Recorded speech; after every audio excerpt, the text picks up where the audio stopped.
I got two hands, I got my mouth, I know how to earn money.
I guess the act of heating up this boiling water makes this microwave a terrorist. Sounds ridiculous, right? Okay. I can get people when I want to on here. Now, as a disclaimer, I don't stand behind any act of terrorism. But terrorism doesn't just go on around the world, having to do with militant groups, having to do with religious beliefs and so forth.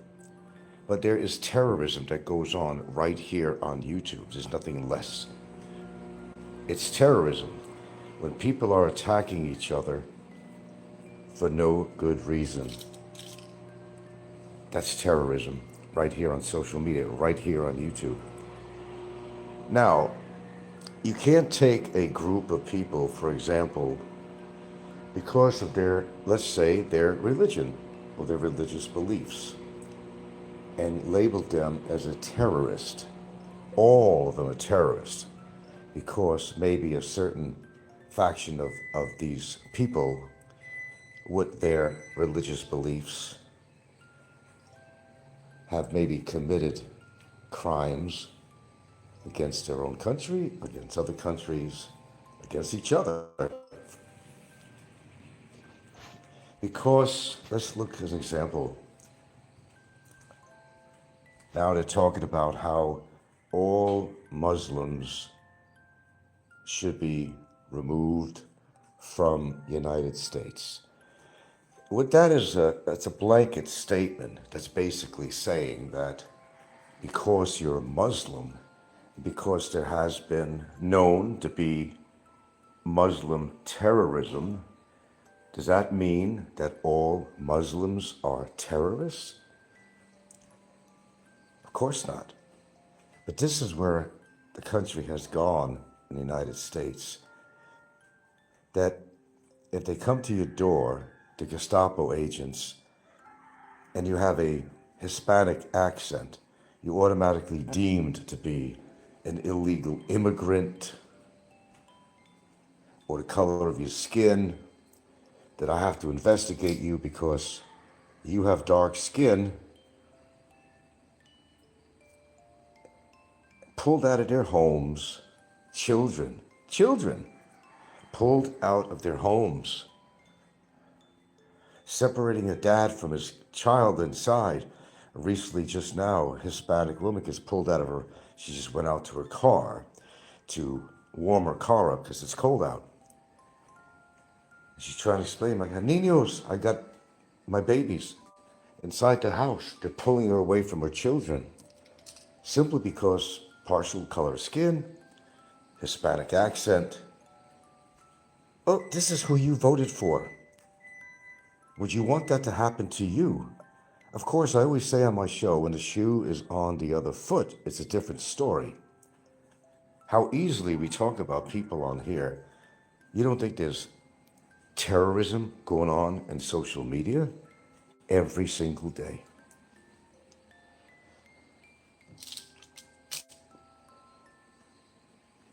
Listening to the news in the morning may not be the greatest thing I could do when I get up and I turn on the news on my phone. You would think this is nothing but some kind of bizarre fiction movie that's going on, but the reality, well, it is reality. What they're allowing a president to basically inflict everything from racism, attacking people's ethnicity, attacking people for their religion, color of skin. Now they want all immigrants out of the United States, despite their contributions to the United States. Many of these people are legal aliens. Oh, they're complaining that the Muslims are collecting food stamps and everything else. I don't know. Are you a liberal? I don't know what your background is. I do understand if you're in the country illegally in the United States, that should be a remedy to that. But the majority of these people, they're not dangerous. And a lot of them are working and they're actually contributing. But you don't just pull them out. There's supposed to be a justice system. Supposed to be. There is no justice. Sure, if you want to go after illegal aliens, you go after illegal aliens. You do it through the proper protocol. We have a law. We have laws, and you abide by the laws, and you go by the laws. Bring them into a courtroom or whatever you have to do. Bring them into the immigration, whatever you have to do, and see what exactly their situation is. Why are you here illegally? But don't indiscriminately go after everyone because of their skin color, what their religion may be, or they have an accent. Pull them away from their children. Pull them away from their children, out of their homes.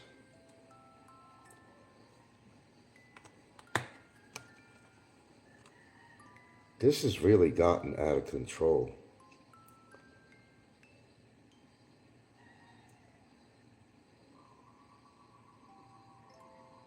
Example for the Muslims.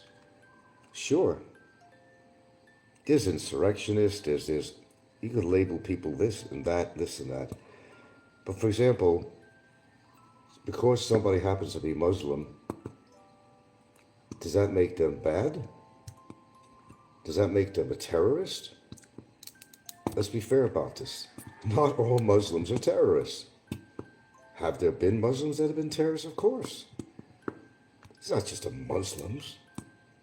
We got a terrorist running the fucking country right now in the United States. He's a terrorist. Define it for what it is. Trump is a fucking terrorist. People are afraid to leave their homes. Working people. Legal immigrants. People are afraid to leave their homes. How did we get away with this shit?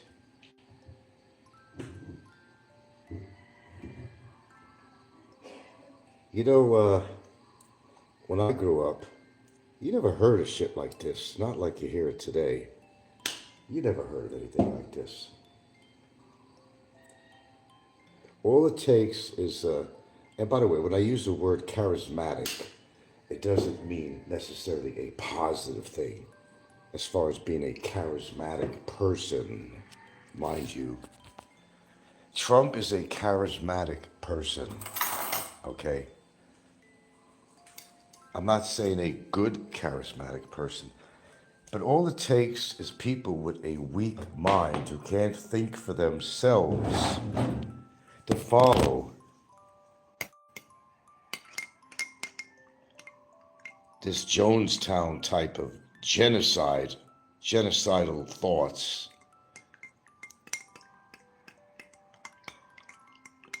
Generally, people of all color, ethnicities, and religions have gotten along. You can't walk the street without passing by somebody of a different ethnicity, a different skin color, a different religious belief. It's their rights. You don't have to agree with somebody's religious beliefs or political beliefs, but it is their beliefs. That's supposed to be one of the freedoms we're supposed to have. Supposed to be. And I got to sneeze, hold on.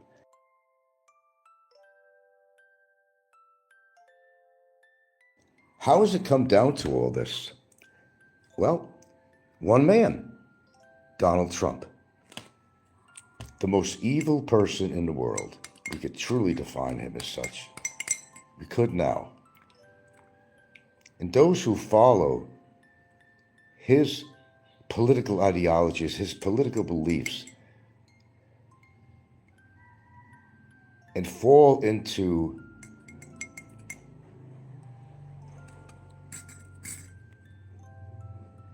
well, I'm not sure how to say this without saying something really, really nasty. Let me just rephrase it. If you believe in what he's doing, his acts of terrorism to innocent people, you got to be afraid to walk out of your home or apartment or your job, out of your church. You're no better than he is. People are agreeing with me, 100%. Thank you.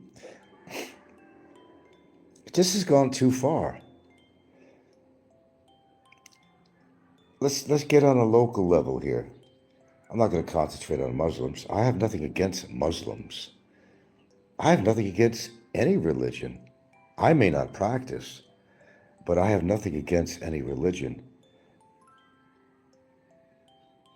I may not believe in somebody's religion, but that's okay. That's supposedly the freedom that I have. But as an example, are there Muslims in this country where, historically there's been a lot of skirmishes, internal wars going on within certain regions? Yeah, there are. Does that mean that every Muslim? I know we talk about insurrection, we talk about, I'm telling you. You can't label a group of people based on one group of people's actions, such as terrorism and so forth. That does not, it does not make, as a whole, a group of people all terrorist or involved with any terrorist activity or otherwise.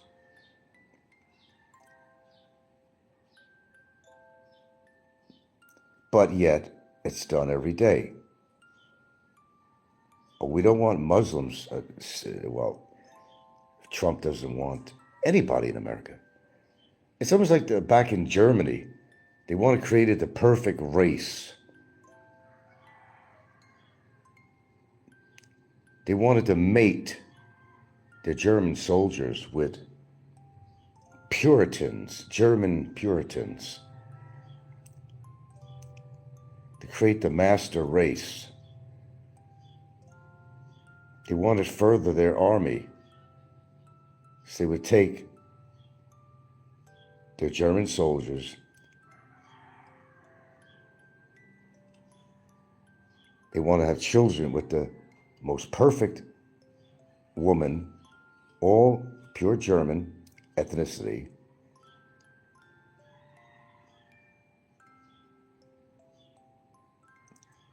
and a lot of other factors to make, the perfect race. And then, of course, fill their minds with all this propaganda.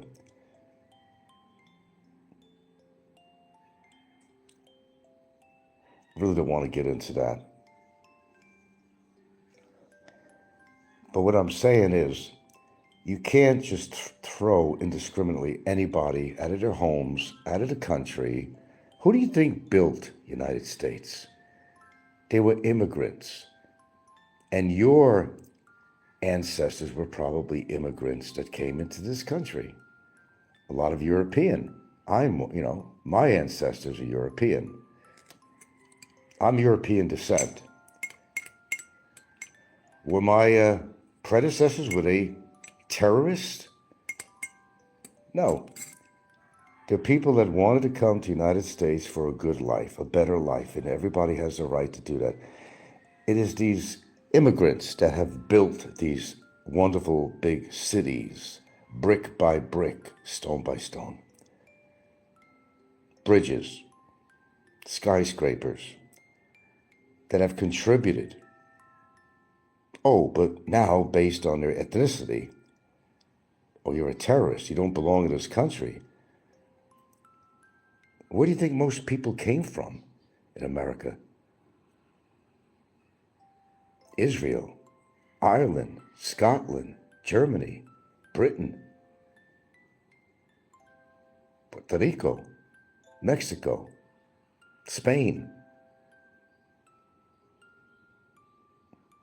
Pakistanis.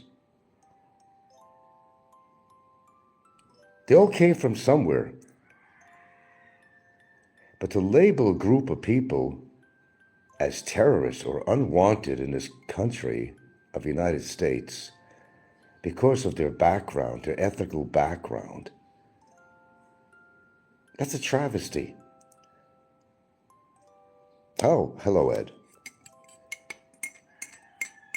I made the mistake of listening to some more news this morning. Kind of got me going a little bit here. The whole administration of Trump has to go.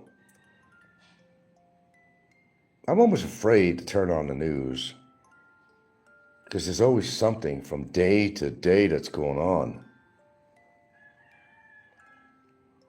Innocent people taken away from their homes and transferred to a concentration camp over in, Texas? Away from their families and even little children. If you voted for Trump, ask yourself, why did I vote for Trump?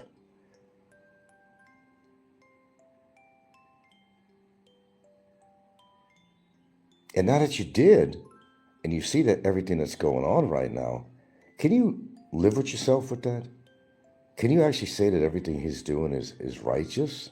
That this is not a madman, an insane man, a dictator? No better than the worst Nazis in history? No better than fucking Hitler?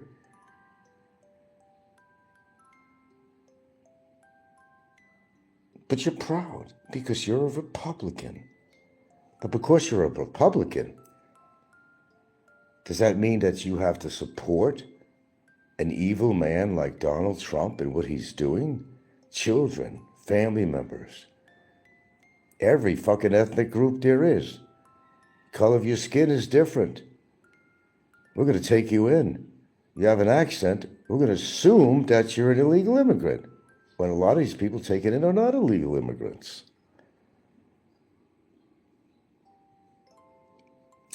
Well, Ed, I've never been political till recently. I've been following this shit going on. We are part of this world. And I understand what you're saying, but like what you're saying is I tried to block all that stuff out. You can't block it out. You can't block it out. That doesn't mean it doesn't exist because you want to block it out. It does affect you in some form or way, or your family or somebody, You can't let a tyrannist, you can't let a dictator of one of the most powerful countries in the world, which is significant, by the way. America is a big powerhouse. And giving some insane president the tools that he needs to accomplish his mission of hate and heightened empowerment, you can't allow that. That applies to any country.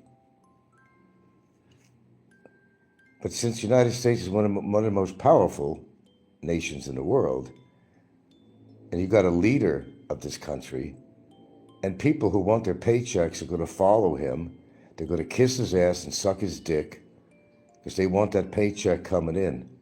And yet these people get to live with themselves, with their family. I don't understand that either. Beating up innocent people in the streets. Do you approve of that, Ed? I've never seen anything in my life like this.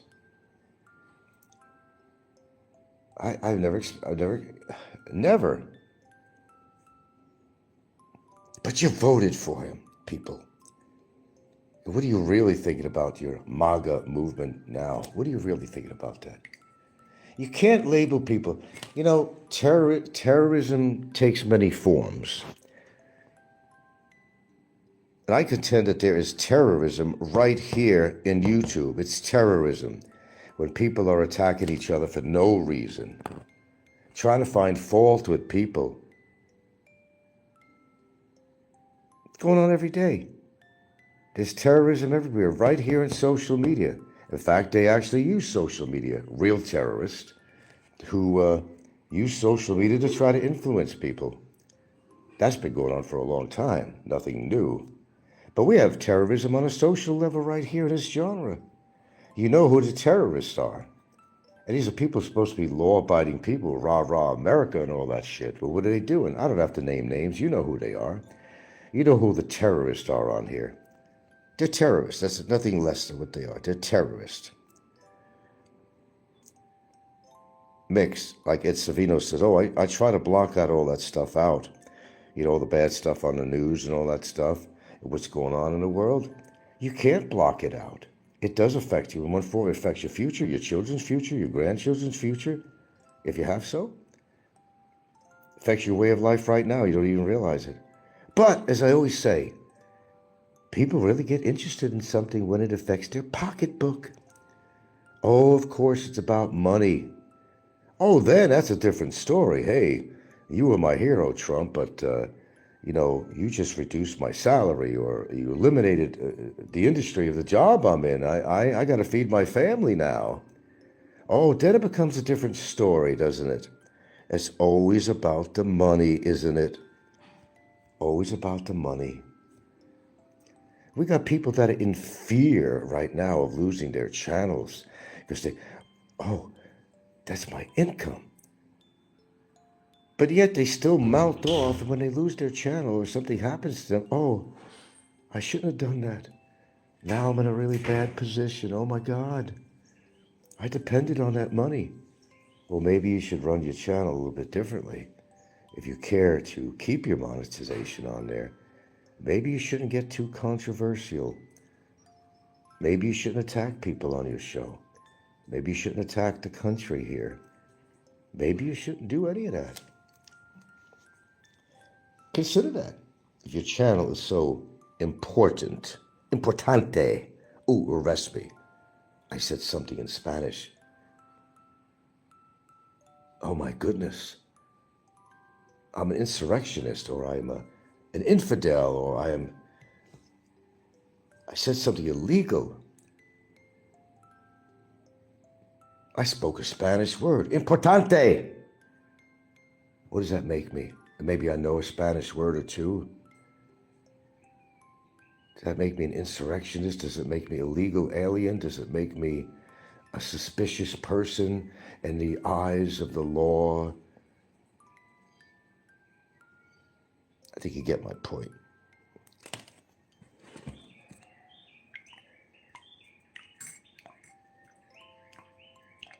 I almost wasn't going to do a show this morning, give it a break. But then, of course, I had to turn on the news again, and jeez.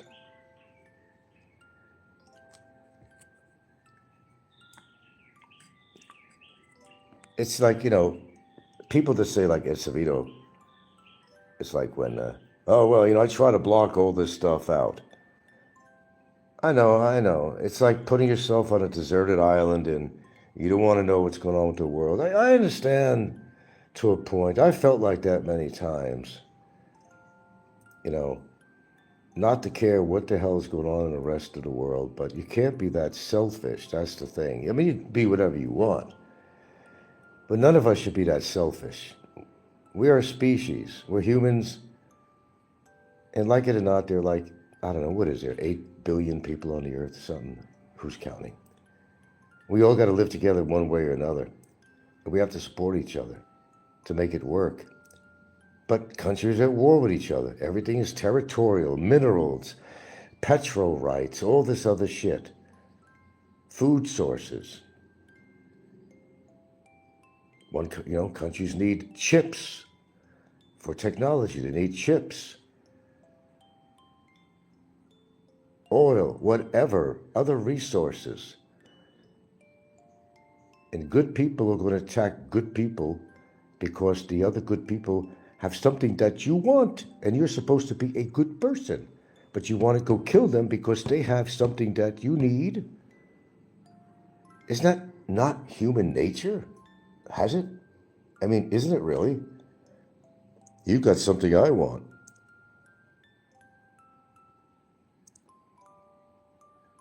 Calling the P word. The P word. Oh, yeah, exactly. It's criminally false tales. Why do you think somebody's sitting in fucking jail? If you're going to label me or anybody else the P word, you better damn have proof of that shit, because people have died for less than that. I think you know that. For less than that. But there's something called law and order. And there's certain things you can't do to defend your own personal constitution, your own morals and values. There's things you can't do. And let's be grateful to a point that there is law out there, that you can't run nilly-willy going off killing people for something they said or did. That'd be complete, social anarchy or whatever. You got to have a law system. Let's face it, we do. Or else people just run amok.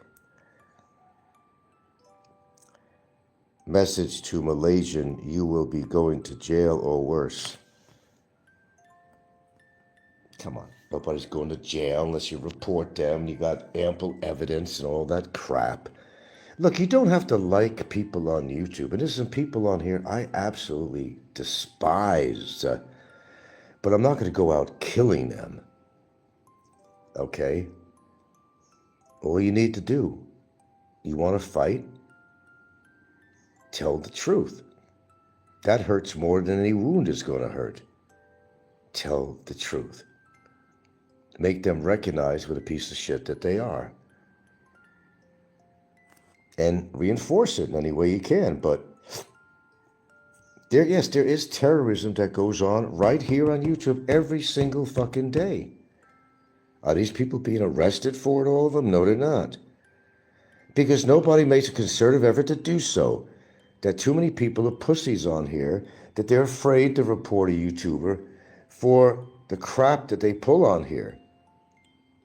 The shit that they feel they can get away, but not everybody gets away with the shit on here. Social media is a large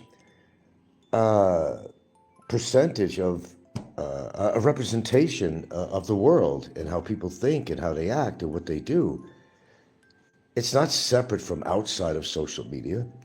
These are still people from every ethnic group, every religious group, and every belief group that are doing and saying things. It just happens to be on social media. And if they're doing this stuff on the street, do you think it'll be any different? It's all the same. It's all the same.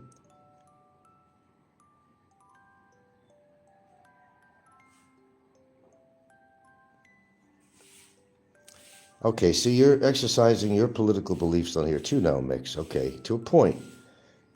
You're talking about Big E and what's going on with his supportive friend, the Malaysian guy, E.T. Travels. And what do you think that is? Well, it's somebody supporting somebody else's negative behavior. And what they're trying to achieve from that, I don't know. To prove themselves right about something. Oh yeah, let's get together with the other evil people. They did that with Triple R Radio on here. Riff Draft Radio, but that didn't work out too well. They disbanded. Because the heat was too much. It always works that way historically. You get hate groups that come in here, and not just on social media, all over the world. But they get disbanded sooner or later. They get their ass blown up, or you put sanctions against them that they can't refuse.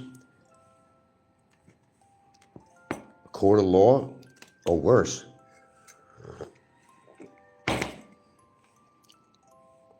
You don't have to put up with this shit. But, as I always say, don't expect everybody to do your job. Oh, we'll let somebody else handle it. If you really feel that there are people on here that are basically domestic terrorists, that's what they are. They're terrorists on here. And you know who they are. They are terrorists. You don't have to redefine the word. They are terrorists in their own respect. They are terrorists in what they're doing on here. And one of the terrorists is sitting in fucking jail right now, and I hope he fucking rots there in perpetuity. They're terrorists.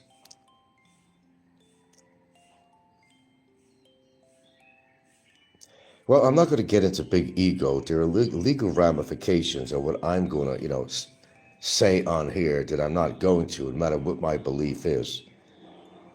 There is freedom of speech and belief and all that stuff. But people will find ways to use that against you on here. You know they're not in the right. It don't matter. You still have to watch what you say on here. Because there's a lot of people like Big Ego on here. He's not the only person that you may find to be despicable and not exactly abiding by either the laws of morality. The guy that makes a big 10-paragraph speech about humility. I laugh at that too, all right? I laugh at that too, just like you do. But they're going to do what they want to do. Are there ramifications for what they do? Eventually, there becomes ramifications. Like, filing a false report on somebody to try to get them thrown out of a motherfucking cocksucking country.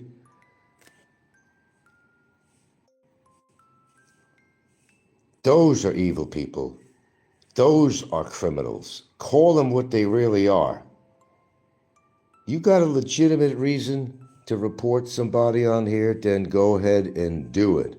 But you damn well better have solid, concrete evidence, or you're going to go down too. Period. Think before you act.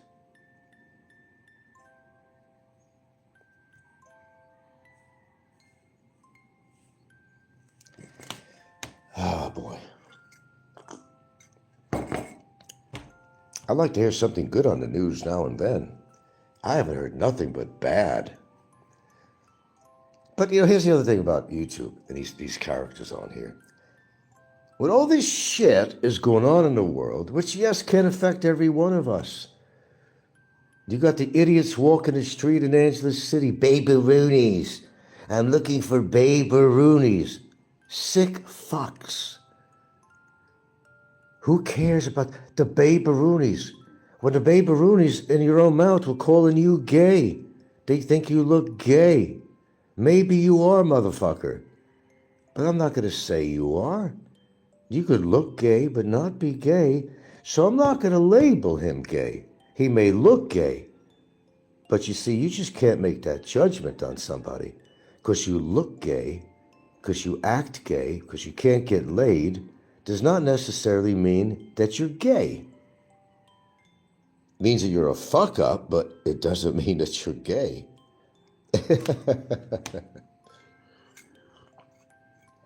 And let me continue with this.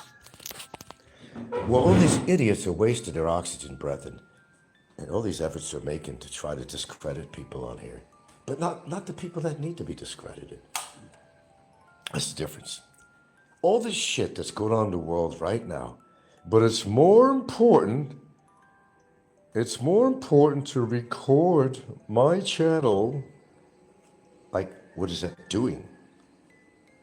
I mean, what's the purpose? That we're gonna miss something I said? Well, if you've already heard my channel, I'm here to listen to. I don't take off all my shows. This is a group of people that they're certifiable mentally ill. They're mentally ill people. And if you support that kind of behavior, you're just as bad as them or as mentally ill as them. Yeah, they are terrorists. People that come on here and accuse people of being something that they're not, and then continuing by defaming people all the time and their loved ones, wives, girlfriends. These are terrorists. Nothing less. These are terrorists. That's what they are. But until they get caught, that's a different story. What did I do? What did I do? Well, you know exactly what you did, motherfucker.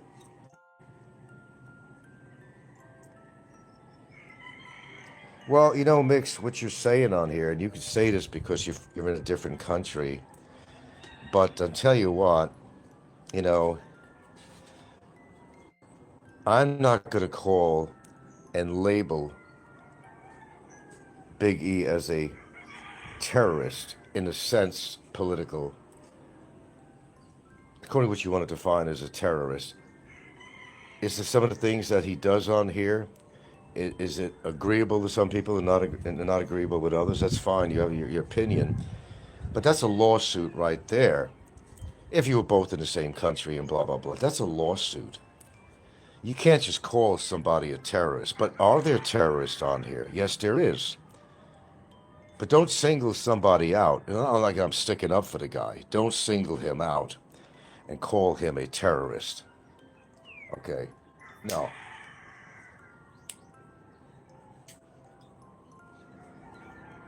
Because that's a lawsuit. But you're not worried because you're in a different country. That's how it works. Like Popeye, who figures he could say and get away with every single thing he does. He calls me a pedophile. He knocks my woman. But he's not necessarily a terrorist. He's more of a coward in that respect. He's a coward. Because he figures he's protected by the mileage. He's behind his computer screen. But he would never say that shit to my face or my girlfriend's face. Would never say that. Would never say that. Okay, that's your opinion on that. I understand what you mean, though. I can make a blanket statement or just a general statement, say that people who are attacking people unnecessarily on here are terrorists. And if the shoe fits, wear it. It's one of those situations. But I'm not going to blatantly pick out one person and say, you are a terrorist. Because that could have legal ramifications. But you're out of the country, so you figured you could say that. But that's a pretty intense statement to call anybody a terrorist. But in general, are people who come on YouTube and they attack people in such a vicious way, try to look into their family business, personal business, finances, is that some form of terrorism? Yes, it is. Yes, it is. Especially if they continue to do so. But we can't just label one person. It's a group of people. It's a group of people. You're a terrorist when you threaten somebody's life And I've seen comments on shows where, oh, I'm going to get you, I'm going to do harm on you. Yeah, that's terrorism. Yes, that's terrorism. That's absolutely. Or somebody says, I'm going to kill you, like Barry. Barry was a terrorist. Barry is a terrorist. He threatened my life so many times, which of course I've got recorded. That was a whole separate case on its own that was ready to go. He got away easy. He doesn't realize it. Sure, he might be suffering in his detentions, but let me tell you, it could have been worse than that. I could have been one of these people that would decide to get physical with him and cause him extreme bodily harm that could possibly end his life. But the smart part of me says, no, because it'll end my life by doing that. My freedom, or worse. You know, unless you've got a personal, you know, begrudging somebody. If you have a personal, did they kill your wife? You know, did they kidnap your baby or something? No, those are terrorists. But what would you do in that situation? You're not going to care. Then you might inflict a lot of bodily harm on somebody for that. When it hits you home, when it hits you personally with your family. My girlfriend is a Filipina, and I think there's a certain act of terrorism going on regarding her. Labeling her as things she's not, depicting her on AI and editing as being some bar whore or something. And as a Filipina, she does have more rights than foreigners. And she could enact a lawsuit on anybody that she wants for that. But you see, these are cowards that hide behind fictitious channel names. They try to be anonymous. Those are cowards, besides being terrorists. But mostly they're cowards.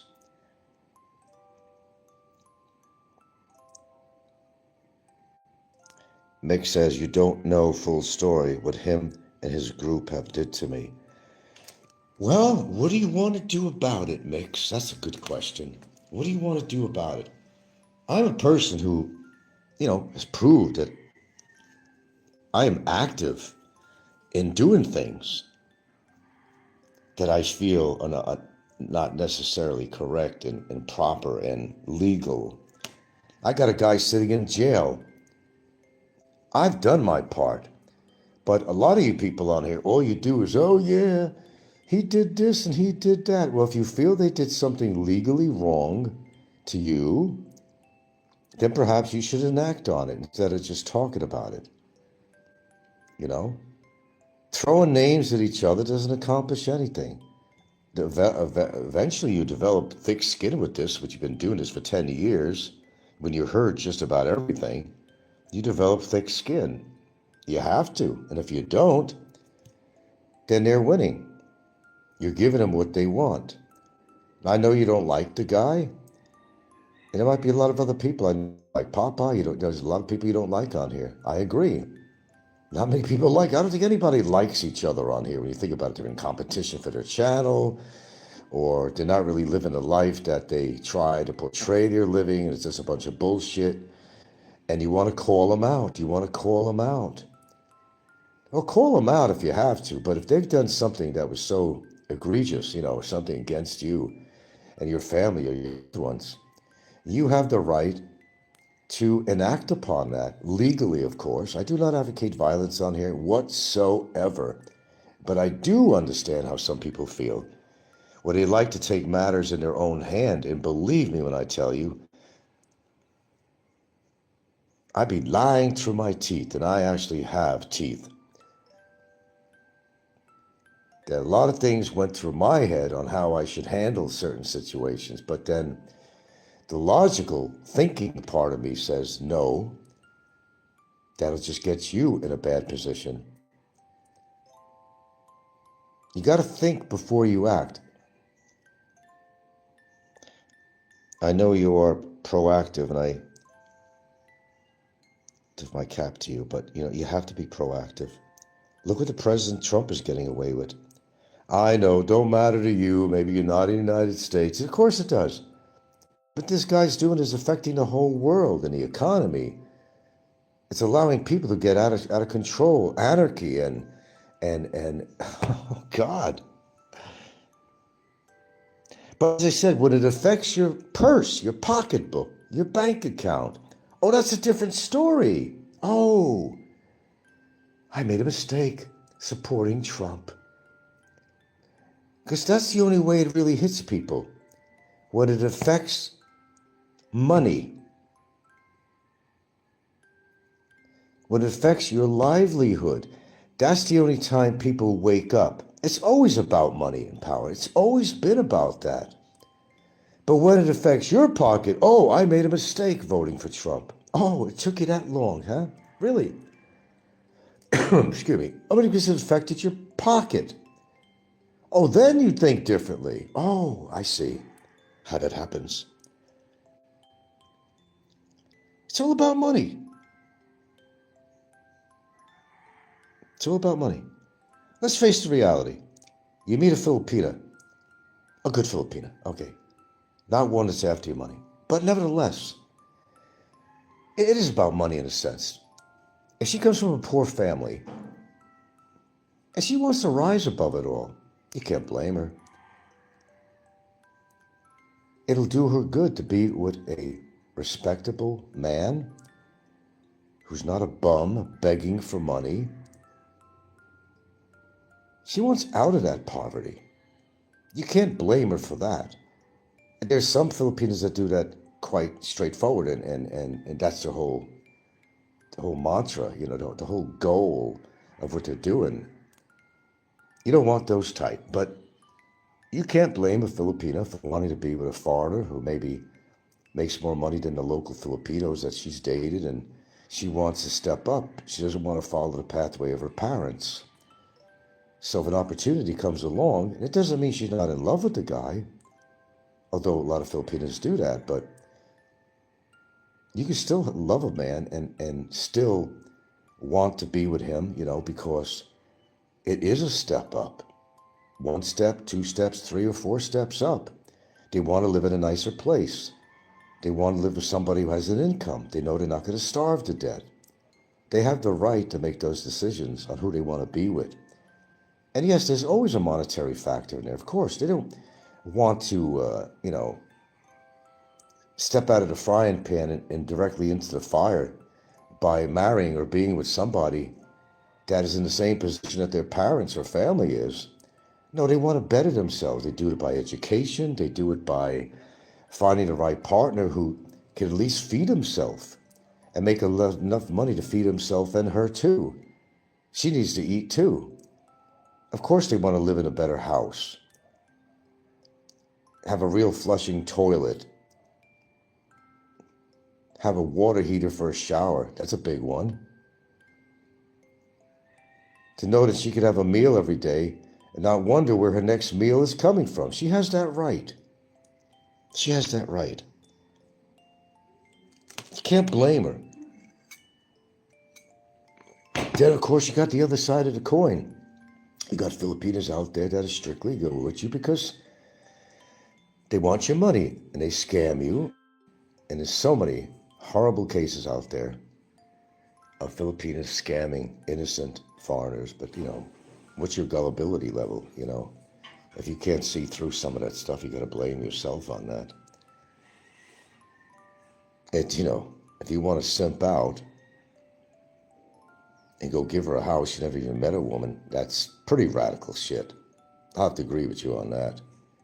I never did that. I waited 6 years, pal, before I bought no fucking house. But did I just do it for her? No, I did it for me too, as an example. Don't have to pay rent. I know I got a permanent shelter above me, as well as she does. But it's selfish too. It's not just because you're not trying to impress her, but I'm going to buy you a house. No. Just to buy her. No, you don't want to buy a Filipino that you have an interest in. You don't want to buy her. That's the bad start to a relationship right there, and it's never going to work. Okay, what am I reading? Mick says, we see not to the fore with Big Man's wife last year, it's a wake-up call for him. Okay, look, I just really don't want to go into personal. I think we've pretty much voiced our opinions about certain people on here. We know it to be true, a lot of things on here. But I'm not on here to do a personal attack on anyone. We're not doing no personal attacks on Big E or anybody, okay? You've made your own analysis of what you feel he's all about. I already made my own a long time ago, and not just him. Let's just not label him. There's more people out there that you may not find to be a very righteous person, morally or any other way. You can't stop people from doing what they're going to do, and they're not going to stop it just because you don't like it. That's not the way it works, and you should know that, Mix. You could despise somebody on here. Just tell them, hey, I despise you. And leave it at that. Or you might want to say why I despise you. And then end it.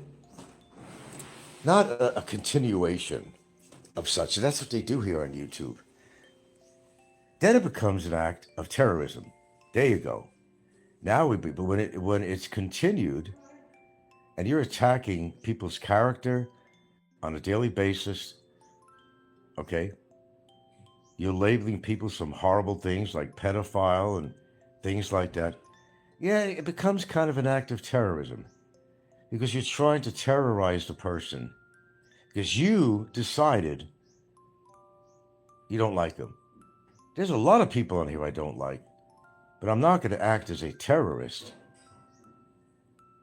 I'll present the facts, and you could analyze these facts any way you want. You could believe what I say or not. You have the right to do that. But unless you could prove something, you can't just label anybody anything. Now, on a legal level anyway. You can't. Now, we know horrible things that people have done. We could go to Vitali, we could go to SIM card, we can go to Barry, we can go to all kinds of people that we know as a fact. They were acting like, in some respect, they're almost like terrorists. Terrorizing young women, underage women. Calling Filipino people monkeys and stuff. You may not label it as terrorism to that degree, but when you put fear in somebody, you're a terrorist. When you continue to put fear in somebody, you are a terrorist. Let's label it as it is. Maybe you're not throwing bombs at people. I mean, maybe you're not shooting an RPG into their home. But you can be a domestic terrorist, domestic meaning on YouTube, singling out a geographical area. Let's just call YouTube, Philippines genre a geographical area. That you come on here and you label people some horrible things. There is a responsibility to what you say on here. You got to accept this responsibility. And eventually, legally, a lot of these people will have to. Some of them have. I understand there's some people on here that I absolutely despise. Absolutely despise. But I'm not going to single them out. It's more of a group. I'm not going to single them out individually and say that they're a terrorist. Legal purposes, I'm not going to do that. Are some of the things they do an act of terrorism in a sense? Yes. Yes, I would agree with you. There's a price to pay for everything. But how could you get your justice unless you do something about it? It's all fun and games and all that and passes the time to talk about all these people. But when you're not proactive in it, then you don't have a say in anything. You don't have a right to say anything. Those rights are taken away from you. You don't have a right to say anything about anybody on here unless you're proactive or you got evidence. You don't wait for somebody else to do the dirty work that you'd like to do. Nobody's got clean hands on YouTube. None of them. It could be something as simple as clickbait to get you to watch their show. That's not clean hands. They're trying to get viewers by luring you in with a catchy little title of the show. I don't call that clean hands. There's a lot of little things people do that are not what we define as having clean hands. They're all guilty of dirty hands on here. When you try to ruin a person's reputation, that is terrorism. It is. It is. In a sense, it is, yes. Especially when they continue to do so, then it is terrorism. You know, you can get away with something on here by saying something kind of radical about somebody. That might be the truth. But, or let's reverse that really. You could get away on here with saying something very heinous about somebody on here. Give them a free out of jail card. A Monopoly board here. Here's a free pass out of jail. But when they continue to do this over and over again, yes, it does become an act of terrorism. When you're attacking people's family unnecessarily by people depicting my girlfriend, who is a totally wonderful person who doesn't deserve that shit, to depict her as some kind of a bar whore. And of course they hide, they want to be anonymous. They figure they can get away with everything, but can they really? Is there a way of investigating who these people are? There's always a way. Then when they get caught and you got all that evidence, bye-bye. So then again, understand, these are cowards, and that's why they will do something like that. They figure they could get away with anything they want, but that's not necessarily the truth. I feel the way you are and your girlfriend is depicted, in videos as terrorism. In a sense, it is. It's defamation, of course. Defaming her character, too. What has she done to anybody on here? She happens to be my girlfriend. Long term. 10 years. How many relationships have worked on here for 10 years? Right? There you go. There's no reason to attack her. She doesn't have her own channel. And if I happen to show her any time at all, talk about her in my video, I mean, she is my family. I'm not going to try to hide her. But she don't have her own show. She never will. She hates YouTube. I'm not going to subject her to that like some guys do, putting their women on their part of their channel to get more views and clicks and all that shit, because you're using them as a tool. Is this the person you love and care for? They're not a tool. You shouldn't use them as a regular part of your show to try to attract people to your show. Because we got all these hard-ons out there with their panties down to their fucking ankles, jerking off every time they're looking at a good-looking woman or something. Yeah, we got deviants like that. We got a lot of them out there. I could name names, but I'll leave it at that. You know they are.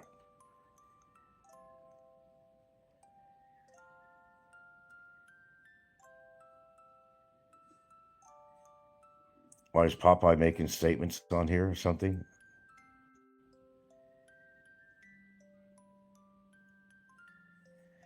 Oh, I could label Popeye a lot of different things. But you see, Popeye is just simply a coward. He said it himself. I'm going to say anything I want. I'm going to call you a pedophile. He's going to make fun of my woman. He says, and Frank, there ain't nothing you can do about it. Are you sure about that, Robert? Are you absolutely sure about that? You can't be. That's my point. You can't be sure about anything, Robert. The coward's in here. I bet he is. He's despicable. He's like the worst case scenario here on vloggers. No life at all. He allows me to live rent-free in his head constantly. But you know what, Popeye? I'm living rent-free anyway, right here. I don't pay rent.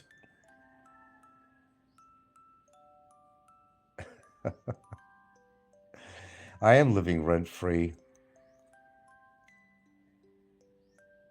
Popeye never even bought his own house. I did.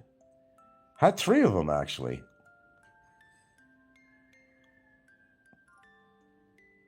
He never really bought his house because he earned money to buy it. No, he threw his mother under the bus. That's what he did to get the house.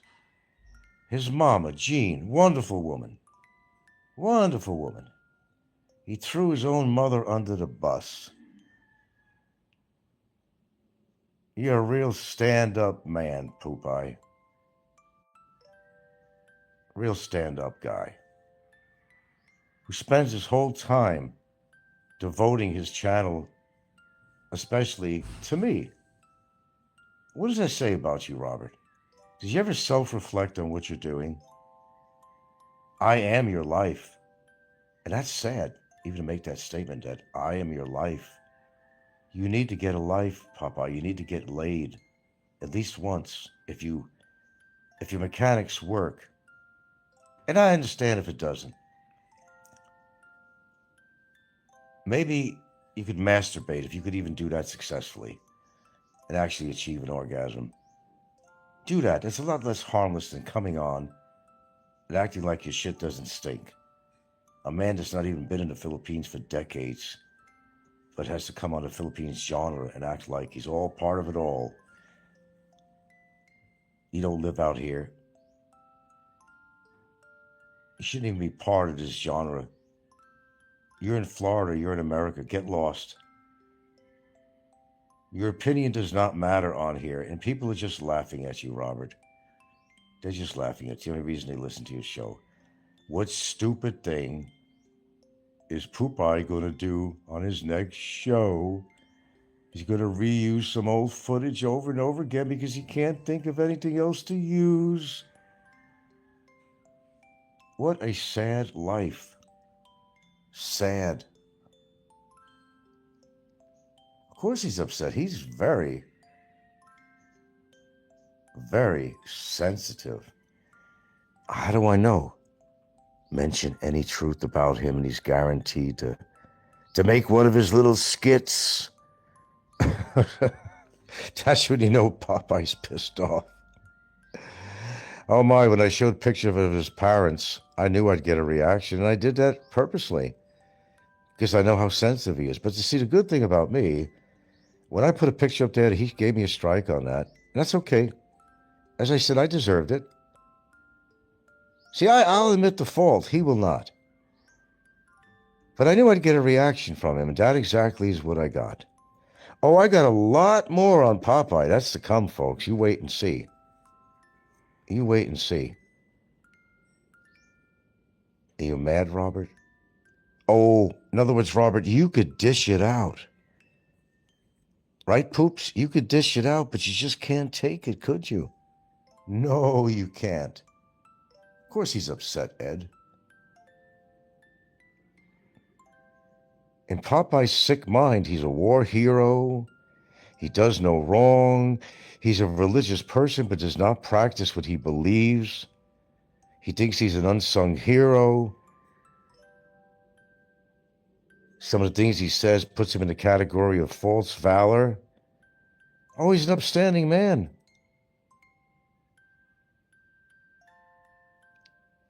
His big Navy career, he was not in any battles.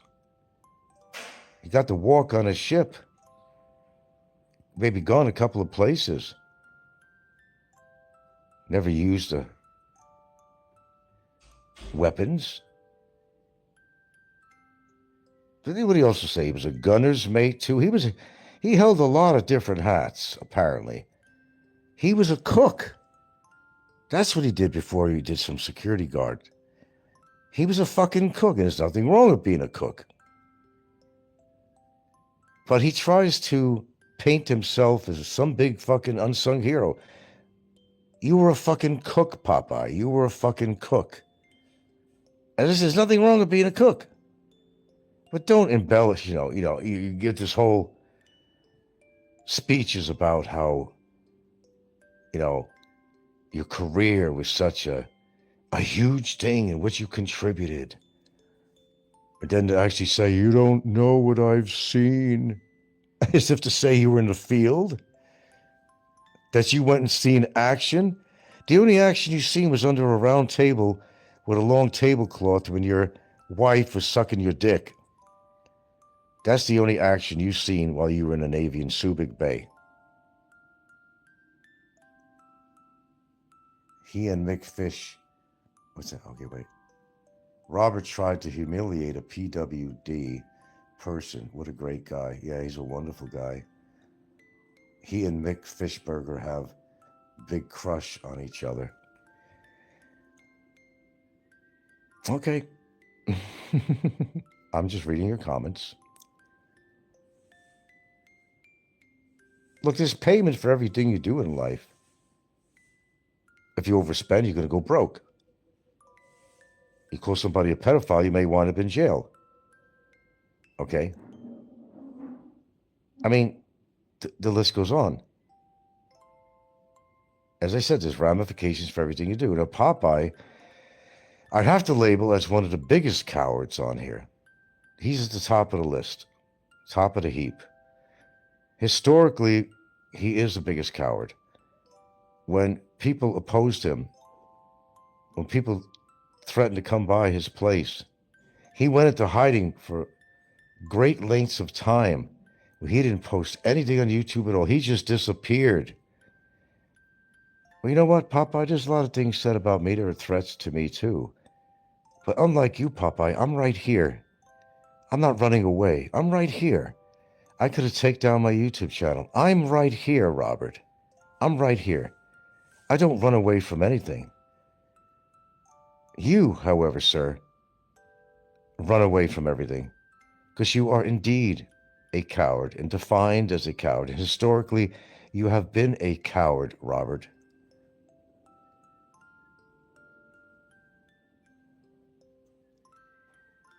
And Mix, he has his reputation on here too. And he's done troll-like actions on here with people, but even Mix could recognize the truth.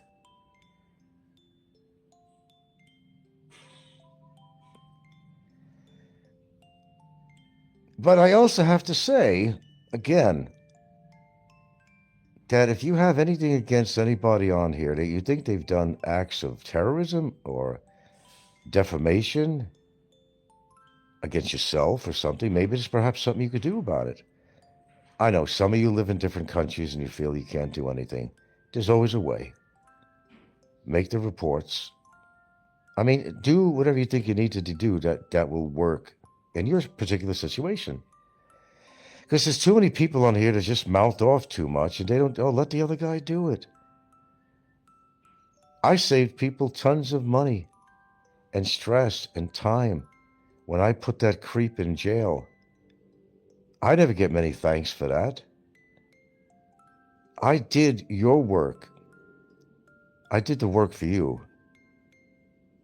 Oh, sure, they said a lot of things about the guy. And, this guy's taking money off a lot of you all, but talk is cheap. You know he belongs where he is. You know he belongs for maybe a lot more years. But who came to the plate? I did. I don't just represent a lot of YouTubers who got fucked over by this guy. I represent the women he's fucked over. I represent the sorry stores, the bars, the people who were kind enough to give him money for something that they didn't spend it on and wind up buying booze and cigarettes. When Pennsylvania Trucker went to give his then girlfriend money to help her out with her store, Barry took half the money. And he tells Pennsylvania Trucker, no, just give it to me. I'll give it to her. You got to know Barry better than that. Come on now. And the motherfucker took half the money, earmarked specifically for his girlfriend at that time. who was trying to put a little store together. Pennsylvania trucker was trying to help her out, but Barry stole half her fucking money. It's scumbags like him that should be in the spotlight, under the microscope. There is a deep nastiness about Robert, how he conducts himself and the group he is involved. Oh, come on. Realistically, Popeye is one of the leading hated persons on here. And he thinks he's in all his glory, that they're really supporting him. They're not supporting him. They want him to act up and get mad and pissed off because it's easy to get him pissed off. He's very sensitive. He's very sensitive. And we know how to manipulate him when we want. I do it all the time. If I talk about him more, he gets more sensitive and he starts coming on a lot more. I know that because I'm designing it to be that way. I put out the bait and he takes the bait. Hook, line, and sinker. I can play that game too. I don't prefer to, but I know him well enough to know how he will react because he's very sensitive. When you present the truth to him. You know, Papa, like that old show, This Is Your Life. Well, Popeye, this is your life. And those of us who talk about you, are we not telling the truth? Are you really living this great life in Florida? Your house is falling apart. You never bought the house, basically. I've owned 3 homes. I bought every one of them. Some were mortgaged, right? And one was not. But I still went through all the jazz you got to go through to own a house, making payments to get the house. That if it turned out well for me, I sold the house. 2 of them. I was in a position that I could afford a house. You had to get it by throwing your mother under the fucking bus, you creep. Papa, you're not only ugly in looks, you are so ugly inside. It's like acid eating you away, eating your stomach lining away. You're competing with the hydrochloric acid in your fucking stomach. That's how toxic and acidic you are, Robert. Mick says, Robert, any person with any decency wouldn't have don't what you did to Anne. You crossed a line and you will be judged in the next world. You fully believe. To Anne. I'm not sure.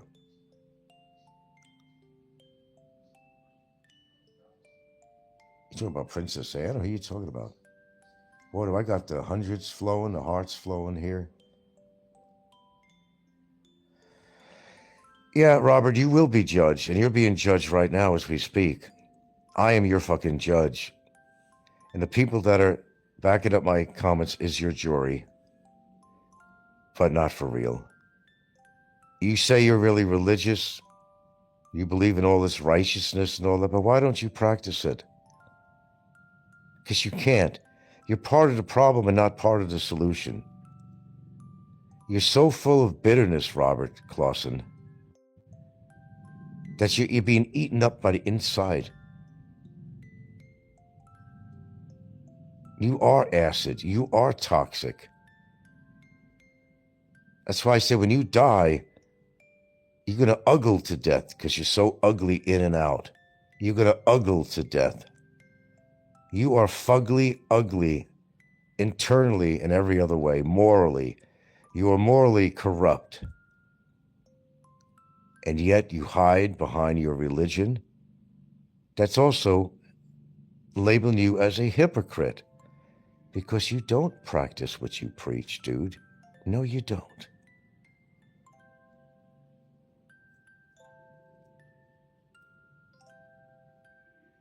Not at all. You're so miserable and bored in your life. And you don't do things legally. You went and got yourself on a fucking disability status, and then you promoted your daughter into being your caretaker so she could make money. Oh, and he talks about people being on the dole. He talks about people, oh, you didn't deserve your Social Security disability or whatever. What are you doing, Robert? You are on a disability. Unwarranted. You're breaking the law. And then on top of that, you practice, nepotism. Let's give my daughter the job of being my caretaker. Let's keep it all in the family so we can have more money coming in. You're breaking all the rules. And you have the gall to talk about me or anybody else on here that we're breaking rules? You cannot afford to talk, Mr. Clausen. Not at all. Yeah, malicious. And even Nikko's not his friend anymore.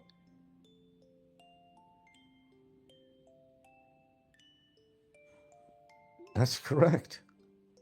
Even Nikko, his adopted son, that he never had. They were glued at the hips, you would think. But the funny thing is, Popeye never even went out of his way to meet Nikko. No, he hasn't. I'm convinced of it.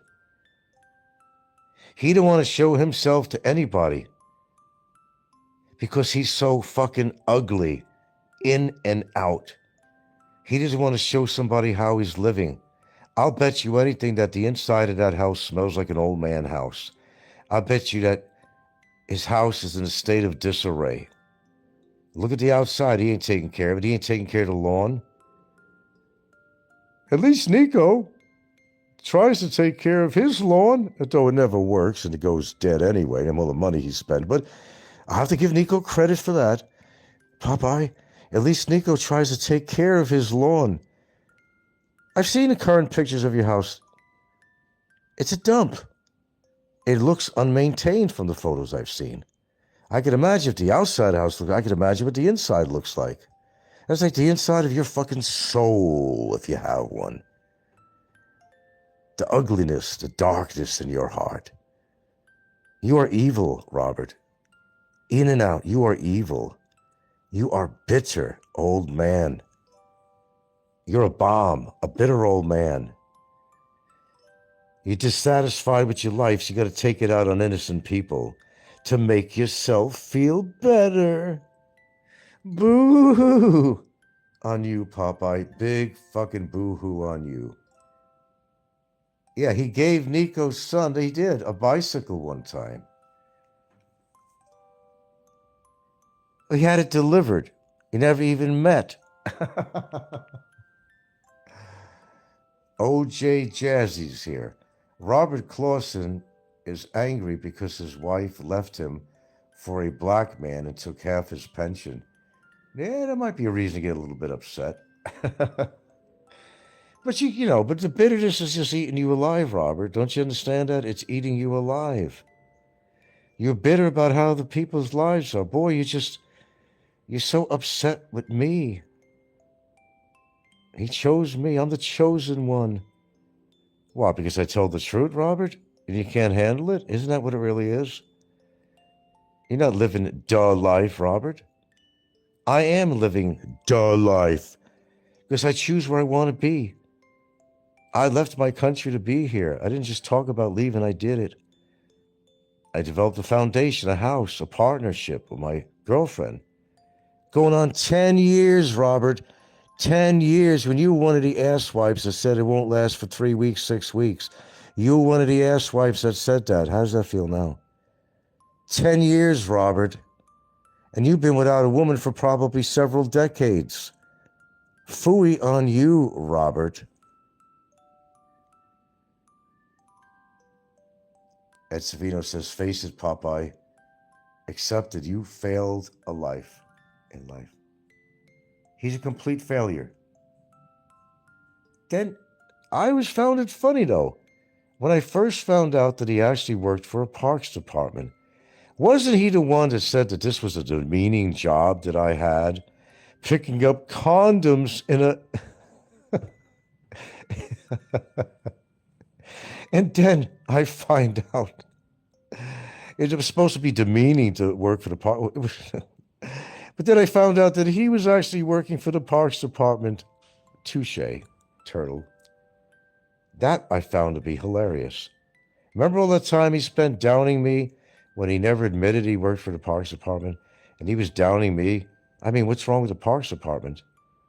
Even the Parks Department, what's wrong with that? There's nothing wrong with that. It's an honest job, right? Whether you're picking up condoms, like you said, or you're spraying down with a pressure washer, shit-stained statues, whatever. You were performing a job, a needed maintenance job. Did you have to clean out toilets, Popeye? That's a job. Do you clean your own toilet? Probably not. Are you going to pay me enough money? Hey, neighbor of mine, if my neighbor needs his toilet cleaned out, he's going to pay me enough. I'll be there with bells on. I'll clean your toilet out.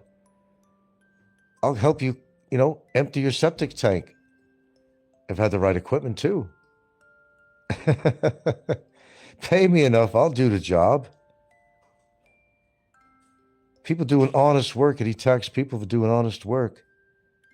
Whether you're a butcher, a baker, a candlestick maker, you're doing honest work. But he attacked me because I was working for the Parks Department, which was ridiculous, absurd. And yet I find out that he worked for the County Parks Department. Hello, Popeye. Okay, the only reason he was able to get that job was because the Parks Department, I gotcha, was actively hiring veterans.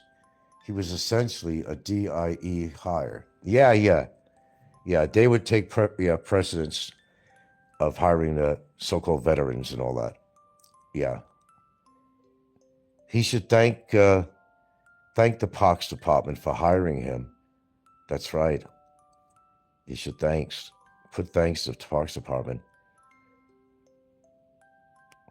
But I just found that hilarious when I first found out that after attacking me of where I worked, that he had the same fucking job, only a county job. Mine was city government. His was county government.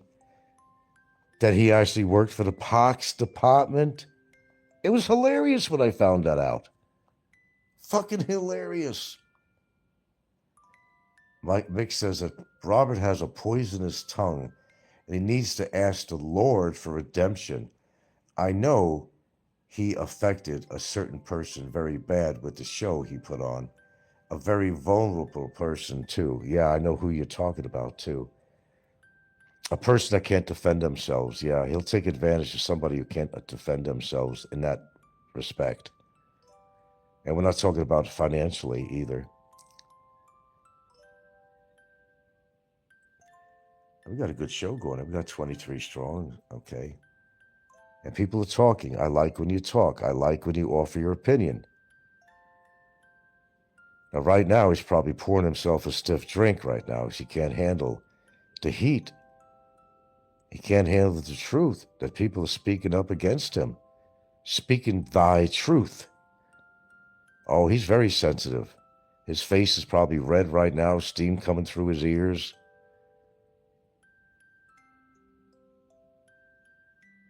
Am I right? Poops? You are an extraordinarily sensitive person. With sensitivity also acting as being guilty. You're sensitive because you're guilty of all of the above. That your peers here on YouTube, what they're saying is what they experienced with you. It's what they heard. They know your toxic nature. And they're not afraid to talk about it. You are toxic, Robert. You're very toxic. And you're not protected because you're 15,000 miles away and you're behind your computer. Don't count on that. Oh, I'm not threatening you. Oh, no. I'm just saying. And he admits himself, I call you, Frank, a pedophile. I'll talk about your woman and her basketball team. Robert, if you stood in front of me and her at this point, you'd be shitting your pants and pissing down your legs. You would never, ever, ever, ever, ever, ever, ever, ever say that kind of shit to my face or her face. Because you are a bona fide, qualified coward. Talk is cheap, Robert. And you probably would never went into battle in the Navy if you had to. You'd opt out on some fucking excuse so you didn't get the fight. Oh, I never told you folks that I was gay. Or something. You'd find a way to get out. You would never go into battle if you were required to. Because you are a coward. You were just looking for a paycheck because you couldn't get a job. And it's the truth. A lot of people enlisted when they couldn't find work or didn't have the talent or knowledge or, the pedigree of any sort to get a job of a particular nature because you never qualified for anything. It was easier just to enlist in the Navy and let them pay for your 3 squares a day and to house you. You took the easy way out. You took the easy way out. And you took advantage of the fact you were in the service and how you got yourself to work into the parks department. See, where I lived and when I worked for parks, they didn't always just give advantage to veterans. They gave that opportunity to everybody, being black or white or gay, whatever you were. They gave you that opportunity. Well, they had to. It was called affirmative action. Well, they did it because of that, but they had to, all right? They had to. They had no choice. They had no choice. But they accepted all people.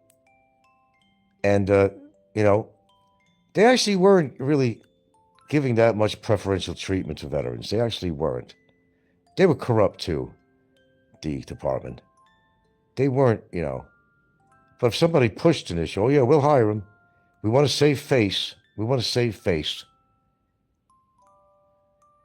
I always say birds of a feather stick together. Look at group Robert associates himself with. I know, all bunch of fucking losers.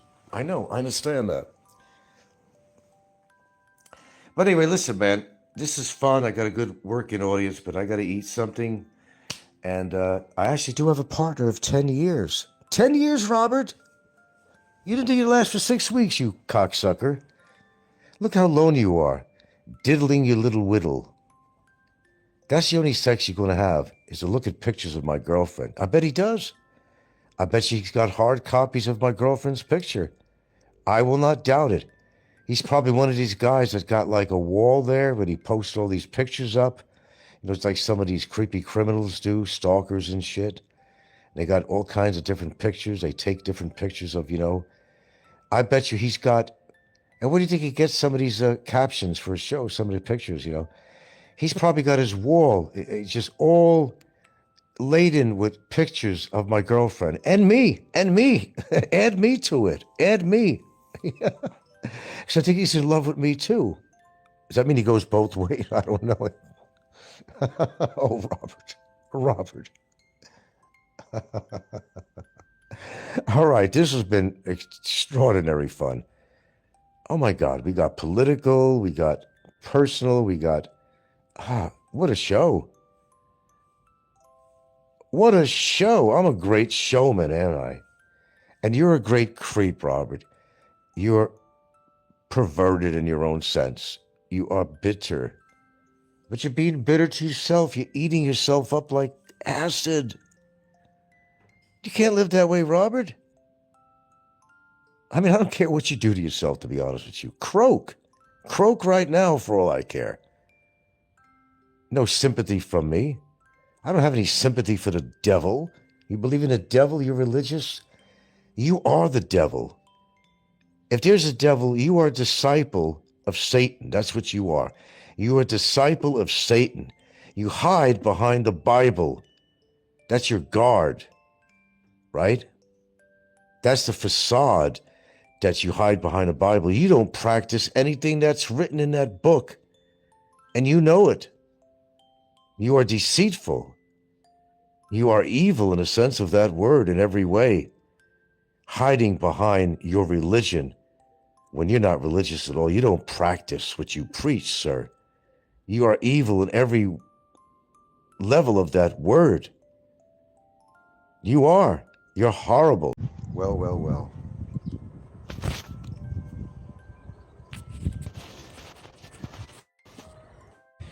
The big cabin.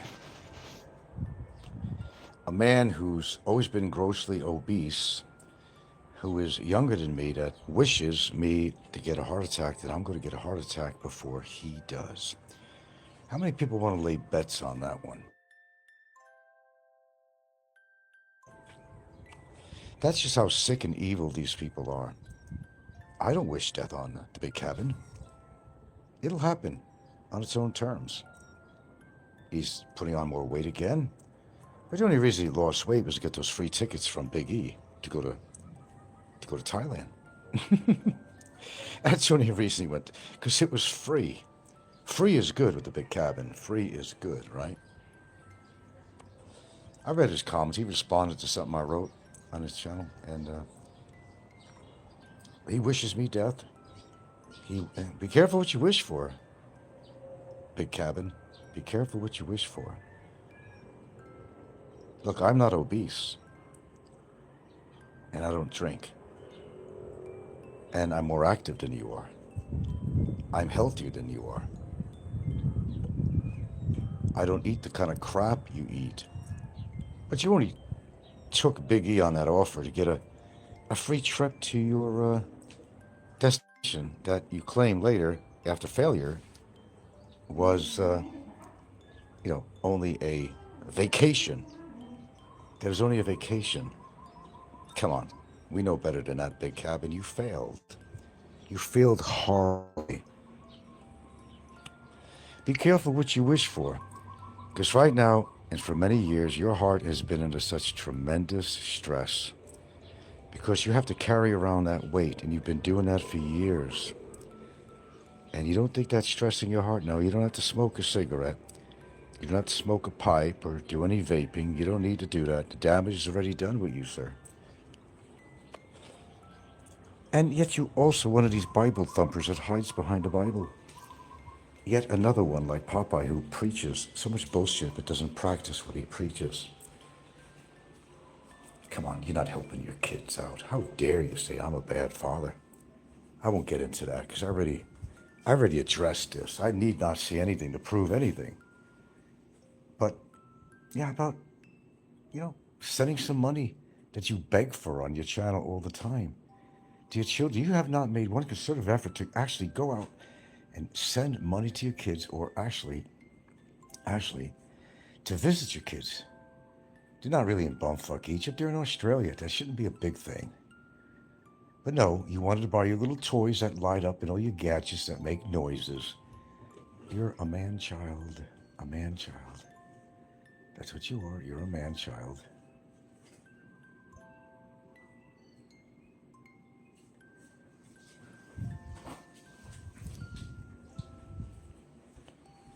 Just kind of like matter-of-factly wishing death on me, that I'm going to have a heart attack before you do. Be careful what you say. Because I want everybody to note this show. Copy it. You're going to copy it anyway. Replay it when he has a heart attack. Which, by the way, he would be bringing on, all on his own doing. No, Kevin, you're not going to be in this earth. You will not live to see my age. You just reach your retirement age, you get a little money. But even money is not going to help you. Even money plays no part. Except, it gives you a little food action. You could buy more of those cakes and donuts and drinks and toys and gadgets that you're so famous for. No, Kevin, I don't like you. I don't like you at all. If I seen you in person, I'd spit in your fucking face. That's how much I don't like you. But I don't like what you stand for. You want all the attention you could get, so you join the trolls. Yeah, Frank is this, Frank is that, Frank is this, Frank is that. What are you? Go look at that oversized mirror for an oversized person like you and take a good look at yourself. Look at your face. Look at the scar on your head because you got somebody pissed off and must have done something pretty radical for you to have a bolo knife in your fucking brain, which reflects your behavior modern day. You're brain damaged, Kevin. You're fucking brain damaged. You must have done something pretty awful for somebody to go to that length to make a point. And boy, they made a point. And you did probably something really horrific to deserve that. No, the truth is, Kevin, I don't care if you live or die. Nor did I for Fazio. I'm not going to shed a tear for you. I'm just going to say what I said afterwards after Fazio died. I told you so. That's what I say. I say, I told you so. Your lifestyle does not promote good health. Your being obese for so many years has taken toll on your heart and your liver and other organs.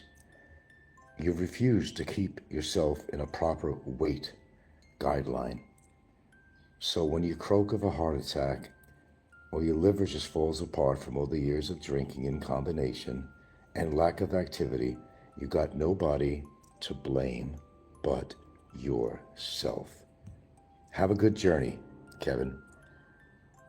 And throw away your little preaching Bibles and shit like that, because you don't adhere to any form of religious belief.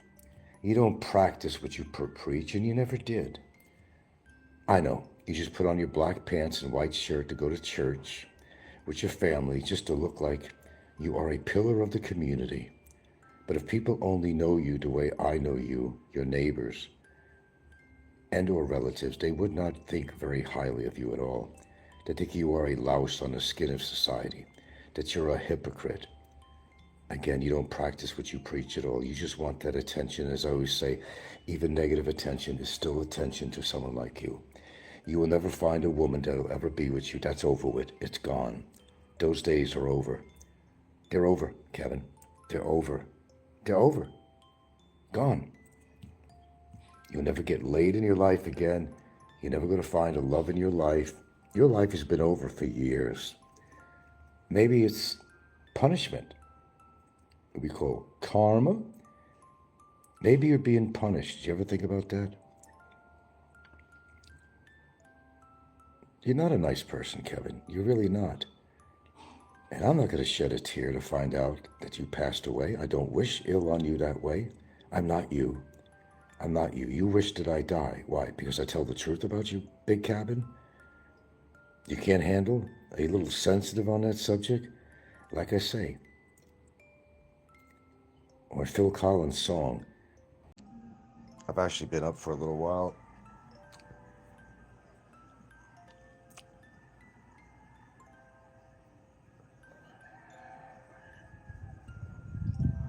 Okay. What's my train of thought this morning? Well, I promised myself I wasn't listening to the news this morning, but I did. Some things I just gotta follow. Well, anyway, Popeye is pretty much needs to put his white flag up there. He's getting so desperate, he's pulling back to old little skits, and he's getting material from Flying Circus. Can't even be original anymore. Now it got to the point, Popeye, that you're boring me. I used to get a little kick, maybe a little chuckle out of some of your material you put out there, but I don't know. These days, I guess you just lost it. You go into your bag of dirty tricks and they're not fun anymore. They're boring and repetitive. I hate to tell you that. Oh, I hear church bells in the background, Pops. Do you actually go to church? I know you preach a lot, but do you actually go to church? Or your, you know, little nepotism, your caretaker, does she take you to church? On the government's dole? On the government's dole, Popeye? Your daughter? Mmm. Oh, he gets sensitive. Don't talk about... Don't talk about my woman! Don't talk about my daughter, he says. Oh, he doesn't like it when it's dished out to him, though. Doesn't seem that way. I think the boy falls apart. Touche. Poops, touche. Anyway, this is all becoming a bunch... well, it's not becoming, it's always been a bunch of nonsense on here. But Popeye stands defeated. I think everybody agrees with me on that. Another chapter. Another chapter in the pages of Popeye, Robert Clausen. Next, we'll have his obituary. Hey, did Warren really ever die? If you believe that, then you could believe Popeye. Okay. Little thought. You know what, I think I really do need some early morning tea. Ginger tea, actually. Pardon for a second.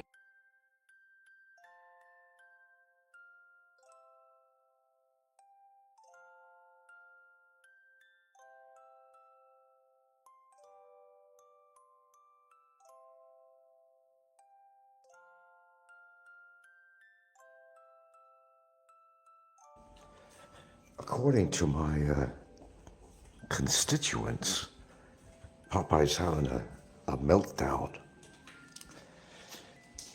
It's like this, Pops. You know, if you're going to dish something out, you truly need to be able to take it too. But I don't see that happening.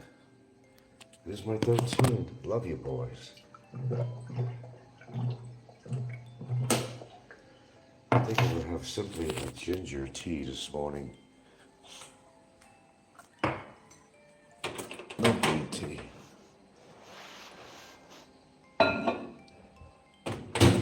Settle my stomach. Here we go. 2 minutes this time.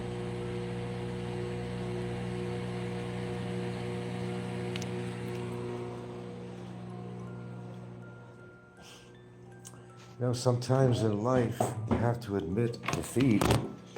When you tried everything else you could possibly do, but when your channel's getting that boring, and we all like a little excitement on here. Okay, people love their drama, but unfortunately for Poops, it's pretty much over. Oh, he tried and tried, and he blew real hard to blow my house down, but he didn't realize how reinforced my house was. See, the thing is, I always have a comeback for Popeye. It's real easy. Just state the crap that he does on his show, and I think that's quite explanative. I think it's, for those that aren't as educated, you just have a very lonely, bitter old man who created the life that he has now. I mean, I'm living rent-free because I own a house, but I'm also living rent-free in his house, in his head, the house of his head. How did you get yourself into a situation like that, Popeye? Now you gotta depend on the material from Flying Circus? I thought you were creative. I always thought you were, for a while, but then it got old. It got real old. Now when I get bored, that says something. I like to go for the entertainment value But I'm just not finding any entertainment value with your little skits and your little speeches and soliloquies after you simulcast my show. But now I've become completely bored. You want to flying circus to all your dirty work. Dirty boy, you're a dirty boy. Here's a little Ginger here. Not my dog, but there we go. Little ginger water. Oops, not too much.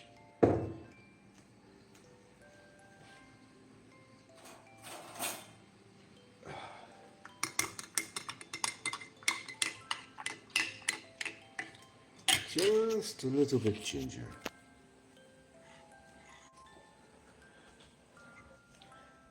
Well, here's the thing, poops. I get bored really easily. Can't help it. I don't mind listening to somebody's show, but it has to get my attention. But it has to be factual. If you're going to say something about me, at least make it factual. Everybody sees through your lies, your jealousy, your envy. Now he's so upset about aloe. I know. You were part of the big boys club and you thought you wore the big boys pants. Those were the days, my friend. You thought they'd never end, but it did. You're no longer respected by Master Aloe, and that bums you out.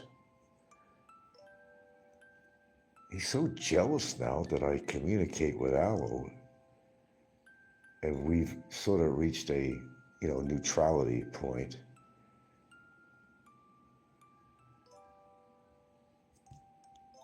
Don't forget, Popeye was the esteemed member of the Riff Raft radio show, and he really thought he was wearing the big boy's pants.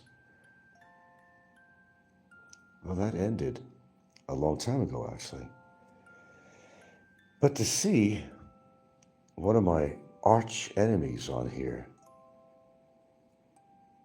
communicating with me, making comments on my show, and not exactly standing on Poopeyes' side, showing his, Popeye showing his dismay over the, let's call it,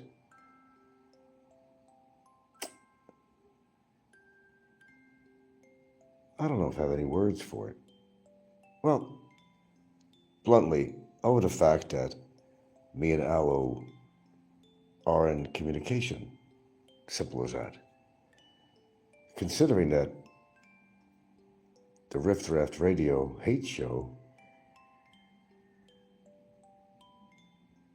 oh, and that's right, didn't he put on, he was so jealous that he had to remind people that Aloe said a lot of bad things about me, so he had to rerun. This is how bad it got with Robert. He puts on an old video on a StreamYard where Aloe was pretty much mouthing off against me and all that. And that's when Popeye he was in hate heaven. He was loving every minute of it. Now, why did he post that? Well, he ran out of material. And he's trying to make a statement that don't fool yourself, Frank. Hey, I'm going to play you something here where Aloe was saying terrible things about you. He did. Thanks for the 100% thing here going by. He did. I'm aware of it. But people change. You can't change, but people change. I think Aloe sees the absurdity of all this that's went on. Aloe's in full realization that, he was like the leader of the hate club on here on Triple R. But Popeye never thought it would get to the point where Aloe has hit kind of a neutral zone with me and is acting like an adult, unlike Popeye. Someone who's come to the realization that Popeye is a total fucking loser. He doesn't like my association with Aloe. It's bothering him a lot. Maybe there's something you could take for that. Maybe perhaps a medicine? You want a Xanax? Unfortunately, legally, I cannot help you with that. Sorry. But I'm sure in Florida you could get that real easy. In which your mania and some of your intensely growing anxiety problems, I'm sure you could probably get it out where you live quite easily. Or your your caretaker can do that for you, since she's representing you now on the dole of the government. Nice move, nice move. All in the family, right? All in the family. Anyway, good morning, folks. Good morning.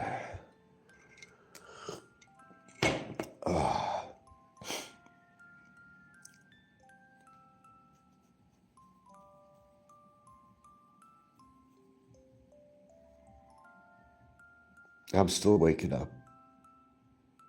Pardon. Let me get my energy back here.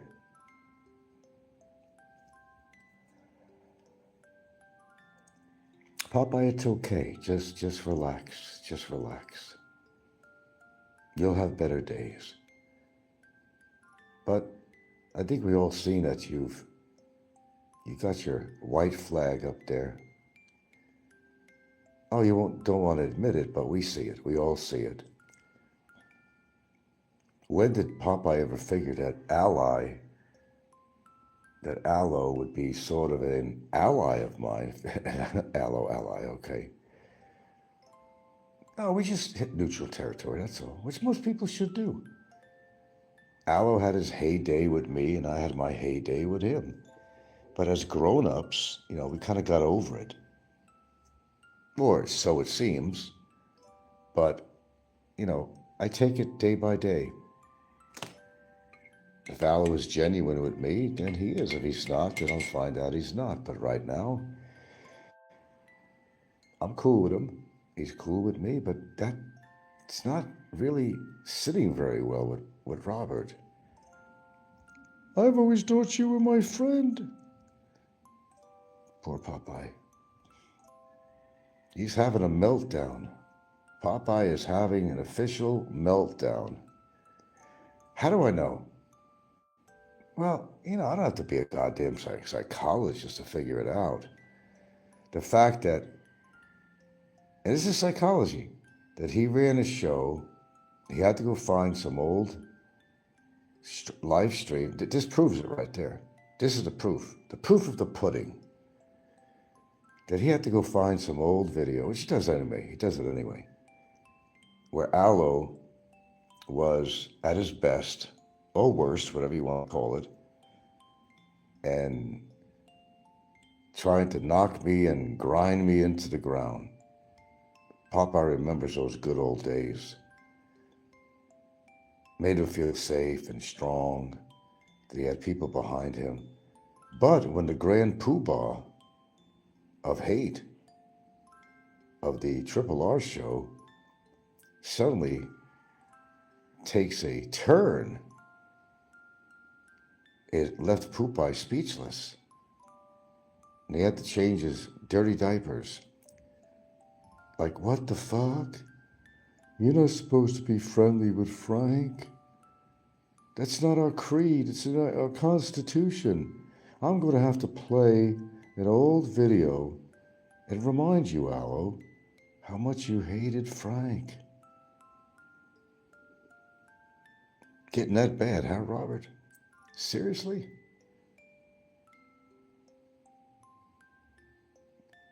It's his way of being mad at Aloe. Like, how dare you, mofo? Talk to Frank, communicate with him, come on his show to make comments. How dare you? It's not supposed to be that way. Oh, he's upset. He's upset. Just get your caretaker to give you a couple more num-nums to deal with this. I know you can. Concentrate, Robert, concentrate. Take deep cleansing breaths. There's changes going on in the world right now. There's all kinds of crazy shit going on. But the least of your worries, Robert, should be me. I think your own mental health and physical health should be a lot more important than Frankie. But apparently not. Which tells me, without a shred of doubt, that you are so totally obsessed with me that you can't contain yourself. Oh, let me find more dirt. This hasn't been working. I'm not affecting Frank. I'm not getting the kind of response from him that I'm trying to get. Oh no. Has it come down to that? He's trying though. Gotta give him credit. He's trying. He's trying. Ain't been working, but he's trying. I don't know. I think you have more worries in life than worried about my life, whether I'm happy or not, whether I'm broke or not. And your jealousy of my girlfriend of 10 years, anniversary coming up February 4th. I might have a special on that day. Just to throw it in Popeye's face, the guy that said that she ain't real, she don't love you. She ain't gonna be with you for 6 weeks. She'll be gone. She'll be gone. Wrong again, poops. Wrong again.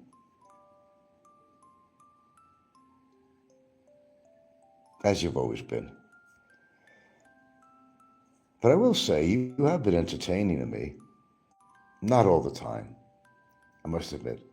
You're entertaining to me, but, you know, you've lost that loving feeling. Whoa, loving feeling. Actually, you've lost your ability to get the kind of reaction from me that you're trying to get. Your shows are boring. Same old shit. The Home Alone character, all this. I mean, you're boring. You're putting people to sleep. They know what to expect from you. You're going to go over some old history. Do you remember when Frank did this? You remember when Frank did that? This is what I think about his girlfriend and the basketball team, and nobody's going to touch me because I can say what I want. I could call you a pedophile, and there's nothing you can do about it. No, Robert, don't be so sure about that. Barry was sure about it, wasn't he? Where is he now? Where is he now? Remind me, where is he now? Where is he? Oh, that's right, he's incarcerated. But I think with you, I think it's going to happen a little differently, Robert. I think you'd come to the realization that I'm not going to say you met your match, because I'm well above it all when it comes to you. You can't outdo me no matter how much you try. You could talk about my family, talk about just about everything about me. But here's the thing. It's fruitless because it's not working. And it never had. Because I consider the source, and the source is you. A mentally deranged, aging man, afraid to go on camera because you're a coward, afraid to show what you look like these days. Well, we already know. You're always running away from something. People call you out. You may not be on YouTube for 6 months. I remember recently when I did a little expose on you, boy, I didn't hear from you for a while. Not a long time, but You were too busy trying to get your cortisol level down and your stress level down. You're very sensitive, sir. You're very sensitive, maybe too sensitive for your own good. Well, anyway, how's everybody doing this morning? Okay. There's my famous 13. It's always that number. These are my avid viewers. There are 13 avid viewers on here. 13 avid viewers. Of course, Popeye's one of them. When he ain't simulcasting me, he's going to create a little sketch, whatever you want to call it. Or he's going to be sitting there going through his old videos. Oh, what could I put up of Frank now? He's just rehashing old hash. How about some new material, not from Flying Circus? You run out your bag of tricks. You ran out. Everything you've been putting on has been boring. So boring. And I get easily bored, really. These days I do, certainly. Not as much in the past, but these days I get easily bored. But I hear to see the same shit, the same rhetoric, the same clips from things you made in the past that people have seen, 100 times already. Now the tables are turned on you, Robert. If they'd ever questioned your, psychology, they certainly are now. They say, this man is obsessed. I don't talk about you all the time. You're really not my favorite topic on here. But I will make mention of you when necessary, when you do something extraordinarily stupid or desperate. Oh, I could play with you too, like a cat plays with a mouse. I could play with you too, Robert, and I played with you for years. It's not the romper room. Just admit defeat.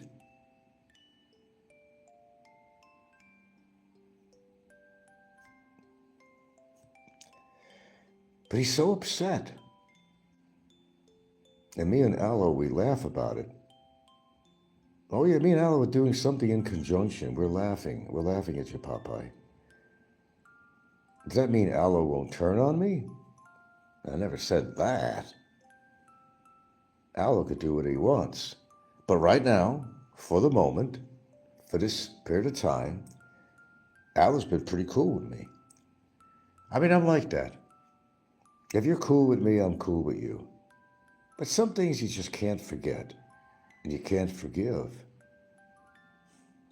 See, I know where Aloe's coming from, and it's all for entertainment, and it's pulling people's chains. Like you try to emanate him, you try real hard, but you don't. It doesn't work. Aloe's got that special magical touch, which you don't. You get Aloe going, it's like he keeps on going. But he does it with a purpose.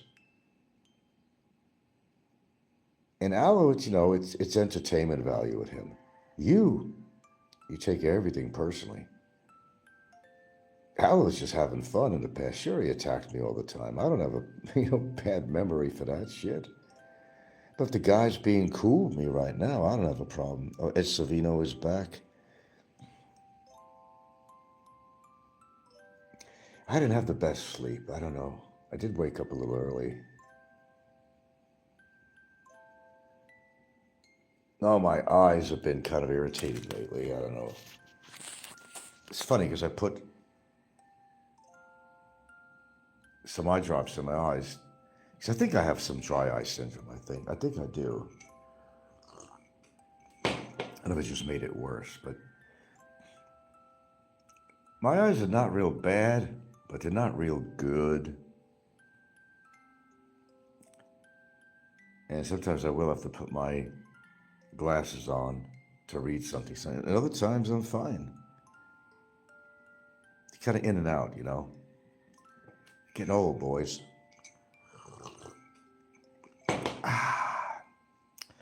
That's good tea. Just simply ginger.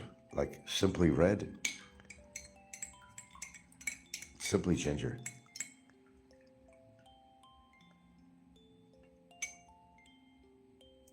What do you want from me, sir? Mr. Sans Bria? And this, I can't read that symbol on there. My eyes are fucked up this morning. Something, whatever, me, bro.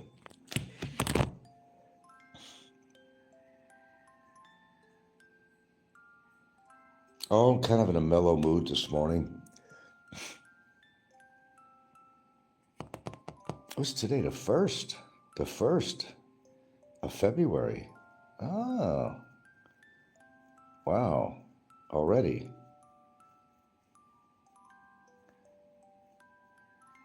What's the last video he just put on, Robert? Me with a stack of 500,000 pesos. Where'd I get that money, Robert? You always saying I'm broke. Why is that?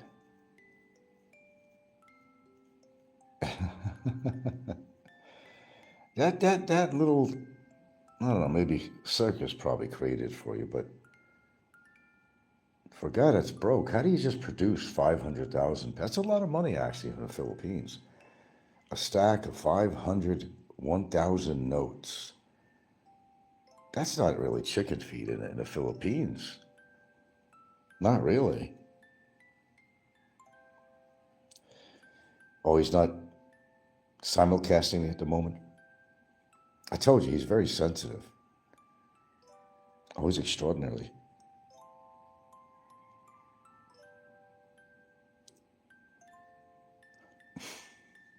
You know when you get Popeye's goat, because he'll go silent a little bit, he has to think of, what can I do as another comeback to Frank? But here's the thing. You were pretty creative in the past. I got to give you credit. But these days, it's been quite a while now. I haven't experienced your creativity. Now you have to borrow stuff from Flying Circus. That tells me that you hit the bottom of the barrel.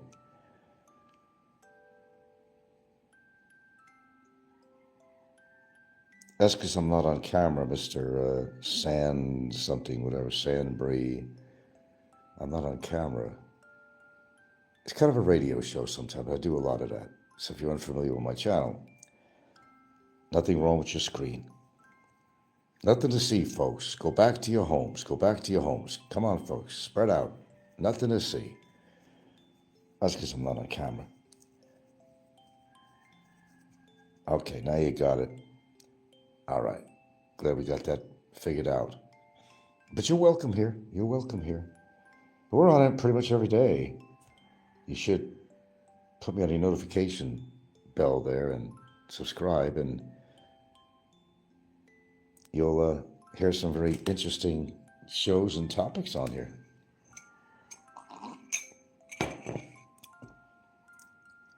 Fazio flared to a circus. It's time Popeye gets exposed for his obsession. Well, he has been exposed for his obsession. We all see it. We all know it. He's waving the flag. He's hurting. He's hurting. Look, I know the guy for how many years now on YouTube. I could tell what's going on with him. He's easy to read. When he gets sensitive about something, he goes into a little silence and goes into a little tantrum. Off camera, well, off video anyway, never goes on camera. It says his chat is truly obsessed as well, real losers. Yep, we kind of identify with him as being a loser. There's no problem with that, you know, we all see that. What's killing him is he just doesn't like the fact, among everything else going on, he doesn't like the fact that, you know, that Aloe, which used to be his mentor, has actually been very cordial with me. It's killing him. Typical emotional New Englander like Nikko. Nick, don't let me get started on him. It's real easy to get me started. Wind me up and there I go, you know. Nah, too early for Nikko. That's getting into heavy, politics. I sure tore Big Kevin apart, though. Big Kevin is really upset. See, it's something I'm proving all the time. Schoolyard bullies, yeah, there you go. And they're grown-ass adults, too. Isn't that amazing? That's why they vote for Trump, because they're just as much as a bully as Trump is. And look what he's doing to the country. Come on, they can't deny it. They will, though, publicly. They know they made a mistake voting for Trump, and we're not going to hopefully get into Trump. Though I am aware of what's going on every day. Yeah, his kingdom is falling. Yeah. He has so many lawsuits against him, it's amazing. Trump, that is, Trump.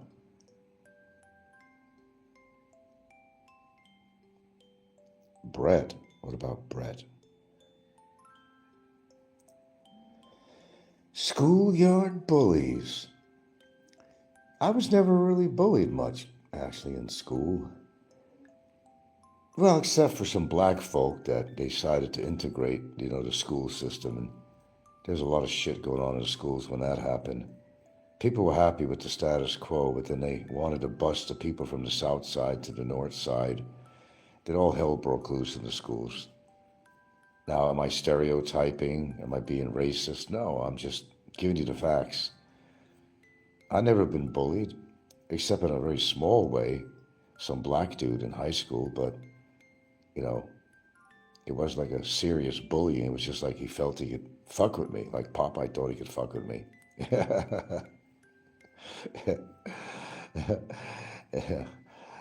Oh, these are situations you had to been there. You had to be there. But no, I never, I never really could recall any kind of bullying in school of me. And I never bullied anybody. I've never done that. But I'm pretty sure that Popeye's been bullied quite a bit. Oh, Brett is in the chat here. Well, I don't see him here. He must have been blocked by me. If I can't see it, then you probably were blocked, along with 500 other people. What brings Brett Glasto to my show? He's another big troll, isn't he? All right, now we're up to 16. I missed the number 13. That's my, my special viewers, 13. Always get the 13 in there. Those are my special viewers.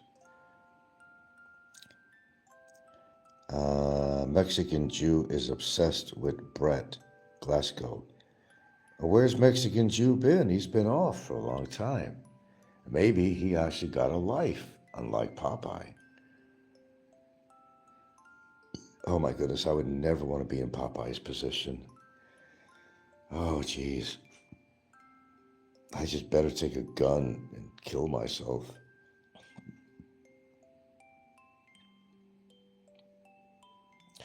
I listen to important things on here, contrary to popular belief.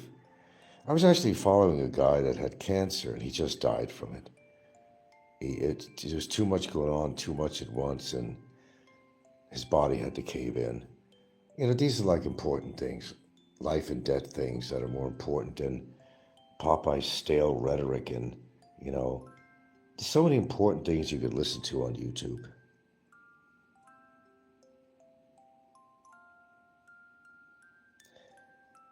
All the shit that's going on right now. How could anybody spend the time doing skits against somebody else? I mean, like Popeye's supposed to be so rah-rah about America. He got his mobility scooter, with the 8 flags on it, He's got a little music box that plays Navy themes, You think that's an exaggeration? A little bit of it's a little bit hyperbolic, but I don't think so. I think he does. I think he does. He's that whacked out. He really is.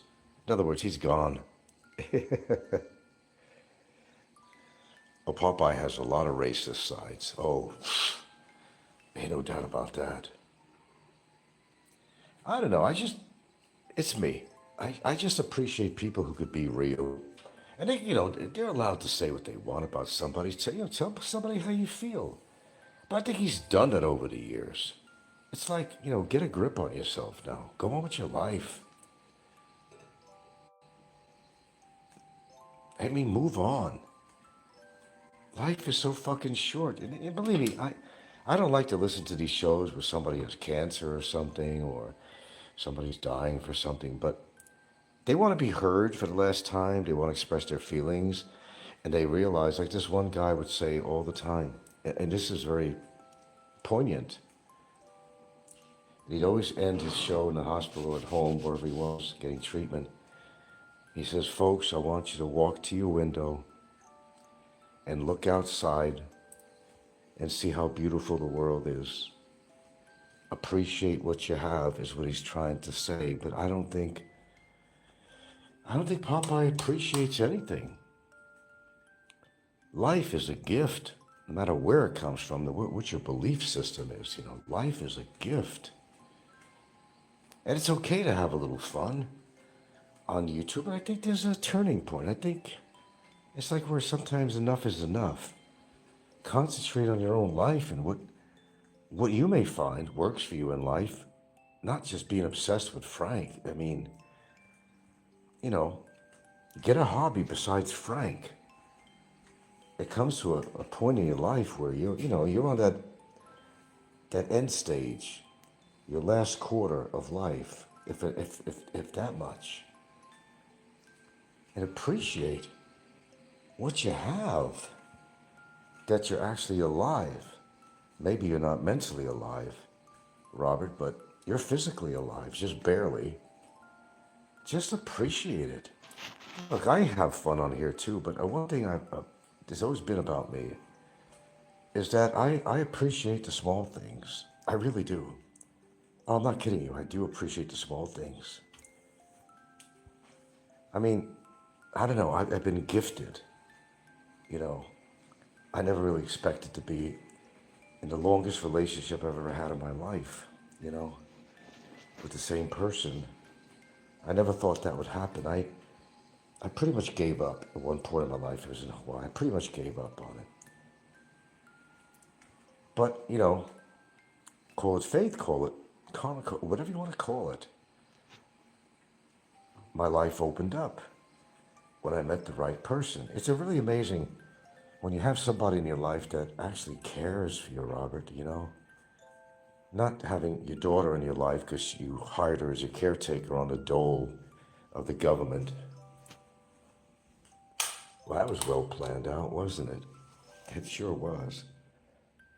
Popeye is a sad old man. Oh, I couldn't do it on a phone. I have no way. When I used to use the computer, the laptop, I was able to do that, but I can't seem to do that on here. I don't know. Why should I anyway?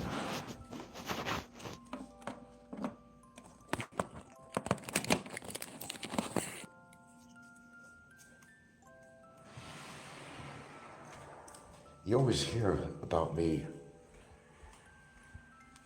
going to end my YouTube career. Yeah, I know. It gets old. I admit it. It gets old to me too, but I've always been at that point. But my disposition where I always need to have the last word in. Seriously. That's what prevents me, because I get thoughts that come to my head where I always got to share my thoughts. I mean, I love sharing. Sharing is caring, right? Do I ever really mean about getting off YouTube? I actually do. I'm just waiting for something. I'm not telling you what. I'm just waiting for something to happen. That's all it is, if you really want to know.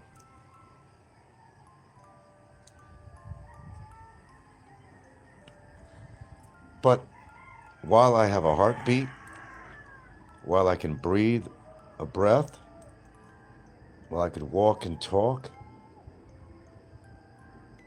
I'm going to say what's on my mind. Because once I don't have any of the above, I can't say anything. I can't express myself. I'm going to have the last word when I croak. That's just my disposition, And yes, this gives me a format. Brett, nah, man. I should have been off this thing years ago. But, I'm an expat living in the Philippines, and I'm not a younger dude anymore. There really isn't a lot to do out here. There really isn't. Except to enjoy your family, enjoy the fact that you're still alive and, relatively healthy, and you could talk, walk, use your arms and legs, you could still fuck, you know, you're still functioning in every way, and you're surrounded by people who really do give a shit about you. But when you're in Popeye's position, he doesn't have a lot of that. Why do you think he's so bitter? Look, it doesn't take a brain scientist to figure out when somebody is not happy. I mean, you hear me singing on my show all the time, and it's not a facade. Well, why should you be so happy, Frank? Doesn't somebody have a complaint against you? Yeah. And? Your point? Life goes on. Until it can't. That's my philosophy.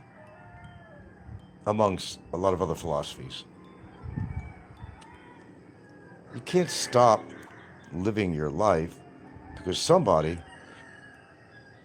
some foolish person decided, let me get even.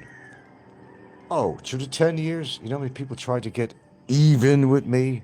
They never accomplished anything. In fact, one of my biggest adversaries at the time, Barry Jordan, has been in jail for over 3 years now. What does that tell you? Does that mean that I throw the towel in? Does it mean I'm supposed to throw the towel in? No.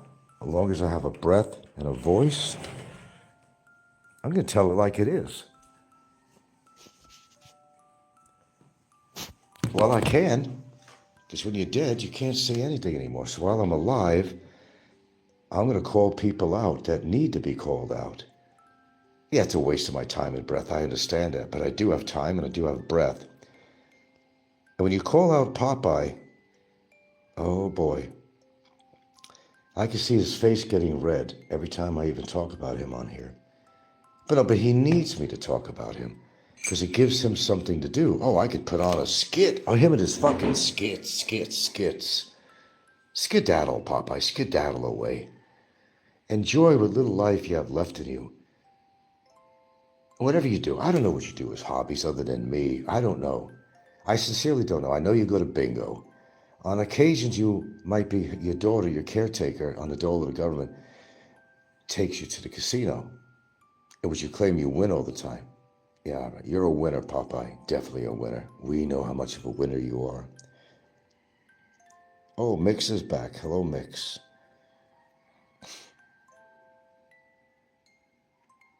They say, stay on YouTube, stay on YouTube. Let me tell you something. You want to know the truth? I meant it every single time I said I was going to get off YouTube. I meant it every single time. I know my girlfriend, she loved it when I was off for 3 months. She didn't have to say a word. Oh, I was truly off. Oh, it was for real. There was no medical emergencies going on. There was nothing going on like that. It was for real. But maybe just out of boredom on my dusty island. It's not an exciting place. It's not. I don't see anything exciting in the Philippines. I don't want to knock the Philippines. I like the Philippines, but, it is a third world country. And, you can't get the westernized boy out of me. You could adjust to certain things, but it's not the same. I think a lot of people who move out here feel the same way. That Asian thing kind of wears off a little bit, Truthfully, it does. The culture differences, all that stuff, Well, we are in a different country. Sometimes I got to remind myself, Jesus Christ, how long have you been out here? How the hell did that happen? I look back and I say, how did this develop? How am I on YouTube for certainly a decade? Like, what the fuck? I still question myself every fucking day. For example, I didn't intend to do a show this morning. I had no intent. I was listening to some other shit on the internet here, which, as I said, I do more than I actually listen to the local genre here in the Philippines stuff. No, that going on YouTube does not compromise all my time when I go on the internet. Far from. I'm always reading, listening, learning, and I'm not listening to a bunch of buffoons trying to prove their prowess financially, morally, in any other way over me, which they, a lot of them have just failed horribly.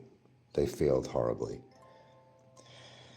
Mick says, I think PI is getting very precarious for foreigners. That I just read an article from somebody official or something in the Philippines. They're talking about just yesterday, last night actually. They're really getting concerned about the economy out here now.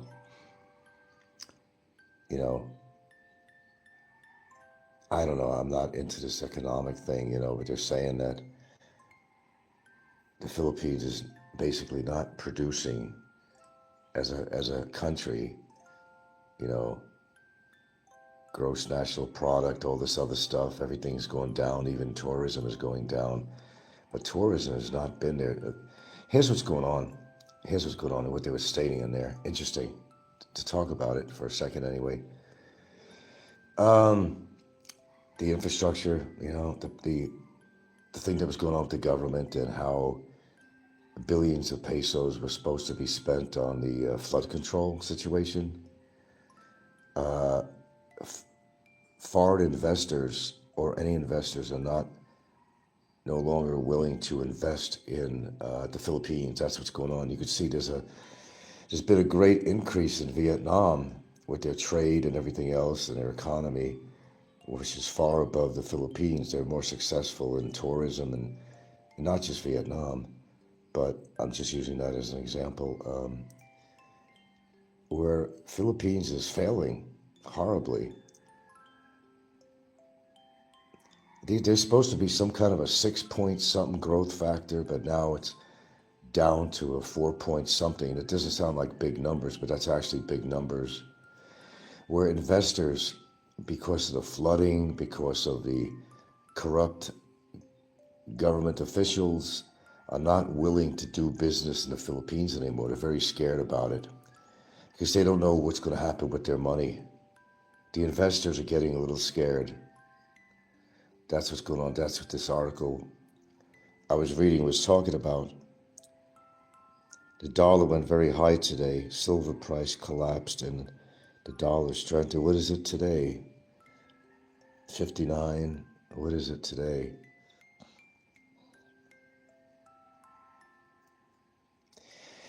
No, this is a serious matter with this country. Well, I know one thing, that foreigners don't want to see that number go down. What is it, 59 to the dollar? There was a time, I guess it was a long way back, but it did dip. It's like 30, 40%, PHP, the peso, which means that, your checks coming in from the government and everything, dollar value, is going to go down to the point of you're going to see a big difference in how many pesos you're getting to your dollar, or how many dollars you're actually getting to the peso. But it could happen any time.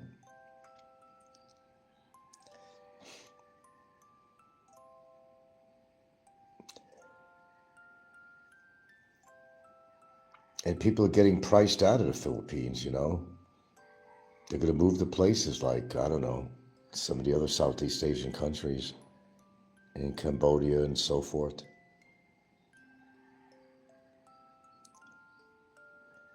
But yeah, this guy showed a lot of concern that,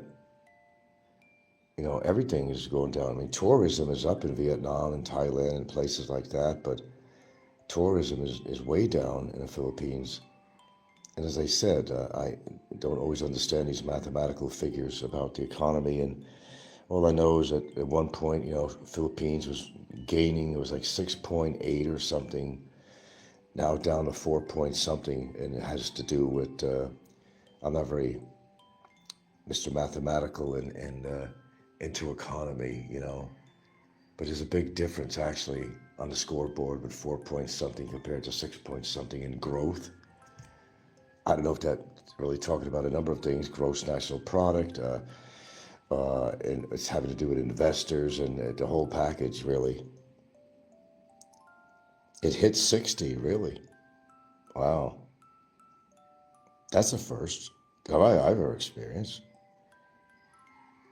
What is silver going for per ounce anyway? I used to love silver. I used to collect silver back in New York. I used to buy all the little silver bullions, you know, 1 ounce coins and bars, you know, when I could. I started doing that. I never continued. But I used to buy silver off people all the time. Then I go to Rodman in New York. I even remember the name. Are they still around in New York? I don't know. Rodman and Yaris. And everybody used to take their gold and silver and coins to Rodman. There was a time when the Hunt brothers kind of took an edge on the economy. What they did was they tried to buy out all the silver supply to create a demand, well, to raise in price, but they got in trouble from that big time. And everybody had silver coins that were probably worth more than their silver value they were cashing in. I've seen it. They actually had more of a value for their antiquity or their special dates and stuff like that, you know. They were melting them down. Rodman and Yaris wasn't keeping it for their value unless it was something special. They were melting everything down. There were lines out there. I was one of them that used to go there. On a local level, I used to buy sterling silver off of people. I don't care if it was spoons, cutlery, all that stuff. I know what to look for in the stores. I go into these little junk shops and they have these knickknacks in there. I knew to look underneath there and I look at that magic number, 800 or 925, which means sterling. If it was 800, it was considered coin silver, which wasn't worth as much. A lot of people weren't very aware of what they had, what they were selling. But then everybody got educated. Now all these little thrift shops and stuff, they were looking at everything that they brought in and making sure that it wasn't sterling, that, you know, maybe it was just pewter or something, but then now they were just checking everything. And I remember the lines. And there's all these little stores they had. They were popping up overnight. We buy gold. We buy silver. Oh my God, there were so many of them. And people were looking through stealing from their grandparents or something. Anything that was made of silver. In fact, the Waldorf Astoria had historically always used sterling silverware. It was a high-class place. But what happened, how interesting is this? Some of the rich people that were coming there to the Waldorf, they were stealing. They were stealing all the cutlery and all that, knives and forks and all that. They were stealing it. They were getting 40 bucks an ounce for it at the time. So the Waldorf was forced to use, I guess, you know, pewter or stainless steel or something because they were getting ripped off. This is for real. This really happened. Silver doubled in price the past 2 years, but today it plunged 25%. I wonder why. Look at my years. We love you, Frank. Popeye, so 10 years ago. Yeah. That's nice to be loved. I don't care who out there loves me or hates me. You know, the fact is I got a loving woman right here. That's all that matters to me. Because I'll be really honest with you, I gave up. When I was in Hawaii, which was a beautiful place and all that, but, you know, trying to find the love of my life was very hard in Hawaii. I had no problem finding women in Seattle. It was hard in Hawaii. Seattle was a slam dunk. But still, if it wasn't love, it was empty. It was shallow. But it was especially more challenging when I moved to Hawaii. Oh yeah, I know. The beauty of the Aina. Aina means land, by the way. It had that going for it. But socially, it was just not a great place for me. for women.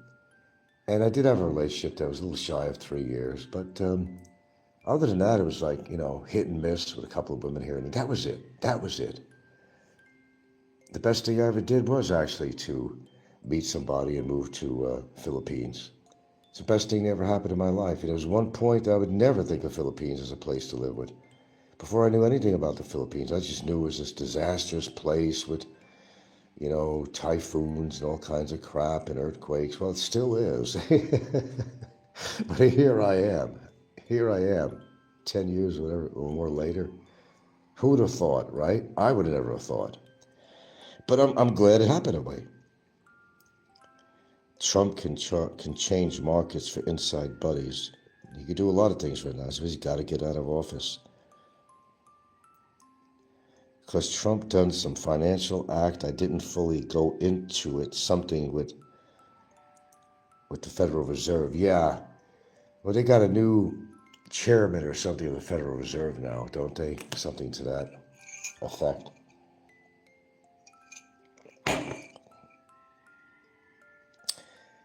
Oh, God, I always hate... Let's just probably keep this off Trump because, wow, I'm not a big Trump fan, as you could figure out, and what he's doing to the country and the world. Even his own ex-lawyer talked about him on the Midas Touch program, an independent news station I listen to, and other people too. They don't predict he's going to survive 2026, not only politically, but actually his mortality. I mean, he's got a lot of shit going on, and he's got some kind of frontotemporal thing going on with his brain. And one of the most embarrassing moments he had not too long ago, I don't know if it was a press conference, but he had certain officials surrounding him. Even someone with their kids was there on stage with him on platform, 2 little girls. And then while somebody is basically giving a little oration, Trump is sitting there, dead asleep, snoring. And the kids were so embarrassed they went to hold their mother. It was just embarrassing to them. But they also said that he smelled too, which proves my and others too that he's on some kind of a colostomy bag or something, because that's the first time I've heard this. And Mar-a-Lago, people from Mar-a-Lago, especially during a big party he had where they all dressed up in dog face. Can you imagine this? You can't make this shit up. They were saying that he smelled like shit, literally like shit, not figuratively. He smelled like shit. And he had another kind of a body odor too, with his breath. So he's sick. He won't be around for, Now what Vance does when Vance takes over, I'm not totally sure that he's going to follow Trump's policy. I think he's in fear, like anybody who works for him. And he's not going to come clean until Trump dies. He may totally do a turnaround. I doubt it. But it's something I thought about. That he's under fire, as all the senators, congressmen, and people on his staff are afraid of him. He's trying to put fear into everybody in the world. I think Vance is under pressure. I think there's a possibility that once Trump croaks and Vance will take over, you may see something different happening. He may come out and say, look, I never did really follow his policies. He put a lot of fear into me and my family and so forth if I did not follow his policy. He may. That could happen. I'm kind of doubting it, but I think that possibly it could happen.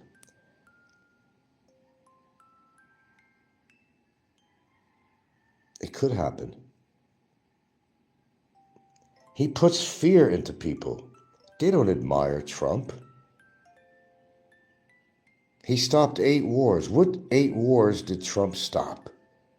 And him with that fucking peace prize thing. What, like a baby. He's upset. He wants to destroy the world unless he got his peace prize, which he thought that he deserved. It has no value. He didn't earn that peace prize. But he had to have it in his hands. Like anything he wants to get, no matter how it is. And no matter how he destroys people, I'm going to get what I want. I'm going to get my way. That's a sick man. That's a sick man. Very ill man. What good is a prize if you didn't earn it? That's like, I don't know. I was in competitions, photography competitions, things like that, right? Okay. Would I want some kind of award that I didn't deserve? Like I'd have to say, oh no, I deserved that. I think this photograph was better than those other competitors. If I didn't earn it, I didn't earn it. I'm not going to demand and say, no. I need that award. I need that award. I think I had the better photograph. Well, I'm not the one that makes that decision, you see? And I don't want the award. I don't want the award from somebody who earned it. It would have no value to me. It's the same thing. Different situation, but it's the same thing. Why would I want an award that I didn't earn? That makes no sense at all. But anyway, I'll try to segue out of this one with Trump. It's morning time. I don't need that kind of stress this morning. I want to have a peaceful morning. Talk about what is on the local genre. A message to you, Robert. You're not well liked on here. In your own sick mind, you think you are. You get a laugh out of a few people with your little skits and all that stuff. But it got to a point, Robert Clausen, that you're borrowing stuff now from Flying Circus, which has a hell of a lot more talent than you have in creating things, by the way. I mean, the guy's a creep himself, but he's pretty old. He'll be out of here soon, but not worried about that. But Robert, listen, you're sitting at home, and I know you're bored. I know you got your general hospital and all that, but that's not reality. These are actors, Robert, okay? Sure, we watch TV shows and movies for entertainment. We know they're actors. We know they're not really scary monsters and all this other stuff. But in your mind, you think everything is real. You live for drama because you don't have much exciting things going on in your life. It's elementary. I see it. My viewers see it. The people who go to your show, Robert, they all see it. They just go along with you for the laugh. But again, they're not laughing with you, they're laughing at you. I'm trying to make that distinction. If you don't understand, that's what's going on. They don't like you, Robert. And understand something, you're nobody to me. I don't care if you live or die. But I think you have to pay the price in one form or another for the shit that you do. I think you really do. I just let fate, quote fate, karma, the powers to be, to do their job with you.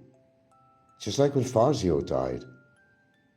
If I found out that you croaked, I'd come on and say, really? I didn't see that coming. Of course I saw that coming. You don't sound to me like a very active guy or somebody that can perform any even moderate exercises like I do, and I do exercise, but I don't think you're capable of doing that. Look, I'm not going to say I'm sorry that your wife left you and all that stuff. She probably had good reason. And you are a racist. You hated the fact that she's with a black man. Oh, you hated that. How do I know that bothers you? You're a racist? Because you said to me that when I divorced my wife, or she cheated on me, right? Okay, I put an end to that, didn't I? But you changed the whole scenario. You said that I caught her with a black guy fucking her in my house. That's what you said. That's what you said. You must really hate blacks. You must really hate them. I don't hate them. But it's not the way it happened, Popeye. But of course you had to use your own little bit of poetic license in there, didn't you? Hateful poetic license. It's not the way it went down. I didn't catch my wife in my house with anybody. No, Popeye, it never happened like that. Was she unfaithful to me? Yes, she was. Nothing going on in my house, brother. Nothing going on in my house. That would have been disastrous for both of them. Hell, I even met up with the guy who fucked her. That's right, in the U District, on the Ave. Well, that's Seattle talk. The U District means University District, on University Avenue, but we just call it the Ave. Meet me over in the Jack in the Box. I went there in a van. A couple of people in there with baseball bats in case he decided to bring anybody. But it didn't turn out that way. You could compromise with people. You just show them you're upset. You're not yelling at them. But what's the reality of what happened? Two consenting adults. I could have beat the shit out of them. And there's part of me that wanted to. I was right on the Ave. We weren't in an alleyway. I asked him, why were you with her? Why were you doing what you did? Did you not care about the fact that you could be breaking up a marriage or something? Or I said what I needed to say to him, and that was adequate. Because the fact was, there were two consenting adults. She was guilty. So was he, but nobody put a gun to his head and nobody put a gun to her head to do what they did. They were two consenting adults. What argument do I have to that? They both consented on what they did. I just took care of business from that point on. I moved on. To her surprise, she got a divorce papers in the mail, which shocked her. And that was, of course, after I kicked her out. But if you're going to get your stories going, get them straight, Robert. Get them straight. I don't know why, if there is a falling out, I don't know. Popeye's just losing it, I guess, and he's not making any friends. All he used to talk about was Nikko. That's like his own son. But something went down, obviously so. I don't know what. I don't know everything. I don't pretend I know everything either. I don't know.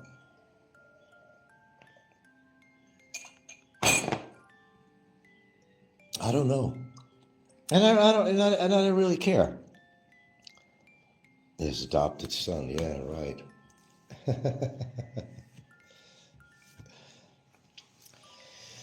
I don't know what the answer is, folks. We all get friction in our life, and we get things that are happening that we don't want to happen, but you deal with it. That's life. You have to deal with issues, whether it's health or whether you have a legal situation going on, whatever it might be, whatever, You just deal with it. Why? Because you have to. I mean, in Robert's case, Popeye, he knows he's a loser. He doesn't want to face that reality. Not publicly, certainly. He always wants to think I got one over on somebody being me. But he has clearly demonstrated actual obsession. It's not a loose statement. It's not out of line. It's not speculation, nothing like that. The guy is absolutely obsessed with me. And not just him, but we just happen to be talking about him right now. He's obsessed. I see the big man in Vietnam seems to be getting worried too. He's basically, this is the lead of this whole, no, he's been putting shows on. He's been commenting on Popeye skits and all that. He ain't off YouTube. Don't believe anything anybody says. Don't even believe me in regards to saying I'm getting off or staying on. Because if I don't know myself, then how could you believe anything I say in regards to that? I'm on it today, right? That's the only thing I can tell you. I'm on. I'm on until I'm no longer on. I'm either croaked or just decided to get off or whatever. It just is what it is. Take it for what it is. You'll know when I'm gone, and it ain't going to be 3 months. No, it's not going to be 3 months. It'll be permanent. It'll be permanent, I assure you. I'm just waiting for something right now. Then, feeling certain things out. I don't have to talk about it. Ouch, my toe.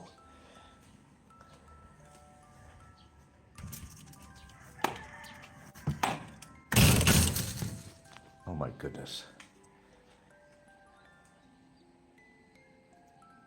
but his videos. I understand why Big E, I'll say his name, I'm not afraid. I can understand how he sides with Trump. I totally understand it. They're like two peas in a pod, they're a narcissist. Nothing illegal to say that. My opinion, Big E is a major, major narcissist. I mean, you know that, I know that, it's like nothing new. You just deal with these people in your own way, Let them live their life. They want to live it as a narcissist. They want to have a harem. They want to, whatever they want to do. We can say a lot about him, but it comes down to one thing. Although we find his life to be very odd and maybe not very traditional, but, it is his gig. We don't have to agree what he does with women. We don't have to agree his living situation. We don't have to like his narcissistic behavior. We don't have to like any of that. You don't have to deal with it at all, actually. You don't have to. Let him live his life. There's going to be failures in everybody's life. He's had failures. He's human, although people don't think he's very human, but he's human. He's made mistakes.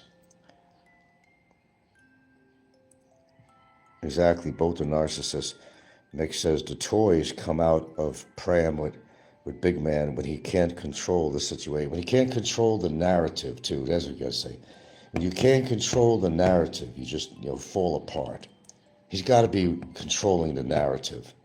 Some people are control freaks, okay? Yeah. If they don't get that control, they fall apart. I'm not trying to control anybody. It's not my endeavor to control anybody. I just come on my show, I speak my mind, and I tell the truth about what I hear and see with my own eyes and what other people have seen. That's all I do. I deserve being attacked for that. I mean, talk about the narrative. I mean, look, I can make up shit on here all day long. But what's it going to mean if it ain't the truth? And what's the purpose of wasting your oxygen if it's not the truth? I could lie about a lot of things. I could say my relationship is bad or I'm unhappy and all that, but I'd be lying. They want me to be miserable. They want me to drop dead. Then you say, what kind of people are these people? Is it that bad? Are they that jealous? What are they all upset about? You want to think about this? What did I really do on YouTube to upset so many people? I mean, really? What? I did a show. I talked the truth. I guess it's that thing, where the truth hurts and all that shit. That action by his wife shook him up over a year ago. It put him out of sync. They're very vindictive people. Okay, I'm just reading your comments.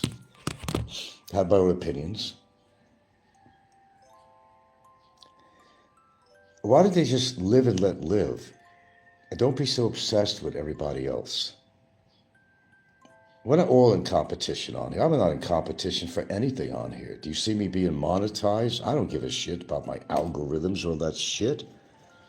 I'm one of the only few people on here that have a show that's not monetized.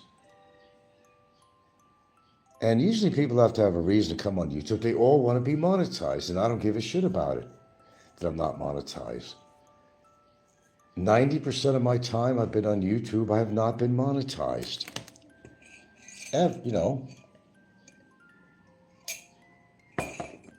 I can speak freely. I'm not worried about even getting knocked off YouTube. You'd be doing me a favor. Popeye was in his old glory because he got me a strike on the channel. I'm not hiding the fact that he struck me. Give me 2 more, Popeye, and then, but the problem is with that, Popeye, there's a problem with that. If I'm not on anymore, you got nobody to talk about. Let's give him something to talk about. Very vindictive, yes, very vindictive. Despite not having, all these subs and all that shit. How is it possible that I'm the most successful person in this genre? In the sense of, not subscriber sense, but in the sense that, I'm living in people's heads, rent-free. The trolls, oh, he's boring show, or he's this, and they call me a bunch of names, but they all come here and they listen. If I was that boring and I didn't have any topic matter, even the trolls wouldn't listen. There are some trolls out there that I can't even listen to. I can't. I don't tune in anymore. It gets to that point. Mr. Prince, Robert Clausen as Popeye, he bashed. Oh, that's Princess Anne. Okay. He bashed on me that we have no transaction. We're not friends, but Big Ego used him to post my pics. Yeah, I know who you are, yeah. Mike says hello to Anne. Miss, she says hi, good sir, okay. I know what's going on. Well, personally, I don't think Big E should be really picking on you. And I'm not going to say the reason why. I don't think he should be trying to take advantage of you. And I'm not going to say why. I'm not going to be rude or anything like that. But I think people understand what I'm saying. He wants to pick the most vulnerable people on here. That's what he does. Oh, he thinks they're vulnerable. Thinks.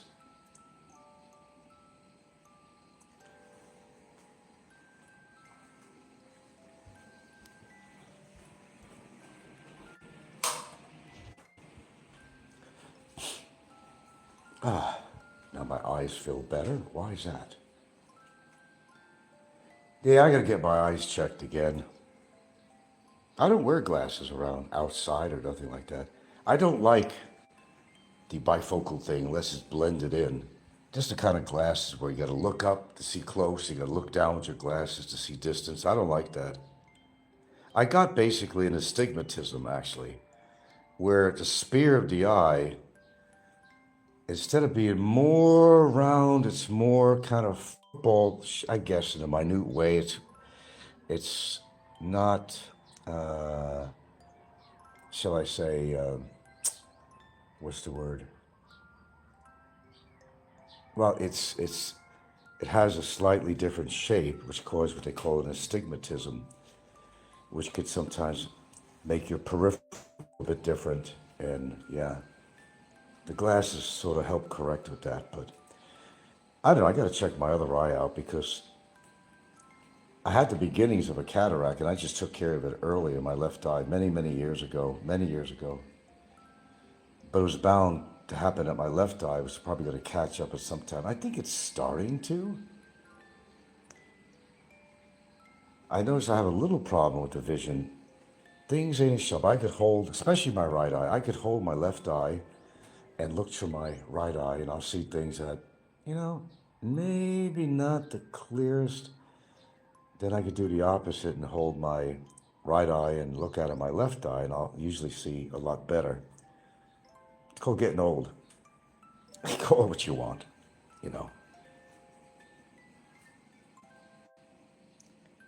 But anyway, I know I'm off topic with that, but that's okay. Oh, I just don't think I want oatmeal this morning. Shit like a racehorse. When I say I'm a regular guy, and I don't mean Scotty. I'm a regular guy. Maybe Popeye, you should become a regular guy. Personally, I think you're constipated. Although your mouth is more like diarrhea of the mouth. But I think he's constipated. That also helps his bitterness. It added not getting laid. Oh well. Sounds like a personal problem to me. That it is. Let's see, very true. And The big man is that cowardice. He pays him to do the dirty work.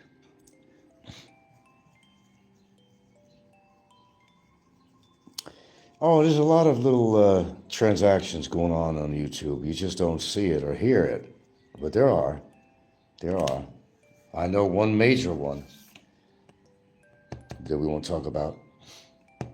And they say they're not behind all this shit. Poppycock to that.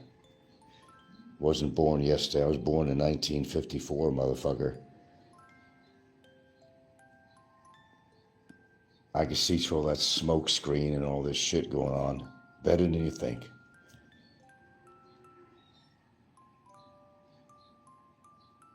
I've got that talent. I could read people pretty well.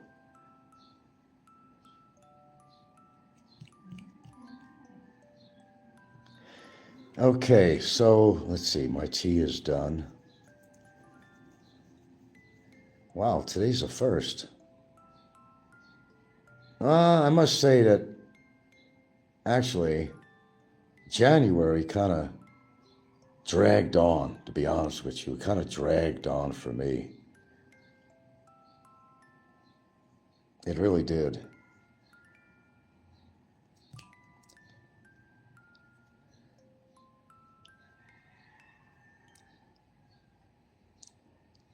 Yeah, the best advice I want to say to you people is handle your own affairs. Don't worry about what people say about you. I mean, you can respond to that kind of shit if you want, and I do. But concentrate on your own life. Understand something, that people are just trying to pull your chain. So if you had a problem with any of these people, they're just trying to pull your chain to get a reaction. This way they have something to talk about on their show. That's all it's about. They know whether or not you're living a good lifestyle or not. They know exactly. They're aware of it. They don't want to admit it, though. They don't want to admit that they're wrong. They don't want to admit that perhaps they're not living the lifestyle that somebody else is. I don't have some grandeur lifestyle. I'm not out partying and drinking and going to all these events and all this shit, but it's a choice of mine. Sometimes you're happy with the status quo, you know. I'm not getting any younger. And all these people, they don't settle down. They're just wandering the streets with their camera. And I'm saying, what is that all about? Comes a time when, get real.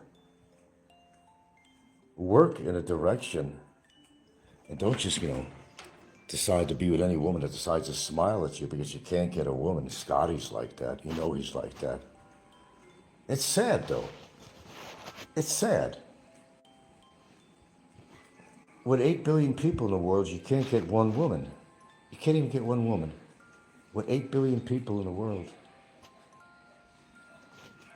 you're doing something wrong.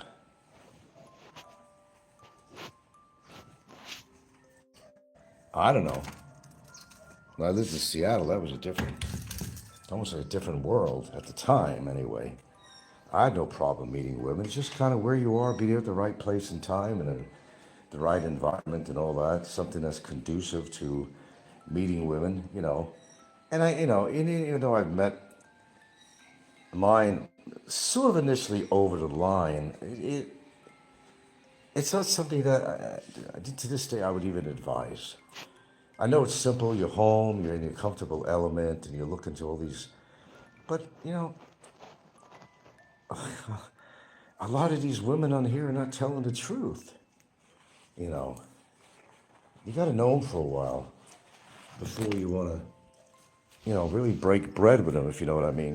It's to devote yourself to somebody, Spend some time getting to know them and what they're all about. You owe it to yourself to do that. But I know when you're lonely, though, you'll reach out and grab anybody. Because, if you've been following my show, I do talk about that a lot. I do talk about loneliness. You could even be lonely when you have a partner. You could even be. Because maybe there's other elements that don't come together or something.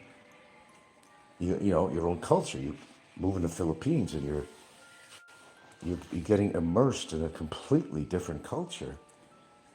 And you're surrounded by Filipinos. After all, it's the Philippines. You got to acclimate yourself to that. And sometimes, you know, that's why I think a lot of people get on YouTube. That could be part of a factor why I'm on YouTube, because although you don't want to make personal friends with anybody on here that come from the Western culture, you know, still, sometimes it's nice conversing with people, talking about different things that you're used to, whether it's foods, movies, anything with the American culture, or whatever country you come from. It doesn't have to be America. But I'm just saying, I think that's part of what it is, and why any of us come on here. Because maybe you can't express yourself as much to Filipinos than you can to, you know, obviously people from your own culture. I think that has something to do with it too. I really do. Nick says, I wouldn't want big man's lifestyle even if you paid me £1 million, Frank. It's a pure manufactured facade. Yeah, I feel the same way. I'm happy being me, whoever I am. Good points, faults, whatever. I'm happy being me. I wouldn't want to be anybody else, not even in reincarnation. I wouldn't want to be anybody else but myself. I could trust in myself, you see. You can't trust people, but you could trust in yourself. And that's the way it should be, anyway. And, you know, our society, it's separatism. It's people are falling apart. They're not communicating with each other than through electronic devices. It's not what it used to be. People meet eye to eye, face to face, and have a friendship, relationships. You know, I mean, there's so much that's going on the internet that people are afraid to leave their houses to actually sit down with somebody one-to-one and socialize, you know, face to face. You know, everything's on the goddamn internet. Facebook, Twitter, this, that, YouTube. It's not like it used to be. First thing kids do when they come home from school, they're playing games on their fucking phone. They're not really absorbing it into the family. Even her kids, you know, they're kids. They're kids. You know. They're doing what kids do in this society. Everything is their phone. But then again, to be fair about it, adults, same thing. Same thing. I'm on the phone now. You're on your phone, cell phone, or laptop, whatever you have, right? My point. It is part of our society. It's part of our technology now for a long time. We've come a long way. A long way. It's a good thing, though, in a way. I don't say it's totally bad. It's the best way of communicating with people all around the world. You can express and share your ideas, your philosophy, and try to get a better understanding of the world, because you now have the ability to stay in touch with the world through this device in your hand. I think it's miraculous. I mean, it's incredible. But unfortunately, people want to take advantage of this new technology, not for the good. And a lot of bitter people, this is basically a platform to them to yell at people and just kind of express the disdain in their life, the bitterness, the lack of human companionship, the lack of love they have in their life, the lack of a partner, lack of anything that they may have had once and lost but never got back, or they've just been like that all their life. I don't know. It's sad. People becoming more robotic. Okay, but which brings me back to something actually that I don't know. Jump on me for this, if you will. It's all right. You could jump on me for this. I watch these movies, and why can't people just talk like people? Like, you're in the service. Sir, yes, sir. I think the coordinates that we did prior 3 hours ago are the accurate coordinates, sir. Why am I acting and talking like a robot, sir? This is government control. It's all government control. Why can't you talk to your superior? Say, yeah, well, I tried to check these coordinates and, 3 hours ago, and I'm gonna comply with the sergeant on this one because I think his coordinates were exacting. I said, I do not know about the coordinates, sir. It could be exacting, but that was 3 hours ago. We can now check it again. You work for the government, you're a fucking robot. You're right, they're robotic. I get a kick out of that. Sir, yes, sir. Hooah. I walk like a robot, I talk like a robot because the government wants me to act that way. It's called control. I am brainwashed by the government. I will do whatever they say. I will kill people in the streets, the new Gestapo. I will kill innocent people because the government says I need to do so. I must comply with the government. My God, what have people become? What have people become? Jeez. These people live with themselves too. I don't know how. I guess you pay somebody good enough, they'll do anything for you, right? It's for money. But all these Gestapo agents are not being paid that well. It just goes to show you how many ill-minded people are in the world. Put them under a government flag, put them under a government position. I mean, it takes all types, right? But I think a lot of people that are working as ICE agents and Border Patrol and all that shit, they feel really empowered. And these are probably people who were bullied when they was a kid. They never got their way. They got beat up. And they demand respect from people. And the only way to get it is to wear a uniform and a fucking gun and kill innocent people and not feel anything about it because they had the poetic license, well, no, the government license to kill people because the president says you can and it's not called murder.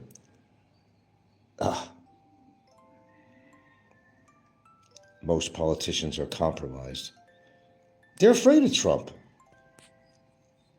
They're afraid of repercussions if they don't listen to him. Afraid they're going to get shot themselves. Like in Russia, they would get mad at you. They'd send you to Siberia. They'd send you. You don't want to be in Siberia.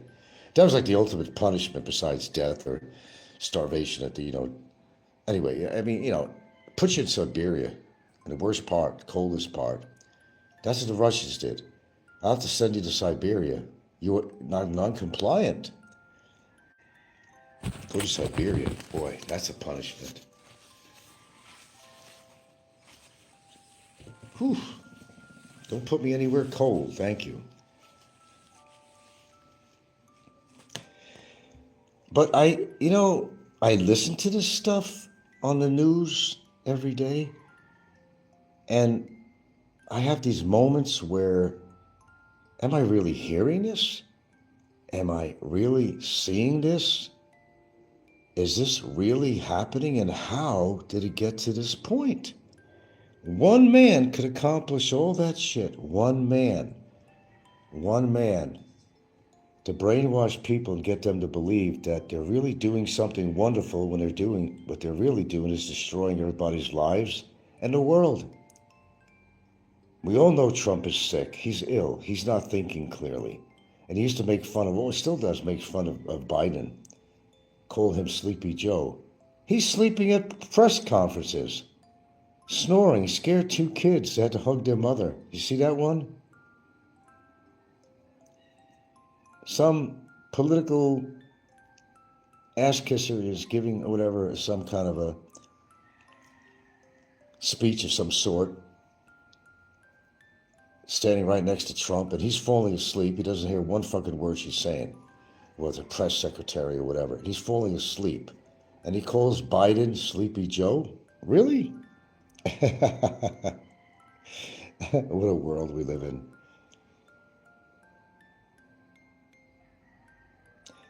You get listen to some serious shit on here to make you feel alive when somebody else is not going to be alive. I didn't follow this guy all the time, but there were other people. It's very morbid. I don't, really like listening, but I did follow a little bit. This guy in his mid-40s, never get to see his going to be his newborn child. He was hoping to live long enough to hold her in his hands, and he was going through all kinds of treatment and shit, chemo and this and that, and it's just everything was too bad. It was spread. Now, he just recently died. I feel sorry for the guy because he wanted to live life and he appreciated life. See, again, the point I'm also making is the people on here, when I say they don't appreciate what they have, they don't. They don't. It takes a life-threatening situation to wake people up and realize that all this bullshit that goes on YouTube is so damn insignificant when it comes to your life, Oh, then, and only then, they realize the wrong that they did. I mean, I spent my life hating the way you did, the way I did, I can't believe I did all this stuff. God, please forgive me. I'm a sinner. I said things about people I should never have said. I don't know why I did it, God, but please, I need some brownie points. I want to go where you are. Take me, take me. I don't want to go the other direction. Oh, only then they come clean. But if they believed in all their religious beliefs, they wouldn't act that way to begin with, okay? Because if you truly follow, your beliefs and religion and all that and what it stands for, and it does stand for a lot for some people, it really does. It's not just a thing in a neighborhood. Some people are very real and they really do believe, and they have every right to do so, that, their life is a lot fulfilled by being religious and we all have a belief system. It may not be religion, but we all have a belief system of our own. But it's the people like Popeye and all these other people that profess to their devout, religion, how devout they are, but they just don't practice it.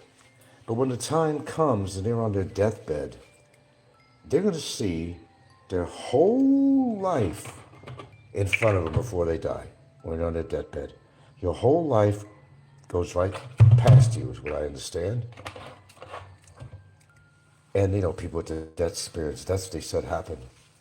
I mean, a dead man has never come back to tell, but that's what we certainly know of.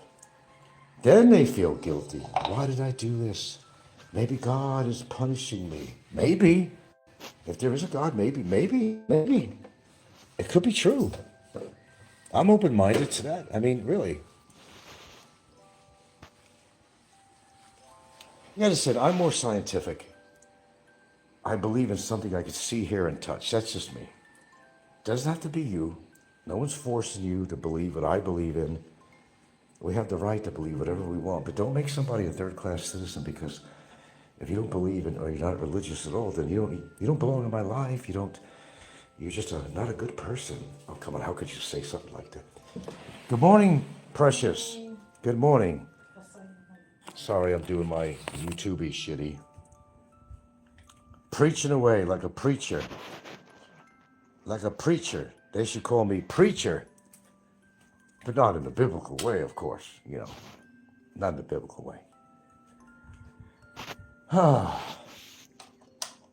Boy, Ginger's sure laying low this morning. Let's see. Always got to check on her.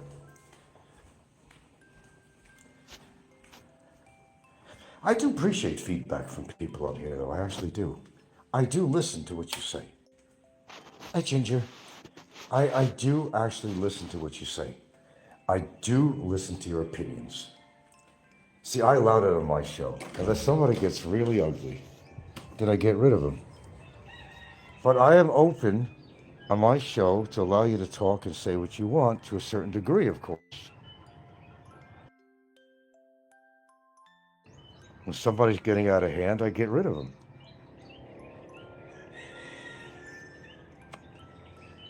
Yeah, I don't have any videos up there because it's not important. They're being recorded anyway. Why do I need them on? If you miss something I put on, just go to the copycat channel. Why? Why do I got to keep them up? Why? Am I worried about viewers? Monetization? No, that don't apply to me. So that's not a big thing.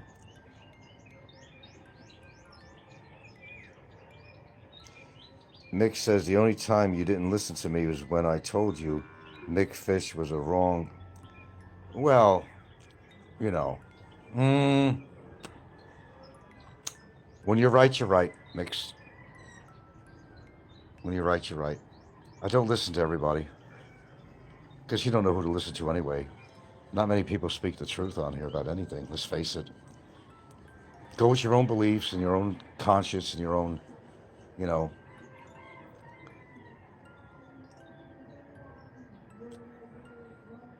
Huh. Now it's a nice morning here. I just really don't think people appreciate what they got.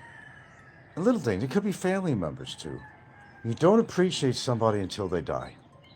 They're so stubborn that I should have made amends with my dad or whatever it might be, or whatever member of the family, you know. But people don't do that. They'll wait till they pass away and said, you know what, I was wrong. I didn't treat him right. He did a lot for me. But that's how constipated people can be, okay, to get it out. Even a thank you to say, you know, thank you for raising me. Thank you for loving me. Thank you for taking care of me. But there's politics in everything. There's always politics in family. But we're not going to do a whole show about my daughter. I know my relationship with her. What it is now, what I had. I'm sorry, but, you know, like Nikko, he prides himself. He says he's a good father. Has kids in his life. They love me. Well, I had my daughter in my life. I wasn't into drugs like Nikko. I wasn't into drugs. I wasn't into alcoholism.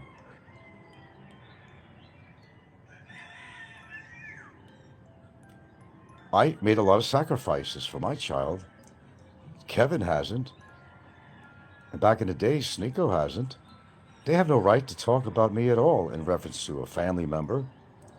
They have none. They're not in a position to do so. You have real family now with Gilda's kids. I'm so appreciative that I do, because I tell you what, I've been lost in my life. I've been lost many times. I was never a big people person. I mean, I never try to pretend to be somebody that I'm not. I tell it like it is, and whether people like to hear it or not, that's too bad. But I have my own opinions and I make my own evaluations. I do, for me, not for anybody else.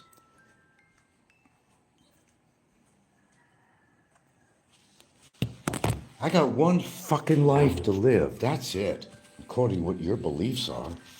I believe you only have one living life to live, you know, and try to make the best of it. I don't care what it is, the little things you do. But the one denominator of all these creeps is that they're not really in a satisfying or real relationship. It's either have to do with control, power, money. It's not real. What I have is real. And for me to say that, because I had relationships that I thought were real, okay? Oh, we're probably gonna get married someday. Oh, she's the woman for me. God, I don't want to let this one go. But then shit happens. They're no longer together. You have your own belief system that, oh, you know, we share our emotions, intimacy, share the same bed, laughing, having a good time, relating to each other. Then it's over. You believed that it was going to last forever, but nothing lasts forever. Nothing. There is nothing that lasts forever. Nothing at all. And once you get into that proper mindset, you'll understand. I notice even her sons have great respect for you. I know The accountant girl thinks, well, I don't know if she thinks the world of me, but she's kind and caring, you know. They don't talk much, though. I mean, even to their own mother, to be honest with you. It's not like we're engaged in all these conversations all the time with the kids. They're too busy doing their thing. She's working on her computer. She got other stuff to do. The kids, they sometimes have to come home late. They have an athletic thing to go to, one of them. Or they are involved with the church. Sometimes, you know, they get involved with that. You know, they're kids.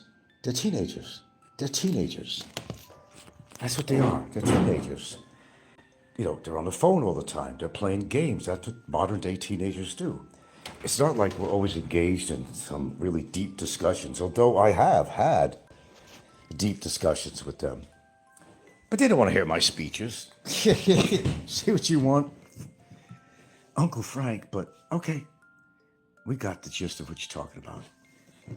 They're ambitious, you know, they're very, you know, these days kids are unsettled. They're just like a stick of dynamite, you know, from one second to the other. Their hormones are flying because they're at that age. The ones like in their low teens, you know. They're thinking of girls now. Oh, yeah. But, I mean, her kids are so well adjusted that they are all career-minded. Had to take some good parenting, and I'm not going to discredit myself from that because the two children that are living with me right now, I remember them when they were knee-high to a fucking jackrabbit, you know. They've been in my life, I've been in their life for how many years, you know? They respect me. If they didn't, they just go back to Cebu. They continue their education, everything in Cebu, and go live with their father. But they choose to be here. If I was that much of a deterrent or an unlikable person or something, they wouldn't stay here. I want to go back and live with Dad. They got that choice. They're not imprisoned here. They're here because they want to be here. That's the difference, you see. I have that going for me, and a lot of people don't have that. There's no reason to get jealous of somebody. Just maybe get your affairs in order. Don't tell me to clean up my fucking backyard until you clean your own. Concentrate on your own backyard. Don't live your life vicariously through my shows. I don't encourage that to anybody. Sure, I got a lot to say about a lot of things, because maybe I have more knowledge than people in certain ways. I'm certainly no fucking professor, that's for damn sure. Sometimes I do think I'm a dumb shit in some ways, and some things I think I'm very intellectual in other things. I got my downfalls. I'll at least admit if I'm wrong. The other day, what did I do?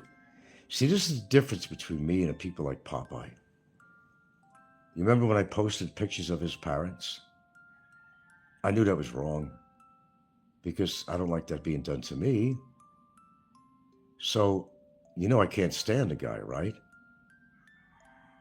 But I had such, you know, I have values where he doesn't. And I'll admit when something's wrong. And I actually gave, of all people, Popeye a public apology that I posted a picture of his parents up. Popeye does not have it within himself to do anything like that, you see? Mick says, Gilda, highly educated her kids, and we see others in Vietnam doing frisbee on the beach instead of getting an education. Well, that's his gig, you know? I'm more concerned with my family, not his. It's his gig. He knows what he's all about. He knows he's a pompous fucking ass. Just comes straight out. Would never stopped me before. He knows he's a pompous ass. He knows it real well. I cannot live my life with money and controlling people to be around me. That's my idea about him. I'll say it out loud. I think he's very controlling. And I wouldn't be surprised that he's not controlling his family. Nice dinners, going on trips. Sure, there's an element there. Of course there is. You have to be dumb blind and, just if you can't see it or hear it or pick up on the vibes, then you're not paying enough attention. I wouldn't want his life for anything, nothing. I'm a one-woman man, period. I don't need more than one person to satisfy my, quote, ego. The relationship is based on true love and not a contract. Exactly. That's where I excel over these people. To the day I die, I'm going to know that I've been loved and respected and appreciated. They can't say that for themselves necessarily. Look at Trump, where money went to his fucking head. The more money you have, the more power you want over people. And you don't have to be a president for that to happen. Money can be can corrupt somebody. Because money equates to power in our society. And once you get empowered with your money, you think you're better than everybody else, but you're not. They got so many downfalls in their life that they don't want to talk about. They'd be too embarrassed to talk about it. There's always something going on in the background that they're not going to tell you. Of course not. Why would they do that? It's an image thing. I got to keep up my image. Well, I think you people are smart enough to know what most people on YouTube are all about. If you've been listening to them for a while, I think you've come to your own conclusions. You don't need people nudging you, saying, "Oh no, this guy's like this, he's like that." You make your own evaluations of people that you would normally listen to here on YouTube or outside of YouTube too. Follow your instinct. You know whether they're living a great life or not. Look at Licky.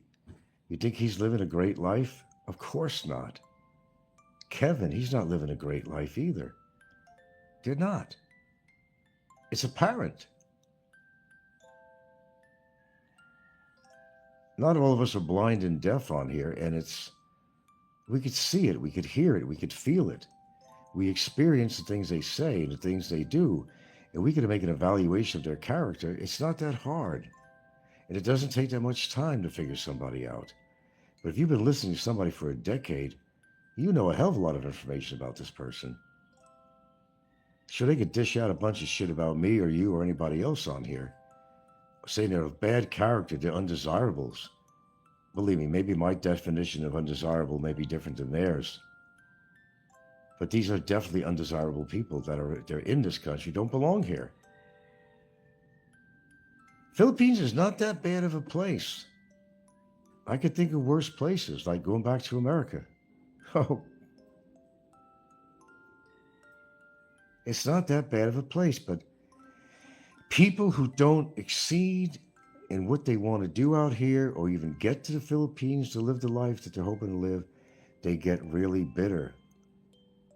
And they start knocking the Philippines, knocking Filipinos, because they could not succeed like I have and other people have. There are foreigners out here besides myself that I think are in fantastic relationships. Even some vloggers out here. You might not have heard of some of their shows, but there's plenty of people out here that are very happy in their life out here, very happy with their relationships, and they don't try to let people get them down by talking about what the Philippine lacks, whether you don't like the leadership. It's not your business on the leadership, none at all. Just go with the status quo out here. You have no choice. You could disagree with governmental policies, but it's not your job to disagree. I mean, you have your opinion, but don't make it public. That could be dangerous in this country. You know that. Look, I call a spade a spade. I tell it like it is, but you still have to watch what you say on here. It is not your country. It is not your government. You can't even go to a rally without getting arrested. You can't do that. Okay, once he got his life out of a sink, we see him blame the Philippines as he is a control man. He's on a tourist board for Vietnam now. On a tourist board? I don't know what that means. Oh, yeah. Oh, all of a sudden the Philippines is a horrible place when this guy was boasting about it. He loved his Makati condo, whatever he had. only said good things about the Philippines until certain incidents happened, and all of a sudden he's so against the Philippines now. I got you, Mix. I got you. I know where you're coming from. I sense that too, you know. But I still think the Philippines people, I mean, people come by on a motorcycle, they smile, say hello. I mean, I never even got that in Hawaii or Seattle. People walk by, say hello. I mean, you have that out here. You have that. Filipinos have accepted the fact that there's foreigners living out here. They're used to seeing foreigners. They're used to seeing foreigners with younger women. They're used to seeing foreigners all throughout their day in life. They've accepted us. But the worst thing that any of us could do is to make bad examples of all the other foreigners, because then the tables will turn. Filipinos will see us not as an asset to the Philippines, quite the opposite. We've got a good relationship with the Philippines. United States has. Let's not kill that. He loved the malls and dairy ice cream. All right, let's stop talking about him. He just doesn't interest me. I think we spoke what we need to about him. And we all are allowed our own opinions. There's nothing against the law. There's no lawsuits going on for an opinion. If it fits the billing, if the opinion is correct. And you're not going to go on just a blatant attack on somebody unnecessarily. Underline that word, unnecessarily. Yeah, I think we have. Wow, I still got 25 strong here and 12 thumbs up. Good show. Good show. No, guys, I really don't know about my future on here. I'm just being honest with you. It's like the devil and the angel are fighting on my shoulders, if there was such thing as devil and angels. You got one guy on his shoulder saying, stay on, stay on. The other one saying, the angel saying, get the fuck off this thing. It's been nothing but trouble. Nah, the devil says, fuck you, angel. You gotta stay on here. Sock it to him, give it to him, give it to him. You're doing a good job exposing all these assholes. It's a back and forth thing, Why am I here? Should I be here? Especially under certain things going on. And what I've experienced on YouTube would get most people off YouTube, but I'm still here. It must show that I do got thick skin, or certainly developed it. I've got every insult in the world on here, but that doesn't drive me away. I just think of who it's coming from. That's all. That's just a way of thinking. Look at the source of where it's coming from. Are they living a great life? Is it all smoke and mirrors? Is it all pretense? Mine ain't. I think people know my life very well. Unfortunately, I don't like people to know too much about my personal life, but they do. Well, they know enough anyway. They know enough to seem that they know I'm in a good relationship, and that I've done things that people haven't done. I've actually settled out here. The house, everything. Got a family unit going here now. I did not have a sense of family prior to being in the Philippines. I did not really feel it. I did not have that. I think you provide a good service in exposing. Well, the thing is too, Mix, it's really not my job to, let's say, expose people. If I talk about anybody on YouTube, it's just to basically enlighten people, at least from my perspective, on what I see. And they could agree with me or not. They have that choice. I don't force people to come to my show and listen to me. I'm not like Philly and all these people. They got hundreds and hundreds of thousands of subs and viewers every time they come on. There's always a good dialogue going on, and they got lots of people showing up, 100, 200 people. No, my show is completely opposite of that. It's a little grassroots channel that maybe was never meant to grow, really. I got a good little intimate audience on here that come on here usually when I do my shows, and that satisfies me. Because like I said, I'm not monetized. I don't care about that shit. As far as me, it's not like my job exposing people, but if I have to sometimes, I will. When things get a little bit too far, I put up that proverbial mirror in front of them. That's all I do. Doesn't go beyond that. I put up that mirror and I said, take a good look. Take a good look. What do you really see? Come on, admit it to yourself. What do you see? See, we see it. They may not see it until something happens with them and they, oh, shit, I really did that. I really have been a creep after all, haven't I, right? They know who they are. They know what they do. They know what they say. This is their character. You can't change certain things about people. Do you think you're a mentally challenged individual, you think you're going to change that? Or an autistic person? You'd like to be able to help them and change it, but some things you can't do. It's not possible. It's like Barry or any people like that. You could try to give them any advice in the world. Hey, stop it before you get in trouble, you know. It's almost like you're talking to a wall. Or something that has some bad autism. They're living in their own worlds if they're really badly autistic. You're not really getting through to them. It's like a waste of oxygen. You could yell at Barry every single fucking day, but you're not getting through to a person who is cocky as Barry is. He's always convinced he's in the right all the time, but in his case, he knows he's in the wrong. Excuse me. But he just refuses to go to a positive change, and look where it got him. Look where it got him. You think he's a happy camper right now? No, he's not a happy camper. Do you think you'll be able to file a case against Popeye if you don't stop? I'd rather a person-to-person confrontation. That's what I like. You want to know the truth? Fuck the law shit with that. Although he is a U.S. citizen, I am a U.S. citizen. I can do that. Why complicate my life anymore? Why?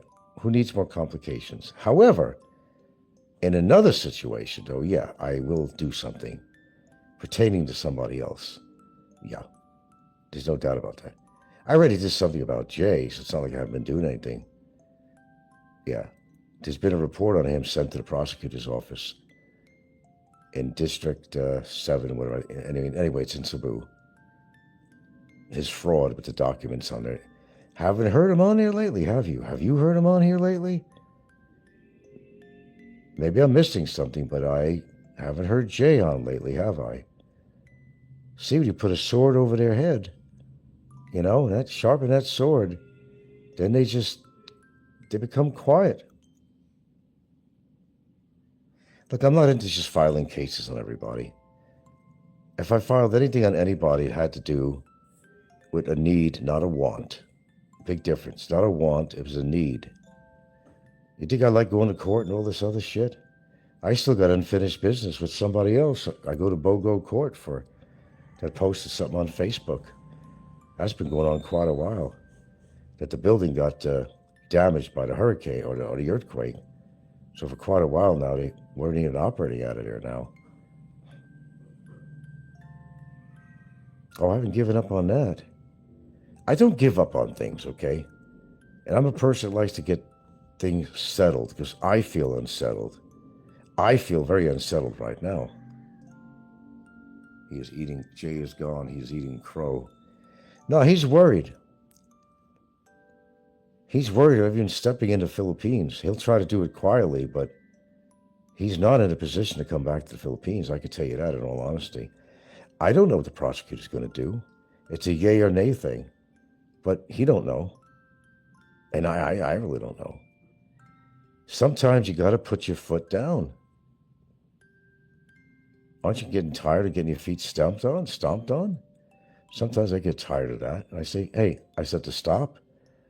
I gave you a good example of a guy I used to work with back in Mount Vernon, New York. I gave you that story. He didn't stop and he paid the price.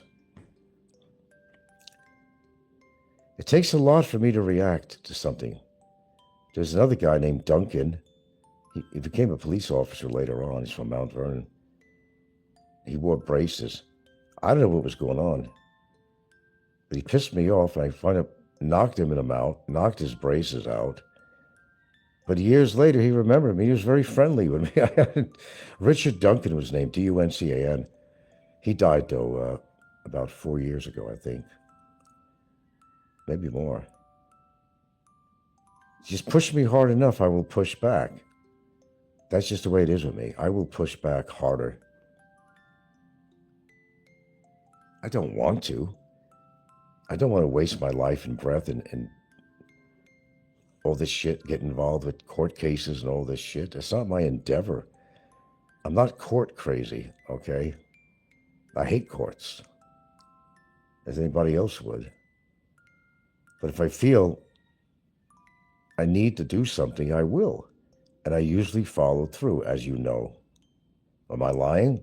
Obviously not. Okay. My sweetie is up. I got to spend a little time with her. I got to see if I want to eat. I got to get some protein in me. I don't think I'm having any cereal this morning. Damn. Fiber's a good thing to have, but I'm going to tell you something about fiber, man. Tell you what, I was cheating and I was eating these equivalent to M&Ms. They're called Nips, right? It's just milk chocolate with nuts in it, you know. Then I was having all this fiber, you know, from oatmeal and I'm also lactose intolerant. Most people over 20 are. You may not even know it, but you are. And I wasn't taking anything for that. So all the fiber from the oatmeal and blueberries and milk chocolate, which I'm, you know, well, just figure out the rest of what I was going to say on that. You'll understand the end result of too much fiber and any kind of dairy products and stuff like that. Well, use your imagination. I'm telling you, like a fucking racehorse, man. On a need-to-know basis, you know. But, excuse me. Yeah.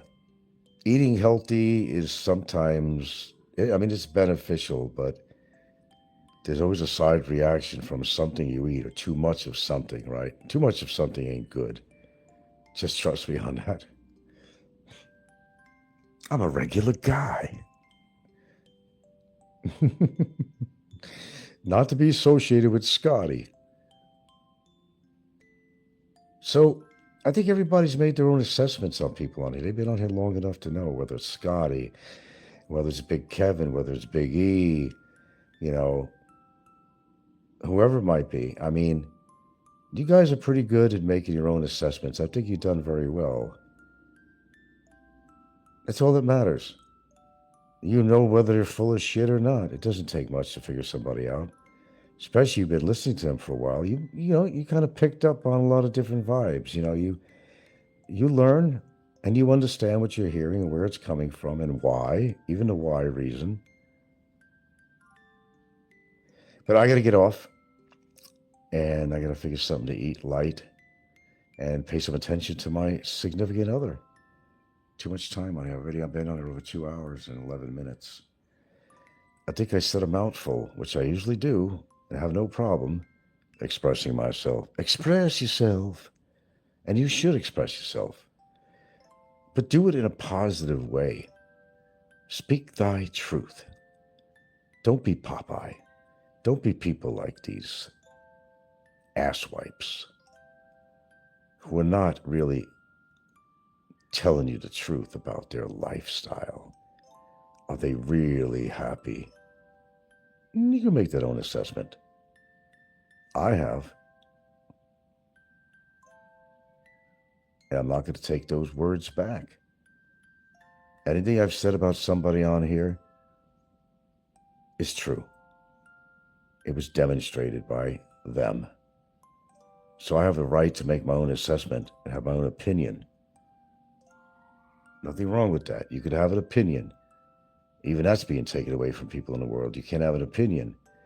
It gets to the point you can't look at somebody the wrong way, or they think you're looking at them the wrong way, get arrested or something, or killed. Yep, that's our society. And right here on good old YouTube, everybody is a judge and jury of somebody else. Really. Das crazy. In the words of Slim, das crazy. First, I think you're all crazy, but I'm crazy to be on here. But I'm off. Popeye, listen, try to enjoy what you got left in your life. And this applies to other people too, not just Popeye. Appreciate what you have and build up on what you don't have. I can say this 10,000 times, and I have. Life is short. The only way you're going to know it if you have a serious medical condition going on. That some people have to wind up, appreciating life more intensely. When they know their life is limited, they got some kind of a horrible disease. They know they're going to not live a great, long life, productive life. It seems to be only when that happens do you realize how precious life really is. That your life affects other people. I mean, other people that care about you. They get affected by your death or your illness. You're affecting somebody else's life, but unfortunately for a lot of these people out here, there's probably nobody in their life that would give a shit whether they got ill or died. And that's sad. Or having somebody to love or to love you back. I mean, for real, not having to do with money and empowerment. If you're living that kind of relationship, you truly don't have anything.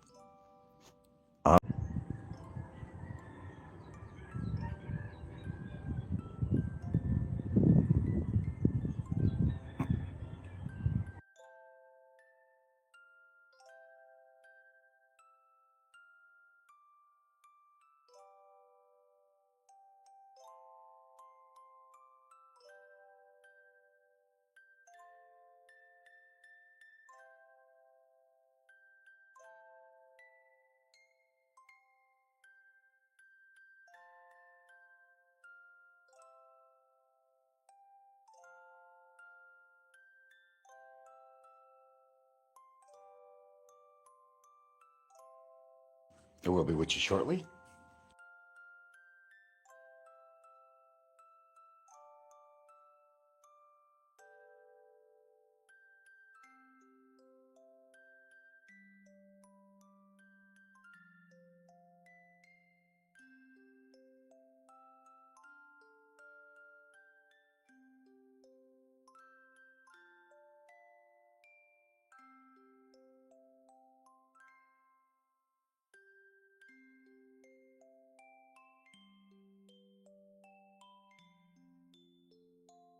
Just trying to find a video stand here, folks. Hold on.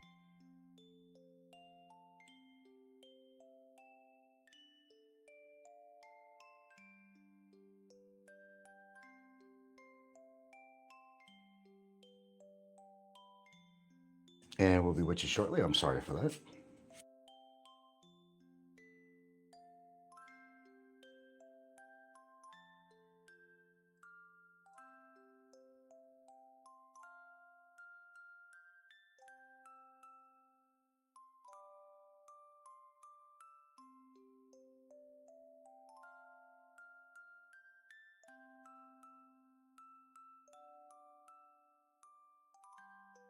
I'm just trying to find a video stand over here. I got this old one here.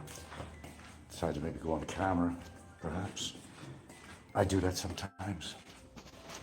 Honestly, I do. Okay. Where is everything I need here?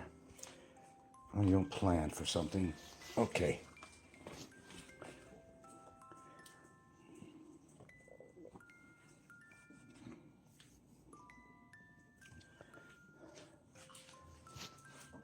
Hello, Ginger Girl. Okay, we got to start somewhere. No, I have a favorite video stand. I have one here on me, but it's not a very good one. Not very controllable.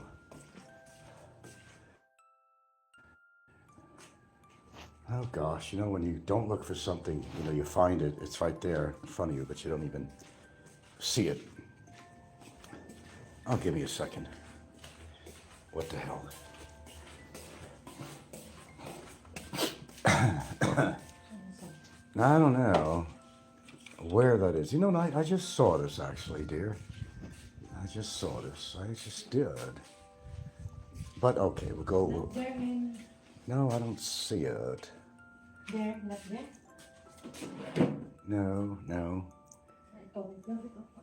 Or kitchen. Kitchen. Ah, maybe. I don't know. Pardon me. It's taking me longer just to find the things I want than to actually do a show. And we're going to talk about something actually very important today, too, actually. I was listening to, haven't been listening to her for a while, Philippine Antics.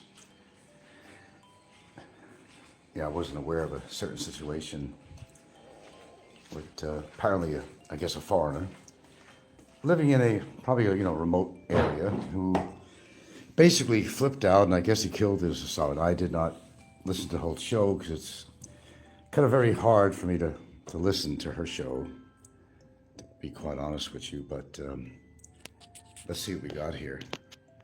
If I can manipulate this. Oh, lordy, lordy, lordy. This is not my favorite, but it works.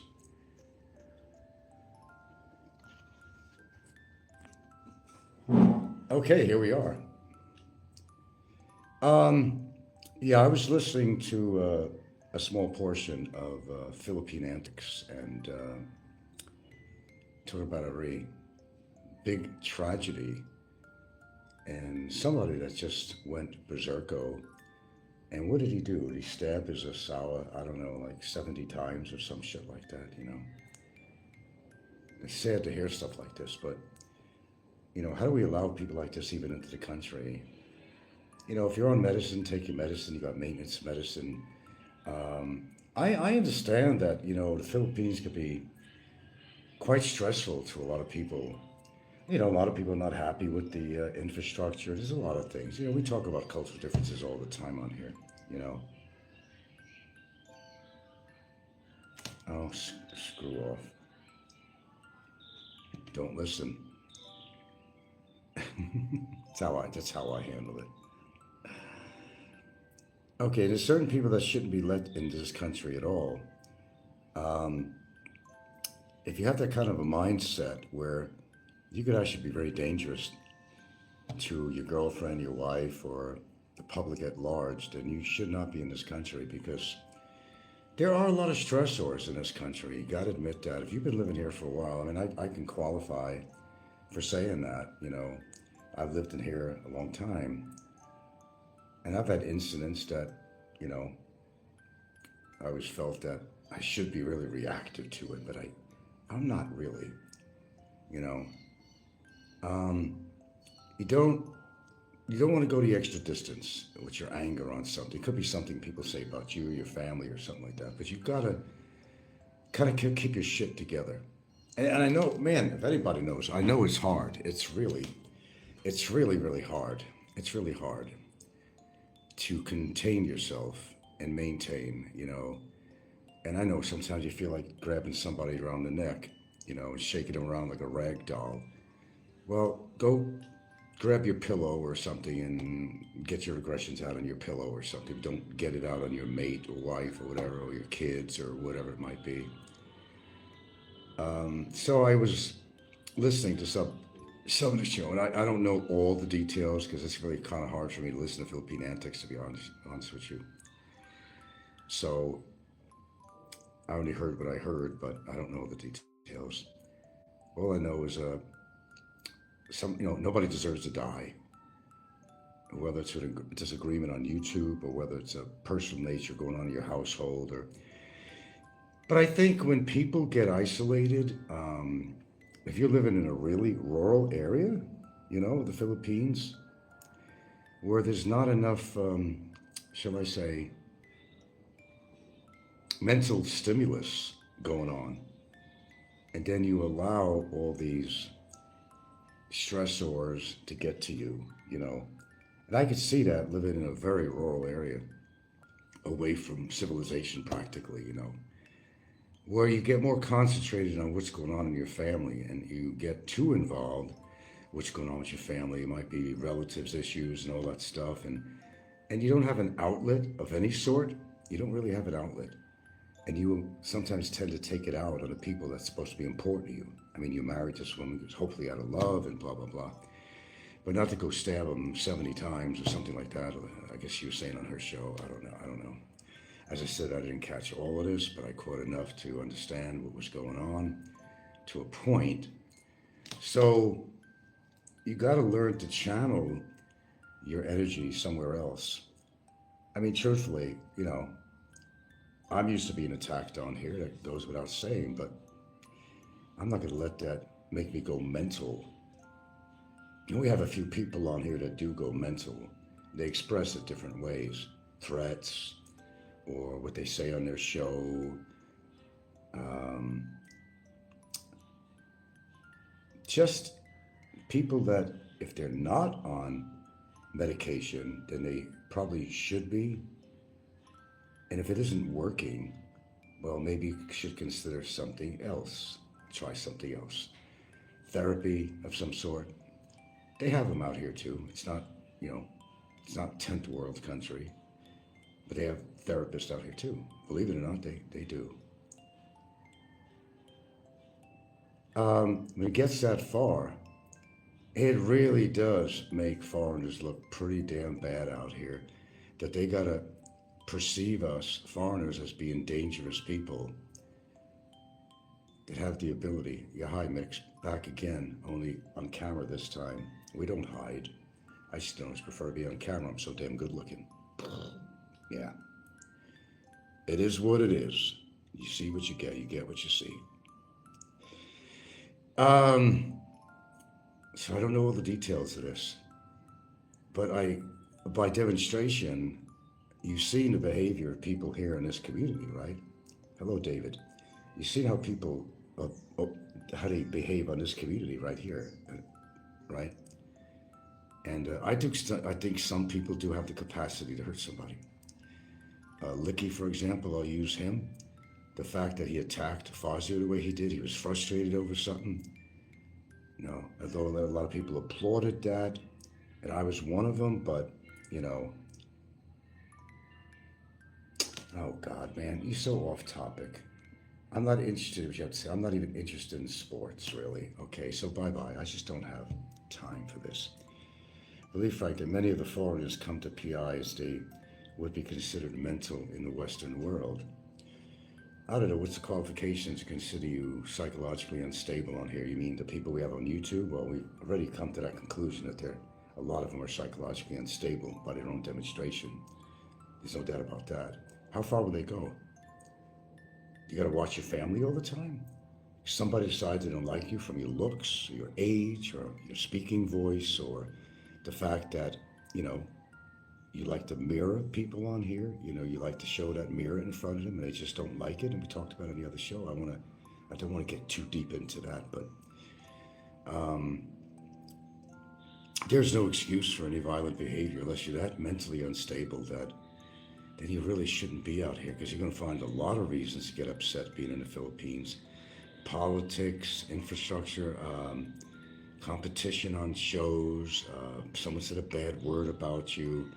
Isn't it better that you do something more legally than, kill them? God, if I was such a loose cannon, there'd be several people on here would be dead.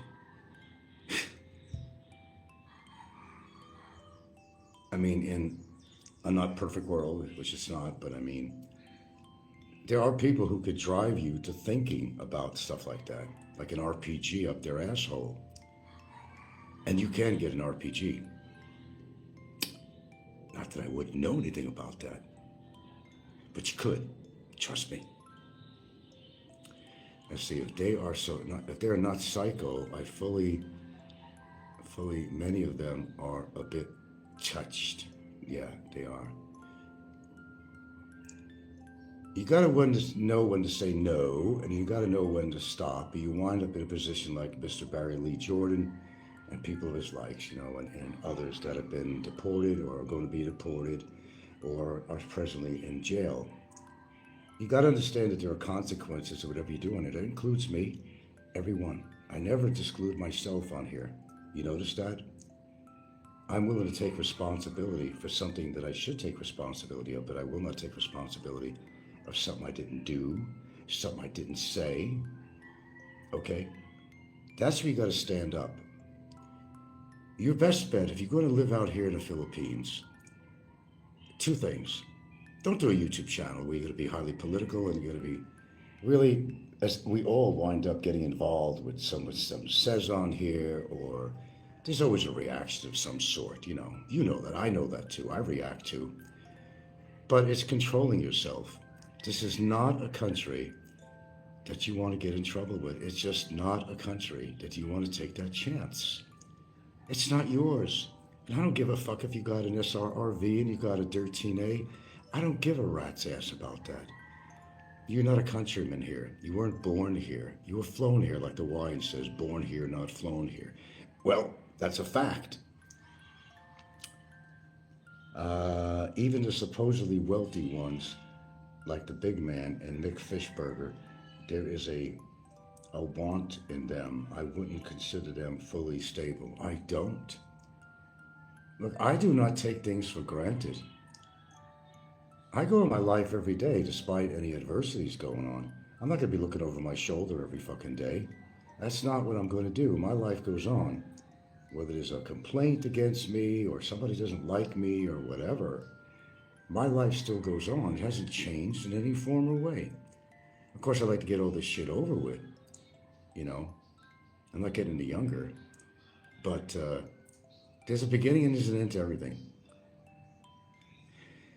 But I think if you're that mentally disabled and you have such problems that you can't control what you say on here, that you're constantly trying to berate and trying to demean and attack and dox and just nothing but negativity on here, well, you're speaking about yourself. It's an autobiography, really, that they're not maintaining while they're here or while they're out of their own country. They're not maintaining. They're not maintaining.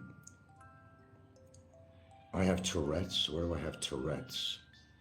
Huh? Obviously, it's a troll. Bye again. Tourette's, where does that come in? Who's got Tourette's? But anyway, getting back to where we were on track. I think some people push it just a little bit too much, and then when it doesn't go their way, boy, do they get upset. But what did you do? Think about what you did or said. There's a certain responsibility. Are you a Freemason? I was looking at your ring.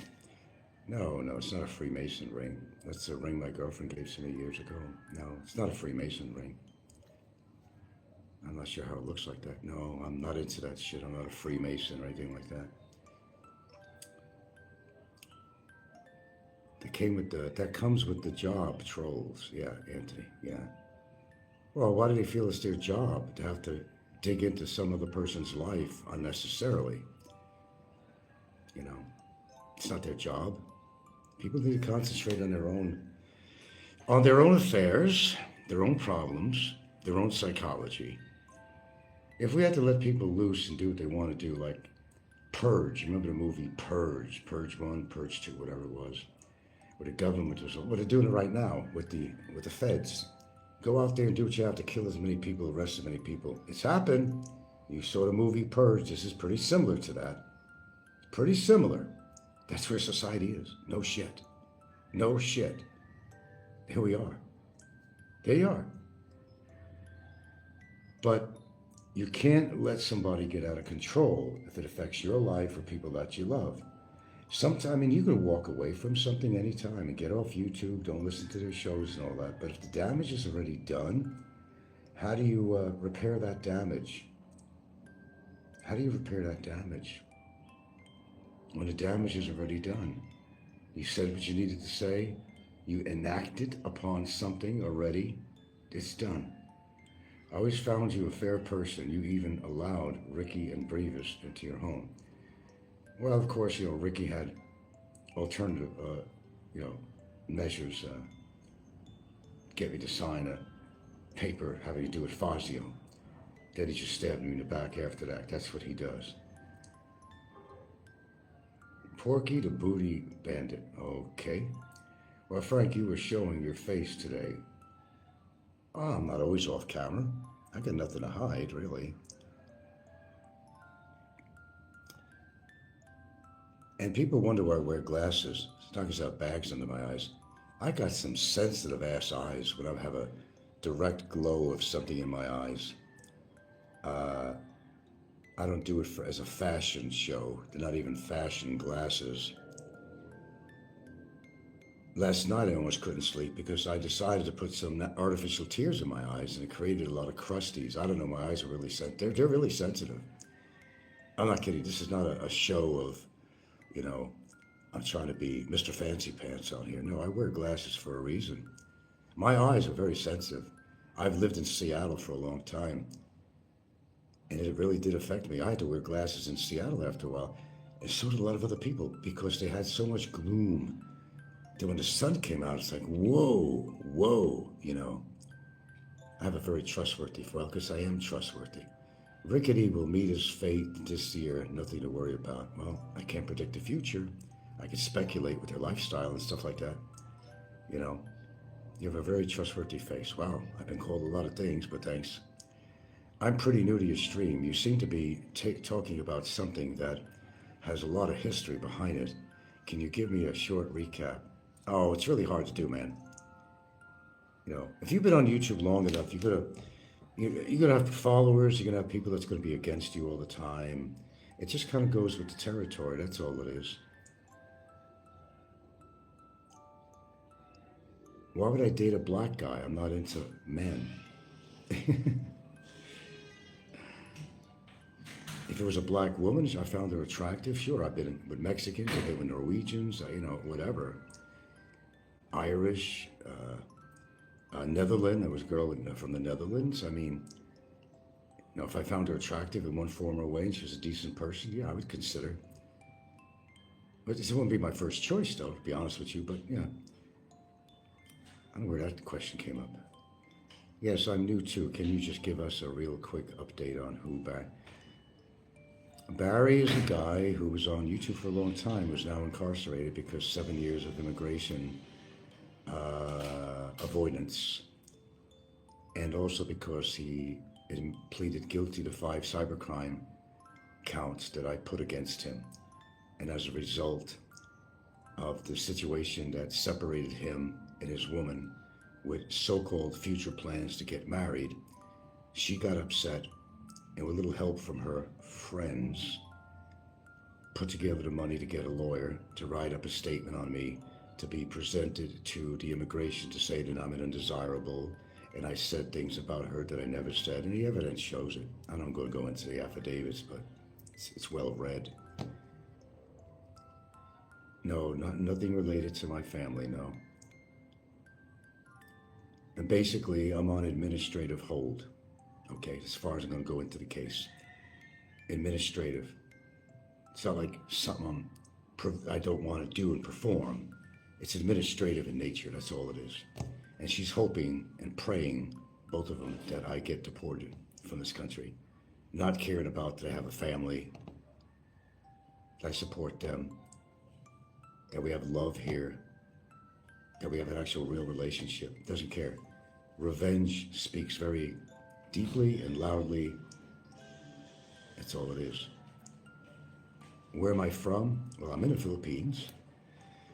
Originally from New York, born and raised. Then I lived in Seattle, up north area for about 25 years. Then I lived in Hawaii about 14 or so years.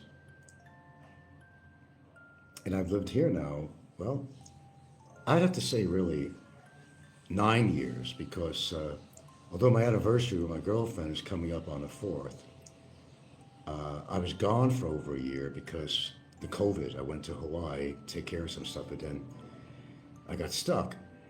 And so I wasn't back in the Philippines for over a year. So I have to say that I've actually living in Philippines for 9 years, but associated with the Philippines for more than, for 10 years, a little longer actually. Do I get bored here? Oh, all the time, man. This is where I decided to make my home, and I plan to keep it that way.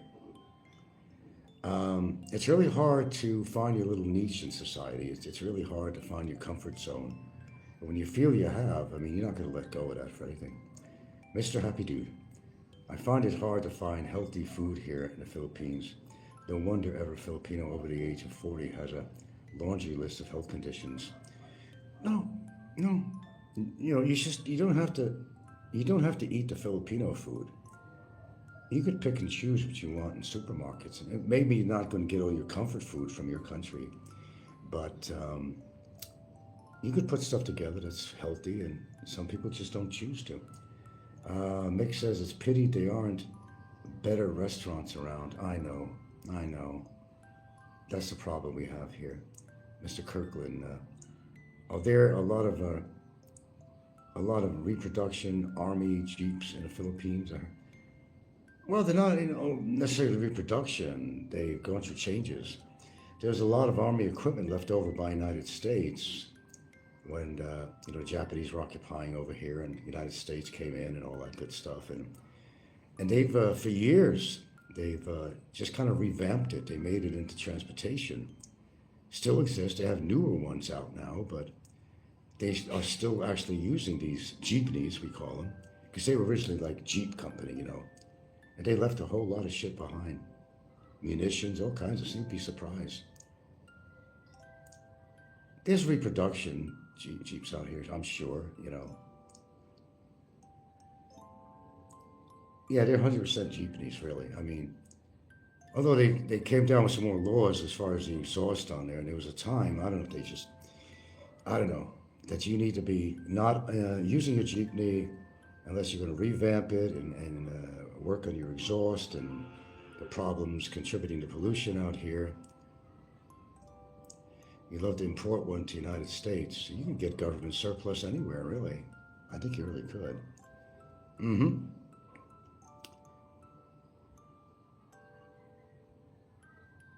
God, I didn't have the best night's sleep.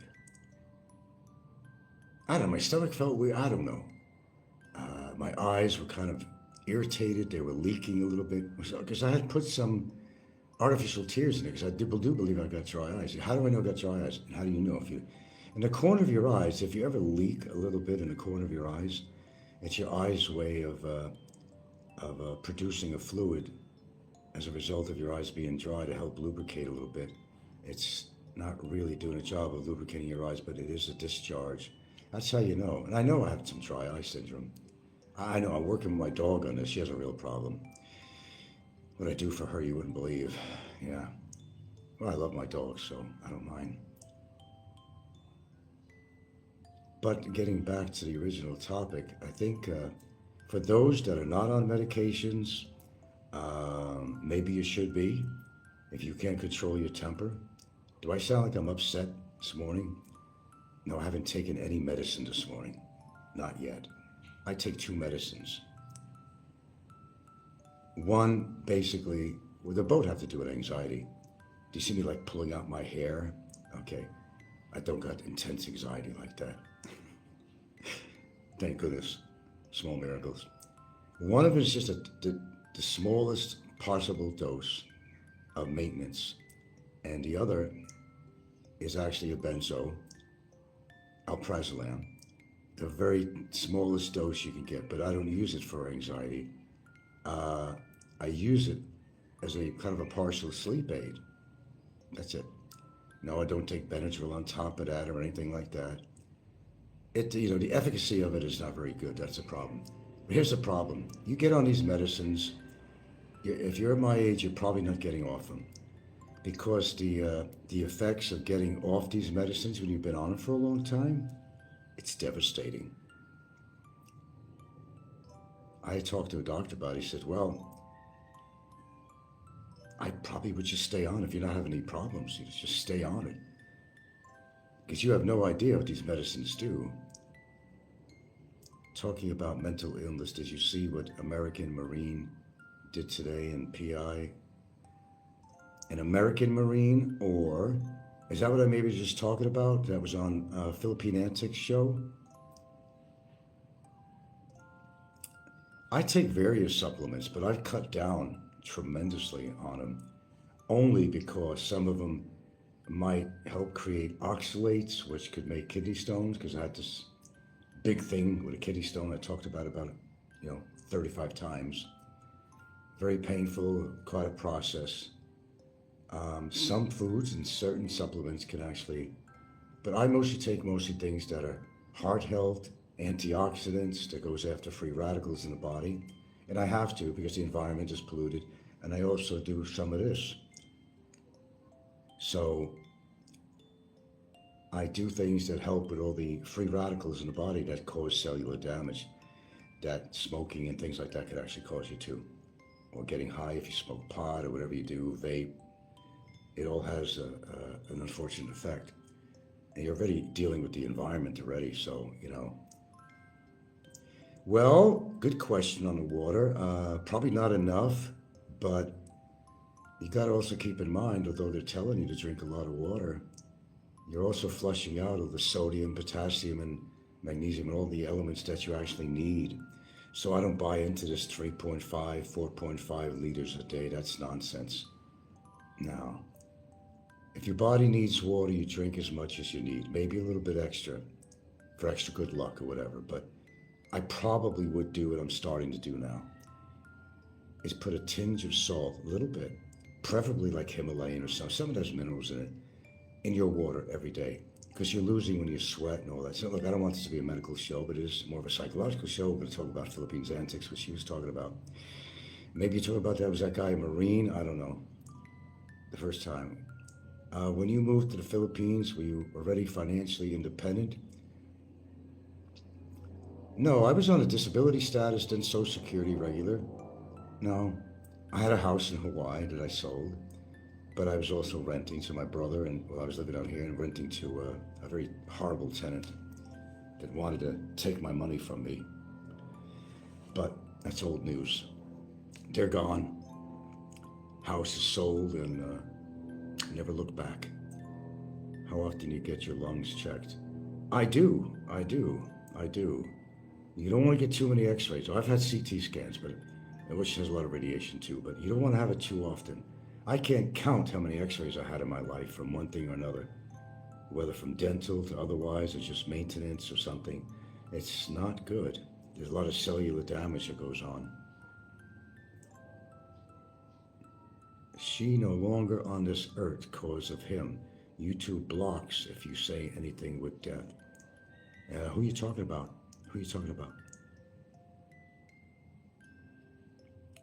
Oh, the woman we're talking about, that she's no longer on this earth because of him? Yeah. I don't know, was that guy a Marine? Because I didn't really listen to her whole show. It's very hard for me to listen to Philippine Antics and some other shows. It really is. I have to force myself. Because they do tend to be. So he was a Marine. Well, I did hear something with an Army guy one time in Cebu or somewhere that found out that the woman he picked up on the street was actually a man, and as a result of that, and his ego and pride, he wound up killing her. I know that was an old one. But I don't know, I think when you're isolated too much, in my gathering of the information, they were living in a native, a Philippines native type of area, and that could be stressful to a foreigner. Customs and culture and pure boredom out of your mind, perhaps. I don't know all the details of this. I really don't. I'm not going to pretend that I do, because I really don't know. I just heard drips and drabs of it. The point is that he killed this Filipina. Nobody should ever be, if you feel that's going on in your head, then you leave the relationship for her own safety. You don't do. Look, a woman could piss you off, but you have to have control, okay?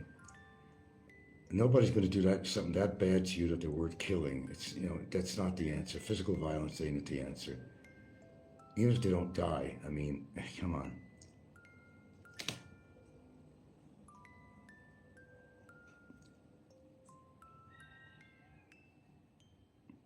I'm going to be my own moderator here.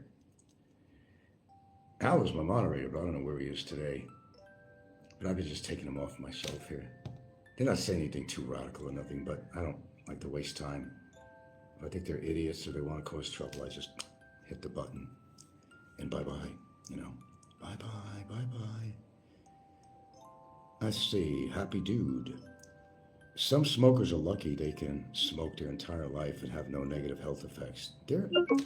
Uh-oh, we got a problem here. We're gonna have to take this to the boudoir because we're down on 2%. 2%. So why don't we take a little stroll? Do I look 71 years old? Do I look 71 years old? Now that I'm looking in the camera myself, not that bad. Because I'm doing something right. I don't know what. Maybe it's all these antioxidants, good food. On 2%. 2%. Okay, now I gotta find a charger. Okay. Here we are. I don't know why. I mean, just, you know why I keep, the brightness is on my phone. I keep the brightness on. And that eats up a lot of power on the phone. That's why my phone is always going down to, needing a recharge. Can I stick, yeah. Okay, here we go. New location. Not a day over 55. Well, thank you. How many people have you successfully sued in your life? Let me think. Okay, I gotta hit the pillow here. Let's have some pillow talk here. She's not on camera. No. Barry? Fazio? I didn't sue him, but he tried to do it with me, but he just couldn't produce the evidence. So it was pretty much quashed. Just really those two, really. I mean, in Philippines. Oh, I won a big one actually in Seattle one time that I don't usually talk about, but other than that, nothing, No. It's not my endeavor to go around suing people, It really has to be a situation where something is just really requiring you to actually do it. I'm not into that shit. You might think I am, but I'm not really into doing that. The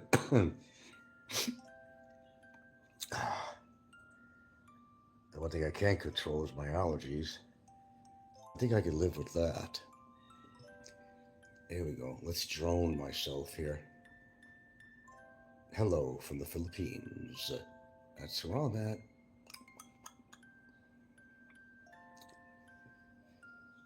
No, I'm not Sue crazy. A boy named Sue.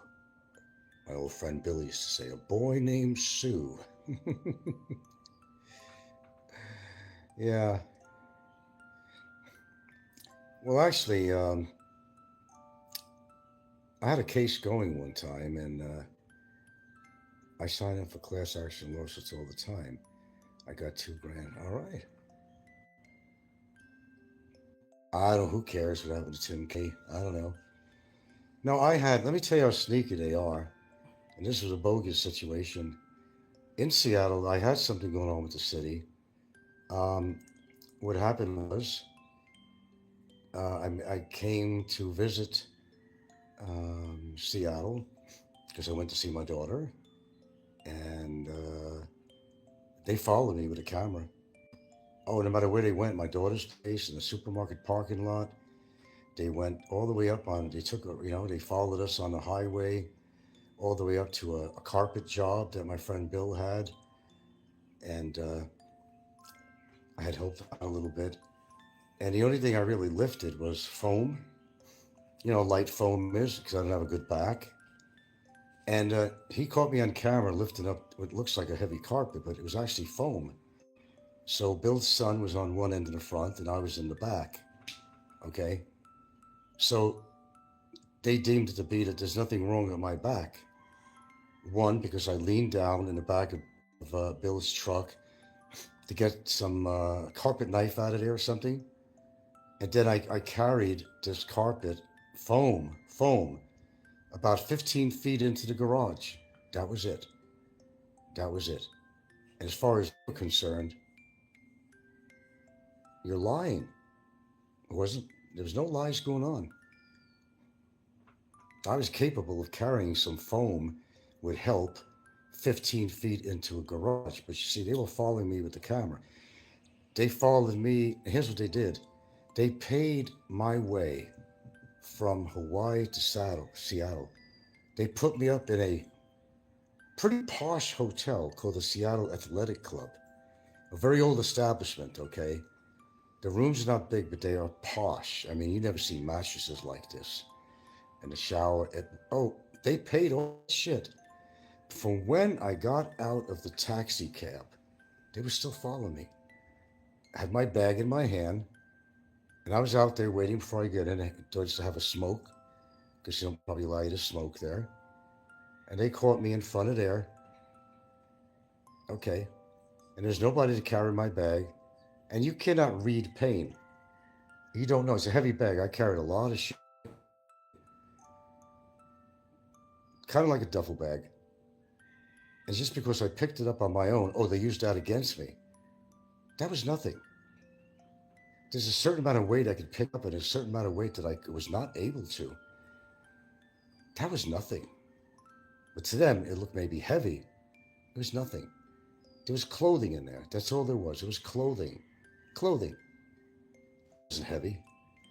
But they had to put that together with evidence. They said, okay, well, sorry, Charlie. That's what it was. Let me tell you. I worked for the Parks Department. Seattle Parks and Rec. Kirk says, my mom can no longer use her legs for more than 15 minutes at a time from a workplace injury.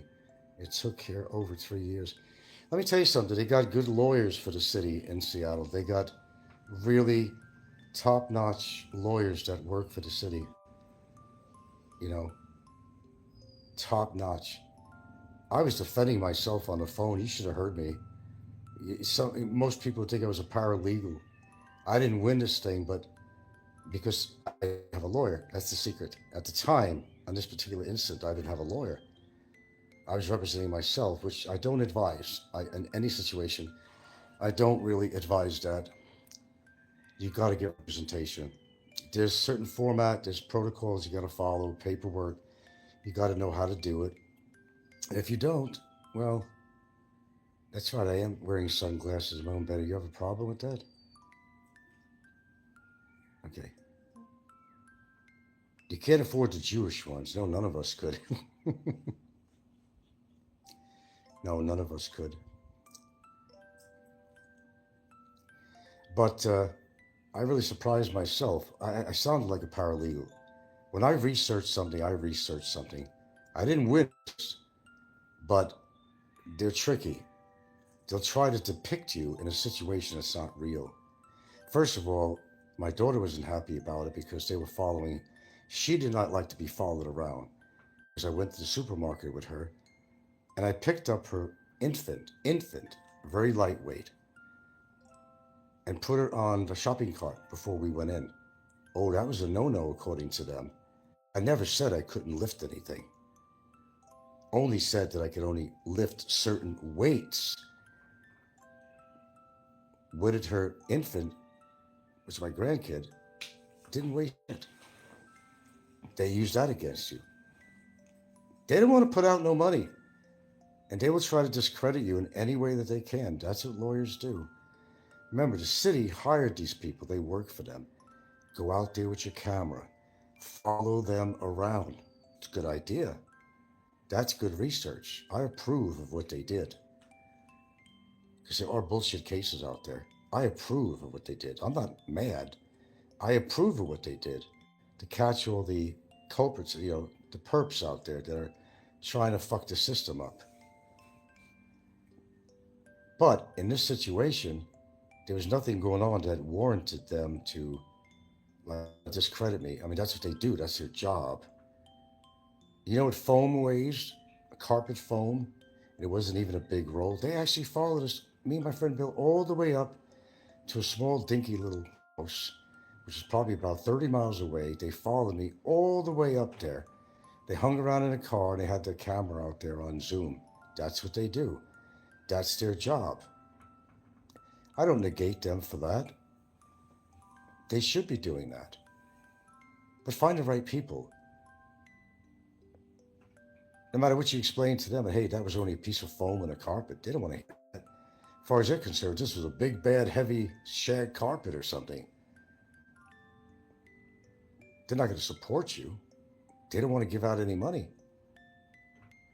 New Ramona worked big city, followed them home to prove that they don't live in a city so they could, okay. Start a business in the Philippines to keep yourself busy. Nope. It can't work in the Philippines. Can't work.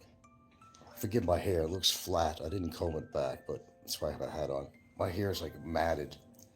But nevertheless, it's not a show about my hair or my charming disposition. No, a lot of people try to start businesses and they fail out here. They fail terribly. They fail horribly. You let your spouse or girlfriend or whatever do a business and do it properly. Report your taxes, your income. Don't get involved in their business in certain respects. Don't. Yeah, technically it's 40% of a business, yeah. But there's not any unique business ideas out here. There really isn't. I gotta put this a little bit down, sorry. It's not the most flattering angle for me, but it's, you know, it really, you have to really come up with a really good idea to, for a good business idea. It's not that certain things haven't been tried before and they failed. It's taking a chance, really. Well, you know, in my own way, I keep busy enough. I have some days where I'm going out of my mind and I'm busy.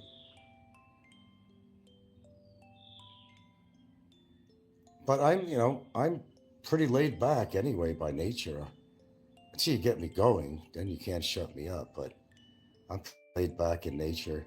As you can hear in my voice, I sound relaxed. Is this rehearsed? No, of course not.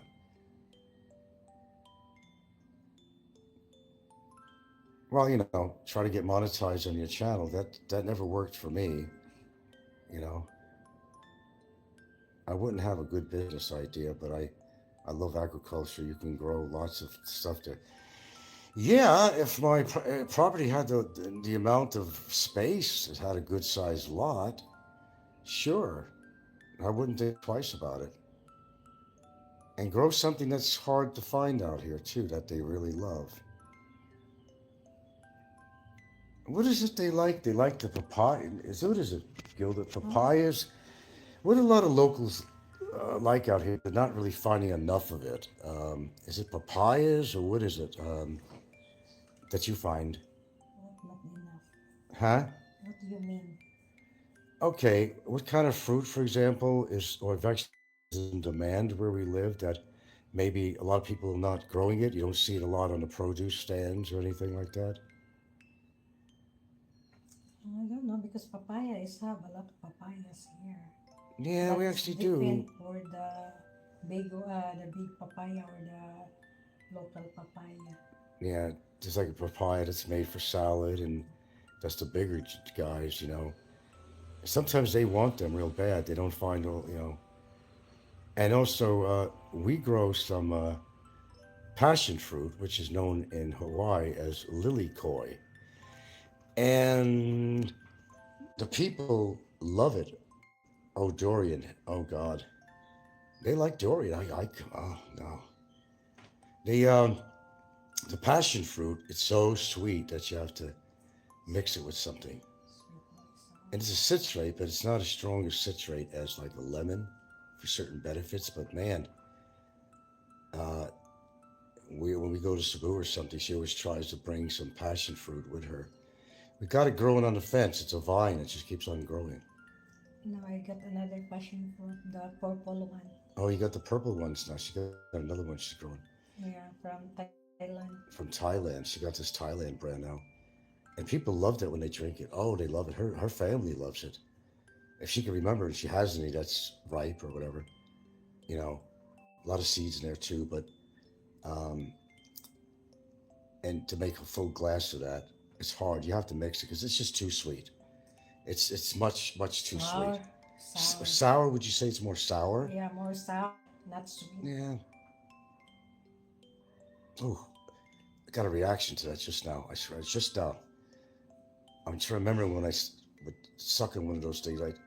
It's like, oh, like a big lemon surge. You know? No, you have to mix it with some other fruit drink, like apple juice or whatever you have. It's it's really good though. That I mix that one lemon with Mix it with. passion fruit. She mixes lemon with the passion fruit. Yeah, it's better. Then put some honey a little bit. What's on the menu for lunch? I really don't know. I might just have a cup of noodles or something. I don't know. Don't feel like cooking today. It's also another drab day too. It's very Tonight I dark cook, and. chicken. What that? Chicken. Chicken? We have some chicken.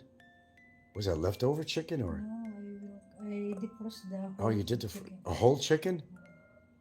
That's for tonight. Yeah. A whole chicken, right? Yeah.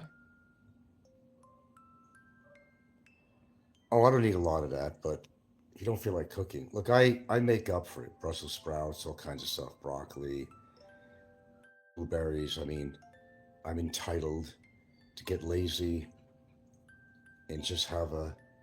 It's not always just noodles. When we have cabbage, for example, she puts cabbage in there. She'll put eggs. She'll put cabbage in there, and it's really good. It's really very good. Pancit, noodles. Huh? Pancit. Pancit noodles. Oh, we're not in here talking about silver, sir. So I have to get rid of you. That's trolling of some sort, you know. Do. Living in the Philippines. Control your temper. Oh, I've had my moments on here. I was yelling the shit out of people, but then I just figured out in time that it wasn't worth it. Just take action. Why get your heart rate up and stuff? I went through my moments with that too. If you've been following me, you know I have. You know I have. You got to be nice. If you show respect, you'll get it back. Not all the time, unfortunately, but generally that's the rule. I don't show respect to anybody that don't respect me. Whether it's family members, I don't care who they are. Whether it's my mother, my father, my daughter, my brother, my sister I had, you know. You don't show me respect, you're not getting it back from me. No, you're not. I'm old school when it comes to stuff like that. I prefer to be. Do you have big plans to take your lady out for Valentine's Day? Well, it's actually our anniversary coming up in a matter of days. I think I'm going to go out to dinner. That's what I think. Every day is Valentine's Day, really. You know? If you love somebody, you treat them right, that's Valentine's Day. But of course, it's a commercial holiday, and they want you to buy chocolate. I'll probably get some chocolate. I don't know. Who knows? I surprised her one time with a bouquet of roses, of flowers, and she really loved it. I don't like flowers. You don't like flowers? Since when? No. Oh, not now she don't. She'd rather have the chocolates or something. I don't like chocolates too. Oh, bullshit, you don't like chocolates. You ate more chocolate than me. Well, you got to get to it first. It's first come, first serve. You bet a flower farm would do well in the Philippines as well. If you're in a more urban area for more people to buy it and get them over there, but The flower is so expensive in Valentine's. It's better when you yeah. give the flowers with the pot. Oh yeah, the flowers are more expensive on Valentine's Day. I received flower but with the pot. She'd rather have the flowers with the pot. At least you could grow it. Yeah. That makes more sense to me. But Just like now- for Christmas, they're cutting down all these wonderful trees, and let's let them grow and provide some oxygen. And that's why I go for artificial. In fact, when are we taking our Christmas decorations down? I don't take it. Still got the tree up. Are you gonna ever take it down? No, Why? I don't have A the box? box. I use the box for curtains. Take Gilda on holiday to Thailand. I can't leave. I can't go to Thailand. Remember, I'm an administrative I prisoner. travel alone. Yeah. I'm an administrative prisoner right now. I travel alone. I go to She could travel Japan soon. soon. You going to Japan? Yeah, And don't forget to bring me back something. Yeah. I bring Japanese. Good chocolate. Good chocolate. Yeah. Got her daughter just, man, she traveled all over Southeast Asia and all that, yeah, everywhere. No, I can't go anywhere right now. I'm a political prisoner. I'm an administrative prisoner. Truth, I'm not lying. I'm an administrative prisoner. Yeah, I'm traveling. Well, I bring her into Santa Fe for Valentine's Day. And for right here, we might go for dinner or something, you know. Because I got a complaint on me, a phony complaint from a Filipino. I don't want to go through it again. If you're listening to the top part of my show, you would have heard it. An unwarranted complaint derived from ultimate revenge because her boyfriend was put in jail by me for losing a cyber libel case I put against him, 5 charges he pleaded guilty to. That's as far as I'm going with it. It's long and winded and all that. I'm sure your immigration thing will be fine in the long run. The Filipino government tends to enjoy Americans coming here. Well, if you have a real reason to get knocked out of this country, I'm all for it. Gilda's sister? Huh? Shaw is not Gilda's sister, whoever you are. What made you think I'll that? become my sister. How is Shaw? That's Barry's girlfriend. That's the one who's got the complaint on me. Hello. There you go. There's a little peekaboo. Yeah. Yeah, you got it wrong. Remember, there's a price to pay for everything. That's all I'm going to say. There's a price to pay for just about everything.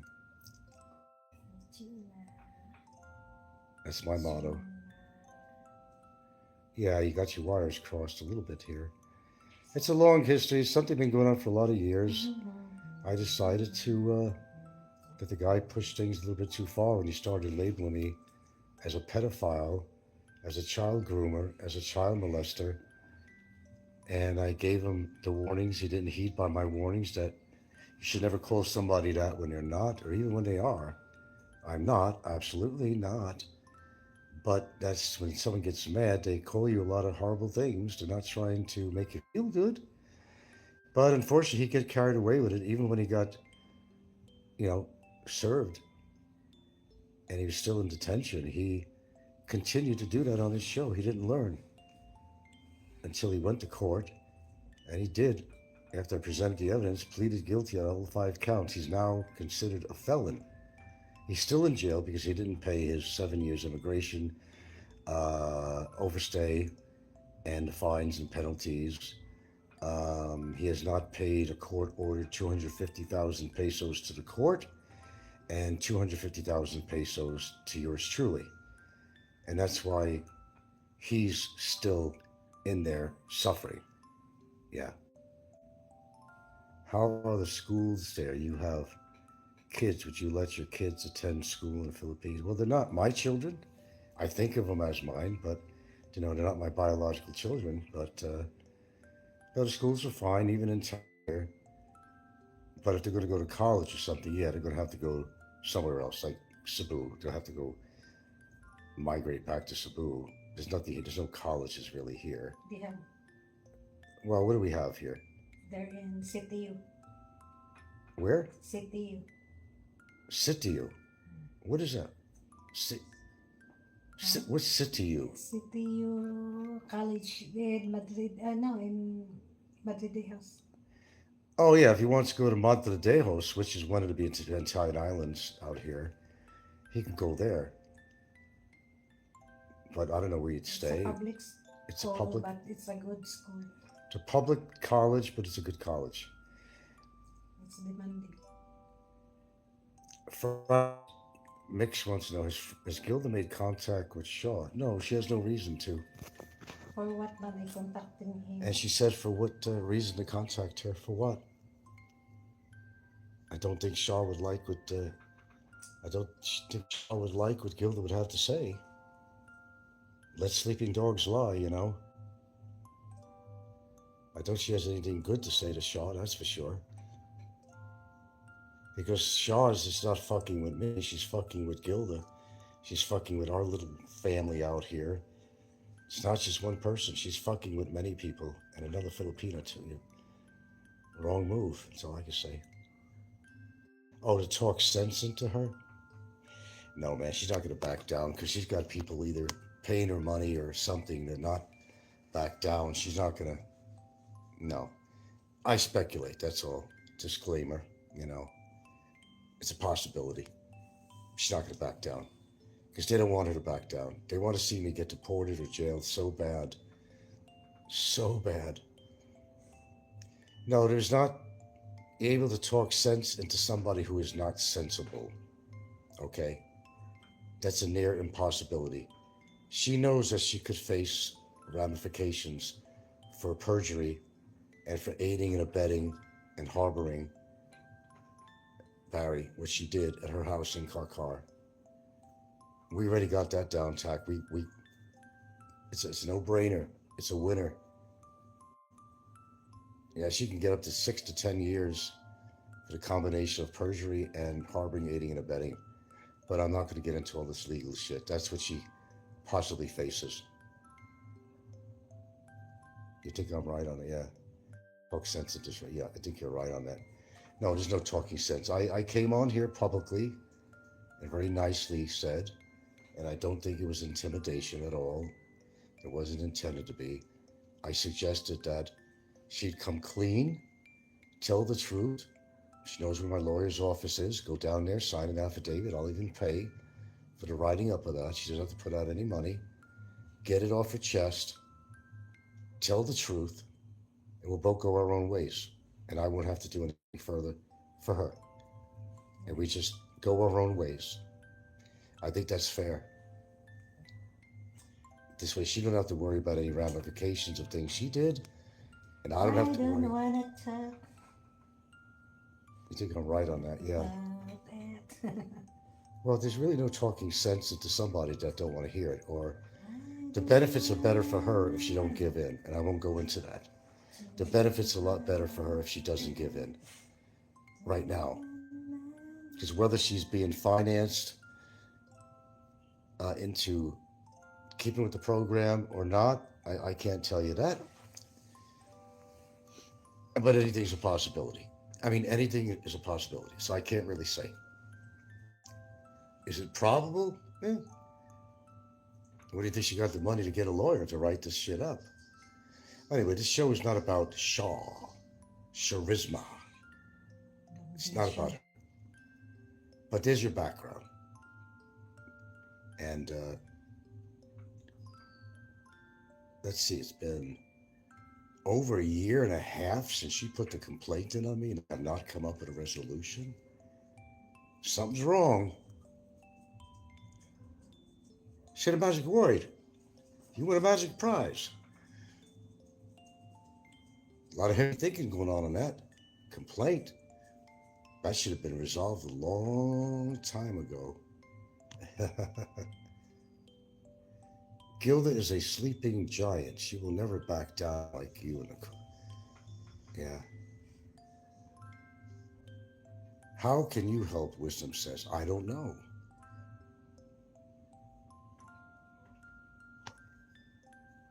Affidavits of character, but you don't know me from jack shit. You always go to my lawyer's office and put in an affidavit on my character, but many people know my character. But that's something. Am I in danger? No. I'm not in danger. It's a political thing going on right now. It's politics. It's politics. Nothing less than that. It's politics. That's all it is. Someone decided to get revenge on me. That's why you hear all these shows. Oh, do you hear them?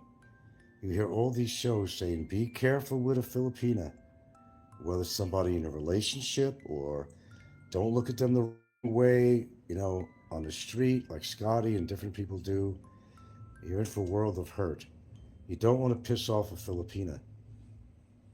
Her whole context of all this is that it's spoiled the possibility of her marrying a guy who's already a criminal that she has no future with at all, never did, and she knew that a long time ago.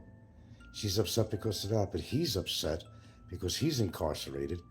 So he's basically dictating to her, man, we got to do this. We got to do this. This is the same guy who said that all you people out there, you should have just got your money together and bribed the prosecutor so that I could get out of jail.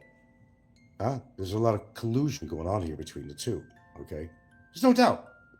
It's not bullshit I'm talking about. There's no doubt. Of course there was. Collusion with some other people too. Unnamed people, and they know who they are. That provided the money for her. Barry couldn't. He can't rub two coins together right now, but, he's paying the price. That's all I could say. The victory came in one way for me anyway. Well, I'm not really claiming victory. I just think what I did was righteous. And, it's different, when you warn people, say, man, that's not what you're saying or doing. You don't have to like me. Don't call me a goddamn child predator. Don't threaten my life. Don't interfere with my life in a way. If you don't like me, say, I don't like you. I don't like you. That's fine. I could handle that. Because you don't get you away with me. You don't go label me as something that I'm not. I let it go for a while, but then it built up on me, and I said, no, man. Then I got to take action. And so that's exactly what happened. And I did. And it worked. And through his own doing. And a lot of people say, oh, you're a bad man. I'm not a bad man for trying to protect my own honor, my own morals. It's called justice. It's not revenge in my thing. He did this with his girlfriend for revenge. I did this to him for justice. Feeling he had to pay legally. Sure, I could have gone over there and just took a baseball bat to his fucking coconut head. But that would just get me in trouble. I'm in the Philippines. Yes, I'm in the Philippines. Yes, I am.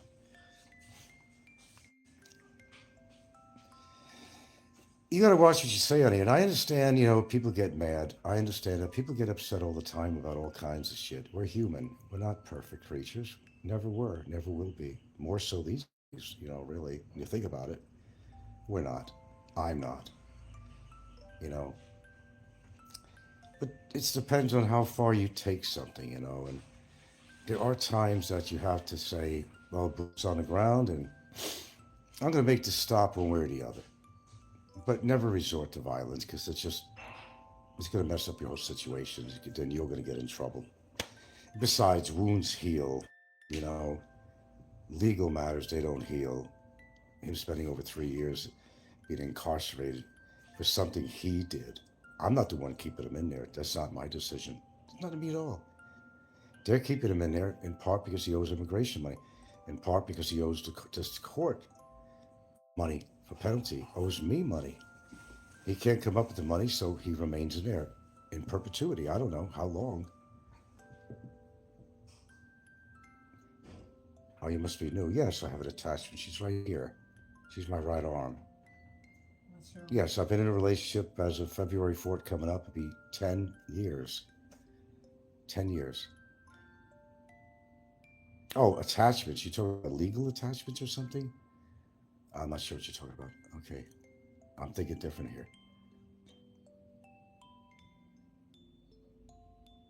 Yeah, I'm not sure what you meant. What I got going on is administrative in nature. It's administrative in nature. They're not allowing me to be able to travel. I'm kind of a political prisoner of a sort.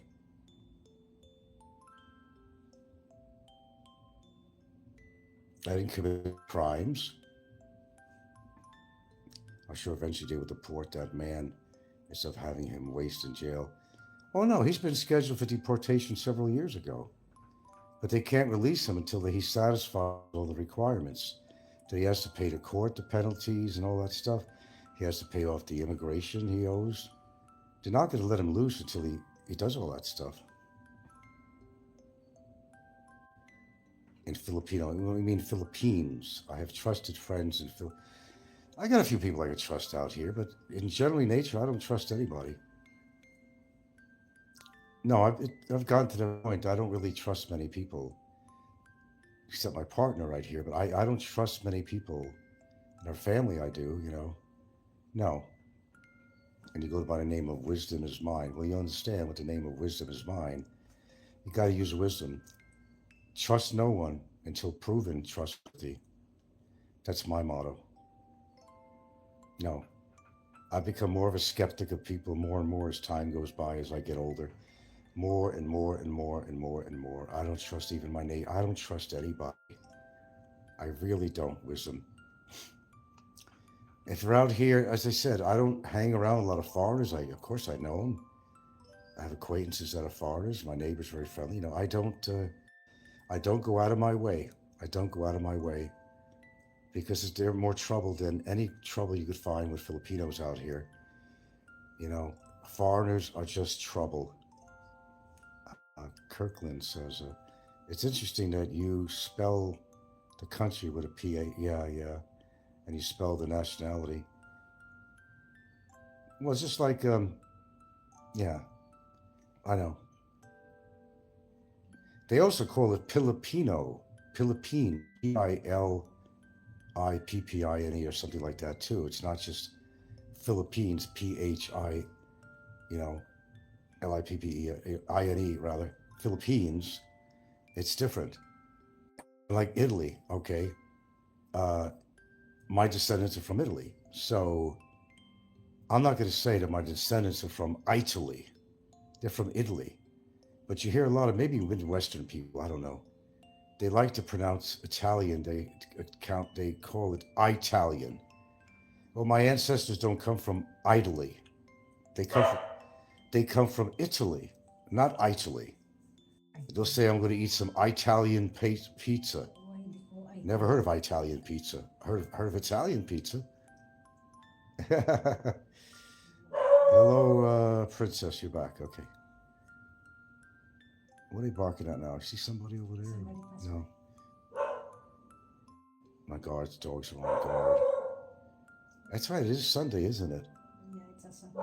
Wow. The first of the month. The eagle don't shit for 3 more days here for me. You're from Middle Missouri, okay. You should hear how our farmers say jalapeno. They probably say it jalapeno, right? Jalapeno or something like that.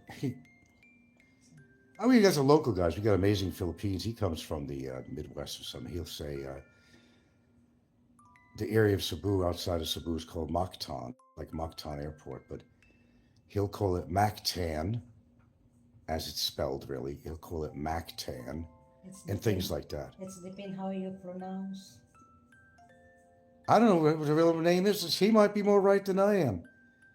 All I've ever heard was Mactan, not Mactan, okay? But it works, you know, whatever. I say Mactan. And what he used to say, you now Cebu, I say Cebu. Some people say Cebu, like S-E-E-B-U. There actually is a Cebu of some sort town in the Philippines, right?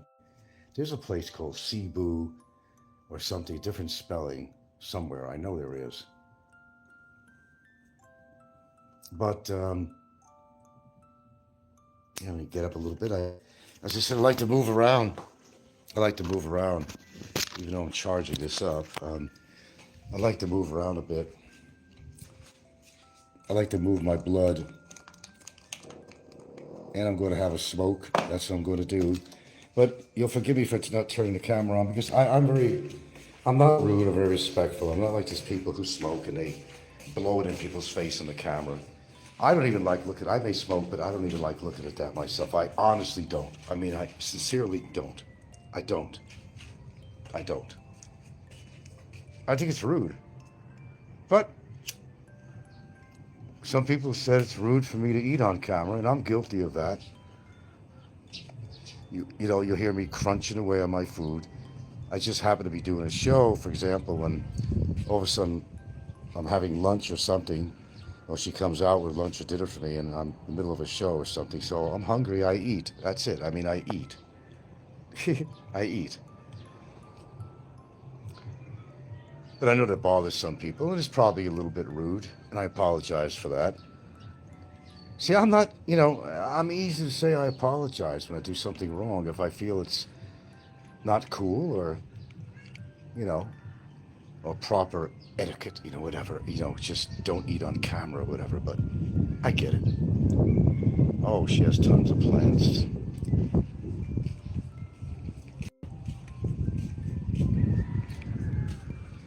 A lot of these plants I actually grew in Hawaii. This is hibiscus, Hawaii.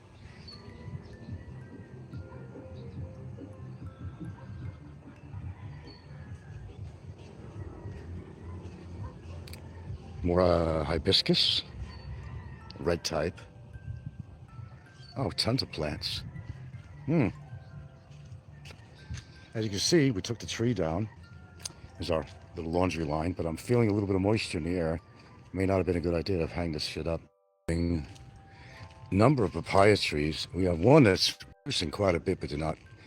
There's another one here that is going, but we have one that has a lot of papaya on it, but it's not ripe yet. We even have another just growing papaya, you know, we just don't have the land. We don't, it's not a big lot. It's not a big lot. Oh, I mean plumeria, excuse me. We got hibiscus and we got plumeria. We got them both. Pardon me. Or I grew so much of that at my house in Hawaii. My goodness, did I. But there you go. Overall, Ponderosa.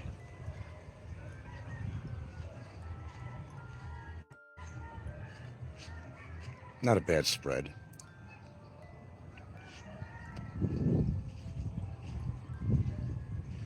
Plants everywhere. Keeps her busy and sometimes keeps me busy too. There's always, as I said, there's always maintenance to do around here. Constant maintenance. But I don't mind. And she don't mind. People say, what do I do with my time? Well, you're on YouTube all the time. No, I'm not.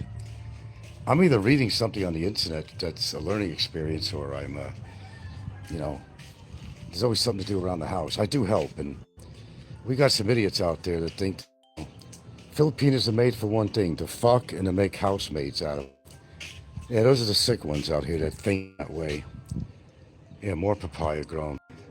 We got banana trees growing here. Took a big bunch off. We got banana trees growing here too. You'd be in trouble if you were in tropical climate. Why is that? Oh, growing things, yeah. Oh, yeah. Well, it keeps me busy. It certainly keeps her busy.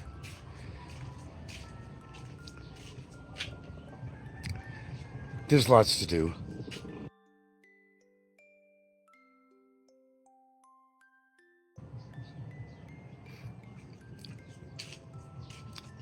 Except the road out here, I hate the road.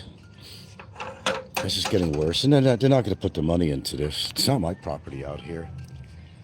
You see this stretch of road that goes up to that area all the way back. And it goes way down over here. They're not going to put no money to cement it. Hello, hello. Yeah. It would actually get more value to the house if they actually paved this. But see this big field out here? Very big field, there's cows. Somebody finally acquired the property anyway. They're going to be building within 2 years. And look at my walls. It's the cats doing this shit. It's the cats. How many times I painted this wall? Seriously. But all this land, there's going to be a resort right across the street. Good or bad, I know it'll bring the property value up, but we're not looking to sell, so it don't matter. But for her future, she could do whatever she wants. I'm long dead or whatever. Cows will be gone. The sheep will be gone. And then they will have to fix this road. There's not going to be any choice. They will have to fix this road. Because it's going to be private property and they need good access to the property. So they will. All this, as far as I can see over there, This is all going to be paved, guaranteed. The municipality is not going to do shit. Now, if you went down this road over here, unfortunately my signal is not going to carry me down there. I don't have a load on here, but there is a cemented area. But that's only because a prior political official owns a bunch of land over there, all of it. And he had that cement put in. He probably didn't pay anything out of his pocket. Had that put in. There's no houses there, nothing. He just owns all this land back there, whole shitload. Of course, it's cemented on his property. Of course. Of course. My banana tree. Unfortunately, the banana trees we got are the cooking type, not the type I normally eat. I keep on telling us, let's just go. Maybe we got a hold of one of them. It's kind of the eating bananas, you know, but yeah, I like bananas too, but yeah, you can see the house is a pretty good size, you know. It's not a mansion, but it's our mansion, whatever. I'm not living in a fucking box somewhere, you know. The house went up in value the minute we fixed it up, and when we bought it, it went up about a couple of million pesos in value. And they fixed this road around here. It's going to add value. There's no doubt about that. And have a resort right here, although it may be a good or bad idea according to how you want to look at it, but see that tree we took down too? It was too much of a danger to the house. And we gotta replace these gates because they're rotting. They're like, this one's terrible, the one down here, which is basically for vehicles, you know. It's just rotting apart. There's always maintenance with a house. That's what goes along. You got to think wisely. We got the wrong kind of metal railing on here. This is cheap crap, all rusting out and shit. That'll be replaced with like a stainless steel or something eventually. I got a lot of projects, but you know. But yeah, see, this road is very popular for. It is a shortcut to the resorts and beaches, white sand beaches. Like I tell my viewers, it's about approximately an 8-minute walk to those beautiful white sand beaches and the resorts. Just an 8-minute walk from this house. So that's a plus. It's a good thing, not a bad thing. Which has value to the house. And everything goes up, nothing goes down. So as time goes by, and of course, you know, it's not going to benefit me. It's going to benefit her, but it benefits me. I mean, I don't have rent to pay. See, there's a big field out here. Am I on wide? I think I'm on wide, but yeah. And by the way, those are all certain kind of mangoes. All those big trees, how old they are, those are mangoes. You see the cows, and they have some goats here too, and all that. And this is the Ponderosa, I call it. And it'd look nicer if I had a nice paved road over here, but it is what it is, Brother Fizz. And it will be whatever it's going to be. Might as well exercise my legs a little bit here. Yeah, my walls got to be painted again. I'm not worried about the railing. They're falling apart. They're a done deal. They're a done deal. Look at my gate over here. We had to put wire on it. We'll get around to these things, you know. Look how much it rusted down there. We had to put wire on there so it doesn't fall down. This is how bad. Because we're not that terribly far from the ocean. You're getting salt air and all the rain we get. And this is the cheapest metal that they sell out here. This is cheap. And I should have thought ahead. My fault, my bad. I should have thought ahead. But I didn't. I wasn't thinking about the future. So we bought the house for a good price, and then we put about maybe 1.5 million pesos into doing a lot of work inside. Oh my God.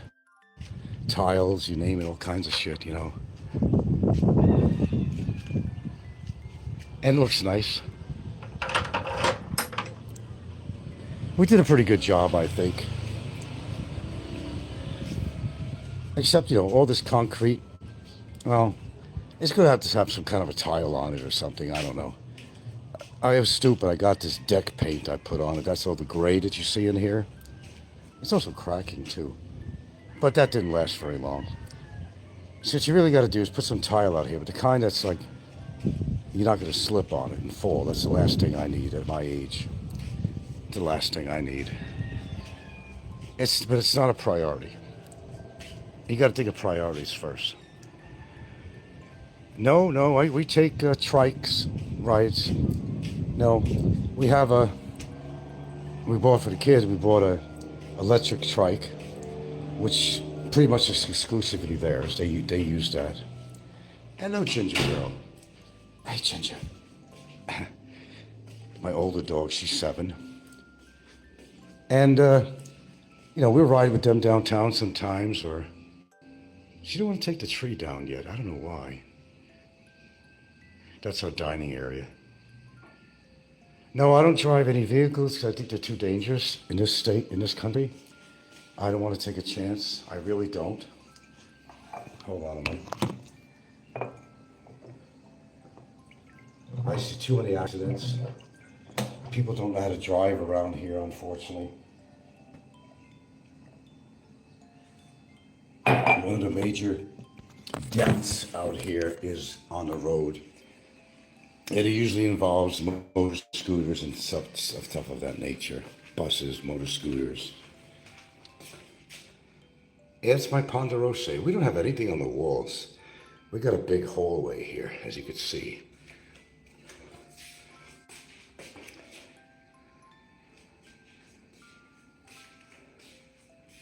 We have a bedroom here, one of the kids. The more bedrooms the other side. We got a big storage closet for clothing. It's a mess, but my God, look at it right now. We got so much clothes, we don't know what to do with it.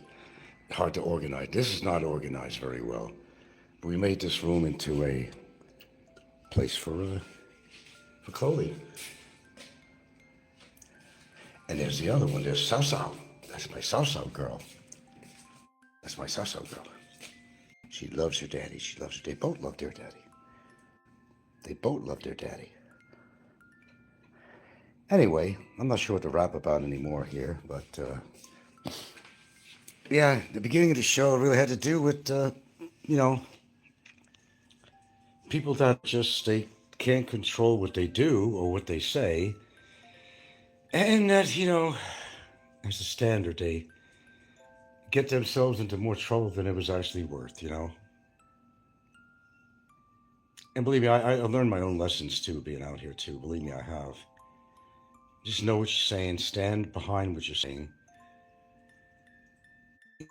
Really. Stand against the aggression. Stand against people who are trying to bring you down. Because something about you they just don't like. And we talk about this a lot. And a lot of people on here, they're not grounded.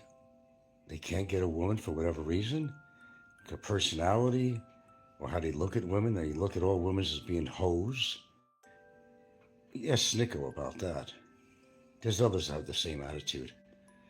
Filipinos are not hoes unless they're working as one, okay? You can't put them all in that classification. That's the way they think, and that's why they don't have a woman in their life. That's exactly why, Then they complain. Or they just take it out on other people that seemingly have their shit together. I do, for the most part, I'd say I do.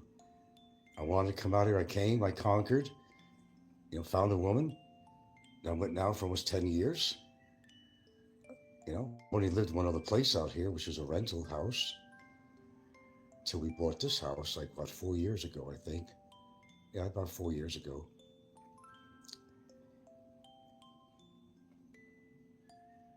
And, basically, I'd have to say I'm happy out here. You choose where you live. Not a lot of amenities. I'm sorry, not a lot of amenities I'm on an actual island. An actual island, yeah. Philippines is made over 7,000 islands or more, But this is one of the islands, which is part of a chain called Bantayan Islands.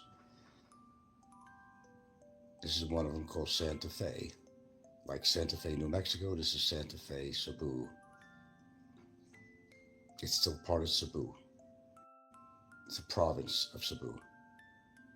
And it's a nice place, nice people. Don't have a hell of a lot of crime here. We really don't. We don't really have a lot of crime. Every occasion, they might find somebody doing with drugs, or it might be a domestic argument situation, which is pretty atypical in the Philippines. A lot of it has to do with money because I don't know, if you're living a very poor life, um, they're generally happy even with that, I gotta say. But there are instances where the woman gets mad at the husband and they have kids and all that. He's not out doing his job. He should be on his trike making money. I experienced that for the first time when I came out here, and I went over to the sitio, actually, of uh, over in Tiza, a part of downtown Cebu. And I seen how they were living and all that. And there was a domestic argument going on, and the girl I was hanging out at the time said, "No, no, no, no. Don't get involved with it. Even if he strikes her, don't get involved with that. You get yourself killed. He's a younger man than you. He's bigger than you."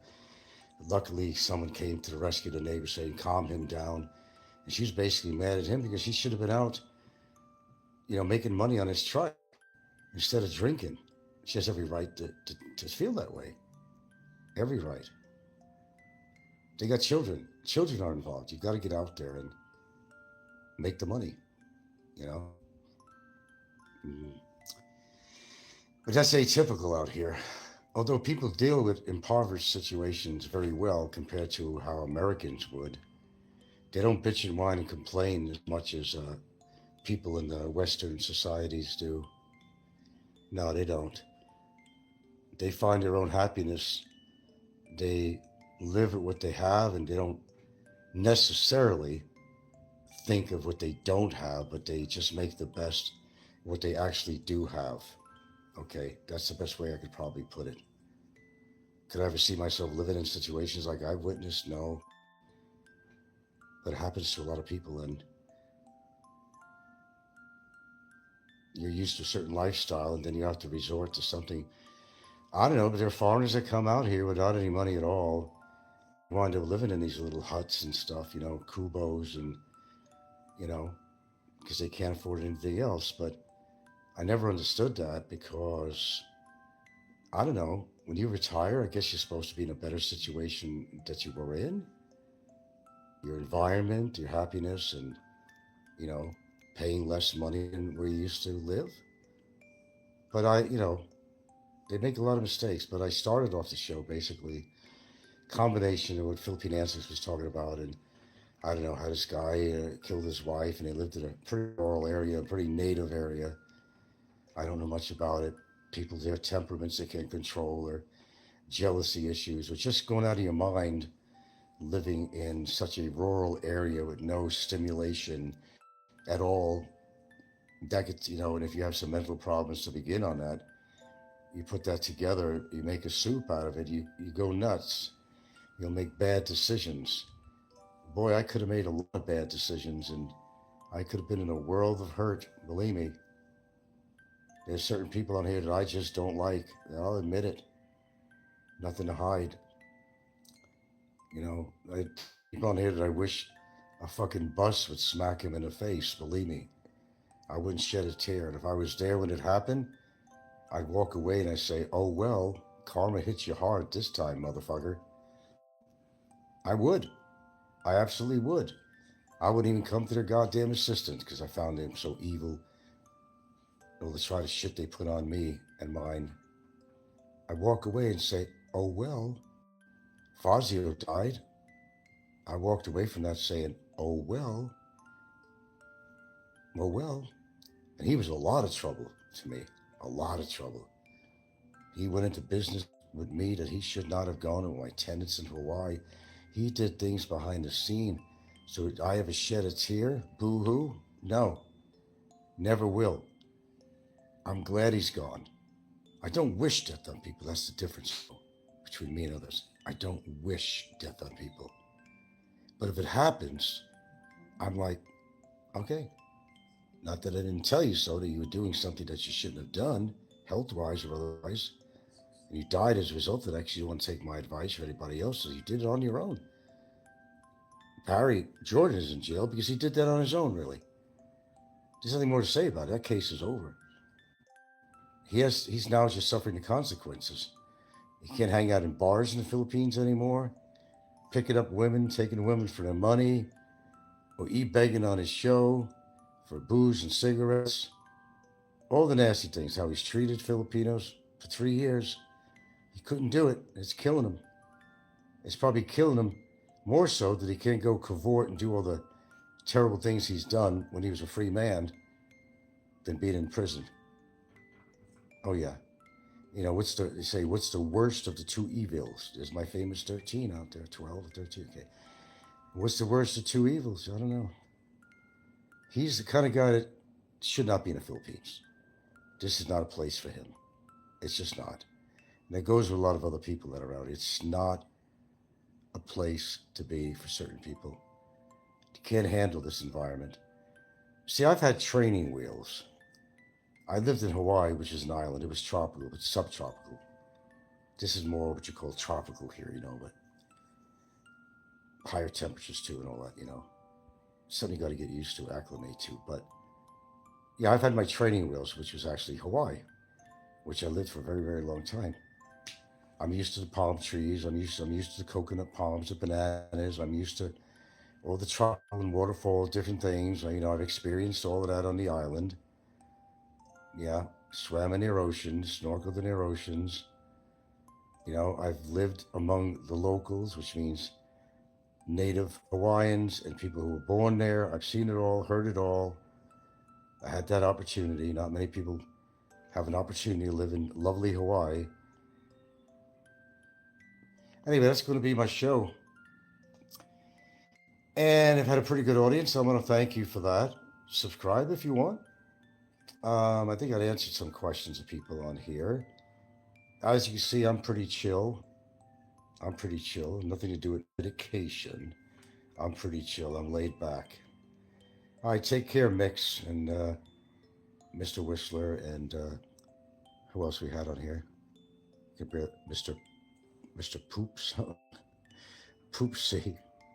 I like that. And Mix and Kiko in. Can't pronounce your name. Wisdom. Kirkland something. Thank you. I appreciate you being here. Yes, I do come on camera when I feel like. Remember, I got nothing to hide at all. I wouldn't be doing a YouTube show. If I was breaking the law somehow, I wouldn't be coming on a YouTube show if I felt I was. I wouldn't be doing any shows at all. I'd be long off YouTube if I had something to hide.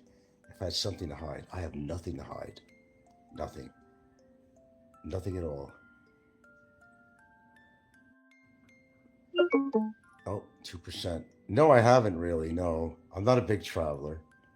It's such a hassle in the Philippines to get around the Philippines. No. I've been in other Asian countries, but really only at the airport for 5 or 6 hours. But it counts for something, you know. Taiwan, you name it. Japan. I've been in Japan, Taiwan, all those places, you know. No, I never got to travel around all the different places. Who knows? We'll have an opportunity. Some people are praying. It's such a hassle to get around, especially in this country, all the different forms of transportation you got to get, how much it costs you. You know, it's not like, you know, you got a land bridge or anything to any of these other Southeast Asian countries. You don't have a land bridge. It will make it much easier to travel around, like in Europe. Everything's connected in fucking Europe. You can go about every European country there is by train or something. It's so easy. But no, I can't say I've been around a lot of places out here at all. Very limited, but I'm cool with it. It's just a hassle. All the different forms of transportation you got to take, and they're trying to rook you up the ass with how much they're charging you to get from point A to point B. You can make a trip to another country. Just to go, let's say I want to go to Boracay, which I have no wants or reason to go there. What it would take me to go there or someplace, or better yet, Palawan. My God, what it would take me to get to Palawan. The expenses, not just accommodations, but how many forms of transportation, plane, this, that. It's not worth it. What, to see another beach? I go right down the block here. I'm self-contained here. I mean, I got beaches up the kazoo. 8-minute walk from right here. Trust me. Come here and walk with me. Talk with me. 8-minute walk. I got to go travel somewhere to see another beach? It's right here. I don't even use the beach that much. I should. I'm not there as often as I'd like to be. You become accustomed and acclimated where you are. You know you can see the beach anytime you want. That's the beauty of it. I'm not paying big money to travel somewhere to go to a beach. I live right 8-minute walk. Beaches are right here, and they're real white sand, not gray, not black, not salt and pepper. They're white sand beaches, and they're very pretty. With that being said, my time is out. I'm probably down to 1%. I appreciate you coming by. Thank you very much. I think we had a pretty good time on here. We've been on here about an hour and 39 minutes. Okay, so thank you. I appreciate it. And we'll catch you on another show, willing, you know. Thanks a lot, guys. Glad to have you aboard my machine. See, I wasn't attacking everybody on my show. This is the normal kind of show I like. We talk about certain incidents, we talk about certain people. We're not on the attack. Unfortunately, too many people do that. I prefer not to do it on here. I'll talk about something, you know I will, but I'm not going to get that heavily involved anymore, you know. I'm really not. Thanks for the smiley faces. Thank you, folks. We'll see you again sometime.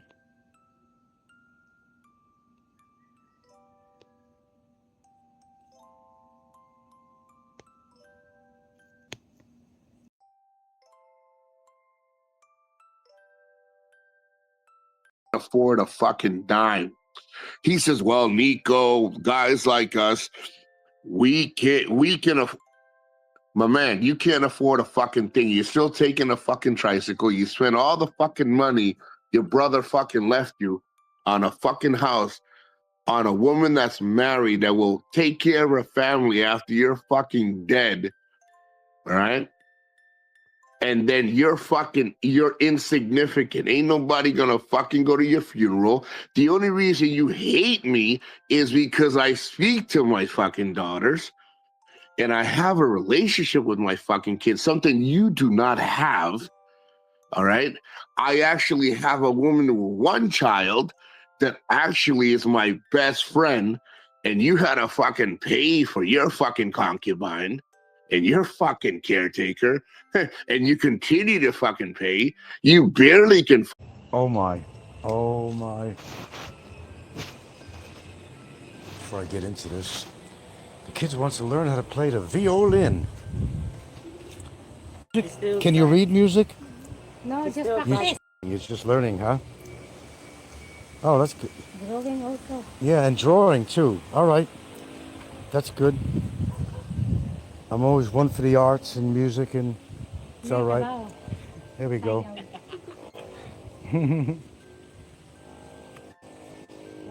Okay. I realize I'm not on at the greatest time, but that never stopped me. How come that fence looks a little crushed over there? Did he drop a piece of tree on there? Yeah, the branches. Oh, I see. Take the hammer and then you just. Yeah. Oh, eventually. You just go like this. Oh, we got a beautiful breeze. What a beautiful day. Who's wearing perfume? Who's wearing perfume? Oh, you're wearing perfume. I can smell it. It smells nice. It smells nice. Perfume. Not bad. Nope. Underarms. No, that ain't underarm perfume. No. Something like perfume. Okay. I played a little violin with a little violin player for all these trolls. That's the first thing I want to do. Right? Sal, you know everything. You know everything, Sal. I know you do. Sal knows everything. She does. She knows everything. Okay, I'd like to get into a couple of things here.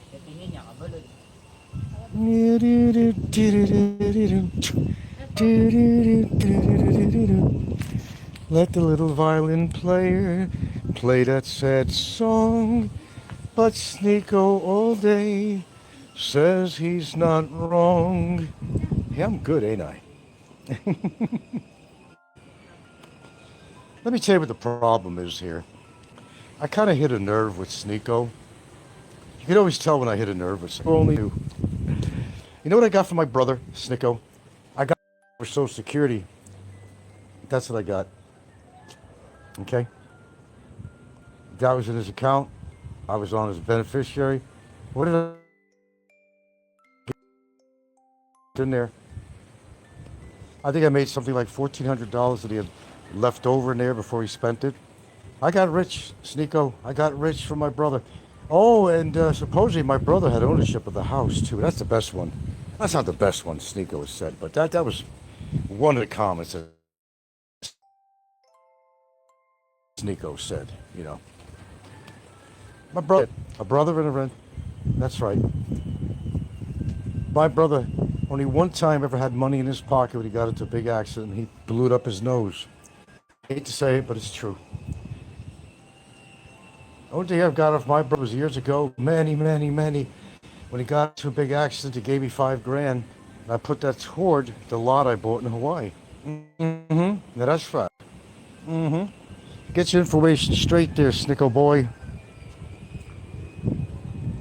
You're just way off base. You're just way off base. I mean, you are way off base. And he's upset. He goes, you know, I don't talk about any unbonding here. What, you talking about me? You talking to me? You talking to me? Yeah, you talking to me. I'm talking back to you, Snikko. Oh, and what did he say? Oh, yeah, if I meet him in, you know, one of the supermarkets, I run into him. I'm going to pound him in, and I'm going to break his phone. And he's going to go, and Frank's going to go after me for 10 million pesos. No. 20 million pesos. Yeah, not 10. Let's get that right now. 20 million pesos. Or just get your fat ass in jail. I'll help you lose weight the hard way. And then he goes back again, talking about he's a better father. I mean, look at his fucking, go to my, I got an upload. It's a snippet of Nikko's show. And go listen to that. It's only about 60 seconds long. So I couldn't stand listen to the rest of him. It's about 60 seconds long. And he's gone on and on and on and on and on and on about how great he is. And he's the greatest parent in the world. But he forgets, you know, that he was a drug addict. And he wasn't in his kid's life when he was taking his drugs. But he don't want to mention that to you. He still drinks. The guy can't have a straight cup of coffee. Let's have another cup of coffee. Well, the problem is that he has to put liquor in his coffee. That's an alcoholic. Only alcoholics are going to put liquor. I can see someone putting a little anisette, maybe a little anisette in your coffee. But you don't put hard liquor in your coffee unless you're a fucking alcoholic. Now that's a fact. That's a fact. Only alcoholics do that. Oh, hey, Nikko.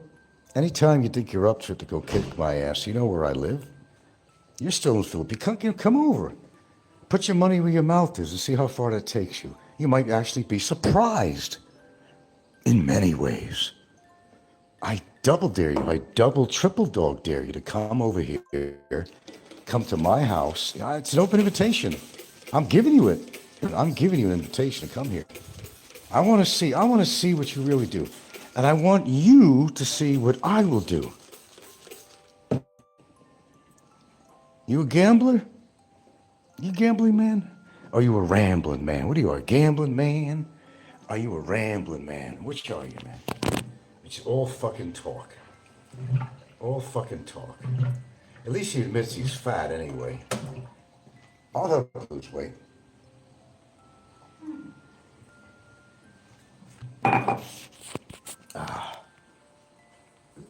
Nikko says, oh yeah, if I ever ran into Frank in, you know, like one of the supermarkets, I'll just bust him up and take his phone and throw it on the ground. But of course, Frank's going to sue me for $10 million. No, he's wrong. I'm not going to sue you for 10 million pesos. I'm going to sue you for 20 million pesos. 20 million. 20 million. Get it right.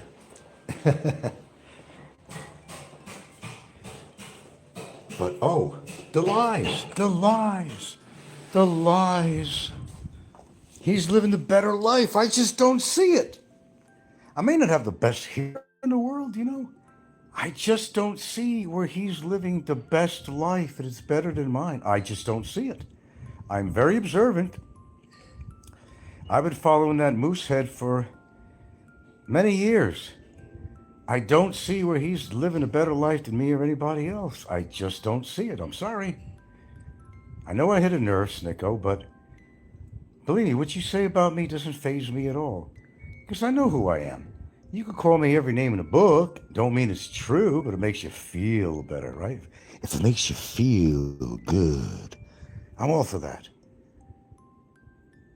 At least something will make you feel good because you're made out of stone. Your dick probably doesn't fucking work either.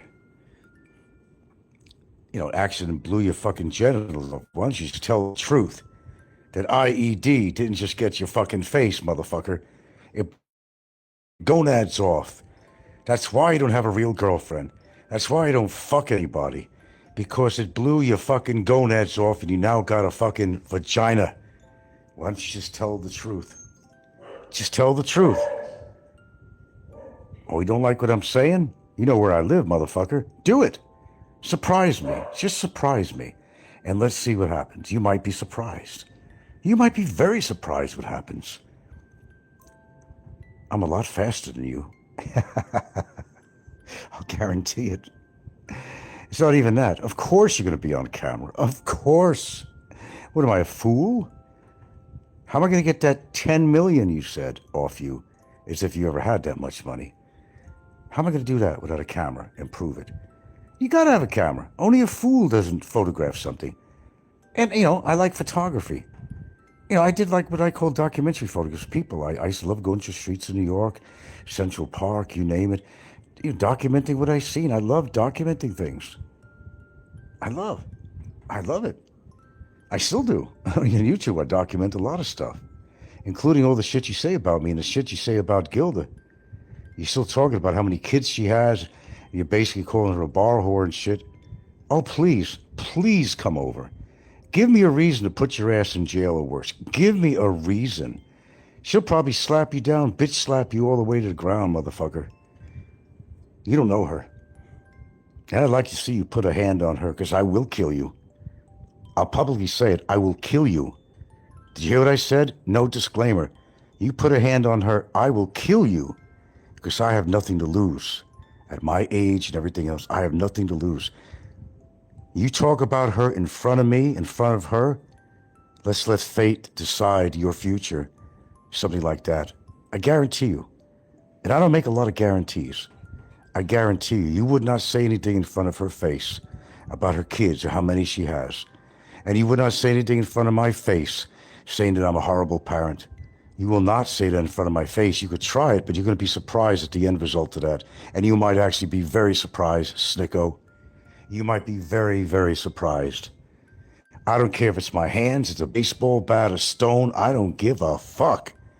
But then again, if I kick you in the groin, I'm not going to hurt you because you ain't got no fucking three-piece set. You got a fucking pussy. Is that why you don't fuck any women?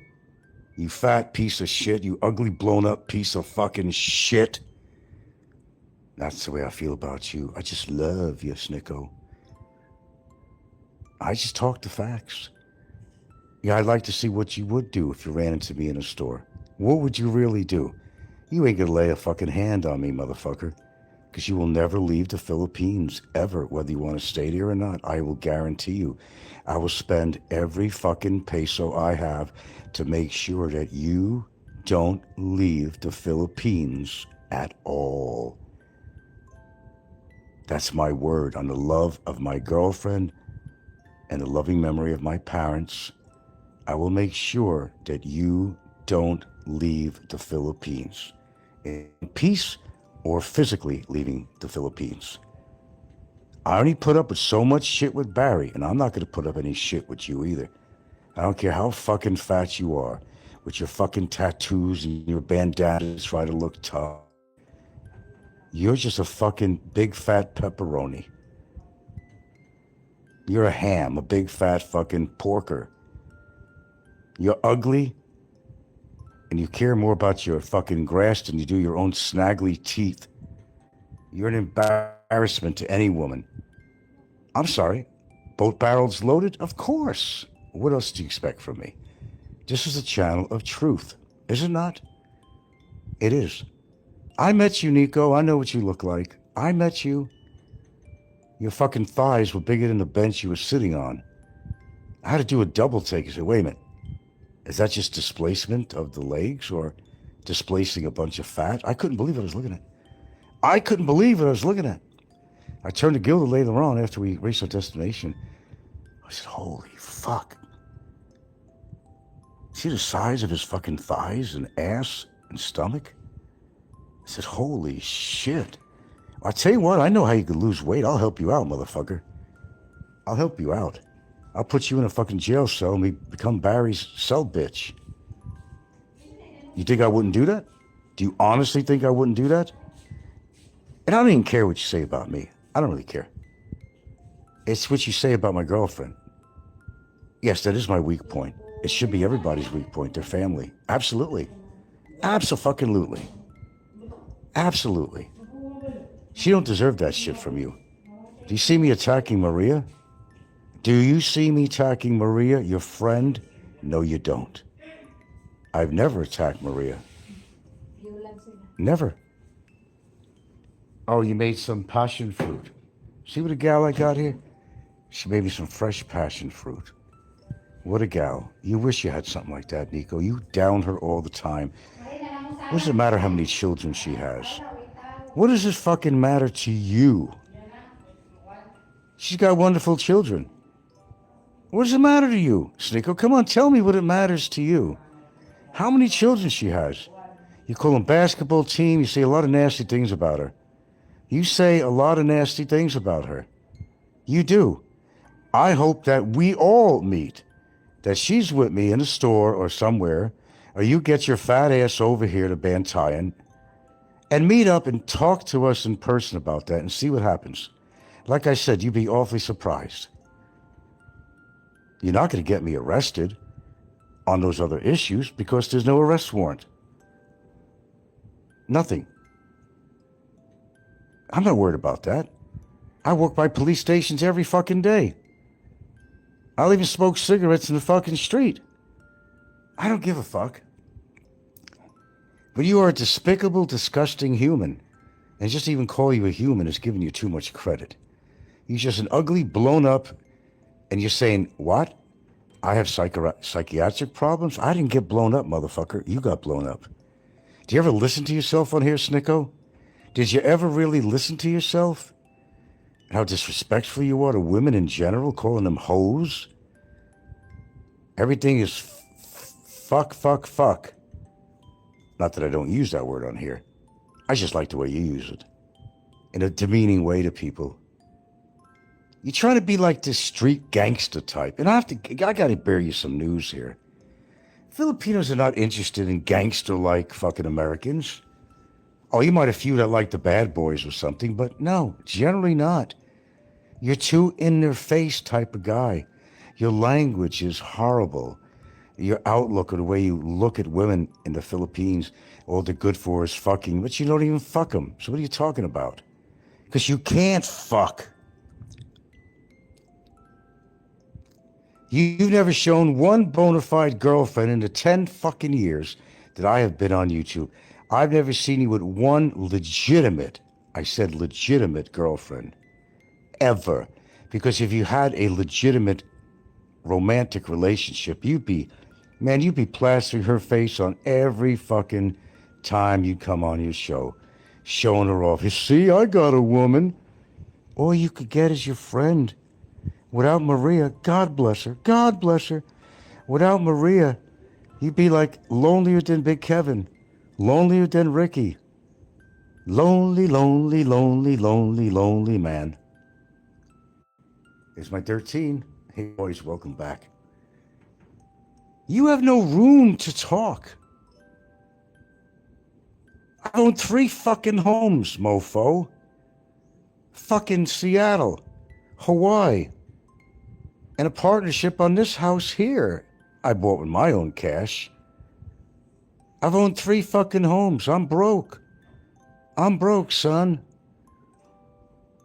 How do I survive so well if I'm broke? You're so convinced that I'm broke. It takes money to buy this shit. That's right. To raise a village. Okay, how whatever. Hillary used to say. You think I'm begging on the street? You think I'm begging on my show? Am I even monetized, mofo? I'm not even monetized. I don't beg. I don't beg anybody. You can't even talk properly. Oh, what's that word? What's that word?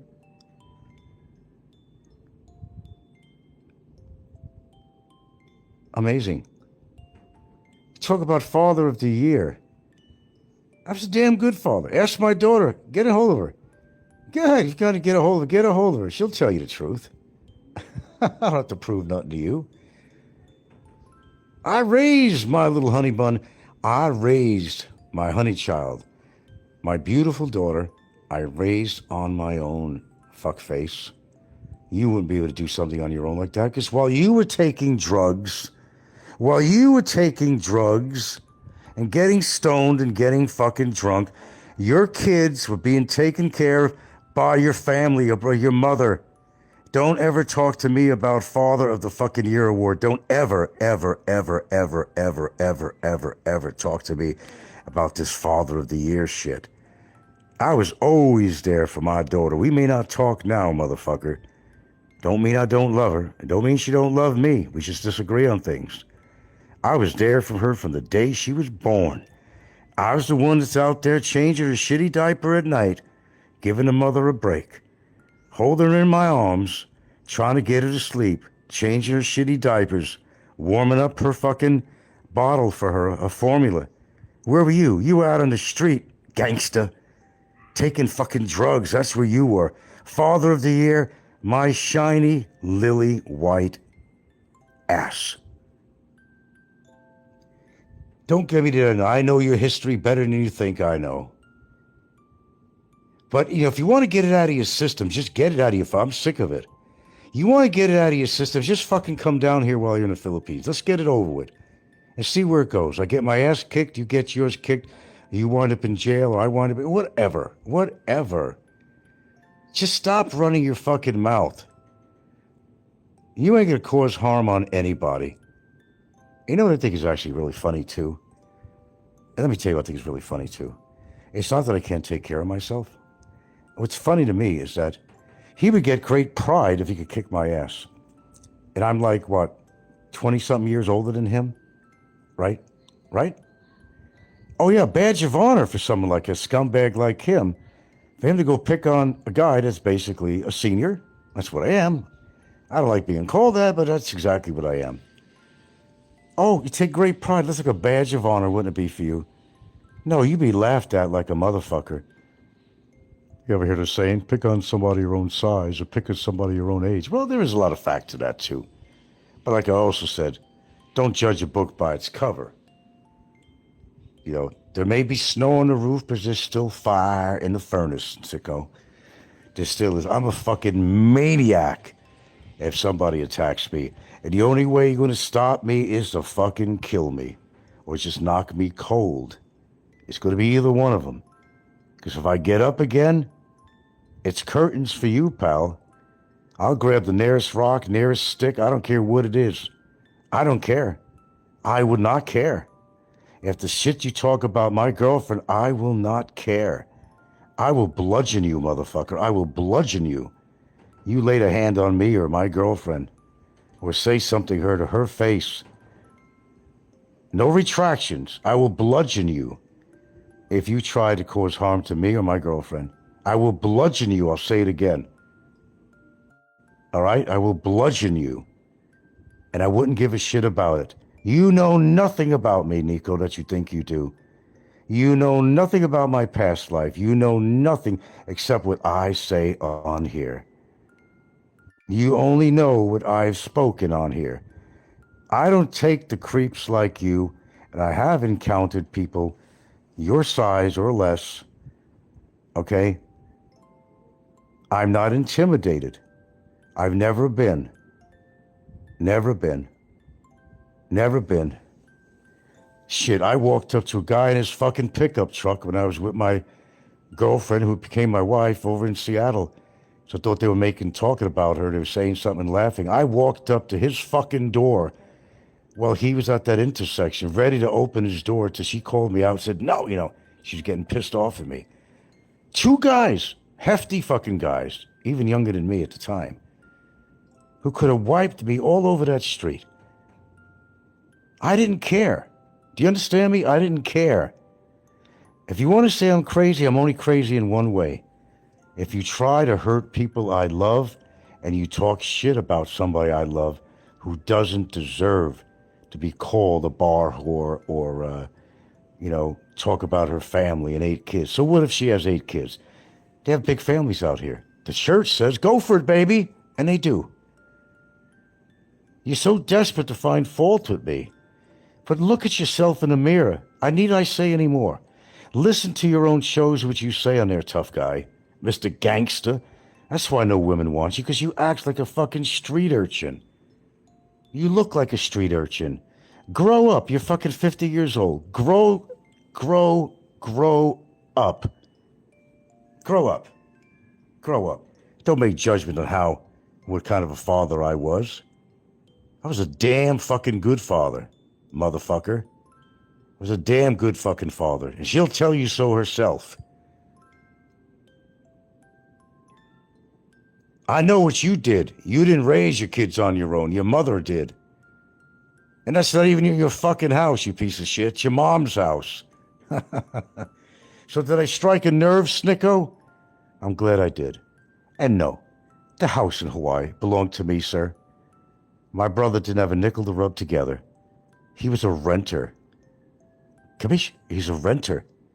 No ownership on my house at all. Inherit money from my brother or take money from my brother? I have to laugh at that. My brother's money went on his booze, just like he used to do with drugs and booze. He had no money. He never had any money, except when he got into an accident once. He blew it up his fucking nose. How about that for truth? Money off my brother? That's a laugh, son. If anybody gave anybody money, it was me for X amount of years that supported his ass when he got into trouble, when his car broke down. And I helped him with mechanic work. I got a mechanic. When he needed money for something, your TV broke down, I was rough and ready right there, Snikko. It don't matter how me and my brother got along, I was always there for him. We might have been different as night and day, but I was always there for my brother. Get that straight. On my brother's memory, fuck you. Fuck you.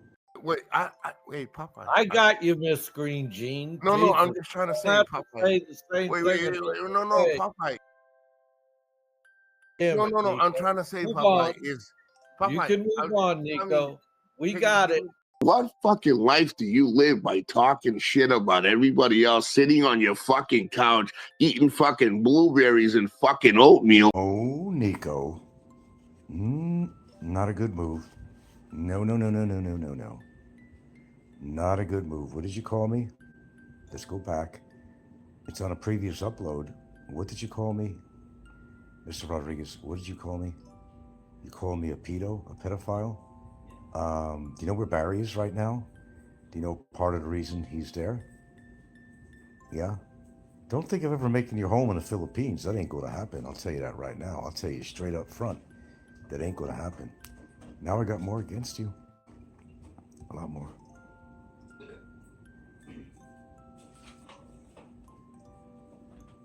That's still working, that machine, yeah? Yeah, I have something different. Okay. Anyway, I have an upload on there. It should be uploaded about now. It's a little piece of recording on there. You know how I document things, Snikko. You should know better than that. Oh, the horrible things you're saying about a Filipina. The horrible things you're saying about me. You call me a pedophile and an undesirable and everything else you called me. I'm a bad father. Do you know that's libelous? Did you know that? I mean, I'm just asking you. Do you know that's libelous? You're going to have a little talk with Barry sometime and ask him how's he doing in there. Would he like another roommate? Well, you're pretty brave behind the, yeah, you're pretty brave behind that cell phone of yours. You hit the key word. That's all I wanted to hear. You calling me a pedophile. That's all I needed to hear. I could drown out everything else. Why do you think Barry's in such trouble, Snikko? Yeah, that's one of the reasons. If you haven't learned.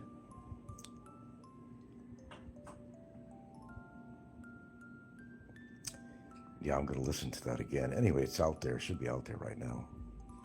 Folks, go listen to the couple of uploads I got on there. I'll give you time. It's very short.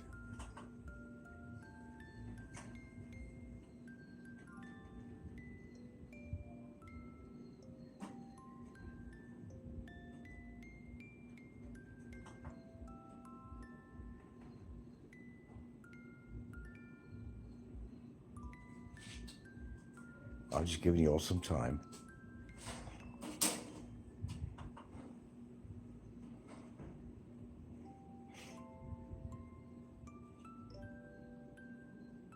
Check it out. Check it out. I think you know better than that.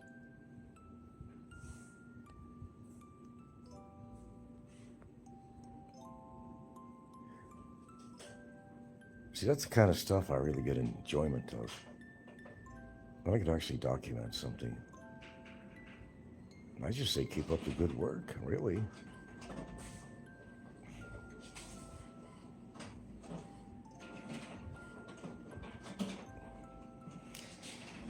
But you need to go listen to those couple of uploads I put on there. Be my guest.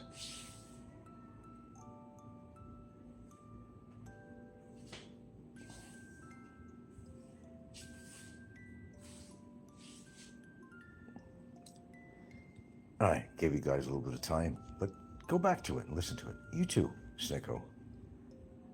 Especially you. So you're calling me a pedophile. You want to go the route of Barry, right? Oh, now I got good reason to want you to come over here. What's about? Did I hit a nerve? I'm always hitting a nerve with you, ain't I? That's good. That's a good thing. That's a good thing. That's the whole purpose, to hit a nerve. You call me undesirable, you call me a bad father, you're calling me a pedophile, you're calling me psychologically mental. Did you know that's libelous? I mean, you think you would learn by now? See, the thing is, loose lips sink ships. And loose mouth like yours could get you just as much trouble as Barry's in. Oh, you don't think I do things about it? Oh, you don't live in the Philippines, so I can't do nothing.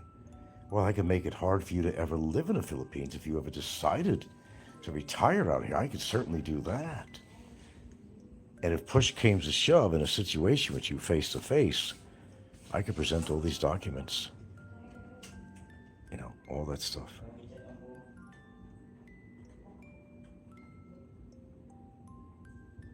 I'll give you time to ponder this.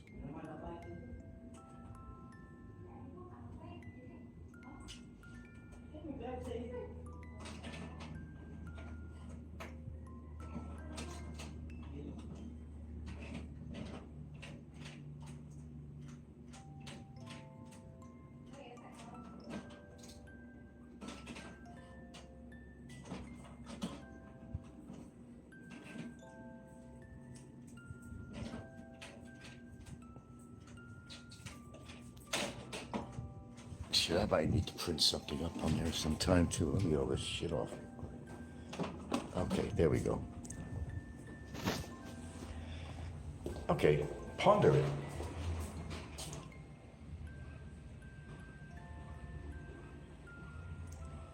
A liver flush?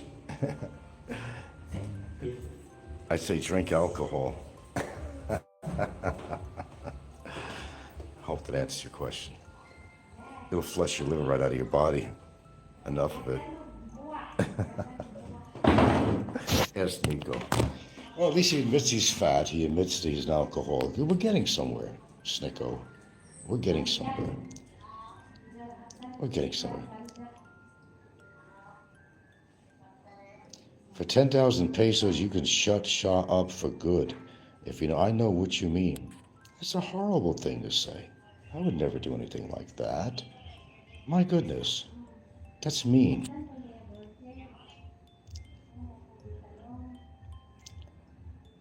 I'm not violent in that way. Of course not. Don't make such a suggestion on my show. Bad on you, very bad. So, Nikko, I had to have it come from your mouth. I had to have it come from your mouth. Thank you for that. I got more on you, Nikko, than you know. Push comes to shove, you're in big-ass trouble. I'll tell you that right now. Unfortunately, some people only learn, well, that's my point. Some people only learn the hard way. That's a great point. Excellent, excellent. Barry learned. Maybe Nikko's next. Oh, I remember everything you say, Nikko. Everything. There's nothing wrong with my long-term memory. And even my short-term ain't that bad. According to what you say, I'll remember it. So you're calling me a pedophile. You're calling me undesirable. Okay, you wish I was dead. You're talking horrible things about my girlfriend who happens to be a Filipino. You're on a roll. That's exactly what I told Barry. I said, you're on a roll. Keep it up. Keep it up. Nikko's some fucking low-life fucking Puerto Rican, fat Puerto Rican who got blown up in a military exercise. He's blind in one eye, his face is disfigured, he can't smile, and he's got the ugliest snaggle teeth, and he's fatter than shit, but he's got a big mouth. Put your money where your mouth is, fat boy. Does that answer your question? And he's never gotten laid. I don't know when's the last. Last got laid is when he had children. Probably his last time. Because that accident blew off his nuts is what happened. He lost his three-piece set. That's exactly what happened. And that's why he doesn't get laid. That's why he's got a female friend, because he can't do nothing about it. He can't even jack off. He has to use a, what do you call it? It's like a colostomy type bag, just to fucking piss. And you talking about me? Ain't nothing wrong with my plumbing. Ain't nothing wrong with my plumbing, motherfucker. Ain't nothing wrong with my plumbing. I'll show you. Come over here and I'll piss in your face.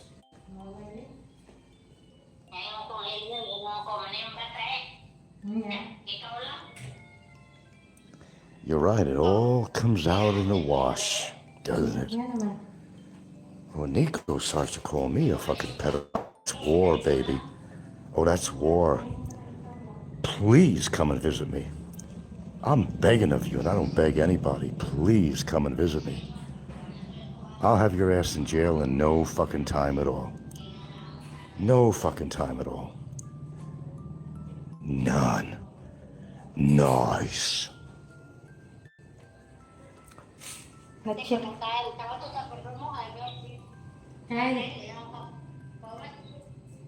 Yeah, it does. I've proven it. I've proven it. Call me a pedophile, huh? I don't know what's worse, talking about my girlfriend or calling me a pedophile. I tell you, buddy, you better have damn proof that I'm a fucking pedophile. You better have some damn fucking proof. Those are fighting words, buddy. Ask Barry. Ask Barry. Ask Barry. In jail 3 years. Plus. Ask Barry. Oh, Nikko never says anything about anybody. That's what he says. Oh, he's saying about me. But my girlfriend? Come on, that's pretty low. I don't say anything about Maria. Do I say anything about Maria? No, I absolutely do not. That's low. That's low. That's just really low. I expect this kind of shit from Barry. or some other creeps like Popeye or something, but come on. Show a little respect for a woman. I know that's a difficult thing for you to do because all Filipinos in your mind, it's horrible what you said, that they're all hoes. You will never,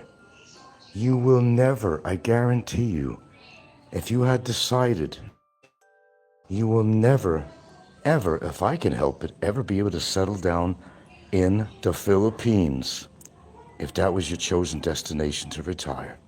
Not as long as I'm alive, not as long as I could do something about it. You better pick Cambodia, you better pick Thailand, you better pick something. But you ain't gonna be settling down in the Philippines. I guarantee you. Same as Jay. I guarantee you. Enough said. Keep up the good work is what I say. Is in the pedophilia, in the fucking, in the undesirable, and fucking being a sick prick, and it doesn't change. Well, the pot calling the kettle black. Did ever cease to wonder?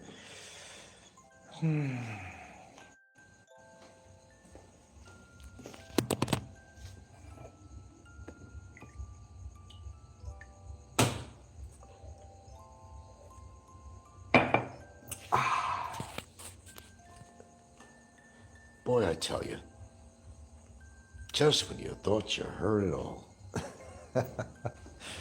How many times have I said that? Probably more to come. Oh my, oh my.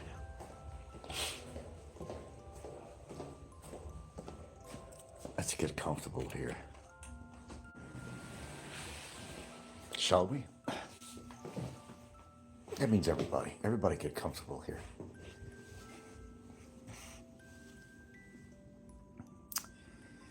Well, somebody's supposed to be writing an Hvac novel. I'm not going to be on YouTube. I got novels to write. Why don't you write an autobiography? What should we call it? Snarkicism by a pro. How about snarkicism by a pro? You gotta love it, or not. Now, Micko, I guess you're a mix, right? You're the same guy, right? Well, he's calling Micko a racist. I thought he doesn't get involved with name calling and all this shit. He's so pure. Go write your book. I guarantee I won't buy it. Yeah, Netflix special. They should do a Netflix special on you, pal. So now he's calling Micko a racist. I thought he was a Puritan. Didn't you guys think that Big Ego was a Puritan? Wasn't he? Self-proclaimed Puritan? Now he's attacking me again, attacking Micko. Who else? My goodness. Right, go write your novel. Tell us everything you know about Hvac, how to change a filter. Maybe suggest a number 13 HEPA. Shit, I could have told you that. Go to these meetings, just say, hey folks, if you really want good air filtration, just use a class 13 HEPA filter. That's all. You gotta pay this dude to do that? Shit, I'll do it for half the price. Buy my product, it's the best on the market. Shit, I could probably put a HEPA filter together that'll be better than any of these products.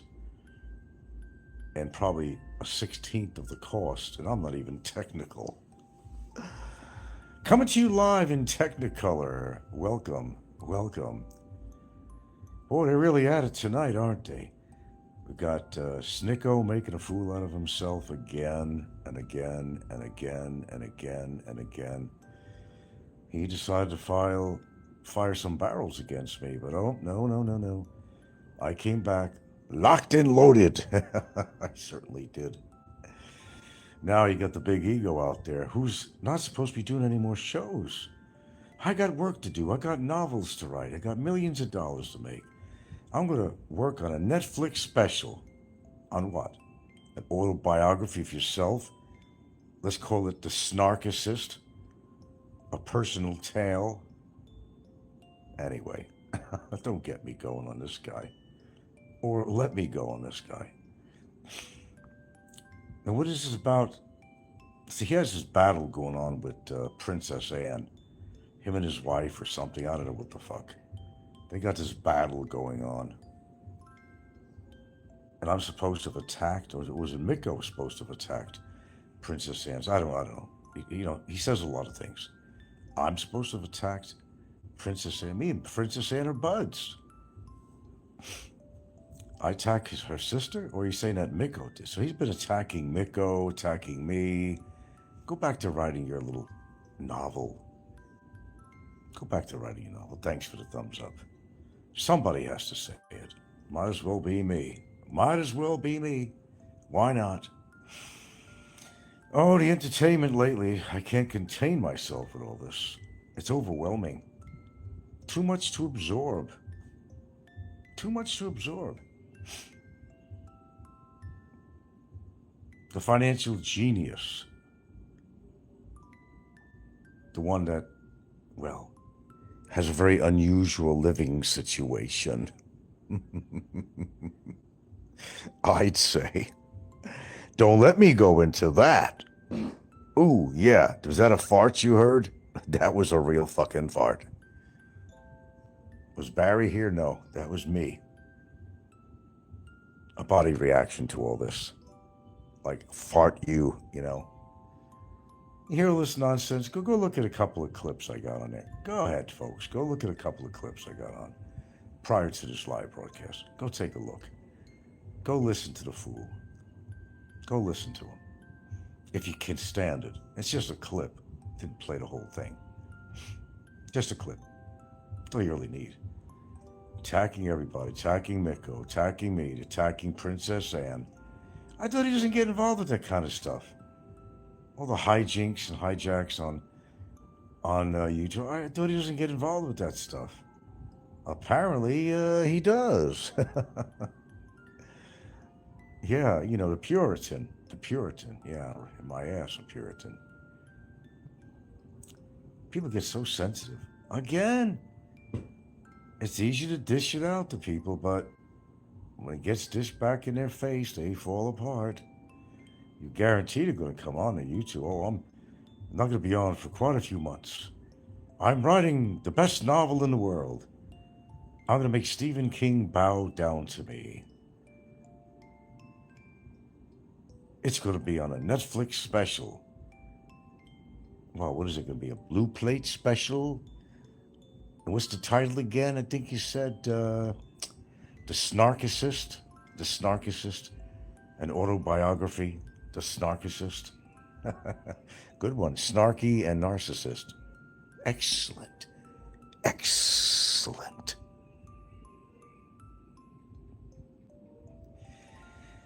I don't know if that's a sigh of relief or just a sigh of sci-fi. I don't know. There's Happy Dude. What's up, man? I've never met a Filipino with naturally good teeth. Why is that? They can't afford. A lot of them don't. They can't afford. Look, I experienced this even in when I lived in the state of Hawaii, on a big island. A lot of the local guys, they were drug addicts. They were just people, low income, whatever. And it was simpler to just have their teeth pulled out than, of course, to pay the prices they want. You see what it now, when I was there, I didn't think it was reasonable then. But you see a lot of people in Hawaii without no teeth because it was just simpler to pull the damn tooth out, except, whatever all the shit they had to do with a root canal, put a new tooth in there, whatever.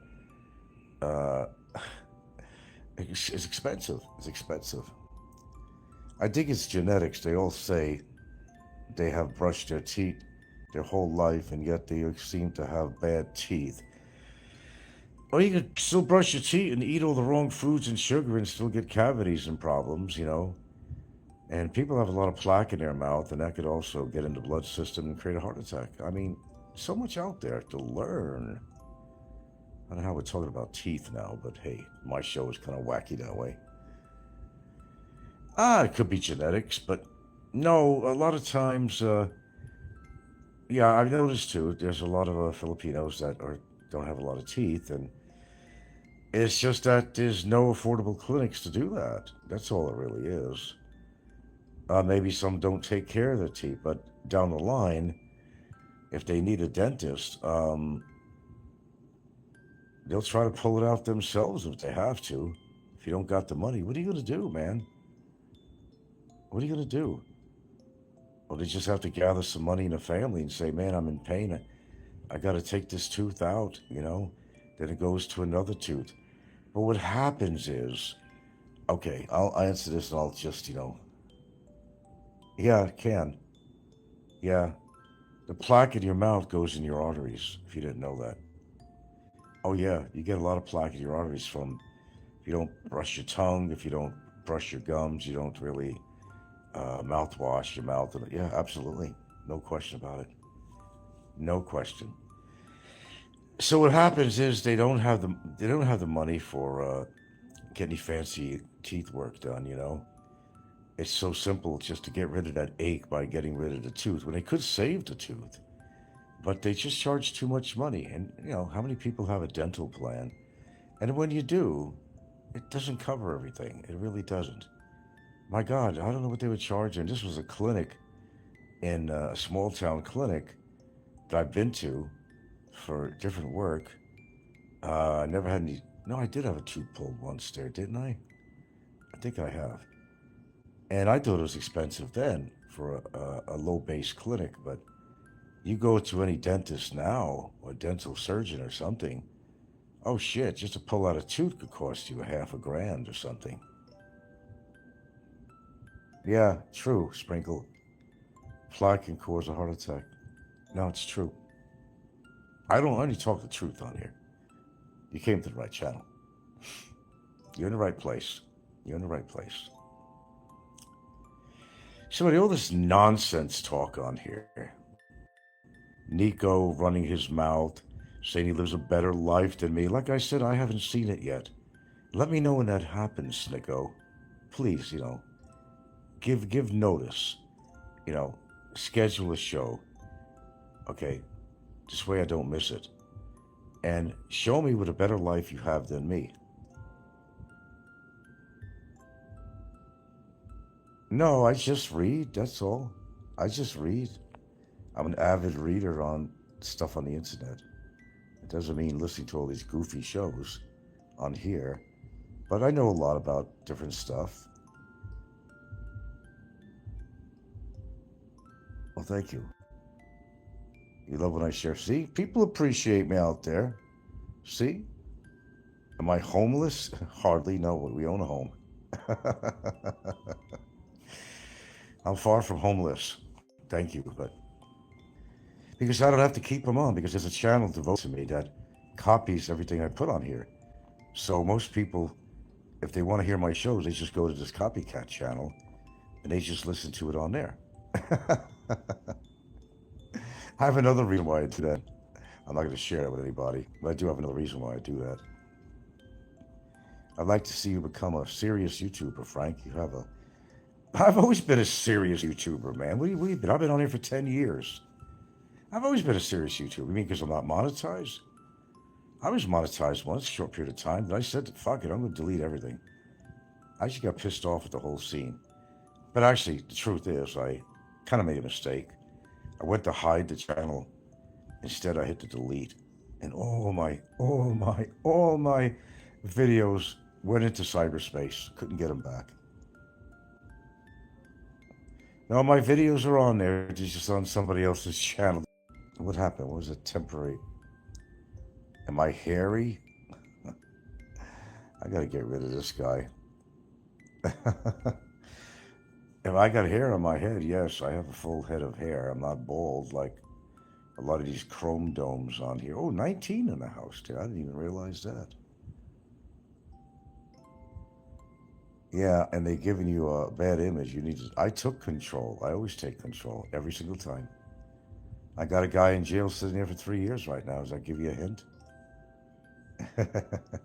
and Snikko's been pushing it. Oh, he's been pushing it, but I've been firing back. Oh, I've been firing at Popeye. I've been firing at Nikko. I fired at Big Kevin. God, I've got a whole military range here. I don't know. No, they give themselves a bad image. I just let them do it. You know, just show what they're made of. And have fun doing it. Oh, my, oh, my, oh, my, oh, my, oh, me, oh, my, oh. I'm going to plug this puppy in here. Here we go. To have your women miss face imposed on a stripper. Yeah, of course, I know that. And I think that's getting to me. No, it don't. They've been doing this for years, dude. They've been doing this for years. They're trying to pull my chain, but it's just not working. My chain is made out of titanium. Kicking the chair. No. What good would that do?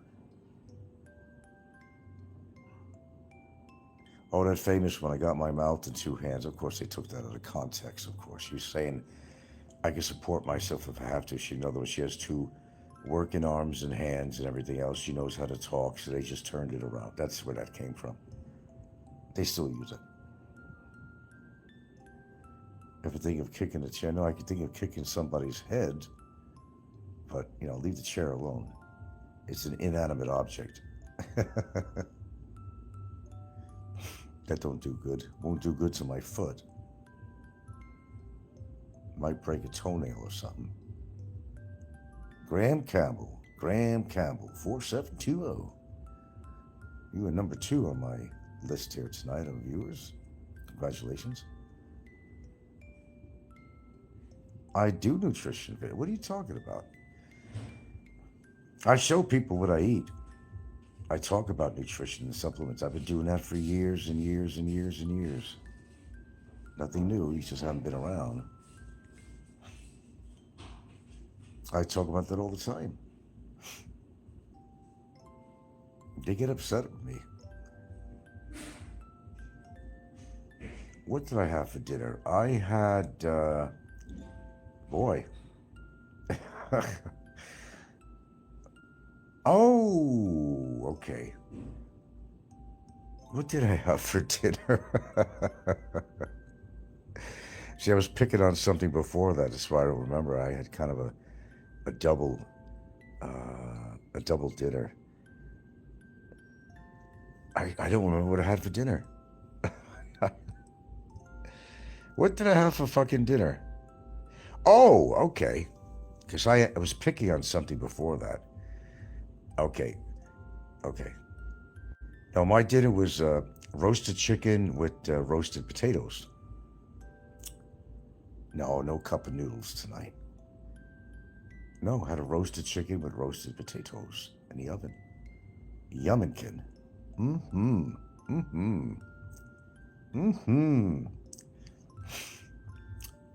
What I had for lunch, I had a tiny little salad with also some ground beef with cabbage in it and some vegetables in there.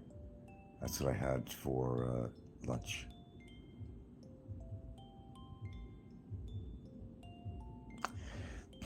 Well, yeah, so I don't like foods if they're going to be too spicy. I like sometimes a little spicy. I think I got a little bit of GERD going. I got to watch that. Because I got a hiatal hernia. I got to watch it a little bit. I do like certain spicy foods, but I don't concentrate on eating a lot of spicy foods. Yeah, she unfortunately does. Yeah. Well, fresh fish, you know, she hasn't been cooking dried fish. No, she's been cooking fresh fish. But it's very rare that she's been eating any dried fish. No. It still smells, though. It smells up the house. Kind of wish you'd do it outside. But we have a vent fan that we turn on. It helps a little bit, you know. Yeah, I can't stand it. Oh, okay. Hold on. I had... okay. Forgive me on the lunch. The lunch was actually shrimp tempura. Pardon me. No, it was shrimp tempura, which I love, any seafood, with the leftover ground beef with the vegetables in it with some cabbage in it. That's what I had. Forgive me. That's what I had for lunch. Shrimp tempura. That's we eat good around here. No problem. There's sometimes we don't like to cook. We'll have something really simple just to get something in our stomach. Might have some Canton in the package, which is not the healthiest thing in the world. But we don't always feel like cooking. You know, we slum it sometimes, you know. We slum it. Let's get back on the menu here. Just go listen to some of my shorts on there, guys. Go listen to some of my shorts. Go have a good laugh. The big ego comes out there, and he always has something to say about somebody, but he's not one of those people, he claims all the time, that I don't have time for this nonsense. But you go on somebody's live stream somewhere, and he's always going to make a comment about me or somebody. Then he comes back from writing his big novel that's going to make it onto Netflix and writing about Hvac and, you know, heating, you know, venting, air conditioning, whatever, you know. Oh, sounds like a boring fucking job to go around talking about, buy our product, it's the best. But he gets good bennies from it, though. He gets to travel to make his little speeches. He's a big speech maker. He's trying to sell people on some shit product or something, you know. That's why he does the same thing on YouTube. He tries to sell people on some shit talk. That's all he does. A salesman is a salesman, right? You can shine my shoes, motherfucker. But now he's jumping on Micko.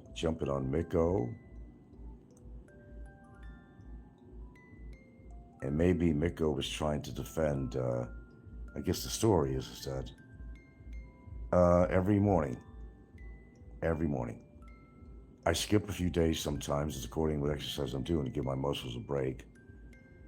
Every morning, I do some kind of a resistance exercise.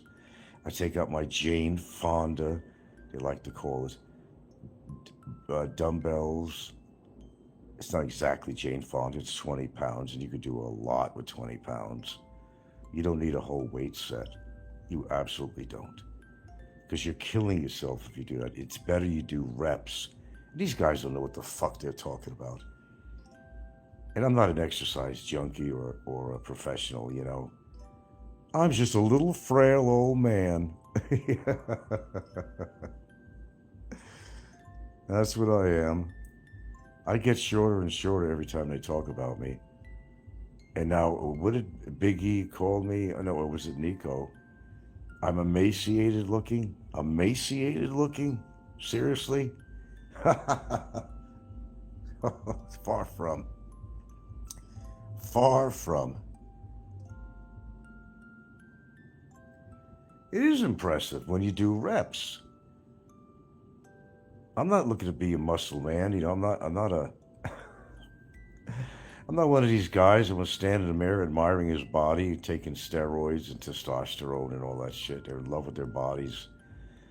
I do exercise just to keep the muscles appropriate for my age, because things break down as you get older. Your legs, you know, if you don't work something with your legs, you know, it's got to carry your body as you get older. I mean, you think? I want to be able to grab things, hold things, grab somebody's neck if I have to, you know. You got to work your arms. I don't do anything that's impressive to anybody, really. I keep my blood flowing. I have a whole system what I do, and I know what I'm doing. Yeah, Jimbo's your favorite character in the Philippines. He certainly is a train wreck. You know, he's been taking steroids for 25 years. You know where he's going with this? You know where he's going with this, right? He's going to die. But don't tell him that. He won't listen. He's even trying to get his girlfriend to go on it. That's a territory he needs to stay out of. He shouldn't do that. The guy's in love with his fucking body, but he got these contorted biceps because he had said that he had stripped his muscles weightlifting something. His biceps or something were torn, and they grew back like scar tissue. It doesn't look like nice biceps. They look contorted, kind of contorted. If you have an active case, you're not supposed to leave the Philippines, no. He ain't going nowhere. He made a mistake of coming back. He should have stayed in Cambodia, just went back to Michigan, is what he should have done, actually. But he's not very intelligent. He's got the brawn, but he don't got the brains. Do you remember that night he was vlogging over in Cambodia? He was out at 3 o'clock in the fucking morning in his boxer shorts with no shirt on, with his cell phone on a selfie stick, walking through the dark streets of a foreign country like Cambodia in a rural province. Does that show this guy's got some brains? Going back to Michigan soon, but no, I don't believe he can leave the country until this is over. That's my belief. Yeah. Just like Barry Jordan is not going to get out of jail unless he pays the judge and court and me and pays all his immigration fines and fees and all that. Yeah, one of my favorite moments too. I couldn't believe it, man. I said, there's something definitely wrong. He had to be drunk. He's always drunk. He's what you call he's a binge drinker. They're the worst. Those are the worst drunks. They go on a binge. They can't stop. They drink. Yeah. He couldn't get any action from that one chick he was hanging around with. But sad but true, but she was using him. She did a very good job. She had a job, and this was closer to where she worked. So she used him for a place to stay for free and got free food out of it. I mean, what a deal is that? And Jim ain't got no money because he already just said the other day on his show. He said the other day that, his lawyer wants upfront money from him. And he said that, hey, to the lawyer, I'll give you payments. And maybe the lawyer didn't want that. So he's basically saying fuck you to his own lawyer. I told you, he's got no brains. It's the steroids, man. The lawyer's who's representing you. You don't talk smack about the lawyer. Payments? I thought he has all this money. You have to make payments. I told you, they're all full of shit on here, man. They're all full of shit, Mr. Happy Dude. No, actually, they used each other. I'll tell you how. She used him for a free place to stay and free food. And it was closer to where her parents lived. So she took advantage of him with that. Okay? She even demanded some money off him, too. Now, he wanted to show her around. Three things. At first, to make him believe it's his girlfriend, just to make his wife, Dexel, jealous. But it didn't work. She wouldn't touch him with some fucking troll's dick, But he had to show her off to make Dexel jealous. That's what it was. Also, he was really, really, really very lonely in Cambodia. I'm talking big time lonely. He said his own mouth, I don't know, I'm so bored, there's nothing to do here. He always appreciated when she was around, just like Snikko was hanging around this chick, Maria. And I met her, she's a nice girl. he's not a nice guy, but she's a nice girl. And because he can't get a date, a real date. So he has to hang around a female friend because he's also very lonely out here because he can't get a woman. Snikko can't get a woman. Absolutely not. A lot of these people have the same thing in common, you know? Well, he used her for companionship, but she used him for, free place to stay, close to her job. She got free food and dinners out of him. And she didn't mind hanging around with him because, he had something she needed, which was money for food, to buy food, shelter. She was smart. She knew what she was doing. Well, they used each other. Let's put it down. Let's be fair about it. They used each other. Isn't it crazy out there? Isn't it just fucking crazy, YouTube? Listen to all these characters. We got so many characters on here. I don't know where they come from. We got Brevis the Stalker. I mean, I could go through a whole fucking list. Sick Licky. Sick Grandpa. One of the sickest people on YouTube. One of the sickest. But they're all sick, but, got to put them in order, proper order. It's just everybody using each other, man. Everybody using each other. What's new with that? On here, off of here. People just using people to their own advantage. Jimbo hates the Philippines. Read his replies and his comments. He don't hate the Philippines. It's just that he's afraid of his neighbors that he has that case with. He doesn't want to be there because he has a legal thing going on with his neighbors. He's afraid they're going to kill him or something. And then he's embarrassed about that house he built. It's just a trash bin. It turned into a piggery.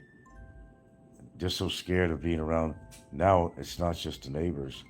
He's worried about them, but that he got in trouble with. But now, he talked a lot of shit about her family. She did too, her own family. So now they want to get out of there because they're afraid. They're afraid. They're thinking of selling the place or something, or renting it out or something. He's got mold in there. Nobody's maintained it. He's got leaks and mold, and he just built the damn thing.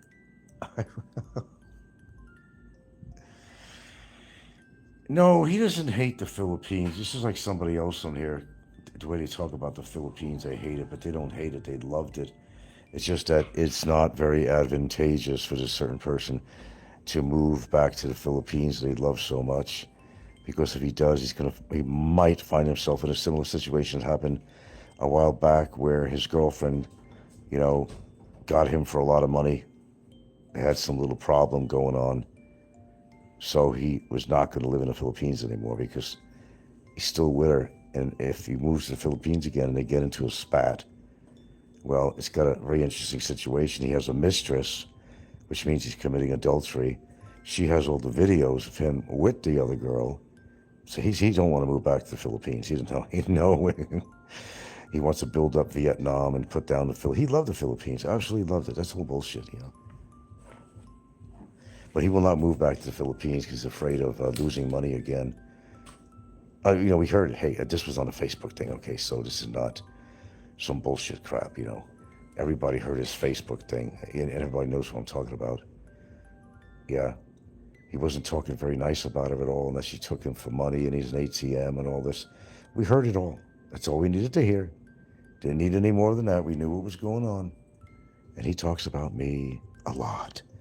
On people's live streams, he's always making comments about me. Him and Mick Fish Sandwich, and the best buddies. I don't know how good friends they are, but they're pretty tight, if you know what I mean. How tight they are, I don't think I want to know. I told you, this guy can go any direction. I mean, nothing surprises me.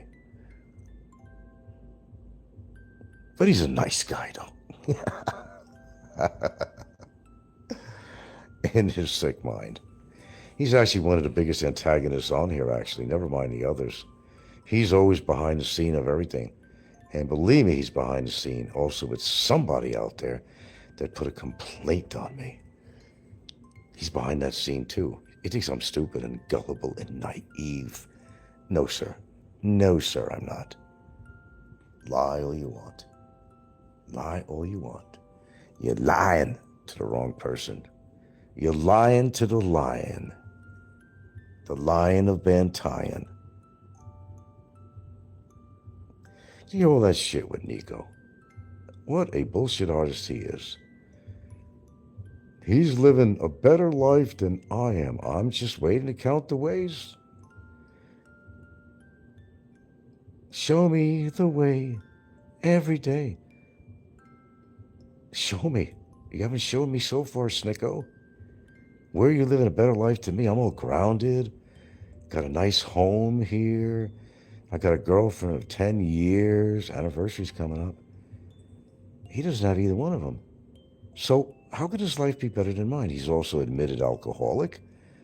Pours liquor into his coffee when he gets up in the morning.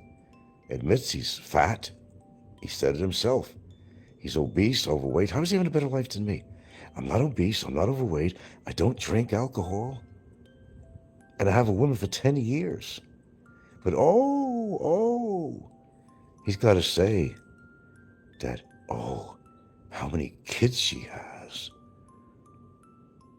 Oh, that's hitting me in a hard place, Snikko. It's hitting me so hard. What does it matter? What if she had 20? What does that matter to you, Snikko? Why would that matter? You have a feeling that Jim is going to snap one of these. I thought he already did, really. No, sometimes people are very stubborn and cocky, and it takes a lot for them to figure out that they're heading to trouble, and they are more trouble to themselves than anything else, than anybody else, really. They create their own problems. Then they have to complain about it. That's not going right for me. Well, I wonder why it's not going right. Let's start with this guy was into all kinds of drugs too, Jimbo. Oh, absolutely. He said it. It pays to do all that shit. Now he's like into big time into testosterone, high levels of steroids every week for 25 years. Fucking wrestlers are falling to their death now. All these wrestlers and bodybuilders have been on steroids. They're all dying at a young age. Jim is 54. But I don't think Jim is ever going to live to be 60. I just don't see it happening. I made my predictions with numerous people on here, and they will come true. One of them did. It will come true. Actually, two, really. When I get really technical. How do I know this? Am I, a psychic? No. It's just I understand the way the body works. I understand what even one glass of hard liquor can do to your liver. I understand their diets, what they eat. I see it. They show it. I see them being obese, strain on the heart. Easy. It's easy stuff. It's easy pleasy stuff, okay? It's very easy to figure it out. Mark Thornton faked his death. I wouldn't know. I thought he was dead. I don't know. As far as I know, he is dead. Just like Warren faked his death. You don't know who Warren is, though. Warren's still alive. He goes under a number of names on here.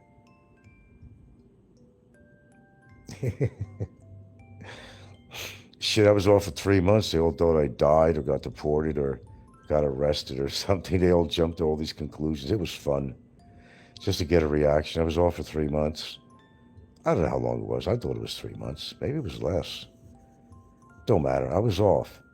And it was just fun being a fly on the wall, listening to them. Wonder what's going on with him. Maybe he died. Well, wishful thinking, but no, I'm still here. I'll probably outlive any one of these motherfuckers, actually. Don't forget, too tall, you're going to get the call. Because people that are really tall, like some people on here, very tall, their heart can't take it. It's been too much strain carrying that body and weight around with a being like 6'8" or more.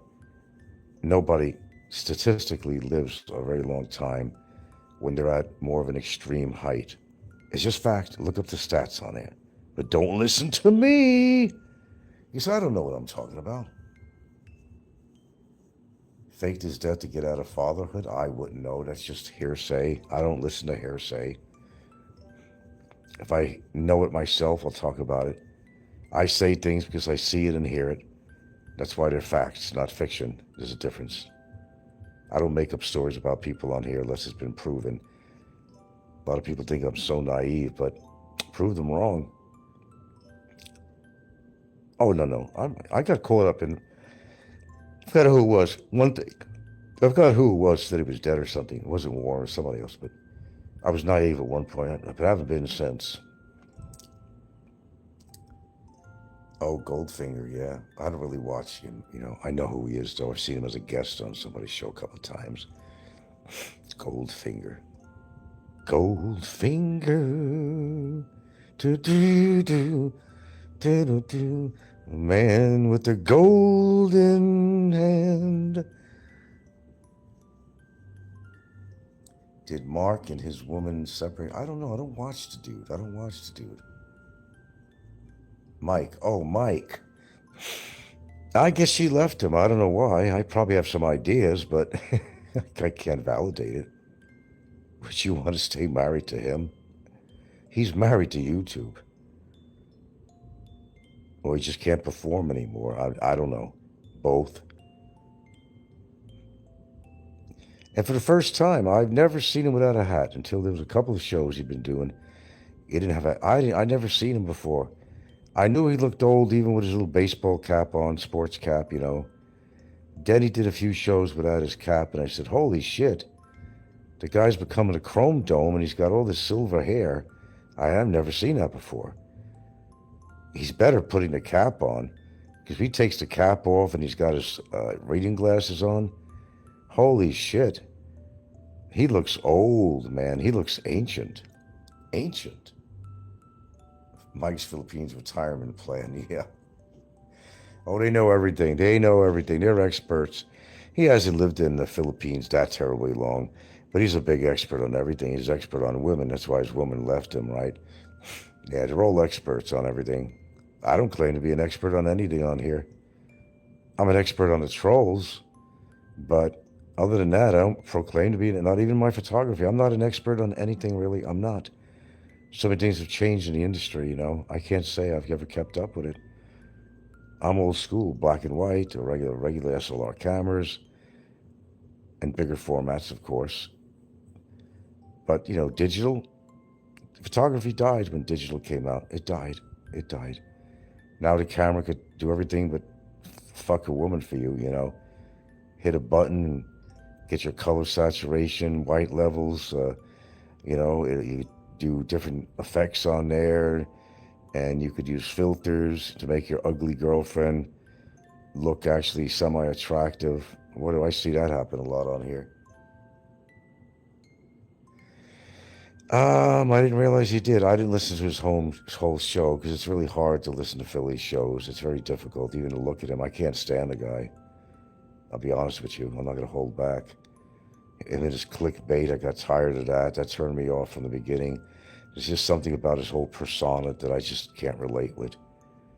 He should be in Angeles City where he belongs. He's done the same thing that Scotty Boy's doing and other people and that Slim did. He spent his time in Angeles City and all that doing the same shit.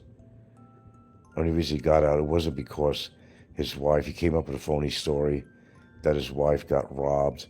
And the fact is, he got attacked by somebody that didn't like him. That's what the real story is. Don't listen. That never happened. And I know this is a fact. That never happened. His wife never got robbed in the street. That never happened. See what a liar he is? No, he got attacked and he got scared, and that's why he left Angeles City. That's why.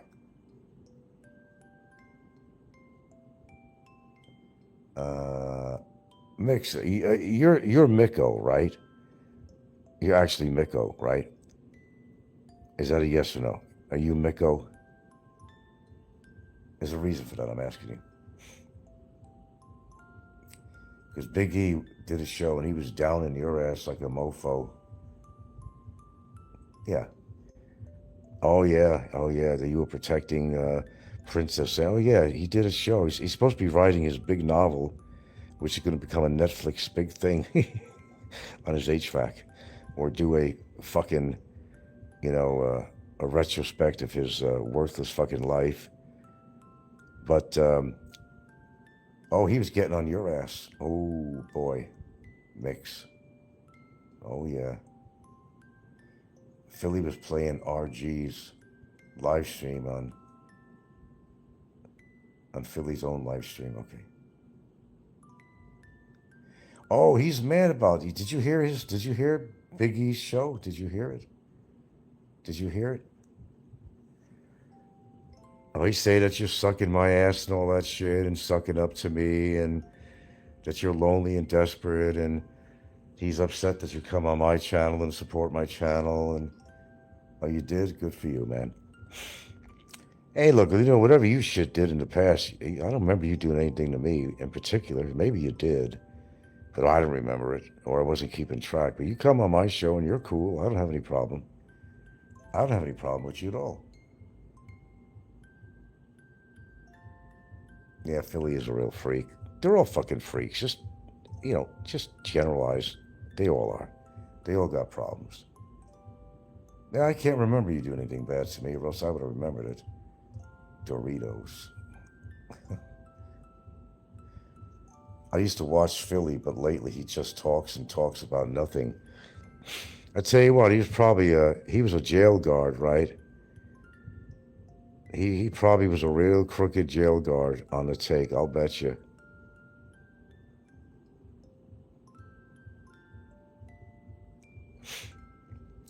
They don't talk about anything. I mean, I don't know. I'm kind of like a Seinfeld show. So it's a show about nothing, but yet it's about something. Because I always got something to say. It's about nothing because I don't plan my shows necessarily. I just kind of talk and it becomes a show. Like, you remember on Seinfeld when they were discussing doing the show? It's funny. Life imitating art, art imitating life, really. We're on the Seinfeld show, which is supposed to be a show about nothing. They're talking about creating and selling it to the networks. You remember on Seinfeld? George says, let's just do a show about nothing. And Jerry goes, how could you do a show about nothing?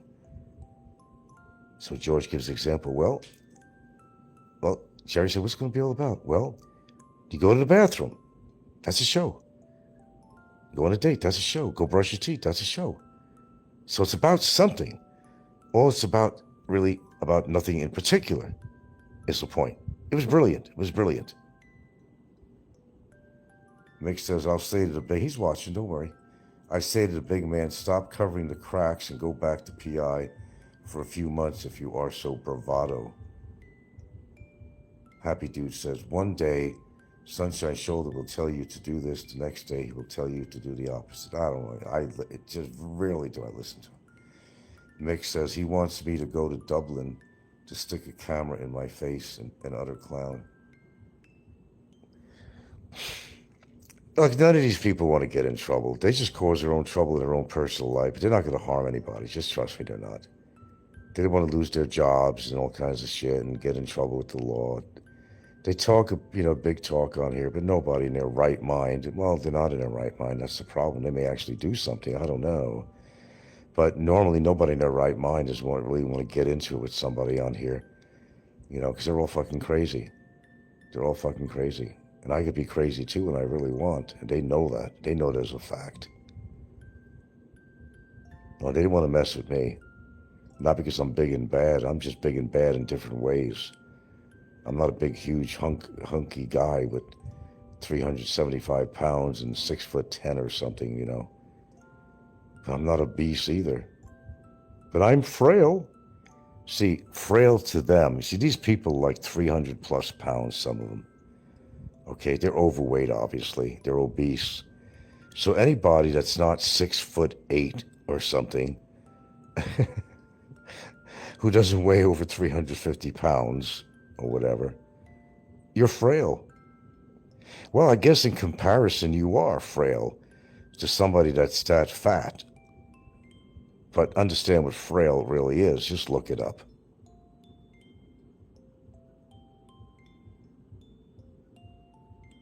Early in the, what is that figure in front of there? I never figured that out. What is that little configuration before it says early in the morning?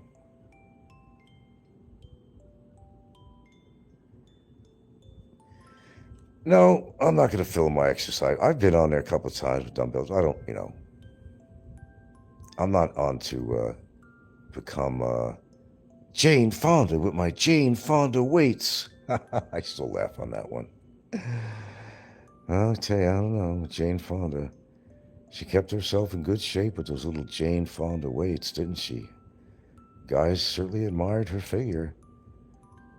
I guess she did a good job.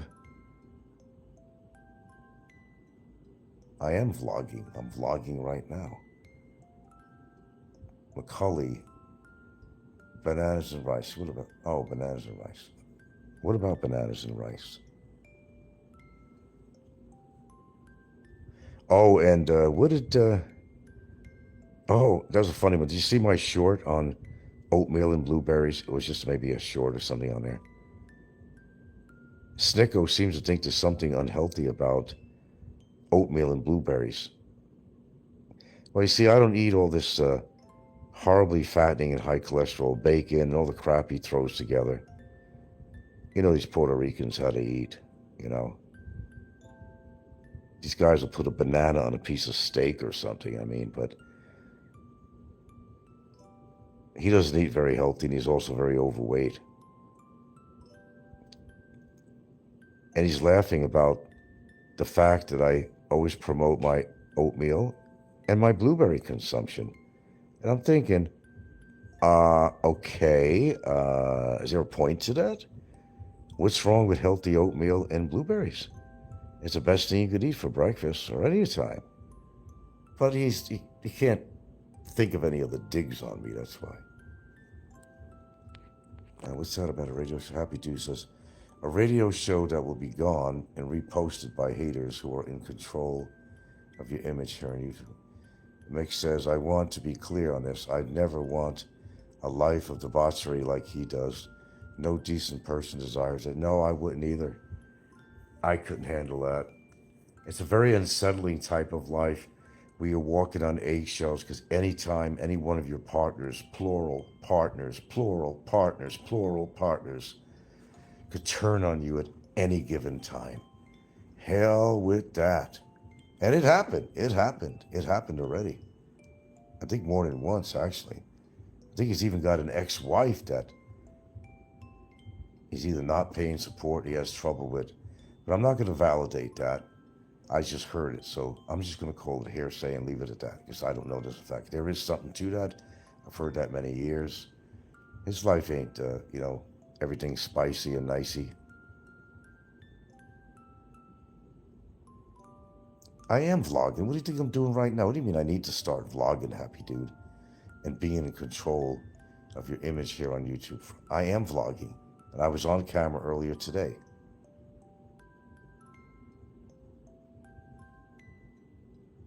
As of now, you have a real bad image on YouTube.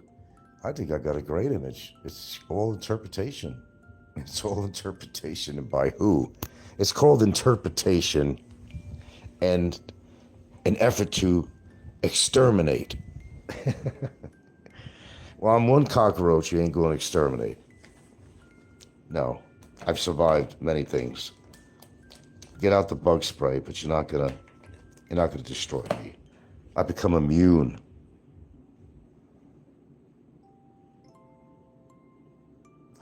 Meg says, when you tell the truth, there are many haters. Well, of course. That goes with the territory. Of course there is. Of course. That's how it works on here. Hey, girls, who's going to go pee? You girls got to go out? You girls got to go out? Come on, you got to go? No? You're comfortable, huh?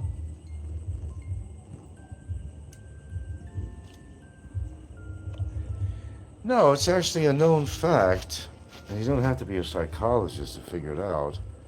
People don't like to be hit with the truth about themselves.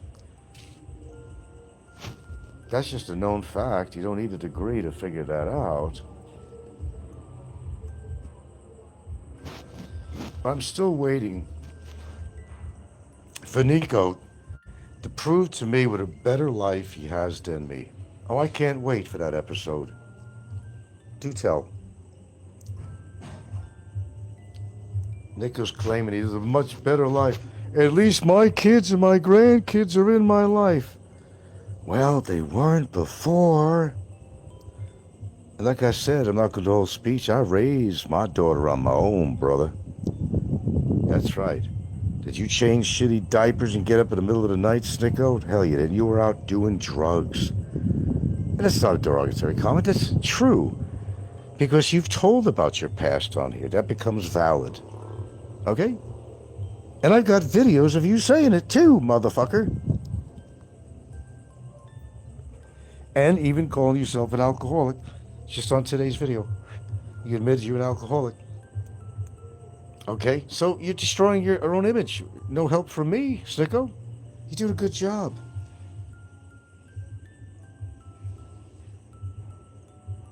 Well, it's a nickname for somebody on here.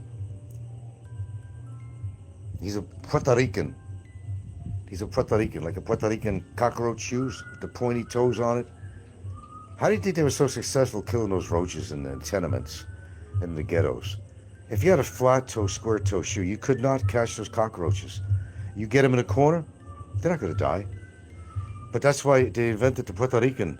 They put a patent on it. Puerto Rican cockroach killers. Yeah, sometimes they branded the name El Gaucho. El Gaucho shoes.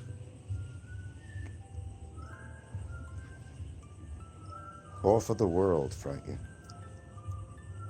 You have so much to offer the world. Of course I do. Look, I'm a very knowledgeable guy. I don't have some doctorate degree or something or a PhD. I just got a simply bachelor's of fine arts, but they said I don't. I guess I don't.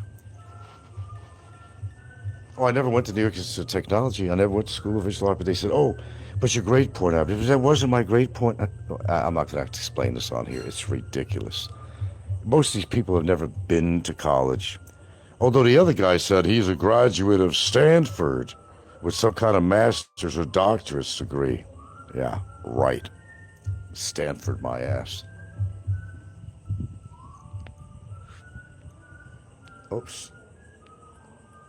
Also, Frank, I don't think Big Man has that so-called great life either. Selling air cons around the world and stuck on planes for hours, stuck in holes behind stalls, bidding for work. Don't kid yourself. Yeah, I would not be a job for me. Even the travel would get old. Rebreathing that same air on cold air on a fucking airplane all the time. Oh, hell with that. Being stagnant because you're making so many flights and you're not exercising and getting your blood flow. That's like a fucking blood clot waiting to happen. Happy Dude says it makes you seem bitter. And you have a beautiful heart, Frank. Thank you very much. No, it's not a great life. Nah. It's all little kids pretending. That's all it is. It's been proven. I think everybody who's been on YouTube for a while has a pretty good idea of the life that these people are actually living. I think they have a pretty damn good idea. You make your own analysis out of that. You don't have to listen to me. No. Make your own. What you eating now? Leftovers? Did you have dinner? You didn't have dinner yet. No, Yeah, you I didn't. did have. Oh, okay. You dropped her off or something? And Yeah, I did. there's aluminum on there. You don't want to eat Yeah, that. I know. Chicken, roasted chicken. Sorry, I'm going to steal a potato or two because I love potatoes. It's not good before bed. Roasted, You baby. can. I just want one more. Rest of yours. Man.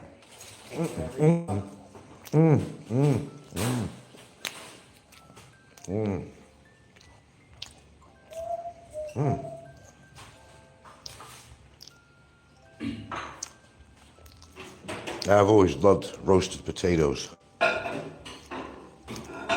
Well, I actually love all kinds of potatoes.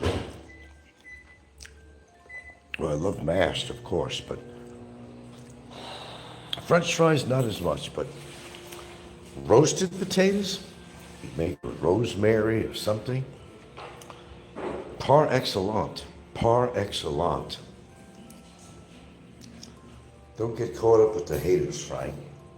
Oh, I'm surrounded. I'm surrounded. Conestoga wagons full. Christian's eating now. Of course, I took a couple of potatoes out of there. He said, "Oh, you want?" He said, "Yes." I love my roasted potatoes. But I don't know, what do I love more? You or my roasted potatoes? I got to think about that one. Huh? Who do I love more, you or the roasted potatoes? What do you think? Your phone. I love my phone. Yeah, that's a good analysis. I'll buy it. Let me tell you how I love you. Let me show the way. Am I right? Are you right? Yeah. I love my phone. I love my phone. Yeah. Oh, I love my phone. So do you. You're on it right now. I'm a second one. Mick says, deep down, Frank, I know he yearns for your lifestyle, so you have a real woman that actually likes him, that actually loves me.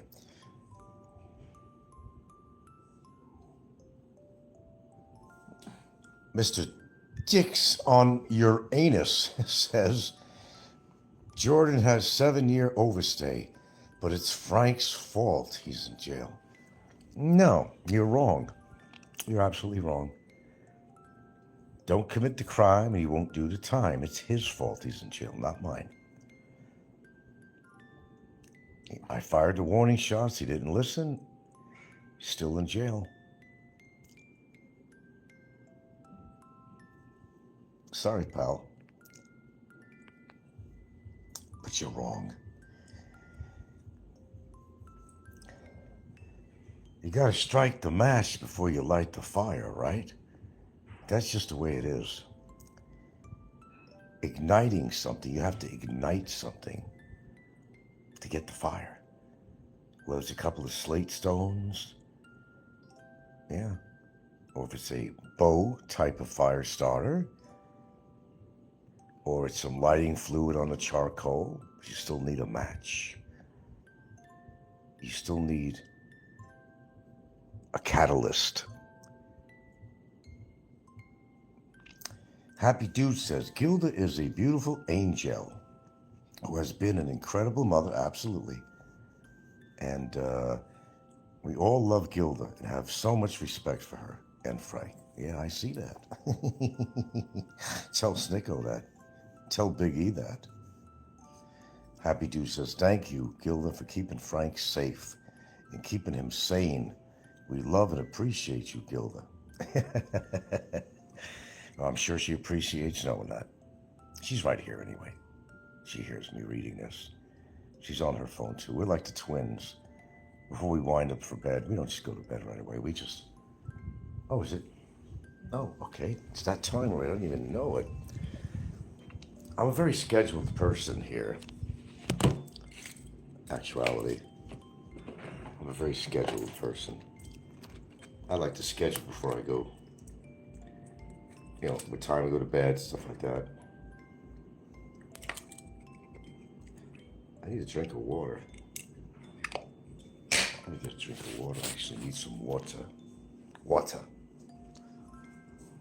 I'd say to the big man, Mick says that, big man, don't insult people's intelligence by doing hyperbole. How life is good in Vietnam. And end of the day, it's a third world country. At the end of the day, that's what it is. Why don't I live in France or something? Impress us. Or live in Switzerland or something. Or the south of France or something, you know. He's got all that money. Oh shit, I need water.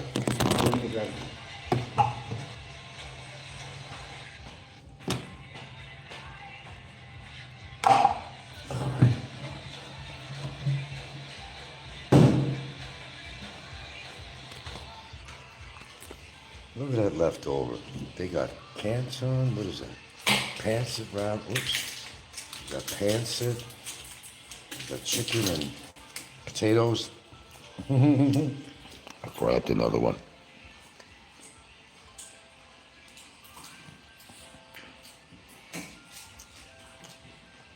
He boasts before about owning properties all around Europe. Why don't he live there? Good question. Possibly because he don't. Look, if he has the kind of money that he claims to have, why the fuck would he be living in Southeast Asia? Think about it. You know, he could afford to live anywhere, right? Is that his whole shtick? Isn't that his whole shtick? Well, if he could, what the fuck is he doing in Asia? Third world countries. What the fuck is he doing in Asia? That's what I want to know. Why? Europe has so many beautiful places that would fit his lifestyle, you know. The obnoxious people. The ones that look down on people because of their money. You don't have what I have. I'm better than you because I sell Hvac. Give me a break. Well, give me a little glass of water, half a glass. Thanks. Just one thing in my hand, that's all. Just to wash down a little water. I need to hydrate a little bit.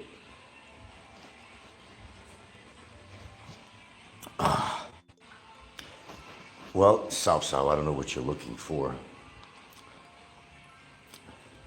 I think it's time to wind down a little bit here. But yeah, I got a real kick out of listening to Snikko today. I still want him to prove what a better life he has than mine. I'll tell you what, you know the guy like I do, right? Who truly has a better life and why? Tell me. Who has a better life and why? And I gotta take a leak, so I'm gonna put this thing on. I don't want to be rude, put this on mute.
Much better now.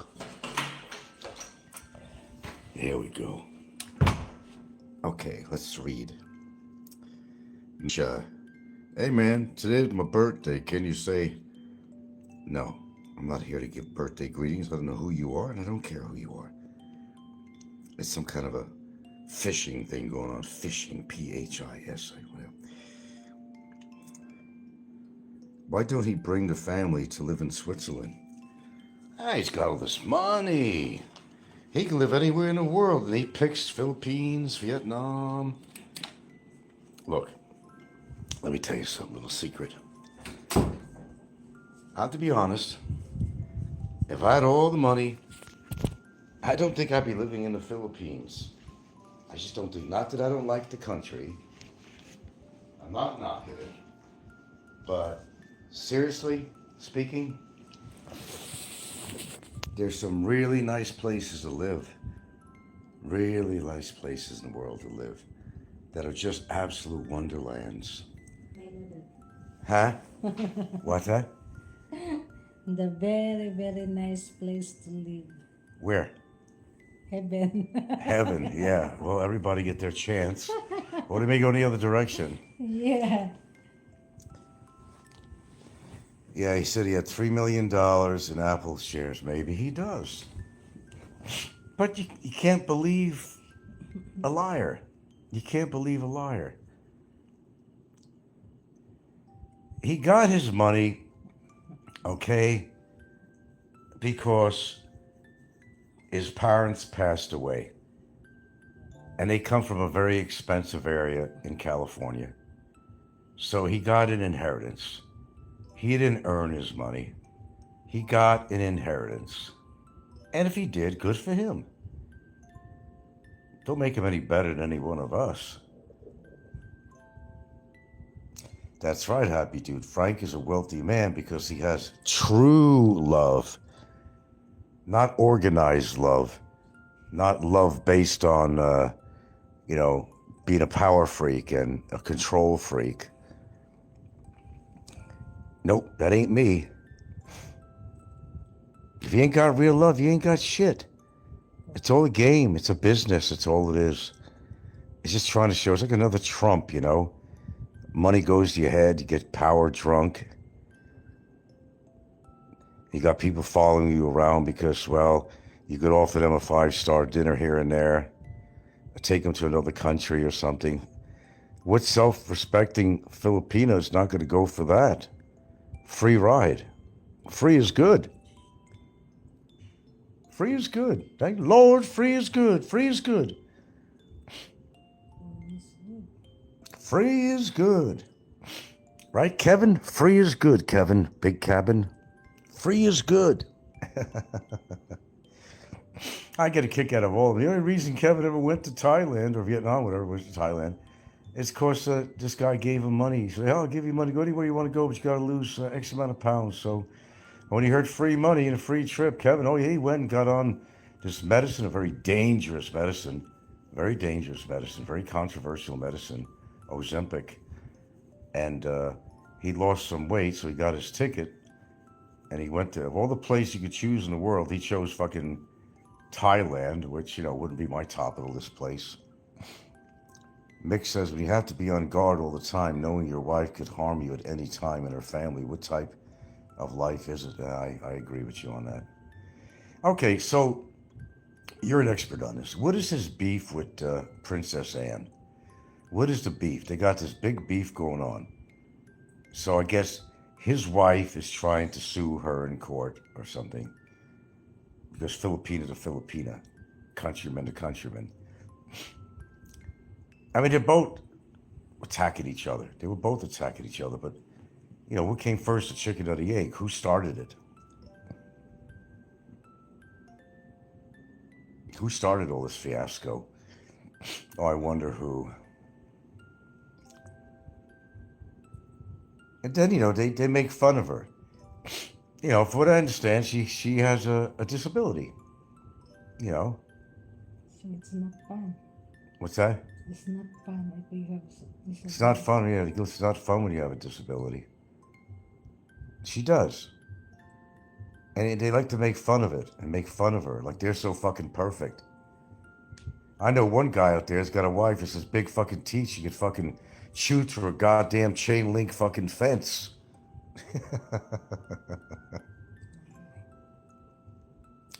Who taught Baby May how to speak English? Oh, Baby May. What a name, Baby May. Baby? Call your wife Baby May. Baby May. Hi, Baby May. Come and suck my dick. Baby May. Baby May. Baby May. Hey. Just like a name like Dexel. What kind of a fucking name is that? Dexel. Dexel. They like to hear that name, so. Mick says Anne refused to be part of it. She didn't want to join the harem. I remember when they actually met, I think. I remember. So she didn't want to become part of his harem. I see. Yeah, Paul is a creep, that's for sure, said Happy Dude.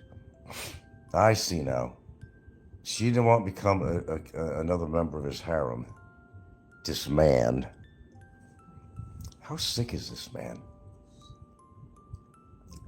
and he threw toys out of pram. What does that mean? And he threw toys out of pram. Explain that to me. Old dog and baby May sickening. Oh, I can't stand looking at Paul and hear his voice. But they're all incorporating JRC services. They're all trying to make money off of JRC getting sponsored and all that. Paul's doing it. A number of other people doing it. Amazing Philippines doing it, and other people on here. They're all trying to make that easy money. JRC services. We've used the services once, twice, yeah. I don't know if I want to go pay his prices when a lot of that stuff I could do myself, but sometimes it's good to have somebody do something for you. An old dog and a baby. That's why he calls her Baby May. Her name is probably May, but because she's so young, she's a baby compared to his age. Absolutely. And she dresses like a schoolgirl. Yes, she does dress like a schoolgirl. Very good observation. She certainly does, now that I think about it. Does she wear like a little plaid outfit like the parochial schoolgirls? Or the Catholic schoolgirls with the, the plaid dress and all that? Maybe that's like a turn on for him. Oh, it's not the age, it's love. It's love. Yeah, it's love. It certainly is love. What's love got to do with it? Got to do with it? Nothing. An old dog and a baby. He reminds me a lot of Trump. Everything is contracted him. Oh boy. They do have very similar personalities. They certainly do. That's goes without saying. That absolutely goes without saying. They do. It really made me sick. He's done a lot of things that made me sick, really. But when he was boasting on his show a couple of months back, that Trump is such a wonderful man, and since he's been in office, his portfolio grew 26%. Now, he wasn't caring, and I talked about this. He didn't care that the guy was a fucking pedophile. He didn't care that the president was sex trafficking. He didn't hear that he was getting his dick sucked by a 14-year-old. That he was involved with, the master of all this, Epstein. To him, I guess that's okay. And if he thinks that's okay, well, that's all you need to know about this guy. Don't even get me started, Enrique. I won't, because I got to get off pretty soon. We had to talk about all the trolls on here. I'll be on all fucking night. I don't want to do that. I got to cool down before I go to bed. I want to hear all this stressful shit, I don't need it. Look, a fact is a fact is a fact, okay? It's either a fact or it's fiction. It's one or the other. And I said, you make your own conclusions. I have. About certain people on here. I made them a long time ago. And I'm not going to change my thoughts about it. Nope, I'm not going to deviate. I don't even listen to Enrique. I can't stand listening to him either. Old frog face. That's a real creep when it comes to women. Oh my God. They all are. Is JLB still on? He's another one. They're all fucking walking the streets, evangelists and shit like that. Bunch of creeps. Look at Scotty. God, if anybody needs to be deported, well, actually, in jail, that's Scotty. You don't go grabbing a woman's breasts in the front near the street on a bar. And drinking is no fucking excuse. He's doing things almost like Slim did, Scotty is a directionless person. He's a Mr. Nowhere man going to nowhere land. I mean, he's out in left field, not coming in for the ball. He's a walking, talking cartoon caricature. He doesn't have any self-esteem, doesn't exhibit it.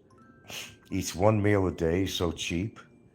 Stays in fucking saddle tramp type of accommodations made for backpackers or something. He don't know where he's going. He don't know what to talk about. Talks like a junior high school guy with the Babe Rooney shit and everything with the oonies at the end of it. Bar Rooney, Babe Rooney. If your name is Mark, he'll call you Mark or Rooney. They're man-child. Most of them are man-childs. They're man-childs. They're all man-childs. Anyway, I think I've said enough. Or maybe not enough, if you know what I mean. But believe me, I could go on all night about these people. But I won't do that for my sake. All right, ladies and gentlemen. Well, you know, Mix, you haven't given me any problems. And I know you're a troll of certain people, but I think you got good taste. I think you got your values in there. You know how to identify creeps. I'll give you that. I'll give you that. But you are welcome on my channel. Like you're sucking my dick. I think the big guy was saying that. Jealous that you're coming on my show. He wants all the attention. He wants you to argue with him. He wants you to argue with him. He wants to get into it with you. So interesting about the harem. Is that what started off with Princess Anne? She didn't want to become part of his harem? How interesting is that? Do you realize what this guy gets into? I wish I could tell you. I know what he does. I know exactly what he does. I just can't get into it on here. If I was talking to you on a telephone or private, you wouldn't believe how sick. You wouldn't believe how sick. I mean, I am telling you, dudes, I know a lot more than, you know, I'd let on to know. You wouldn't believe how sick his world is. I try and tell people like Ann that get bullied by these people, help people like Ann. Mick says, yes, he fell out with Chi too, as he refused to sleep with him. Well, in all fairness now, they were in bed together. They were in a hotel in Makati. She showed him. He was snoring in the bed. She was vlogging. I remember that. I don't forget that. I remember that very distinctly. Who was in bed with him, with her? He was. And in fact, he was snoring. She was making fun of it. So, yeah. Yeah. He said, yes, he fell out with she, too, as she refused to sleep with him. Well, all I can say, they were in the same physical bed, but the rest of the detail I don't know. He's constantly trying to recruit harem members. I don't know who he thinks he is, a Sheikh of Araby or something. I don't know what he thinks he is. Does he wear a cape? I haven't seen that yet. A cape with a crown on it or something. Is he like an admirer of the Jonestown massacre? You know. Well, it takes a very charismatic character to sell things.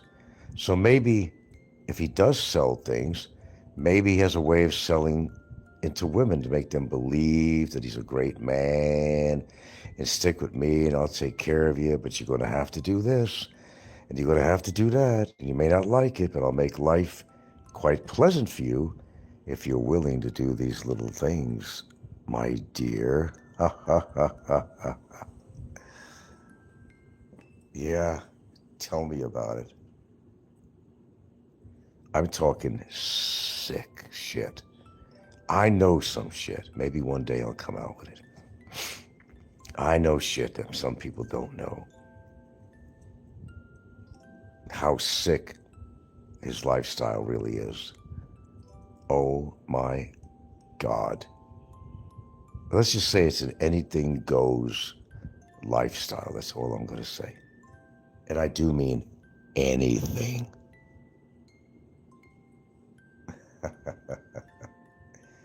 And they talk about me. What's here to talk about? I'm living a normal lifestyle. I'm not kinky. I don't get into kinky shit, you know. I don't need more than one woman. I'm not sure put a carrot in front of her to stay with me, the carrot having, dollar signs on it. I don't need to do any of that. One woman is fine for me. My ego is not that fucking big. He did come from California, Newport Beach. Rich people, rich family, very privileged. Born with a spoon in his mouth. He didn't earn his money, he inherited it. It's a big difference. It's called the rich nouveau, is not the correct pronunciation. It's not old money, it's new money. The rich nouveau. In other words, you didn't earn it. You inherited it. I know about the silver spoon. I used to date a girl with a silver spoon. I'm not the doctor's daughter. I know all about that shit. And she would have never wound up with me. It would have wound up that way anyway. I was no doctor, and I was, although I played one on YouTube, I wasn't on YouTube at the time, but, I was still a swell guy. But being a swell guy isn't good enough. Someone who grew up in this woman's background, they needed, a very financially successful man, which I wasn't, admittedly. I don't pretend to be anything I'm not. I'm not dressing to impress. I'm not doing anything to try to impress anybody, or certainly not intentionally. I don't make believe I'm somebody else or something else. What you see or hear is what you get. I'm not hiding behind a smoke screen. I'm not trying to make myself bigger than I am, whether I'm in height or character. I can't help the height thing, but, here's the thing, man. I'll leave it off at this. Whatever floats your boat. Although their boat is always sinking, though, they make it sink. Because they always do something wrong to ruin everything. They're high on their horse and saddle. Giddy up, bitch, right? Isn't that what it is? Giddy up, bitch. No carrot for you today unless you cooperate. Can't live that kind of life, man. Mick says, at the end of the day, and I always love that, does all his money bring true happiness? I don't think it does. No, I don't think it does either. I honestly don't. It's very problematic when the only reason that women are with you is because you got money. They're reaching out for that golden carrot. Hell with that shit. That's shallow, man. To me, in my opinion, it's just not a relationship. It's more of a business venture. It's more of like a indentured servants, really. It's more of an indentured, having indentured servants. He can't stay away from his hero, Frank. The one that spent years attacking his girlfriend, his sweet little sister, Sweet Skate. The man who invented the term Skeletor, that one.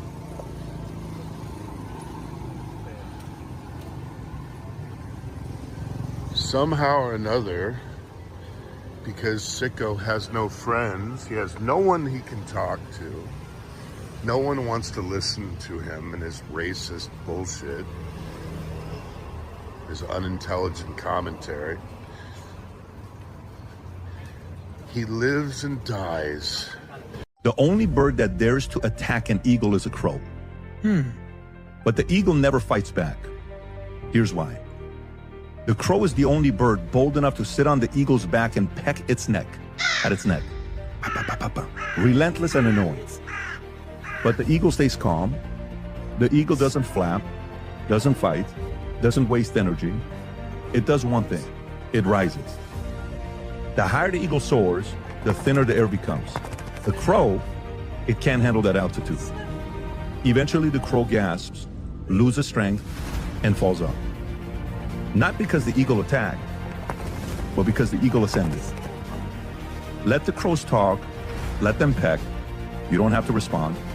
Just keep going higher. They can't follow you forever. Your growth will suffocate their noise. So don't engage.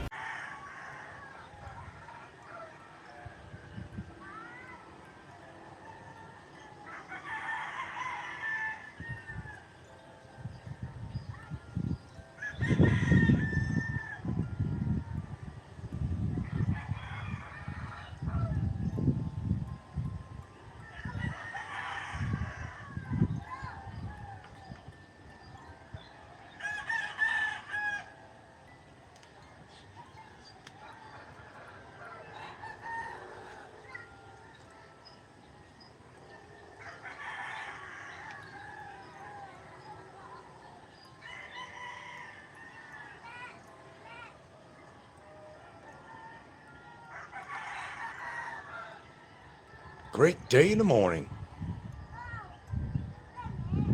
Life begins at dawn. People are waking up. Animals are waking up. The world comes alive.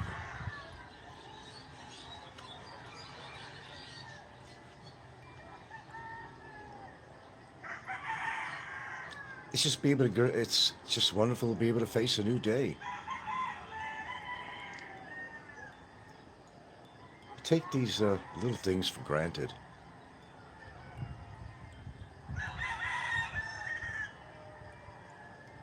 Well, people are just going around attacking each other, and ICE agents are attacking innocent people, observers, busting down their car windows. We're here in our own little community, and they're all fighting with each other. Well, there's so much going on out there. That seems to be a lot more significant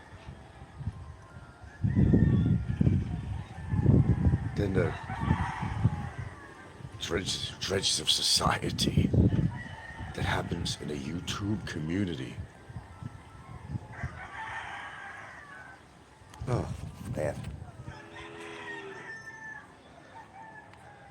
I don't know, philosophy and politics are kind of hard in the morning.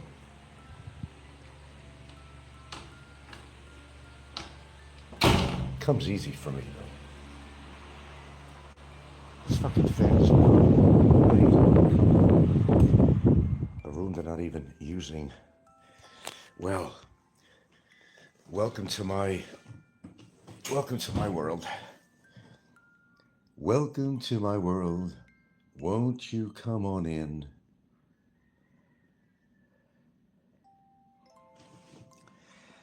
I just love the quiet of the morning.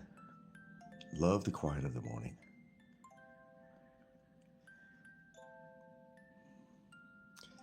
The world is waking up to go to work, or just simply to face another day. But alas, you're alive. And you can't take that for granted. Especially when I've seen people on the internet fighting for their lives, literally. People with disease, cancer, all kinds of things. Fighting for their life while people are fighting on YouTube. How insignificant is that in the scheme of life, the scheme of things? How insignificant. All the fighting on YouTube. Who has a better channel?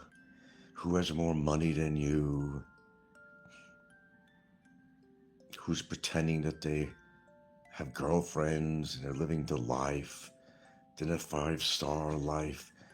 When life is going on outside their world, life is going on.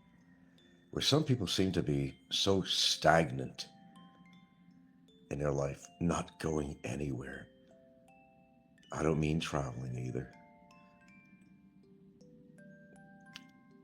You gotta enjoy just the little things in life. Again, the fact that you could get up out of bed in the morning, that's a miracle. And there's Ed. Good morning, Mr. Ed Savino. Good morning, good morning. And it is a good morning, isn't it, Ed? It's a wonderful morning.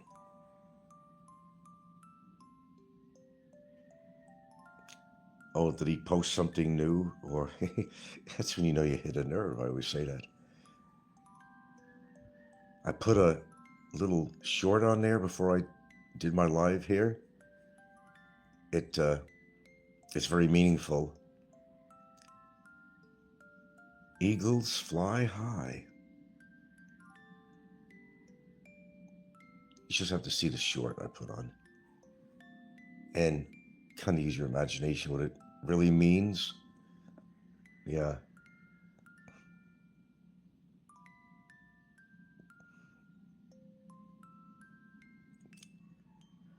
Of course, I had to hit the news after I took my leak. And I'm not looking what's going on YouTube when I get up. I mean, as far as a community. Usually I'm hitting the news, which is probably not the best thing to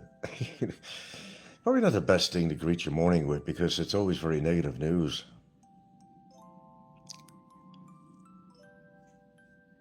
I'm still in a state of awe as to what's going on. Unprecedented, it really is.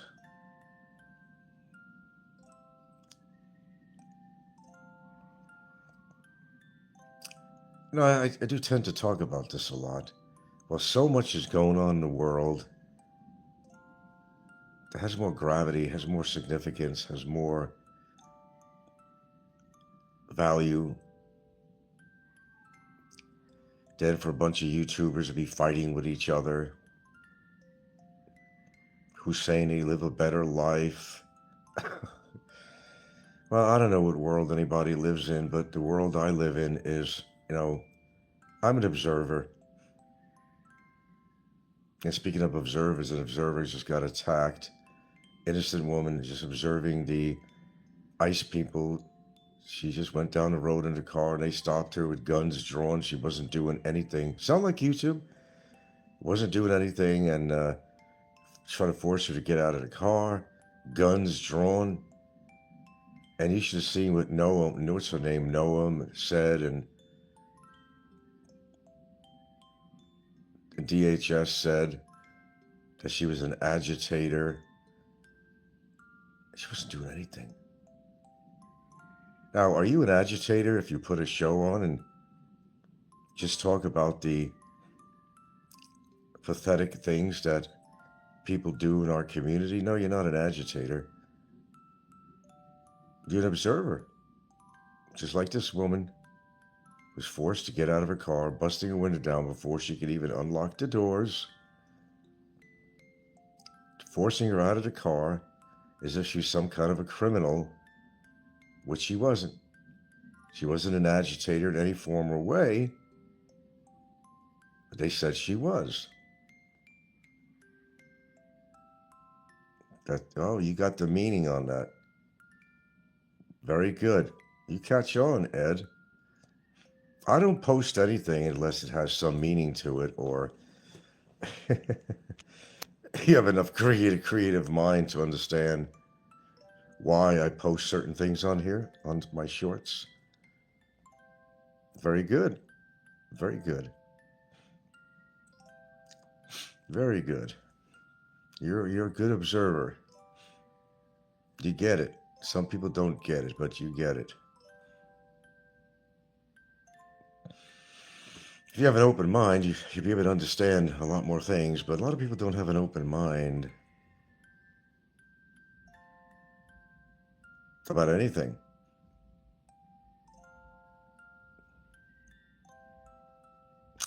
See, the point is you can't let people take advantage of you. You can't. On YouTube, outside of YouTube, you can't let somebody take advantage of you unnecessarily, of course.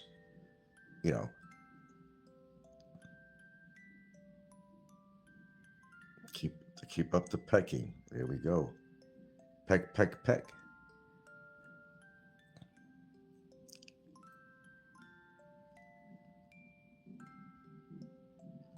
I mean, as I said, sometimes I get these feeds, that I don't know where they come from, but it could be somebody going through an operation, fighting for their life.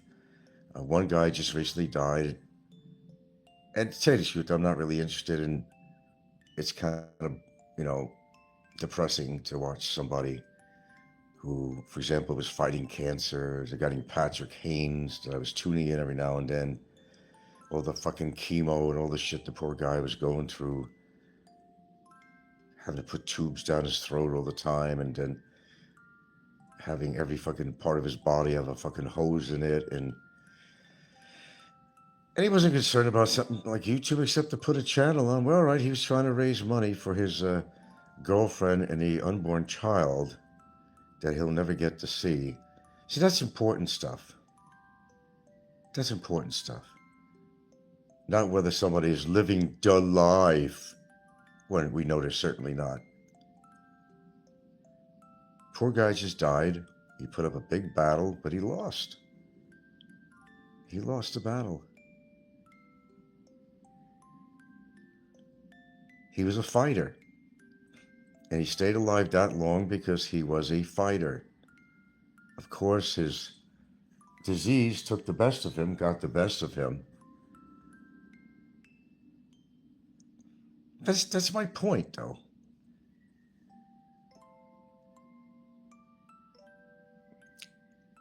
Oh, I could quote Rodney King all day long. You know, why can't we all just get along?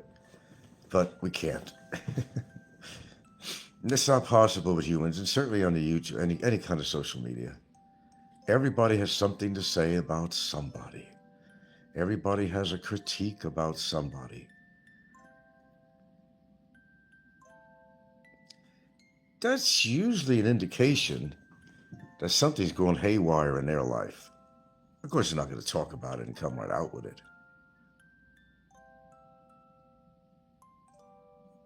But we all know this. It's not new news. Appreciate the small things in life. Seriously. Small things.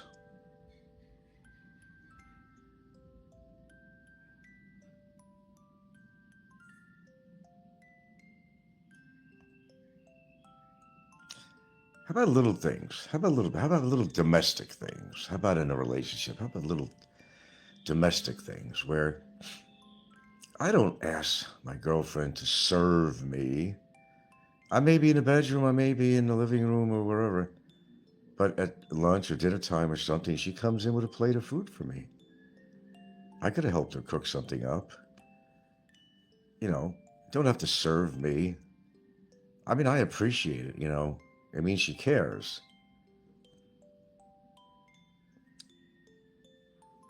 And I'll tell you what, if we didn't go shopping, and at the time, nothing was defrosted, there was little things, not many things around the house, she would whip something together.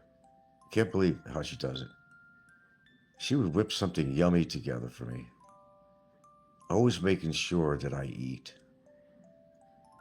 And I usually eat before anybody else. Well, they do tend to eat later, but, you know, that's part of it. But she doesn't have to do what she does. She goes way above what, you know, she needs to do or has to do or wants to do. She rises above it all. That's when you know when you have a woman that really cares for you.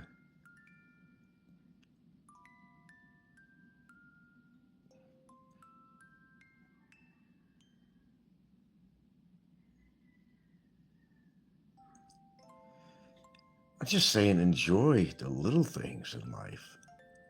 And don't make, you know, a big mountain out of an anthill or something. I just see that such a waste of precious time. And you notice on my shows, I do talk about that time. I talk about making the best of your life, no matter what it is, because we just never know. And it's a fact. Can't argue that. You could argue a lot of things with me, but you can't argue that. Time is not on anybody's side, no matter what age you're at. It's not on your side. And of course, the older you get, well, more so, of course.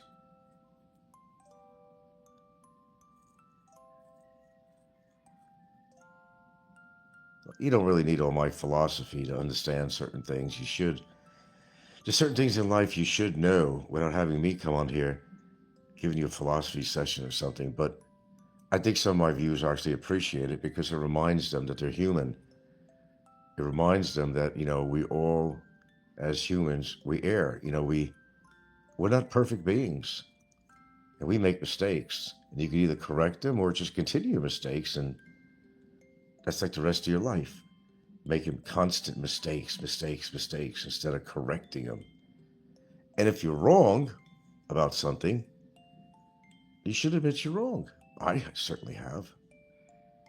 Believe me, I have given out apologies on my show that I should never have given out to any specific people. By all means, they don't deserve an apology from me. But you know what? I'm real enough to say that if I'm wrong about something, I will admit I'm wrong and even follow with an apology, even to somebody that I can't stomach. They won't do that. They won't do that.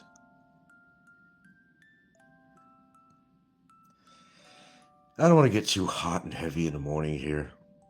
It's not good for my constitution. But I like to make these points every now and again.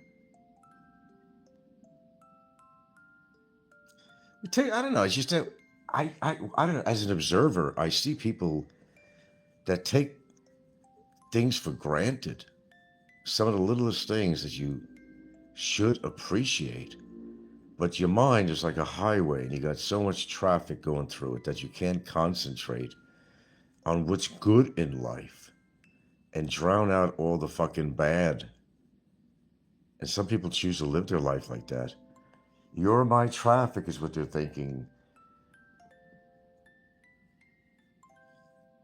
And I'm going to cut you off. I'm going to beat my horn at you. For no reason. Because I could. I think you get my point, right? I'm not always very direct with my statements, but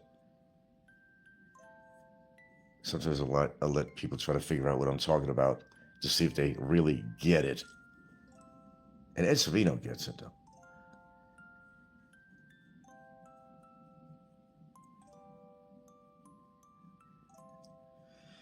I must say, sometimes I surprise myself. And about what? About a lot of things. What a great observer I am. It's kind of automatic with me. I kind of tune in on people's behavior. And, I'll scratch my head and say, why do they act this way?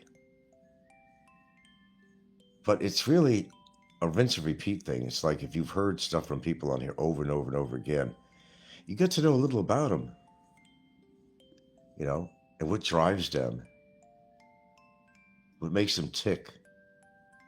That maybe the picture they're painting was a picture that was, a portrait that was painted by somebody else. But their hand never touched that brush and paint. That's a deep statement. You have to figure out what I mean by that. Some people get it, some people don't. And, it's always the other guy. It's always the other guy that's doing something. It's never them. It's never them. Even though it's apparent what they're doing to anyone, even a child would say, hey, what he said is wrong, or what they're doing is wrong. Or they're really not living the life of Riley that they claim that they're living. Just be a good observer. That's all you have to be. It's not that hard to figure people out. If you've been listening to them for a while, you catch them in lies all the time. They say, what are they trying to hide?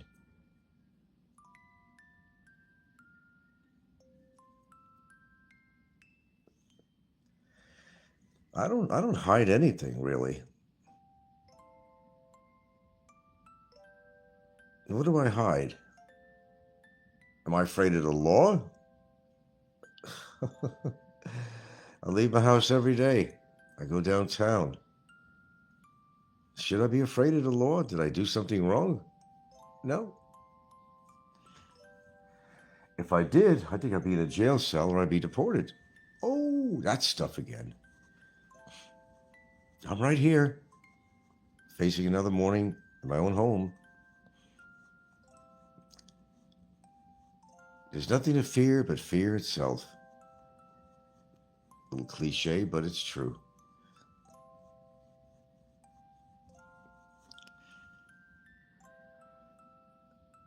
Oh, I haven't listened to anybody's wacko shows this morning. It's too early for that. No, generally I go to the news. What's news with Trump? Oh, boy. I mean, you know what's amazing about people? The world could be falling apart, which it is. Which it is, by the way. Which it is. But it's more important for people to, let's see what I can say about Frank today or whoever. Let's see, what dirt can we find on him? While the whole world around him is collapsing. It's more important to talk about Frank or somebody else. That's your life? I mean, seriously? Seriously? Your life got that bad? Everything that goes on in the world affects you and me, everybody. If the oceans die, it affects us too. Everything is interconnected, but people don't understand that. They're too busy trying to make money. Too busy trying to convince people I'm living the life and you're not. Who the fuck cares? Who cares? I don't, for one. What the hell you do with your life? I'm interested with my own. If you're wasting that much time on me, then you're not living your life.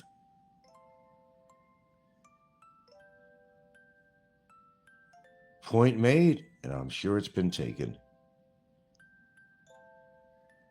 But hire the handicap. They're fun to watch. In a way, that's kind of a rude statement that makes fun of the handicapped, but the meaning behind that. And I learned this from a guy named Lloyd. He was a temporary roommate of mine back in Seattle. Lloyd the drunk, who had a warped way of thinking. I remember he's drunk. Hire the handicap. They're fun to watch. Well, I thought that was funny. But then when I thought about it, I said, come on now, man. You be making fun of the handicapped? That's not nice. But in a sense, all these people on here are handicapped. But these are the ones you could make fun of because not always handicapped in a way that they can't walk or they have two heads or something or whatever. But, they're handicapped because they don't know how to handle their life. They don't know what to do with their life or themselves. They walk around in circles chasing their tail. That's a handicap. They're handicapped in a different way.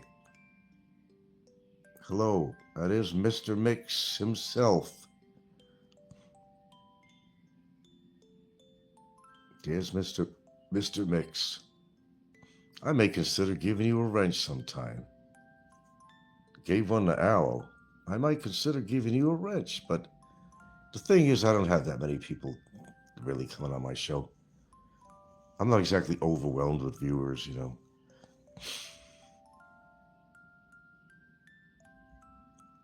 Well, it's my living room. Little shit on the table. Pillows are not in place, but, it's lived in.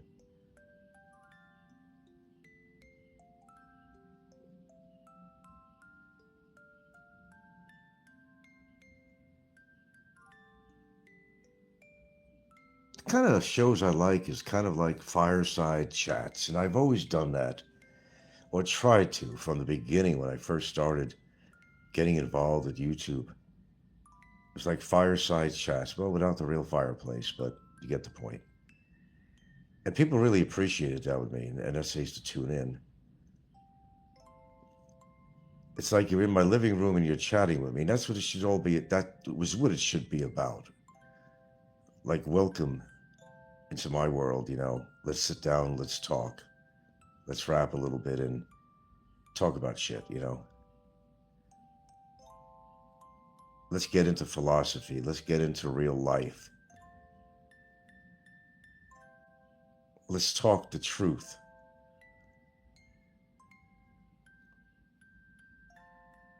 Yeah. As I say, it's okay. It's all right, Don't mind things are kind of disheveled, It's still good as my footsie. Oh, they're gonna check if my toes have been cut. Well, I have to tell you, my other foot, I have a little bit of an ingrown nail I'm gonna have to take care of. They want to know this kind of stuff, so they want to know. They need to know. that they need to know, even about my feet. Well, Frank didn't cut his toenails. They were so petty. Let me tell you something. Ed and Brett and everybody. They're so desperate that one time I was wearing, I don't know, slippers or something. And my nails weren't cut, you know. And I always get them cut because I have somebody come over and actually do it. I'm broke, you know. I could hire people to come over here and give us pedicures and manicures and all that all the time. And they had to nitpick. They had to nitpick and talk about, of all things, my toes, my nails, actually, when I hadn't cut it for about a couple of weeks. You see, something about nails is very unique. They grow. They actually grow. And if you don't cut them, okay, well, they're going to look like they need cutting, obviously. They had to nitpick me to a point that, oh, look at Frank's nails. You could rip somebody apart with that. Oh, maybe that's a good idea. My nails. They were looking at my nails on my fucking toes. Can you believe that shit? My nails.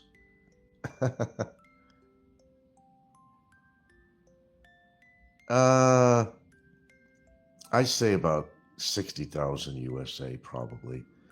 Well, I don't know. Here, I'll tell you what I bought it for and the work we did. We bought this for 3.3. No, a little more. Well, I can tell you what our expenses were to buy it. We bought this for 3.3 million pesos. And we did put in about 1 million pesos to do everything we had to do here. Because if you would have seen this place inside, it needed a lot of work. A lot of work. Walls were painted red and blue, red and green and all this. It was a horror story. We placed all the tile on the floors and all kinds of shit, you know. So I could just guesstimate the value of this house would be, okay, figure we put in, 3.3, I just rounded off to 1 million, so 4.3 million. Okay, whatever it comes down to in American money, do the math, I don't know, what is it, 59, 60, I don't know, right now, PH. Just do the math on that. So let's just go with pesos. Let's say I invested 3.3. Just say, let's even go higher. Let's say 4.5 between buying the place and spending money to get it into a decent livable place. So let's just say 4.5, might be a little high. And the place is worth at least 7 million. You could probably, with a little bit things done, fixing the gates up and a couple of things, probably push about 8 because location, everything. But I'll lowball it. I'm going to lowball it. I'm going to lowball it and say 7 million. I'm going to lowball it. But with a few changes, the road out there in front of the house, if it was paved, I'd have to replace the railings on the wall, the fencing, you know. I'd probably have to tile that cement in front of my house that's all, you know, is painted with deck paint and it all worn off and looks kind of gaudy. Little things like that, you know. They're not that huge. Yeah, I don't know. You could probably push 8 conservatively. But if they do build a resort across the street and pave the roads here, we could probably get more value out of the house. And look, I've seen little dumps around here that they're so small and so basic, regular little 2-bedroom places that were selling for fucking 5 million fucking pesos. I'm saying, oh, come on, that's outlandish. That's ridiculous.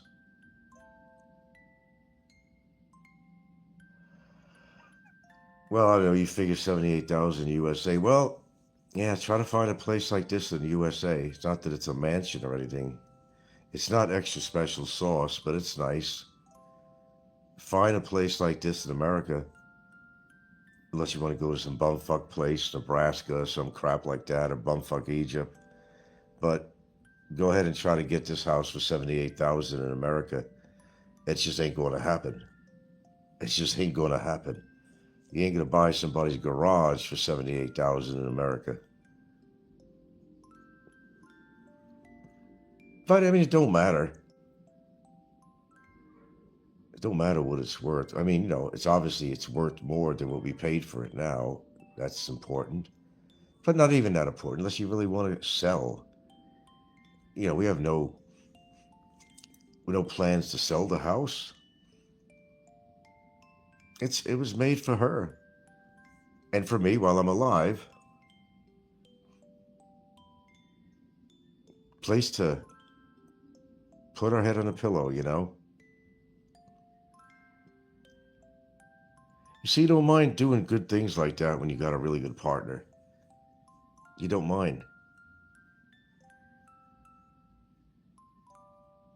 Because it doesn't just represent a future for her, but it also represents a future for her children.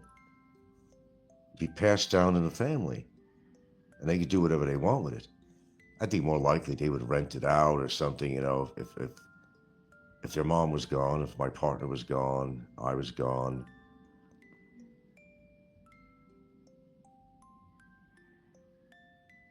Even if something happened to my partner, basically, it's still going to be my house. Kids are not going to move in and take over and say, get the fuck out of here. It's not like that. You know. And I would not have any right to sell it, really. Because basically, if something happens to her, it's her kids.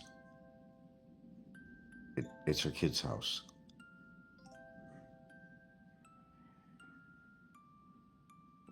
It's the gift that keeps on giving. And that's what's so wonderful about it. It didn't just benefit one person. It benefits her children. Not her sisters or brother. It benefits her children. And it was intended that way.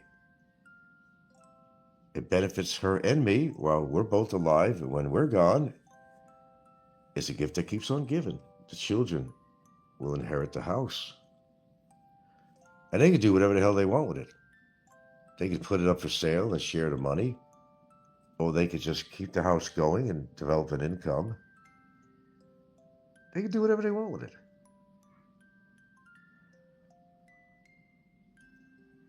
But that's the whole purpose. Long after I'm gone, this is a gift that keeps on giving. And it won't be fighting over the house or nothing because it's going to go to the kids. I mean, my partner's sisters or brother, whatever, they're not going to try to make claim on the house. It's already written in. It's her children's house when she's gone. It's the way it should be. Did Gilda name friends?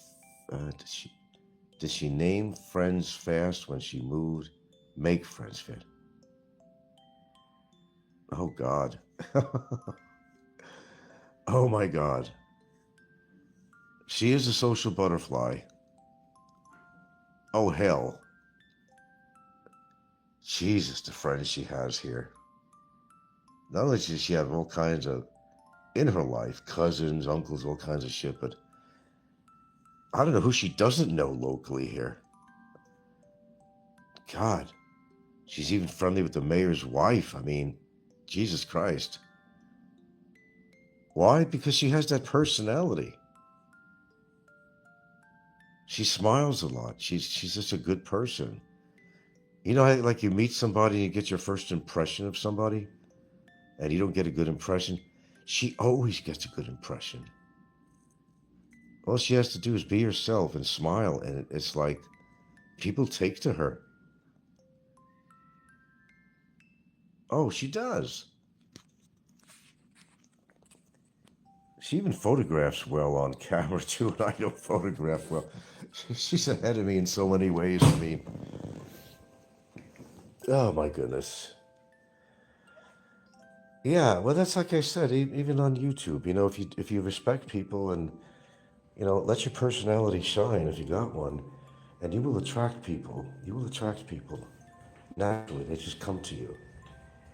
And those that are jealous are the ones that attack you. That's how it works. Okay. And there's my little ginger girl. Hello, Ginger. Hello, Ginger. Hello, baby. This is my older girl here.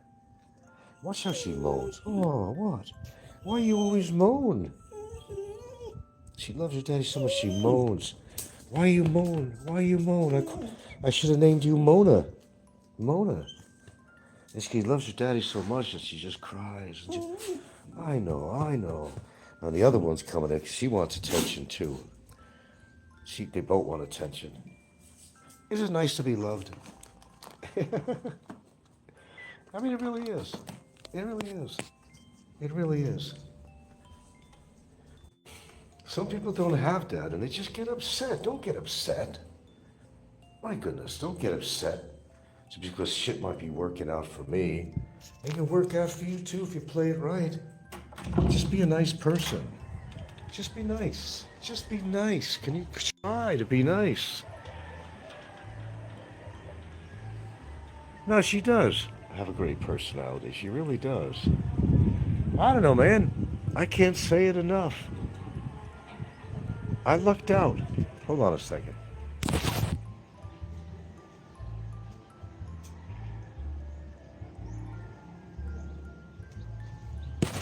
You know how I always talk about how life is short and all that? And the people that I feel sorry for are the people that were not able to connect with another person.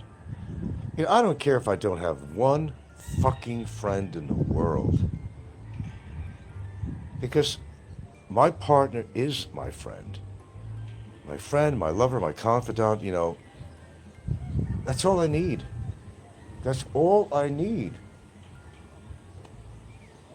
Now, let's say something happened to her.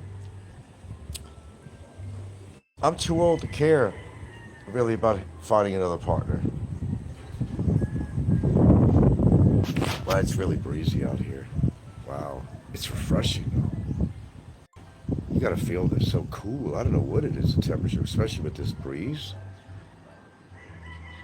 No, I don't think I'd find another girlfriend. I think it's ridiculous at my age to go start all over again and find another girlfriend. I just think it'd be ridiculous. I mean, nobody wants to die alone, but if I had to, I'd hire an actual caretaker. If I couldn't do certain things myself, or for my own protection, as far as like if something happened to me, to have somebody around here, offer them a deal, a room or something or whatever, but you know, don't have to have another girlfriend. Sometimes they say, which is true, there's only really one love in your life and you can't replace it.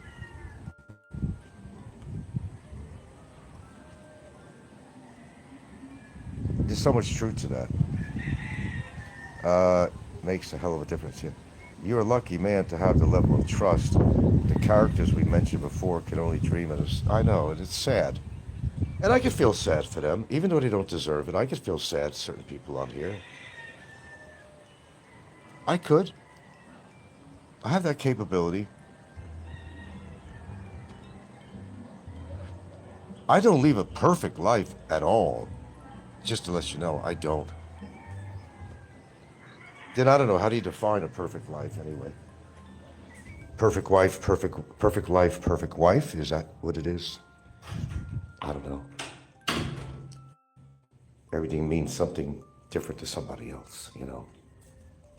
I just know when it's good, it's good.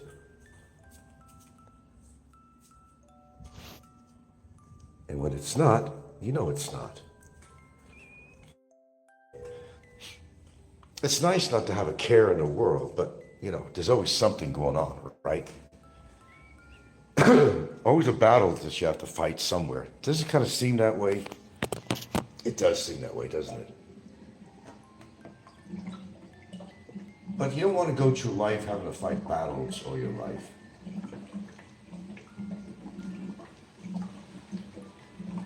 I don't suggest it. If you got a battle with somebody, just finish the battle and move on.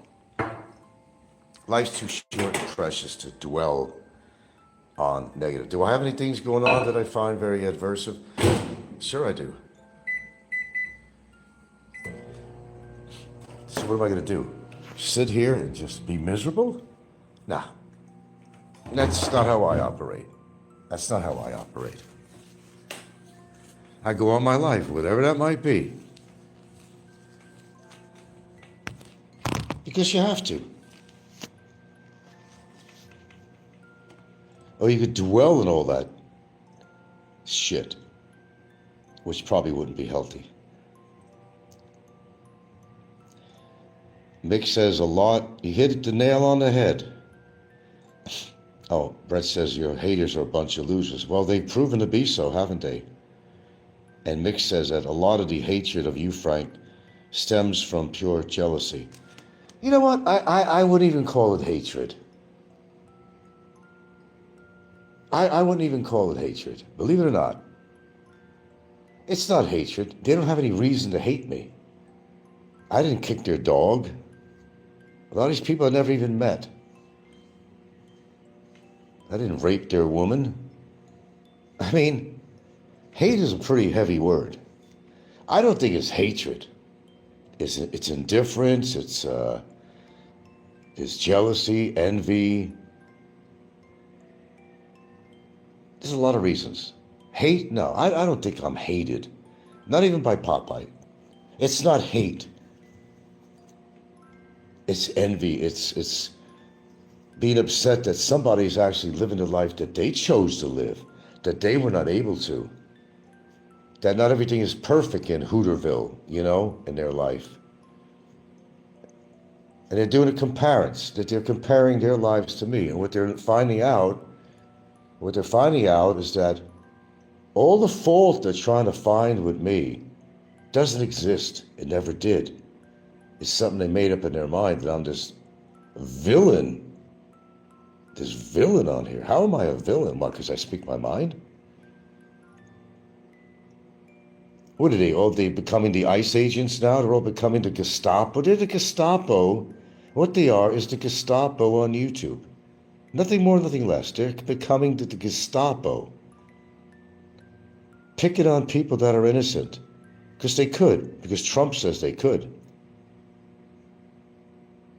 Because they have nothing else better to do with their life, but they're supposed to be living this great life. They got these great women, or they're financially better than I am, or something. Something's wrong with that picture, obviously. Obviously. Well, I haven't made them yet. I have to defrost my blueberries. Speaking of, thank you. I didn't have any oatmeal yesterday. But Nikko making fun. That goes to show how warped his mind is. Making fun? All you do is eat your oatmeals and doesn't it sound like he's jealous? Because he knows the food that he eats is such pure, well, it's such crap. Such crap. And then they wonder why they're so obese and unhealthy. Well, duh. Hello? Anybody home? Look in Barry's eyes. There's nobody home. You remember that statement from Barry? That was a winner, that one. Oh, boy. That was a good one. Oh, that was a good one. He's right. Nobody was home. Nobody was home. I'm making my tea right now. Now that you mentioned it, now I'm putting all the ingredients in it right now. All kinds. All kinds. Oh my goodness. Isn't that funny though, that Nikko had to say, Duh, duh. He eats oatmeals and blueberry. Nikko? Is there something wrong? Because you find something wrong with everything. Is there something wrong with eating oatmeal and blueberries for breakfast? I can't figure that one out. What does that mean, folks? Please.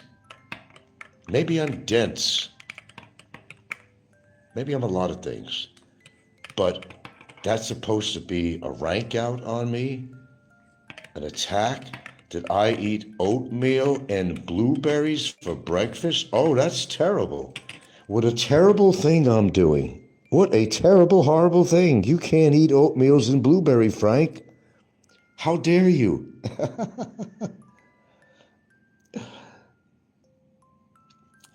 Show us vlog style. You mean coming on camera? No, I look like total shit this morning. I ain't going on camera for nothing. Damn. Hell no. I am vlogging. I don't know what you mean vlog style. You keep on saying that. I'm vlogging right now. Okay. I just don't happen to be on camera. There's my tea. And what's in it today? Listen good, Nikko. Well, green tea. I always with the Lipton. Lipton's fine. We got Lipton green tea. Okay. You follow me? I'll tell you my list of ingredients, as I call it. We got cinnamon in there. Oh, yes, we do.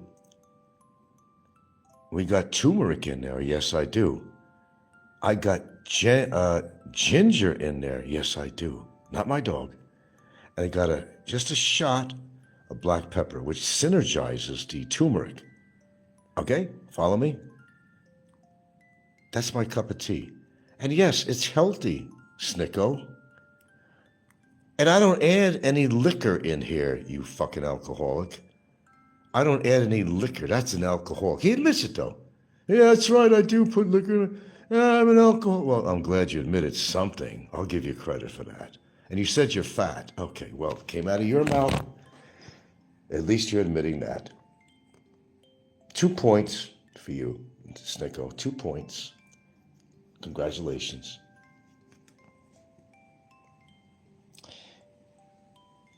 You need to clean up your image here on YouTube, Frank. You have so much to offer. What clean up? What is this? You said this before. What do you mean clean up my image? They create my image for me. There's nothing to clean up. See, that's where you're wrong, and the way you're wording it. I know you mean well. What image? What image? No, they create the image. It's all in their heads. It's all their creation. It's not what I do. It's not what I do. That's bad. So, like you're trying to tell me to clean up my act, like I'm doing something wrong. I'm not doing anything wrong. I'm just vlogging. Speaking thy truth. That's it. Nothing more, nothing less.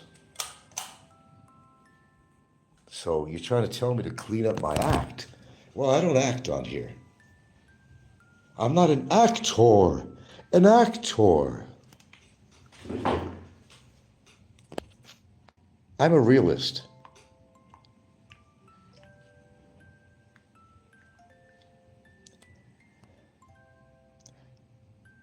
Oh, don't allow them to repost your content. Oh, like I have control of that, right?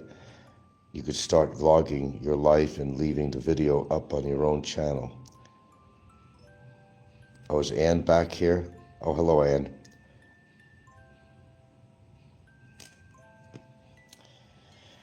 You know, Ann, we didn't have too much of a tumultuous past, really. There might have been some back and forth shit. But basically, Ann, here's the way I see things. You're being attacked, which is not right. You're being attacked. I've seen it. I've heard it.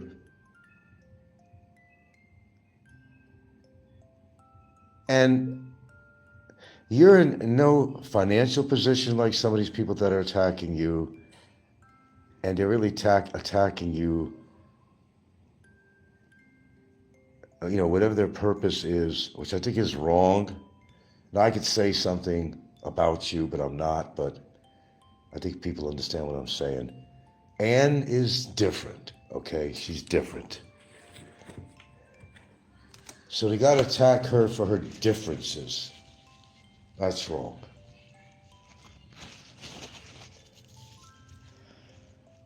And these are the people that will attack, for example, people who are handicapped in some way, which is wrong.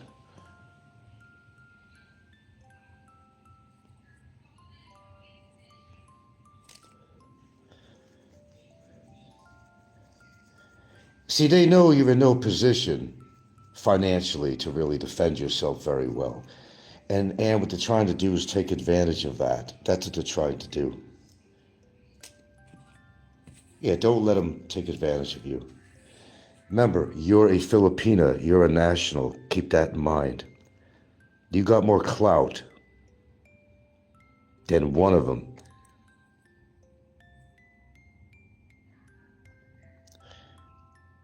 You'll find these characters go for the most vulnerable. So they go after people that they think have weakness, but then they get surprised when they find out that they're not that weak as they thought they were. Anne could do a lawsuit like anybody else. I guess she did or something. You still got a lawsuit going on there, Anne?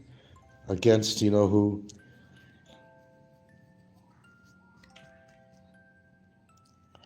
I don't know. I always stick up for the underdog. I like to watch mixed martial arts fights on TV whenever I can find one, or my phone. And I always seem to go for the underdog.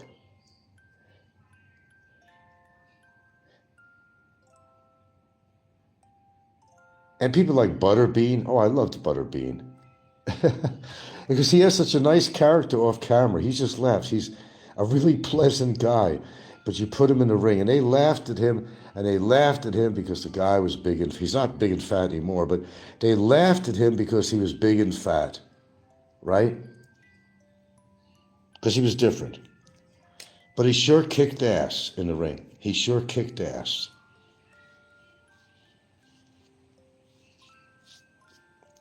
Didn't he?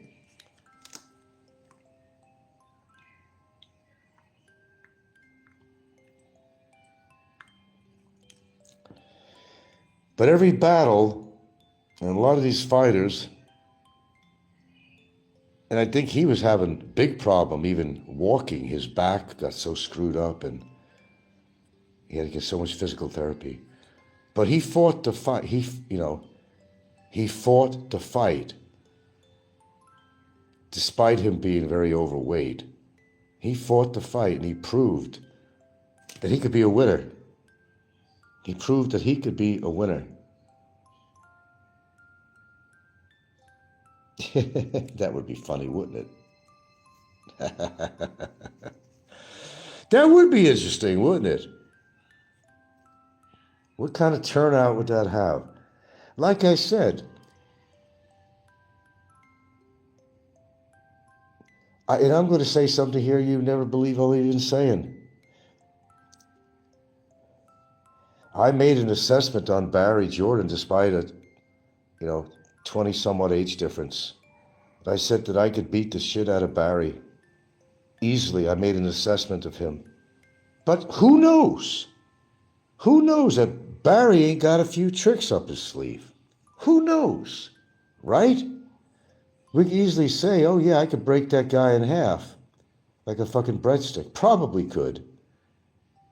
But you have to look at it with an open mind. Maybe Barry gets a lucky shot in on me. Did you ever think about that? Despite, maybe I don't think he's like a breadstick anymore. I don't know how much weight he gained.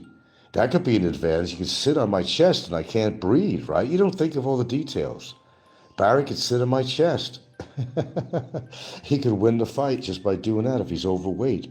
Done deal, right? So you got to have an open mind. I'm not saying that Barry... that I can't beat Barry's ass in a fight, or he can't beat mine, but You don't know until it happens. You don't know. I think I got more savvy than Barry. I think I'd have more moves than Barry would ever have, even at my age. I feel very confident in that. And he's a small guy, but then don't. Here we go. I said the key words. Oh, he's a small guy. So that means that if he's a small guy, and I'm not sticking up for Barry here, I'm being honest, that if he's a small guy, that he can't take a guy that's a little bigger than him or a lot bigger than him or... No, there's no fact to that. You don't know until you get into a fight with somebody. I made my own assessment that, yeah, I am pretty damn certain that I could, despite the age difference, that I could whip Barry's ass from here to eternity. I'm pretty convinced of that, but you always got to have that little train of thought in your mind that he can get a shot in on you don't expect. He might surprise you.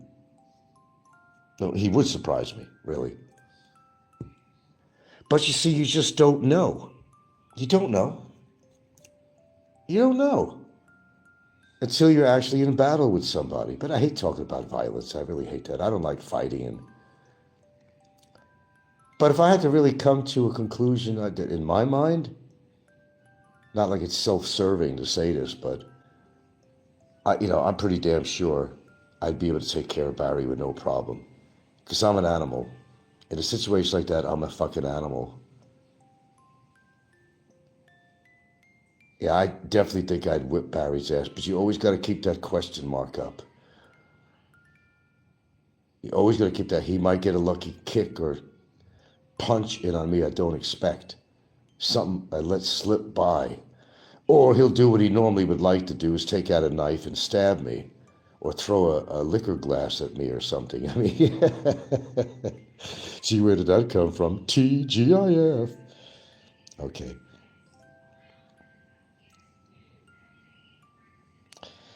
No, I can't. No hero, man. I can't take care of all expats on here. Now, you got to be realistic, Unless you're a little fucking Bruce Lee or something. I mean, it'd be really hard. For the most part, it would be hard to take down a guy that's 6'8", weighs 300 pounds, okay? I mean, it can be done. Don't get me wrong. It's done all the time. You know their weak points. You know where they hit, your solar plex, get them in the knees. I could give you a whole bunch of fucking things that I know how to do, and I know how to do very well. But in a real life situation, can you execute these moves? Not always, because it's not like you're going to tell them, okay, what you have to do is stand there. This way I could go hit you in the solar plex, or I could just go, crush your knees in, or give you a nice fucking punch to your throat. It doesn't work that way in real life. They're going to be moving around. You're not going to stand there, hey, strike a pose. No, it don't work that way. I wish I could make that statement so I could take care of anyone on here. But I can't. I don't know that. Of course not. I am older. Just face the reality. No matter how tough I was when I was my younger years, even then, it didn't mean I could take on anybody. Of course not. You can't be that fucking, cocky to think that. You just simply cannot. You don't know what's going to happen until it happens, and you actually get into a physical battle with somebody. Your natural instinct for survival is going to take in, and I guarantee you're going to do every single damn thing you can do to prevent yourself from getting hurt. And that means anything from gouging their eyes to kicking their nuts to busting their kneecap to putting their fist to their throat, which will totally disable them. Hit their solar plex area and watch them go down. Give them a good kidney punch and watch them how they fall to the ground. But can you execute that? Are you really thinking about that when you're in a fight with her? Okay, now, as I remember, if I can get him here, he's going to go down. Well, when you're actually in battle, are you going to remember that? You may not. Or you may instinctively, you might, and it could work. But I don't claim to be no dang hero. See how truthful I am? I'm not going to go out there and say I could kick everybody's ass on YouTube. That's an unfounded statement. It's it's not documented. It's not real. You can't say that because you think you're tough. Does not mean you could accomplish what you set out to do. It just doesn't work that way. I'll tell you, Frank, the bigger guys blow out early in a fight. Yeah, generally they do. If you can hang in early, your stamina will come to fore. Yeah, generally you're right. You could take care of poor old dog, no problem. Oh yeah, fuck. No thinking about that. But you don't know. You don't know. Even, we joke about Barry a lot, Well, we know he's a coward, and the only way he's going to fight is to throw something at you or pull out his pocket knife. And he admitted that. He said that, I know I can't take care of myself in a fight. I'm just too small and I'm not that strong. That's why I'm always going to carry protection. He said it himself on his show, and he displayed it, and he uses that knife to intimidate people just like that poor waitress. Remember that?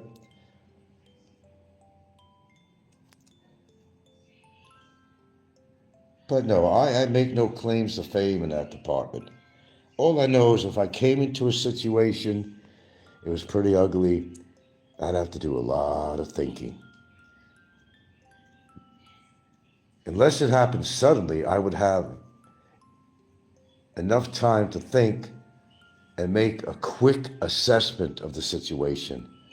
What's going to work for me at this particular moment right now? And let me tell you a little secret about something. When somebody approaches you, now, unfortunately, on legal terms out here, you want to let them throw the first thing because they'll be the aggressor and they're the ones that could get in trouble. But unfortunately, here's the way it works in real life. And I saw a guy's show and he was talking about this too, actually. He was an instructor, with martial arts and whatnot. And he says, don't wait. You get close enough to their face. Don't wait for them to put the first move out. You make the first move. In legal terms, you're guilty. But I understand what he's saying. Give them the unexpected. You know how guys are, they feel each other out, they get in each other's face. Yeah. They'll push you on your chest. Well, the safest way to actually do it, don't want to give out any secrets here. You become the aggressor. You make the first move. Now, in legal terms, you're going to be wrong. But if you value your life or your protection, it's unfortunate you may have to make the first move, and they don't expect it. They figure you're not going to do anything. So you surprise them. Distract them if you have to. Look over to the side, then wham them in the fucking face. Look over to the side like you're looking at something. There's a lot of tricks to the trade. There's a lot of things you can do. Make them think you're meek and you're going to back out. Then you just surprise them. And you put holy hell on them. But don't stop. Don't stop believing. Then you go holy hell on them. I don't care how big they are. Because if you don't, what's going to be the worst scenario? Is you're going to get your ass beat. You better be active. And you got any endurance at all? You're going to be using that endurance up in the first fucking 20 seconds. No minutes. There are no minutes there. There are no hours. You're going to be using that up in a matter of 20 seconds total. And even that's giving too much credit. It's got to happen right away. It's got to be consistent and persistent for you to win that battle. Oh, you could do damage even on a big guy. You may wind up getting your ass kicked at the end. You may very well. But you could definitely inflict damage on a big guy. There's no question about that. I know I could. Unless you're knocked out, then you can't do anything. See, am I speaking pretty fair here? I'm not making myself as a hero. See how honest I am about a situation? This is real life stuff. This is what happens. You can't be a hero or think you're a big hero because you can't kick everybody's ass. And the older you are, that makes it so much, so much more of a thing that maybe you could accomplish. But like I said, the whole point of this is that people would be surprised.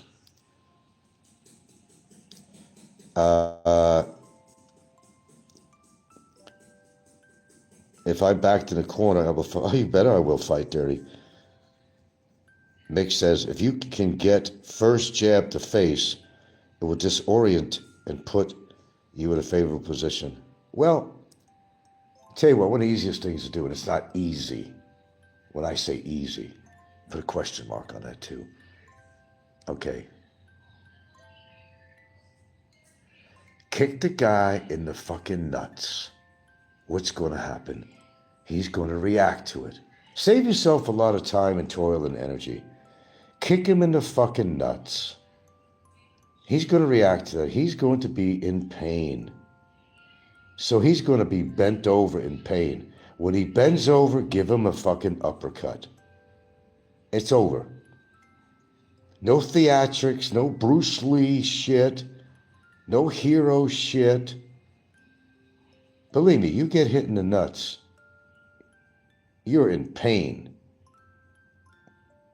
Shit, I've had a line drive fucking playing as a kid. It wasn't a hard ball, it was a softball, but had right into my fucking nuts. Boy, was that painful. Just get them in the nuts. Or get them in a kneecap. They're going to go down. I'll guarantee you. Get a good shot at their kneecap. Make them think you're going to try to punch them, but then go for their knees. They're down. They're like the tower falling. The tower will fall. It will collapse. It will collapse. Make them think different. Make it look like you're going to do certain move, but then you totally turn around and do something else that they weren't expecting. There's a lot of things you could do. So don't ever fear the Reaper, you know. Don't think that you don't have the ability. I don't care who you are. I don't care what age you are. Unless you're that disabled, you can't do anything, then I totally understand. It'd be very hard. But, you know, who wants to get into a fight in the first place? I don't. That's not my endeavor. I'm smarter than that. I'd rather do things legally. It has more effect. Remember, wounds heal, bones mend. But you get somebody legally, that's when you're doing more damage than any physical damage. Get them where it hurts, in their pocket, or take away their freedom.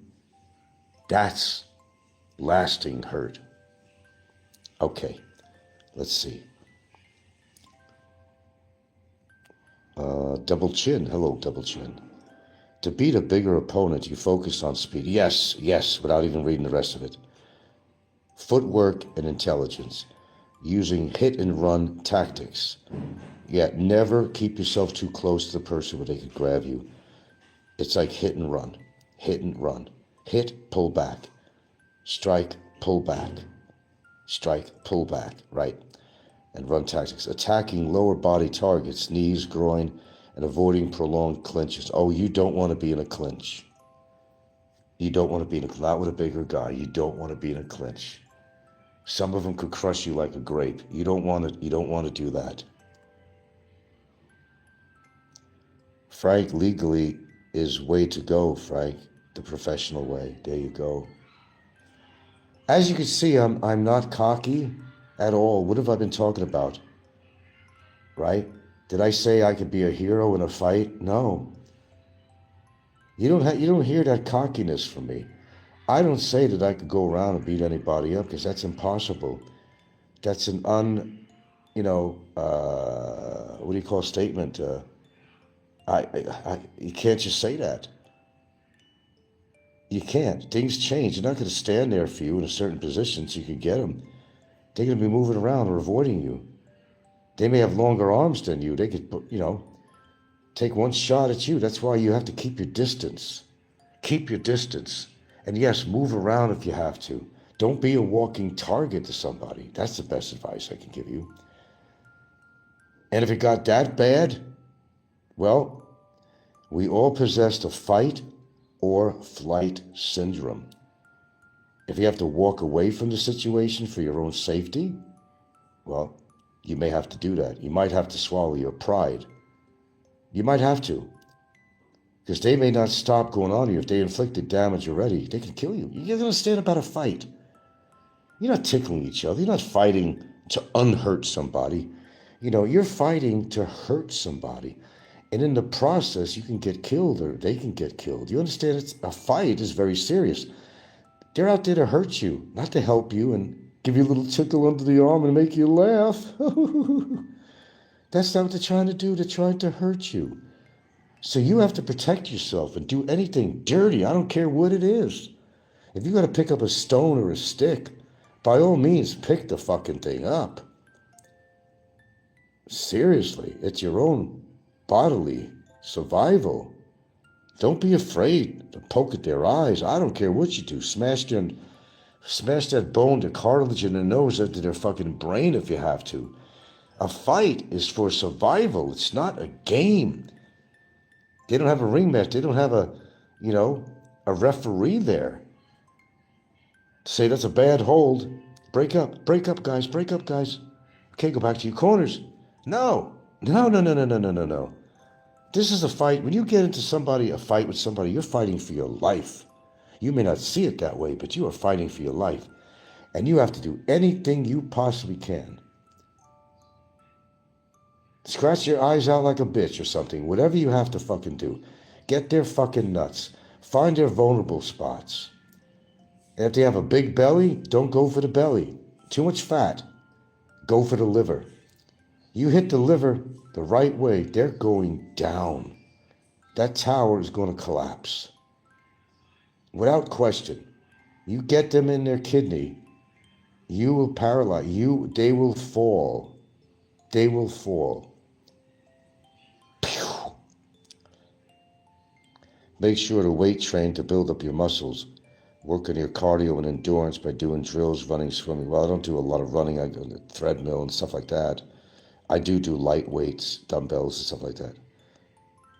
I'm not that vulnerable as an older man, I assure you.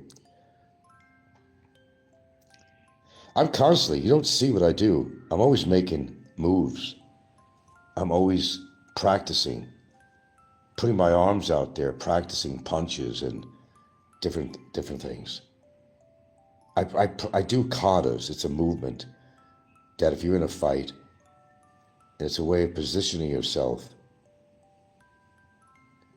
And another little clue, which is part of the katas, on which your most dominant leg or foot.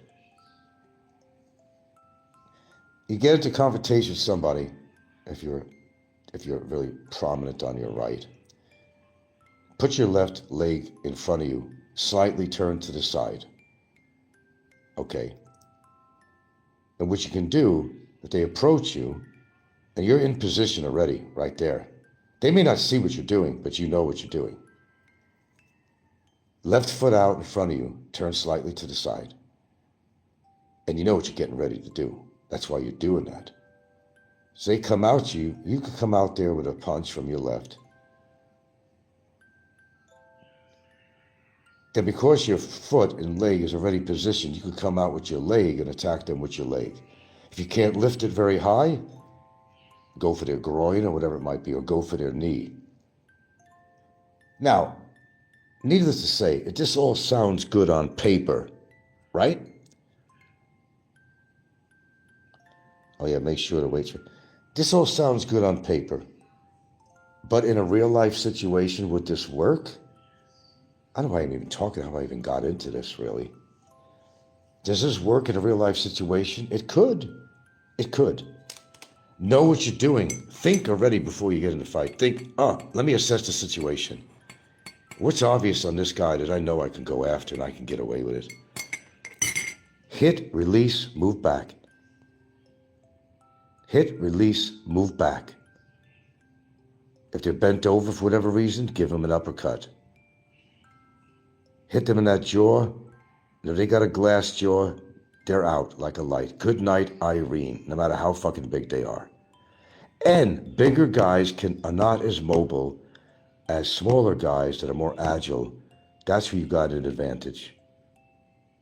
I'm still pretty agile.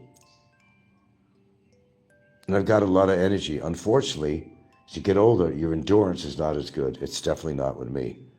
So you got to get things done in the first 20 seconds or so. If you can't, you might be in trouble. And here's the thing. I'm just going to cut to the chase on here. People are going to say, oh, Frank's trying to sound like a tough guy. No. Actually, the opposite. I'm not trying to sound like a tough guy. If you just listen to me, I told you the truth. I said you can't expect things to be the way you want. Just to beat the trolls to the, yeah. No, I'm saying the opposite.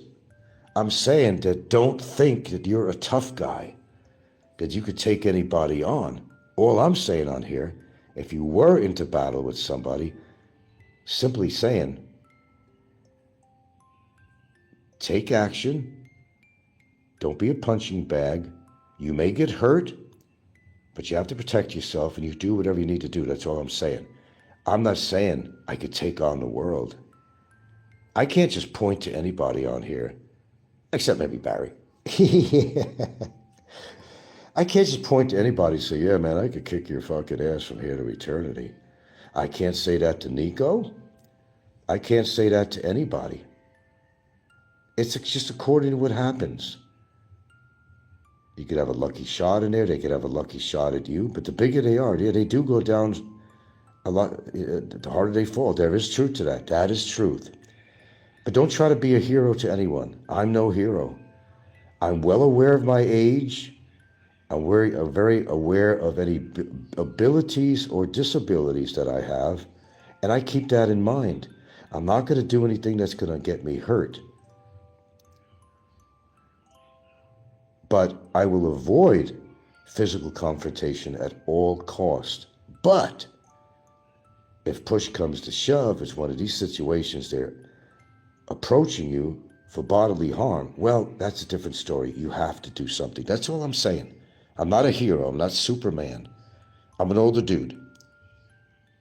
Squats, yeah, I do that. Calf raises, yes, I do. Not with bands, though, no. Single leg stands, yes. I practice my balance. Because as you get older, you need to practice that. It's very important, your balance. You got to keep your balance. You'll know if you got good balance if you could stand even for 10 seconds and better for 20. The achievement is for 20 seconds if you could stand on one leg without falling over. Even if you feel a little bit imbalanced because you move your body around, I'm going to keep this balance, it don't matter. If you could stand on one, and at my age, if you could stand on one leg for 20 seconds, then you've got some pretty good balance for your age. Oh, I finally get to taste my tea here. I really don't like talking about this shit. It is not my endeavor to get into a physical confrontation with somebody, but if they want to come over here and they're big and brave and they want to beat up a 71-year-old man, God bless you, if you're going to get pleasure from that. But, don't think that you could either. I don't put age on anything. I've been surprised by a lot of things I've seen in my life, or know of anyway, where these little guys just annihilate the bigger guy.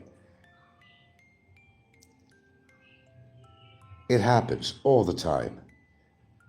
It does. But the odds, you get a big burly guy full of muscle and shit, he's 6'8", whatever, 6'10", or even just 6 foot, I don't care. Sure, he's going to get the advantage on you because he's very strong. Maybe he works out for strength training. And he's going to have a lot of strength. You're going to have to see beyond that. You're going to have to figure out what is his weakness. Usually these muscle-bound guys are not very fast at all. They're not very agile. You could always go with that. Think that right away in your head. Move around a little bit. Don't sit there, or stand there rather, and being a target. That's the worst thing you could do. But even big guys go down. Bigger they are, the harder they fall. It's true. It is true. By the time they try to get up again, you're all over them. You're all over them. I'm just saying, don't think that you don't have the ability to protect yourself. That's all I'm saying. I don't expect you to be the hero because you could get awfully hurt. When you and Gilda met Ricky and SNR, you were ready to go that day, and Ricky knew it too and got out. Yeah, I was. For real.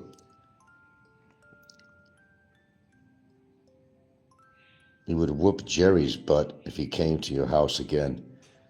I don't know.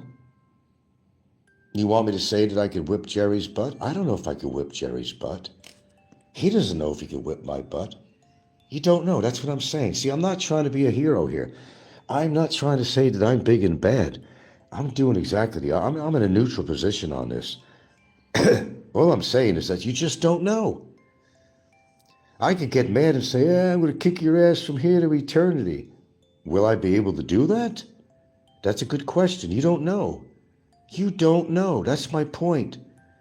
So I don't think I'm going to be attacked by the trolls on this one because I'm actually taking a neutral stance on this thing and saying that you just don't know.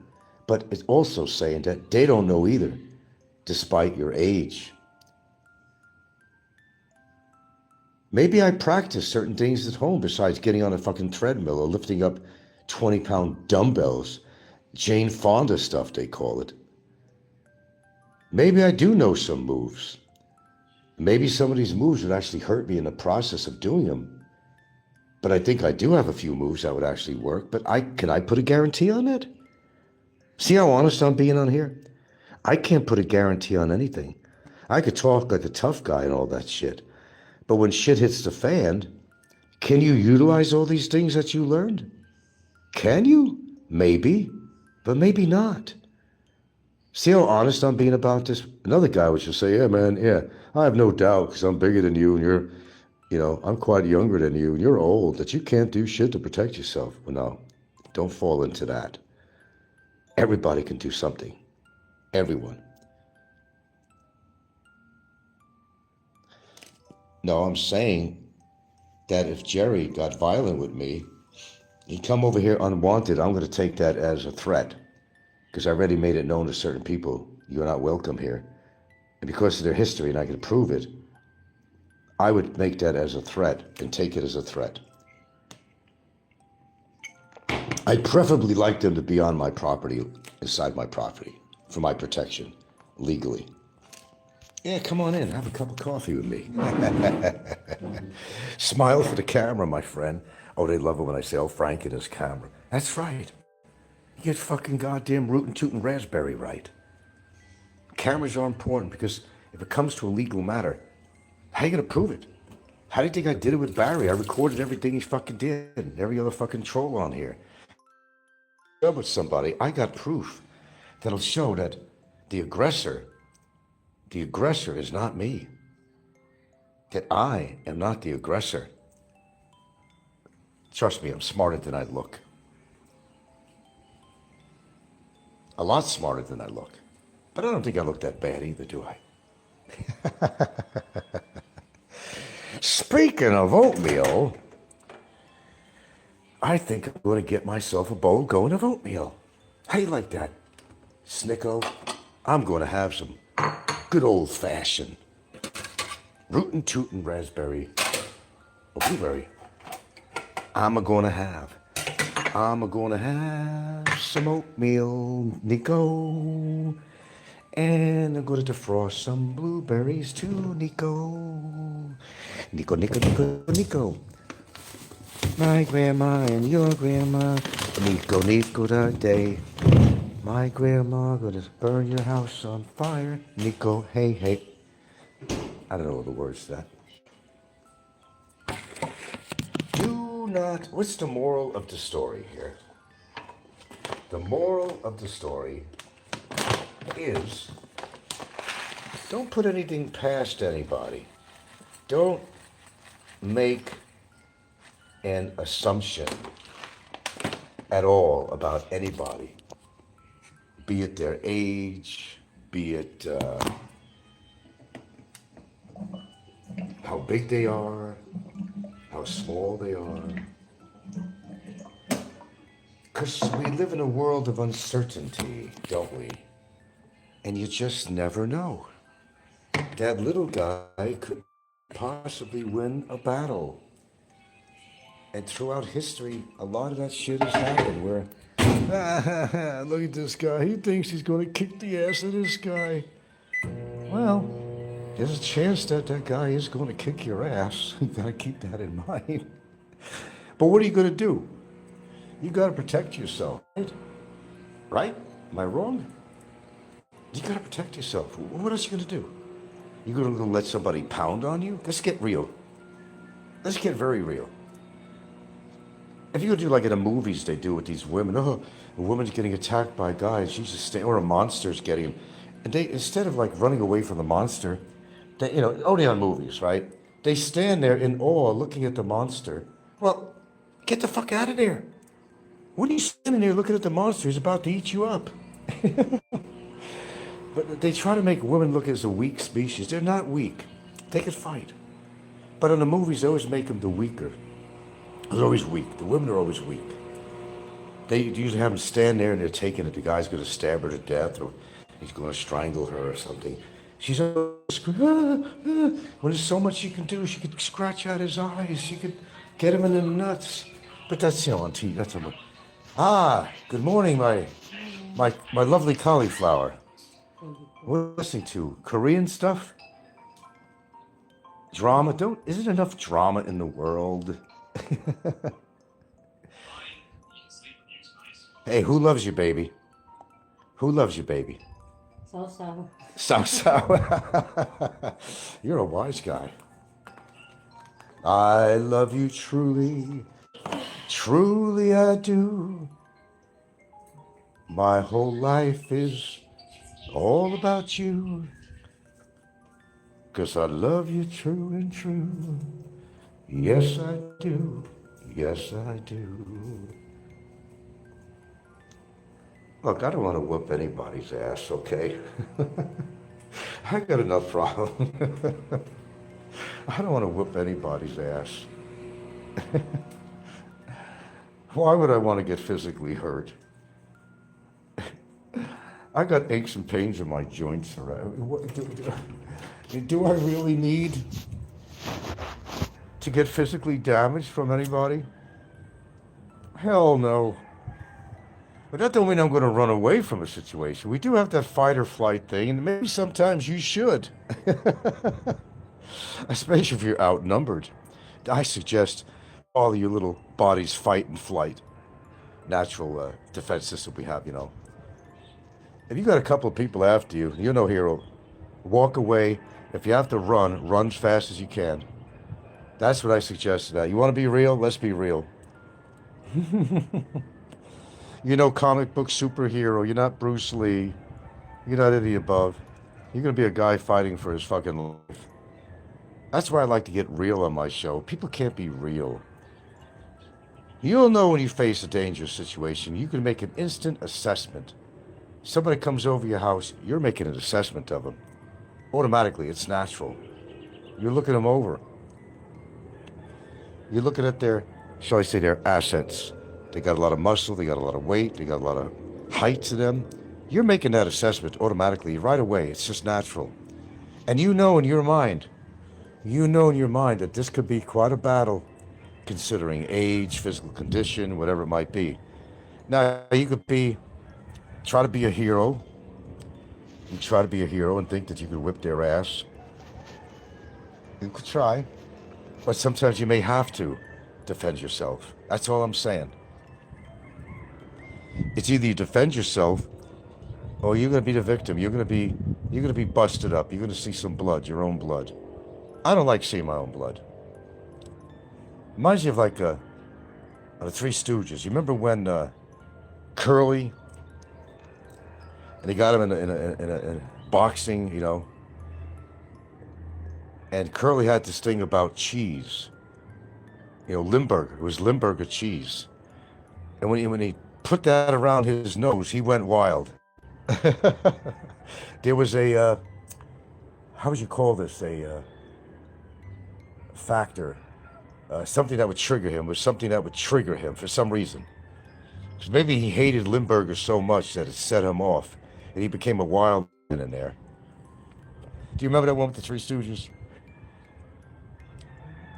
They be saying, Mo Larry the cheese, Mo Larry the cheese, Mo Larry the cheese. Hey, whatever sets you off, man. Whatever sets you off. But I know one thing that I can say with 100% certainty. You try to hurt my partner or family, well, you're not going to want me to survive.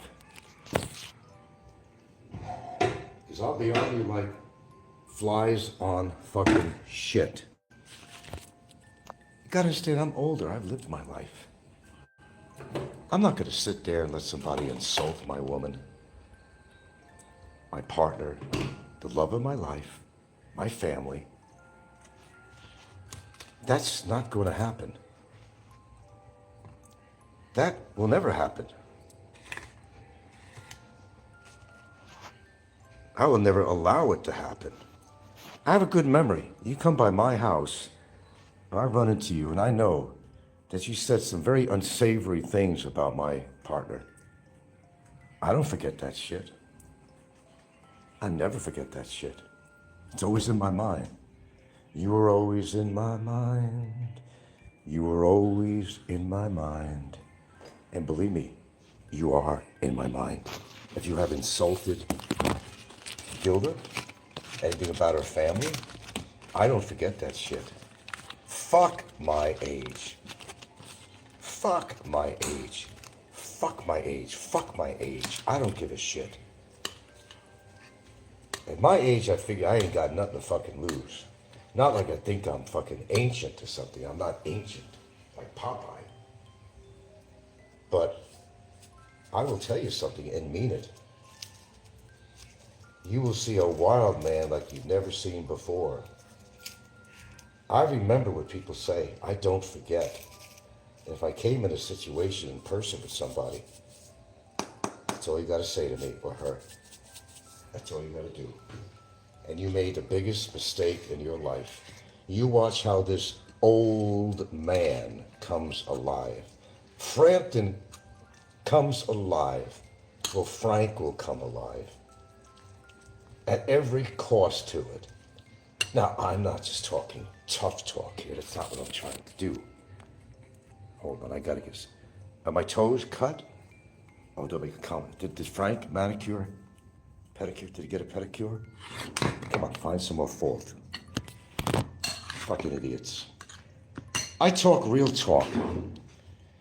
I'm not the tough guy in the neighborhood, and I don't pretend to be. Except, don't tread on my family. And don't be calling me something that I'm not. When you cross the line with me, it's a forever thing. I don't forget it. I don't forget it. I will not forget it. I refuse to forget it. It's always in my mind.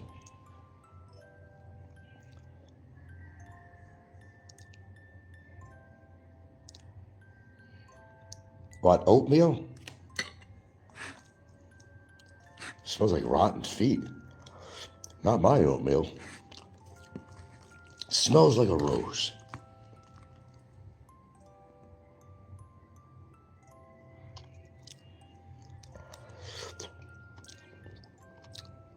Come over to my house. I'll invite you in for some oatmeal and blueberries. There might be a little arsenic in it, but come have breakfast with me.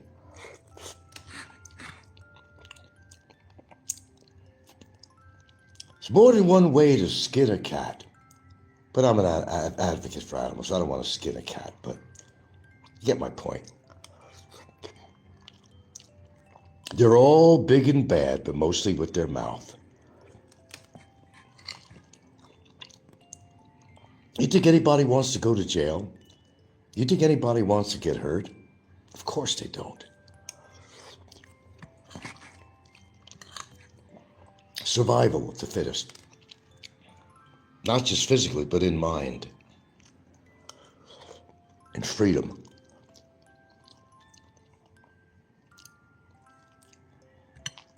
So I don't advocate violence whatsoever. If you could avoid that at all costs. But sometimes things build up in you, like me holding back on Licky at SNR, and at the time over at the TGIF. Those were the two most challenging things that faced me in quite a long time in my life. I had to make a judgment. What would be the outcome of that besides me being arrested? Ricky could sit on my chest, and I couldn't breathe, and I'd die.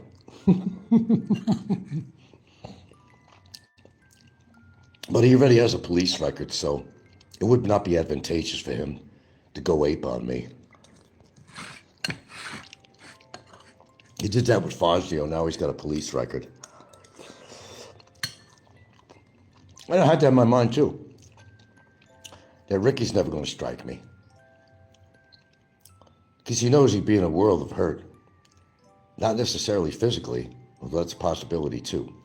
He's fat, and he's slow, and he's not very healthy.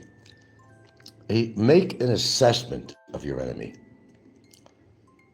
The more you know about their weak points, the better it'll be.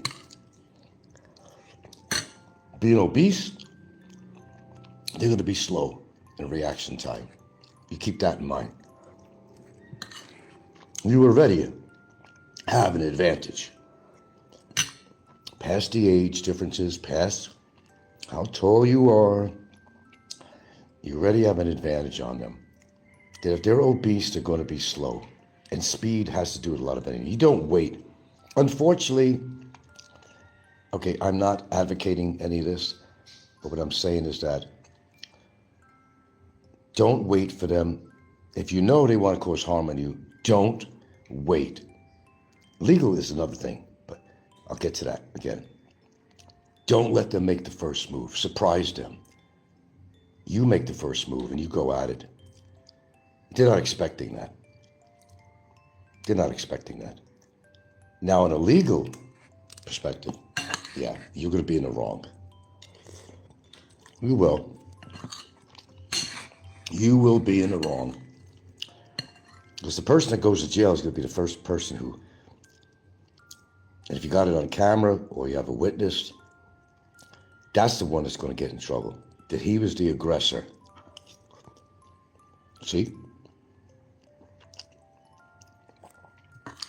Think that way. Okay. Let's get off all this violence talk on here. Everybody thinks they're big and bad. I don't think I'm big and bad. Not at all. I know reality. I'm a senior. That's the reality. But even seniors could have the ability to protect themselves. To what degree? That depends on what goes on in a fight. But speed can make all the difference in the world. You might think that an older dude don't have any speed, but you can't make that assessment. You can't just think that. You'd be surprised.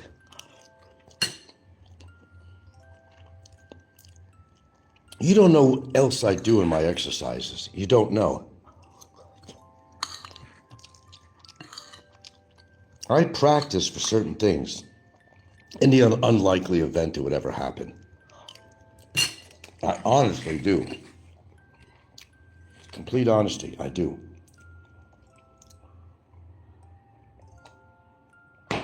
Gilda gets a kick out of it. What are you doing? Well, I said, you know what I'm doing. She gets a kick out of it. And she knows me. She knows me very well. Pardon me. She knows me real well. I think she knows my capabilities. Because she sees me practicing stuff all the time. What are you doing that for? I said, well, just in case. One thing I don't have is a punching bag. Yeah. That would come in handy. It's also very healthy to have one around, if not just for the exertion and exercise and getting your blood flowing and all that stuff.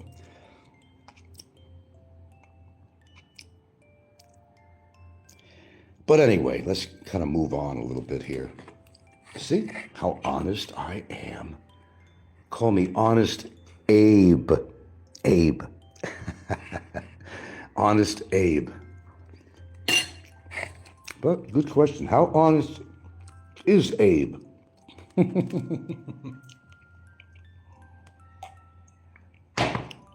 You determine that. All right.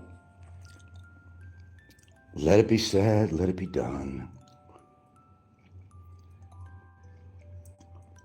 But yeah, Nikko, I just had a bowl of oatmeal, Nikko.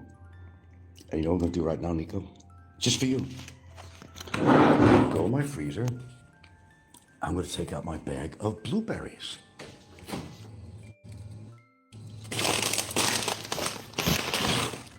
There we go, Nikko. There we go, Nikko. Blueberries, Nikko. Blueberries, I tell you. What do you think of that? Now I'm going to let these puppies naturally defrost. And I'm going to eat a bowl of it. Yes, I am, Nikko. Yes, I am. And yes, I will. He laughs at like it's something terrible that I'm doing. Oh, yeah, you with your oatmeal and blueberries. Well, what about my oatmeal and blueberries?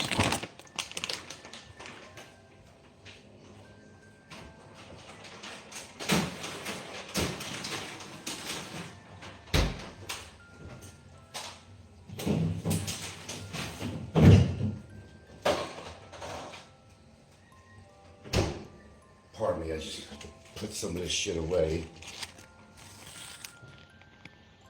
What about my oatmeal and blueberries? It's healthy.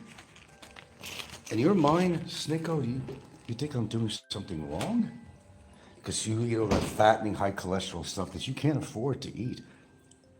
I mean, I'm not talking about financially now. No. You're already obese. Comprende? You're already obese. That's problematic, sir. You're living the life, but are you living the life? No, you're not. No, you're not. No. No, you're not. Not even close. Not even. Shut up. Shut the fuck up.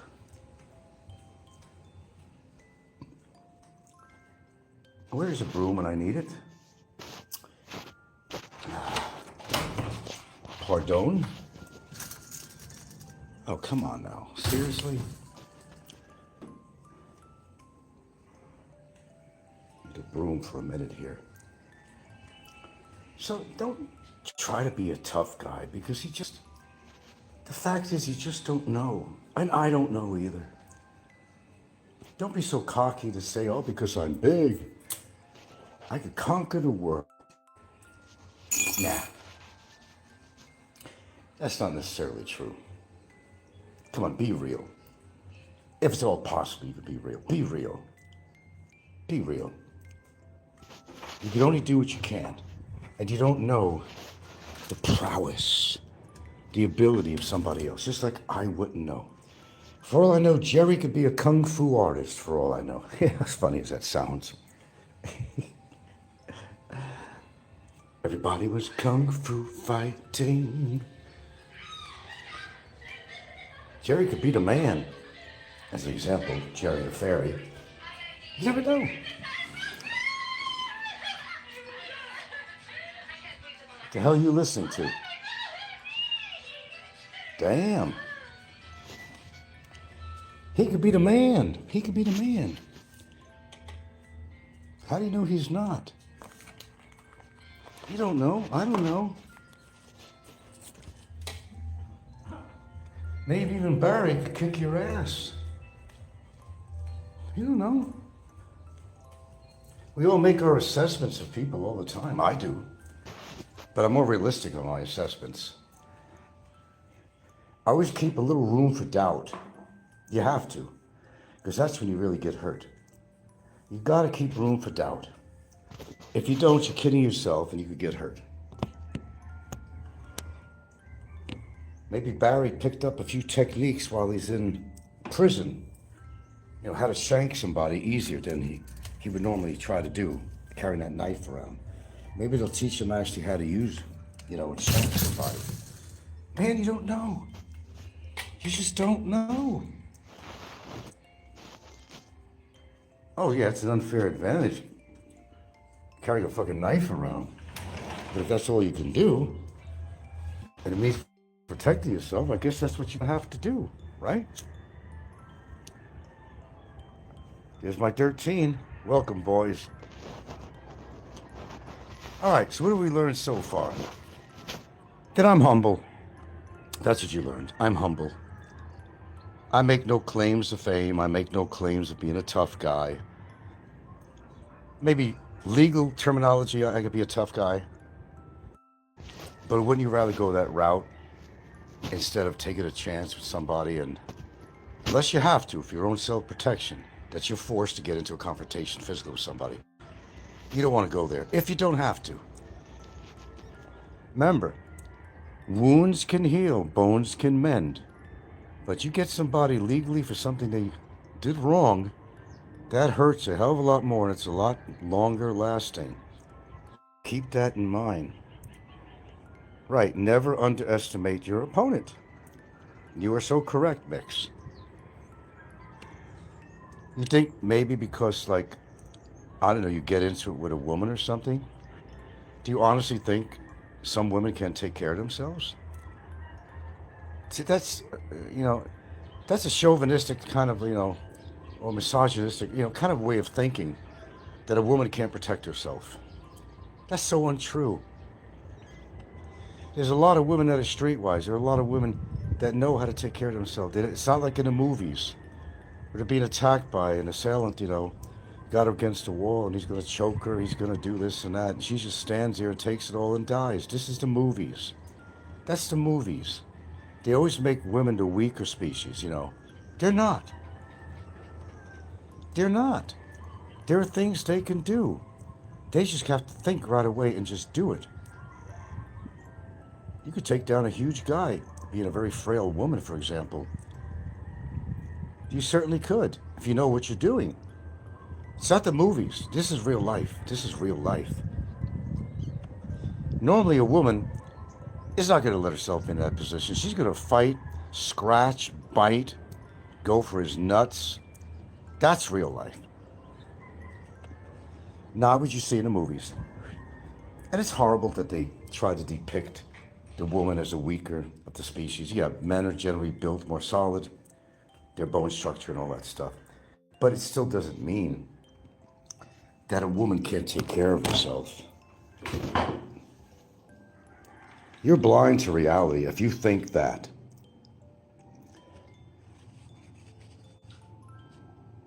Or you're just too cocky for your own good. But yes, you're all correct, Mix. Never underestimate your opponent. And that's how you got to go into a fight. Don't underestimate by their age, by their size, how much muscle mass they have. Don't underestimate. You might get a lucky shot in, they go down. You might get a very well-planned hit to the person, well executed, and it's over. It's all she wrote. Good night, Irene. Now that's a reality that could happen. But all this talk about, there's enough violence going on in the world right now. Innocent people getting arrested and killed for doing nothing. But, which brings me on to another thing. Should you just, be kind of like, chill and, allow somebody to call you a fucking pedophile like Snikko's calling me? Snikko, do you think I forget that? Do you? No. Just like when you put down my girlfriend, Snikko, do you think I forget that? Now that's what charges me up. So if I ever did see you and you decided to get physical with me, I'm going to remember everything you said about me. I'm going to remember everything you said about her. Trust me on that. Trust me on that. That's when you're going to see energy come from this frail old man that you like to label. And you might be surprised, Snikko. You might be terribly surprised.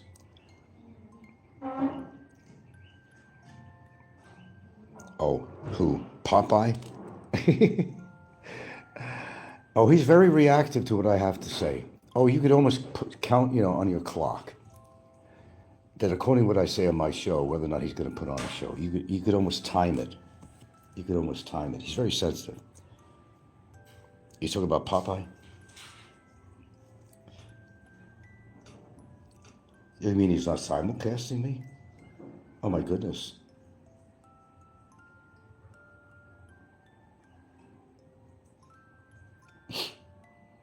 Oh, I know exactly what he's going to say.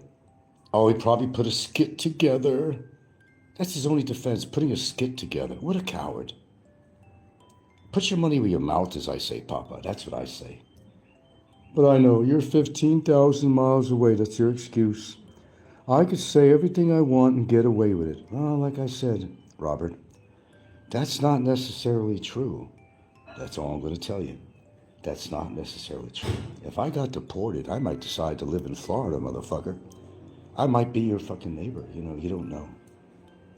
Then you can go face to face and let's talk about reality then. How's that? Okay, what was that? But you know what? There's nothing they can say that phases me at this point. I'm well over that. Call me every name in a book. Try to insult my girlfriend. But just remember, well, memory. I have a good memory for that. You don't know what I do other than what I tell you on here online. You don't know what's going on in the background. And you will never know until it happens.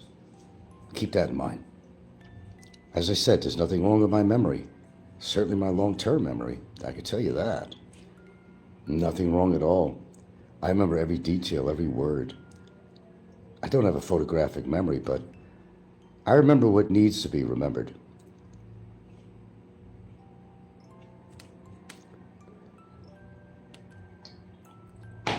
Oatmeal and blueberries, Popeye. Oh, where's the blueberries?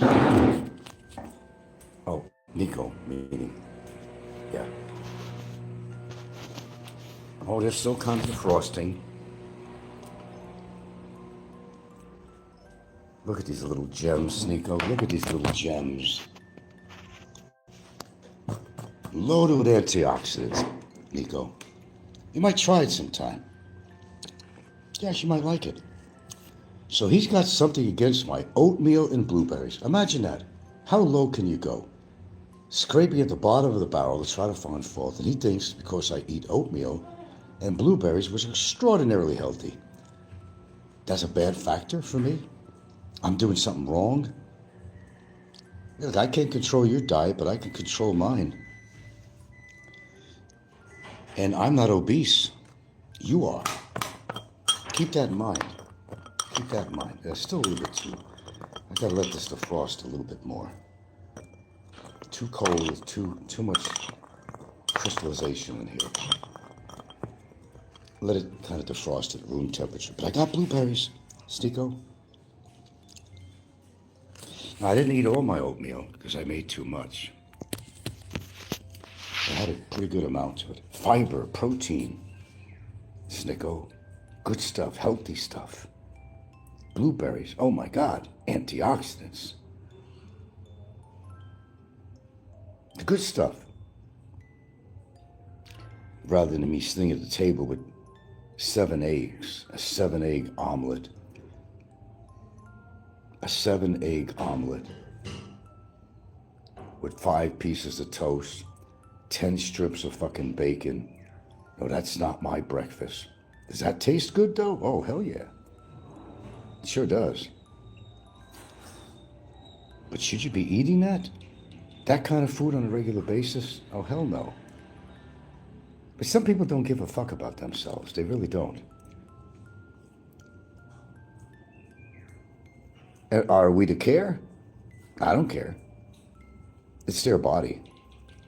I just make note of it. So, I just make note of it. I'm a good observer. That's how I learn. I observe. I listen and I observe. I remember every stupid statement they've ever made on here.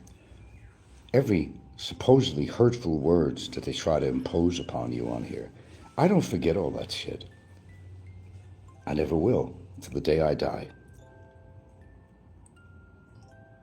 But no, Snikko, he'll never live to be my age. Kevin, he'll never live to be my age. It ain't gonna happen.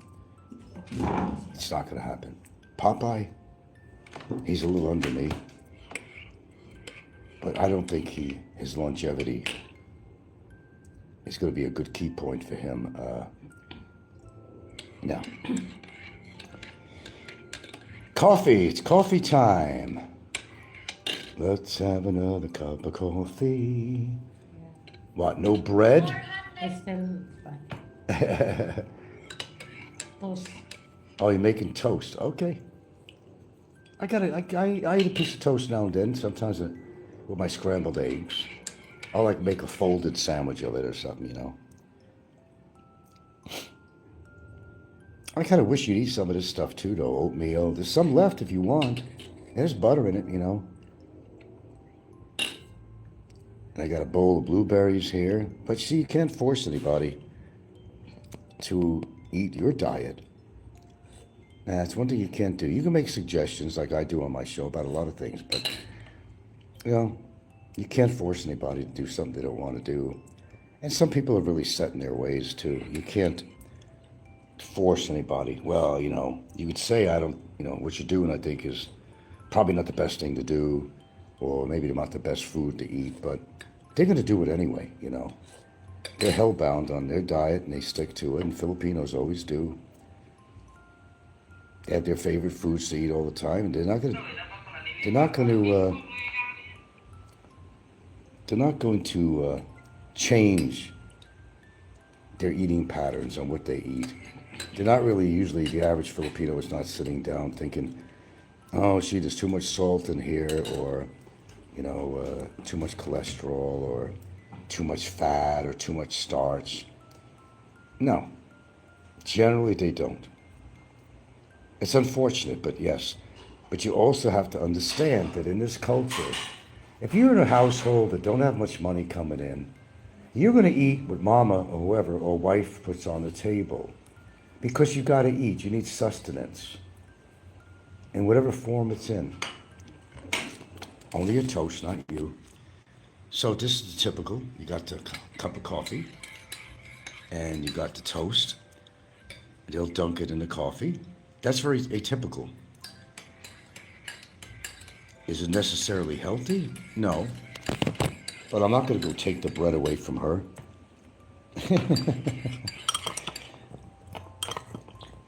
They're going to eat what they want to eat.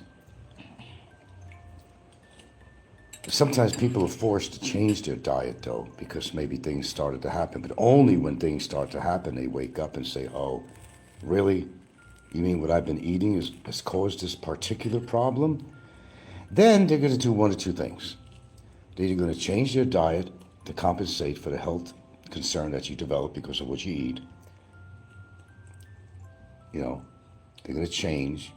Or they're going to say, hey, fuck, shit happens. This is what I like to eat. This is what I'm going to eat. And whatever. That's how it works. Definitely in this culture. There's no doubt about that. You got a Filipina, or you know Filipino people, you know what they eat. It's their prerogative. It's my prerogative.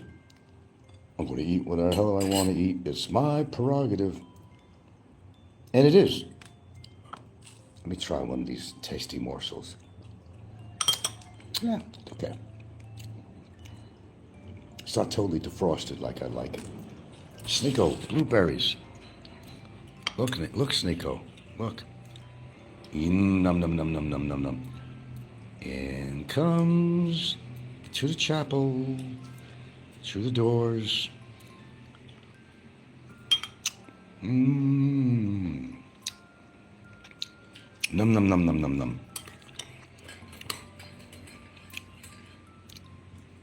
Look at that, Snikko. Look at those healthy morsels.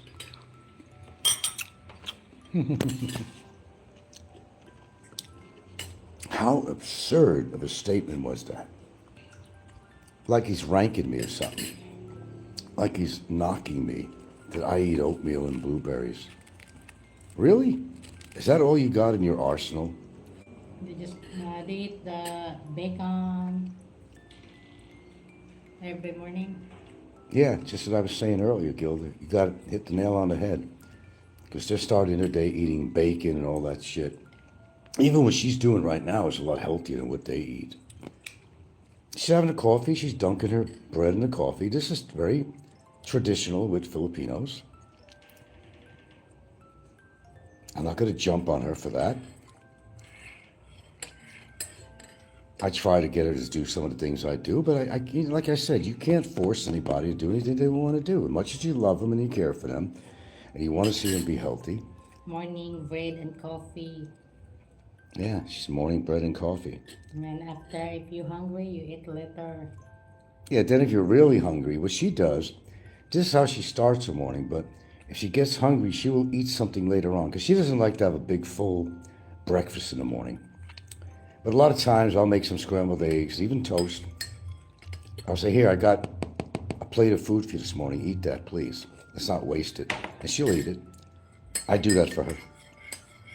Because sometimes you get lazy, you don't want to cook, but if somebody makes you a meal and you put it in front of them, you know, chances are they're going to eat it because you went through the trouble of cooking it up and all that stuff.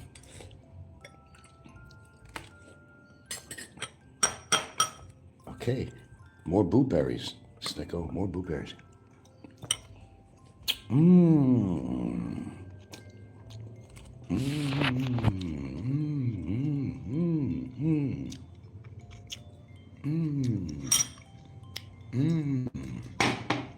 Healthy, healthy, healthy.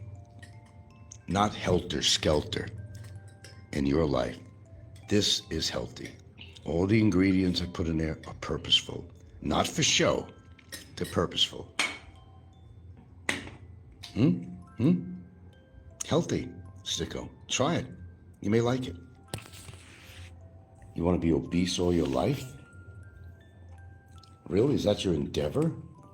You or anybody else? No one particular person, but that's your gig. What I eat is really important to me. I may decide to have lentils for dinner tonight. Good old-fashioned lentils, protein, fiber. I can mix it with a little bit of leftover chicken from last night, some roasted chicken. And what is that you're looking at? Food. Fried. Let me see what you're watching. Oh. Yeah. And what is that? What is the meat? What is that? Pork chop. Pork chops? They look breaded. Are they breaded? The breaded, the pork chop. Oh, I used to love breaded pork chops. Spaghetti. The spaghetti. What's you could make a healthy spaghetti, by the way, folks. Yeah. You could make a healthy spaghetti. That's actually healthy for you. It's according to what you put in it. But everything that's fried, and you know, if you're of Hispanic nature, like you're one of those Puerto Ricans, you know, you're gonna fry all your food. You're gonna use seed oil, and you're gonna boast about it. Now that's a breakfast or that's a dinner. Yeah, you're right. It's a breakfast. It's a dinner, but what kind is it? What kind is it? The kind that kills you?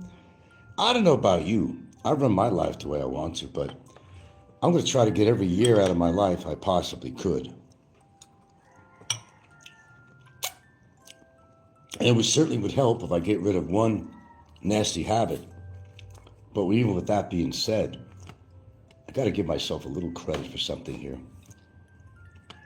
I will at least do other things that are absolutely fantastic for my body. Whether it's a little bit of exercise, whether it's what I eat. Because you're in control of your own body. And if you do something wrong to your body, that's your bad. It will be my bad. But you got to incorporate some good even with the bad. It's like a balancing act, really, in a way, if you think about it. Balance the bad against the good. What is the worst of the two evils? You got to think about that too. What is the worst? What's the worst scenario?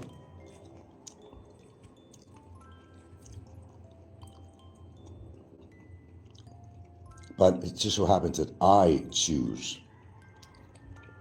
to eat the kind of foods that I eat. Because when you're feeling good, you are empowered. There's nothing like that feeling of empowered. If I do a little bit of exercise or something, I feel empowered.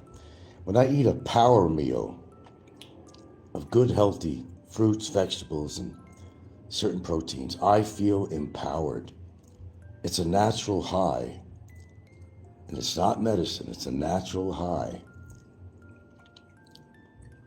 I remember as a kid, and believe it or not, for a short period of time though, I was actually on cross-country running in high school. I know they might find that hard to believe, until my tendons gave out on me. The coach said, "No, Battaglia, gotta keep it up." I said, "Fuck this shit, I can hardly walk." But the one thing I noticed when I was practicing with the other guys in the field, man, when I stopped, oh my God, the sense of empowerment. It was that natural high you get with your GABA and all that, you know. God, it made you feel so good. I don't know what it feels like to be on some powerful drugs, you know, people get high in the street like Nikko. I never done any powerful street drugs like that, other than shrooms one time, but I'll forgive myself for that one. But man, my head was in the sky, not on medications, not just a natural high. And boy, what a feeling that is. For example, if I go a day without doing any kind of exercise at all, I feel guilty. But when I do some kind of exercise, I feel good. I know that I'm doing something good. I sit in my chair right now and do exercise right now. A simple exercise, it means all the difference in the world as you age. For your thighs and legs and lower back. Sit in your chair and get up. I think even Nikko could do that. Unless he busts a chair because he's so fucking fat. Sit down again. Get up again. Sit down again. Do that 30 times every day. You'd be amazed what that can do. As you get older, you need to support the rest of your body. You need a strong core, but you know, you need to have some strong legs, thighs, even your buttocks, that whole area. And it's good for back support too. Simple. Find any chair. I think any one of you could do that. And get up. And sit down again. And get up and do that 30 times. Once a day. That's all you need to do. At least for that exercise. That's all you need to do. It'll have such profound changes in you.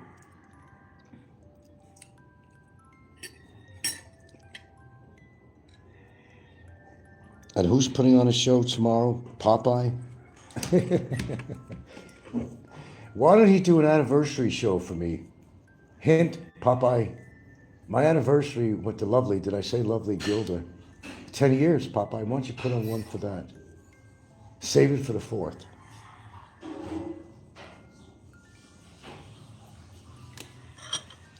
Let's get the timing in on that.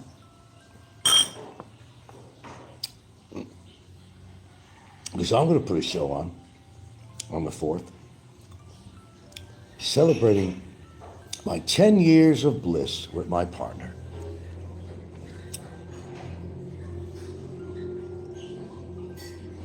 You sure? You betcha. I'm going to do that. We've been on here for 2 hours already. Boy, time flies when you're having fun, doesn't it? You gotta wait, Sal. You gotta wait. You gotta wait. You gotta wait. Daddy's feeding. You gotta wait, baby. You gotta wait. Daddy will feed you. Don't worry about it. See? You gotta wait, baby. Yeah, I'll feed you in a few minutes here. Look at the loving eyes. Look at this dog. That's how I judge people, man, how you treat an animal. If you treat an animal like shit, it says a whole lot about your character. I would never date a woman that don't like animals or mistreats an animal. Oh, she loves when I give her attention like this. She'll stand me all day just to get rubbed and massage her head. And isn't she beautiful? She's very beautiful. She's the masked bandit here. The Oreo cookie here. All right, baby. See, I massage your neck for her. Yeah, that's what I do. I spoil her. Absolutely, I spoil her. They deserve to be spoiled. Right? Do you deserve to be spoiled? Do you deserve to be spoiled? You certainly do. That's what I love about animals. Unconditional love. They're not getting on YouTube and attacking people. And you got to give these dogs some credit. You really do. Unconditional love. When do you find unconditional love? Not even with humans, you're not going to find it. It's never perfect. There's always a condition somewhere. No matter how good your relationship is, there's always something, I tell you, conditional. Well, don't hit a woman, because that's a condition that's going to, make her just run away from you. Treat her right, you're going to get treated back so well. Oh my God. So well. Do good and you'll get good done back to you. Am I wrong? You know I'm right. All right, what else is new? I haven't really gone through YouTube land this morning. What am I missing? Am I missing something? I'm not missing anything, I'm sure. It's the same old rhetoric with the same fucking people saying the same shit. Jimbo's going to do blundering things like he normally does. Biggie's going to have some comment somewhere, some derogatory comment about me or somebody. Judge and jury people on here, trying to be your judge and jury. Nothing new. Nothing you haven't heard before. Go back to your homes, people. Nothing to see. Nothing to see. And there isn't. Same old shit. Rehashing old hash or creating some new hash with a twist. Lies, lies, lies. And they get through life with lies. But they don't examine their own life, though. If they did, they would see they're wrong. And there's plenty wrong with some people on here. But don't expect them to change. It ain't going to happen. I mean, you can't make a child that's very severely autistic. You're not going to enter their world. They're in a different world. What are you doing, Sal? They're in a different world. You're not going to get through to them on the level that you'd like to get through. But it's the same thing as people. Just think of them as being severely autistic.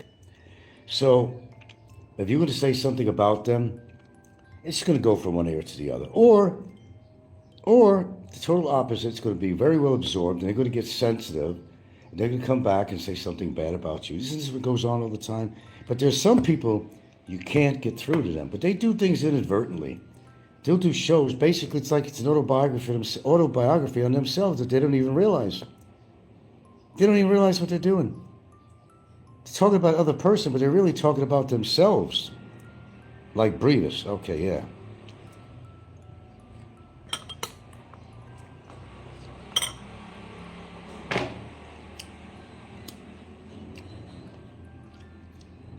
Well, when I finish my tea and my blueberries, I'll get off here. Nice to have you aboard. We got 20 watching this time. Only 5 thumbs up? Gentlemen.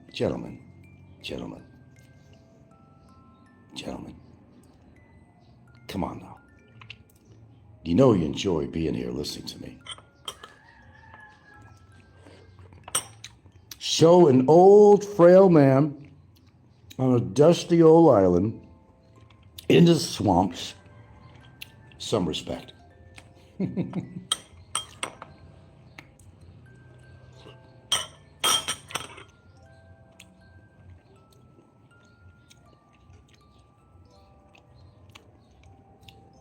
No, maybe Aloe has a life outside of YouTube. Do you ever think about that?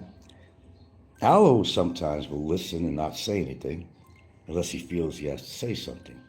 He could be listening right now. Just doesn't really want to make any comments. That's his prerogative. unlike a lot of people, I'm pretty sure that Aloe's got some kind of resemblance of a life. I'm reasonably sure of that, you know. And good for him. He's still relatively young. He's got things to do. I'm sure. But he might be out there. Just don't feel like talking. He doesn't have to make comments if he doesn't want to. And boy, the jealousy of Popeye. Well, he thought that Aloe was his bro.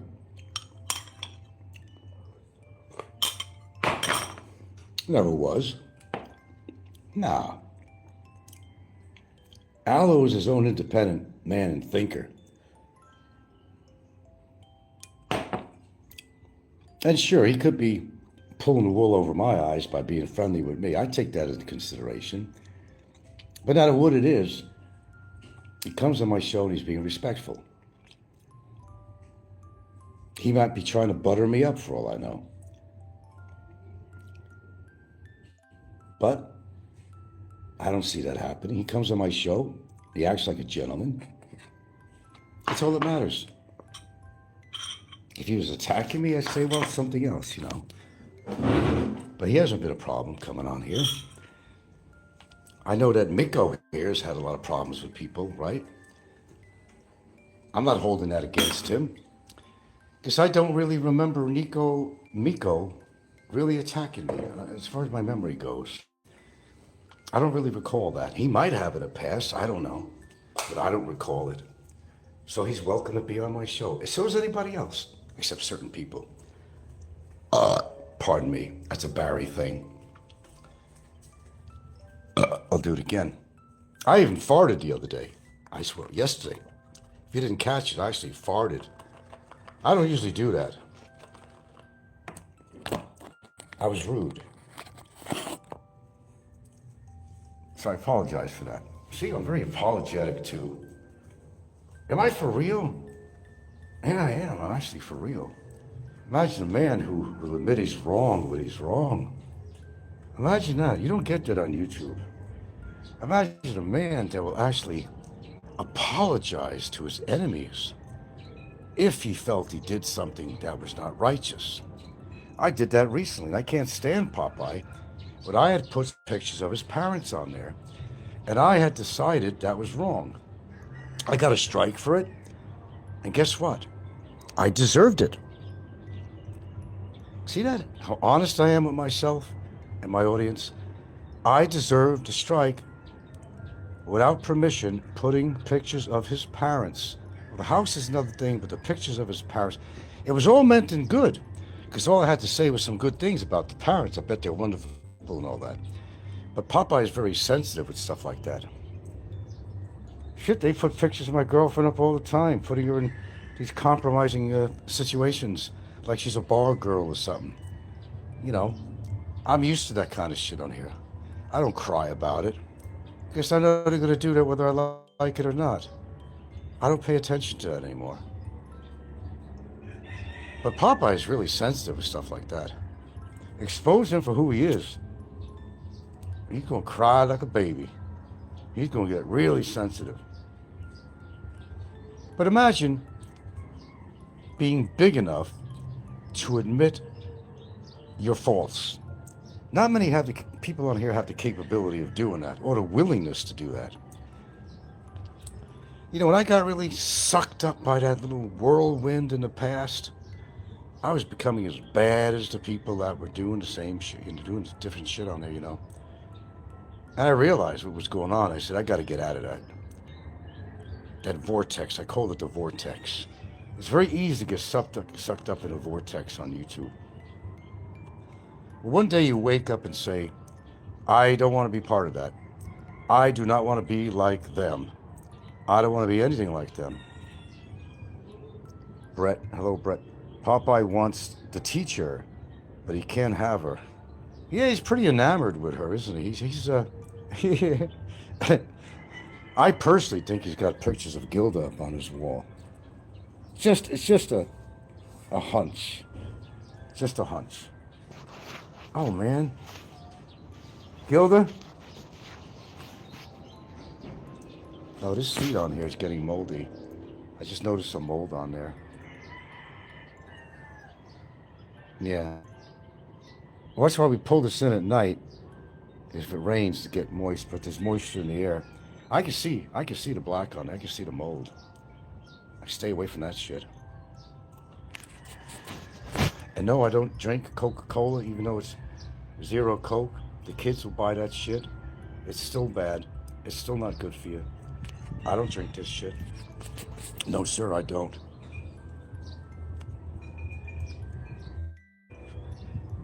Okay, where are we going with this? We're going to have to wrap it up anytime soon here. So, I think we had a pretty good show this morning, as I usually do. It's not the amount of people that come to your show. Hey, Gilda! This chair has mold on it. You can't hear me. She's way at the fence.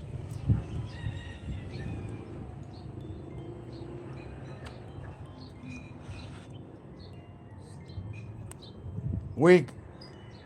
Are you trying to get that closed? This chair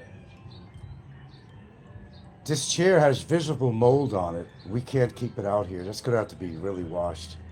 Look at it. I'll show you. Yeah, come here. Look over. The clothing. Look at that. That's mold. I think that's mold. Can't have mold around here. Oh, that plant's always, little wind, that plant's always going to go down. Okay, so what did we learn today in today's lessons? Students? That the same people make the same mistakes over and over again. They don't learn until something actually happens. That's what we learned. Don't take everything at face value. And a lot of people are trying to save face. But it doesn't always work. Because they always slip. They always slip. And they make a fool out of themselves. And what else did we learn? Don't try to be physically intimidating to somebody. Physically intimidating. Because it may not work your way. Nobody's a hero. And I admitted that I'm not a superhero. Some might see me as such in a certain way, but I'm realistic. As I said, I'm not going to go around like I kick everybody's ass, because that's an impossible statement to make. You can't make that statement and mean it. And you can't. You just don't know. I don't know about anybody. Anybody on the street. Even a Filipino. He could be a skinny little wiry guy, but that guy could be a dynamo. So what's the lesson? Don't get yourself into a situation like that. And lesson learned, that if you have to protect yourself, remember, fighting with somebody physically, they're not tickling you. They're not trying to make you laugh. They're not going to give you a body massage. No, over here. No, go left. Hey, that's a good spot right there. You feel that tight muscle? No, they're not there to give you a body massage, to make you feel good. They're there to hurt you. And you got to see it that way. And you have to do everything and anything you possibly can to get out of that situation or end it. That's all I'm trying to say on here. We're no heroes. I'm not trying to pretend to be a hero, and I never have. Never have. It's not worth trying to be a hero, because you can get your ass kicked real easy. I know you may have a big ego. Oh, ego. You might have a big ego, but that ego doesn't always get you where you want to get it. Because in a real life situation, you might be surprised what somebody can do. I might surprise myself, quite frankly. I'm very big on protecting myself and people I love, if you haven't figured that out. And you know there's no distance I won't go to make sure of that. I think you all know that. You figured it out by now, for good reason. You try to do harm to me and my family, like putting a complaint on me or something, an unnecessary, unwarranted, unfactual papers full of fiction out of hate, out of revenge. That shit will catch up with you. And somebody did that to me. They sure did. I've sharpened up my nails. I sharpened up my teeth. Even let my toenails grow. Because I'm going to rip the person apart when it comes time.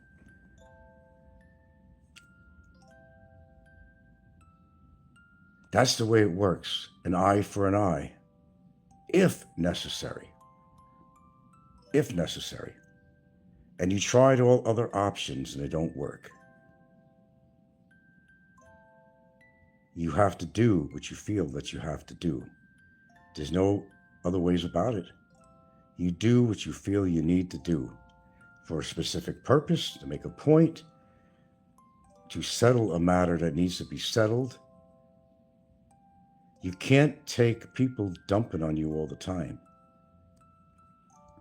If it's consistent, and if they do something that is so absolutely wrong, there are times you got to stand up for that. You could ignore some stuff, but you do something legally, try to do something legally against somebody, and you feel it's unwarranted, and you know it's out of revenge. Oh, you're going to stand up loud and proud, and you're going to do whatever you have to do. Aloe, where the hell? We were just talking about you earlier. My goodness. I was going to wind up, but since you're back on here, I'll stay on here a little bit longer, but... Oh, in a way, some ways I was defending you, but you didn't catch on my show. Someone said, where's Aloe? I said, well, Aloe could be out there just listening. He doesn't always like to comment or something on here. Oh, we were talking about things that you need to do to protect yourself, and that no matter how big or bad or young somebody is, they always have a vulnerable point. I talked about not getting yourself into a physical confrontation with nobody because it could wind up pretty bad.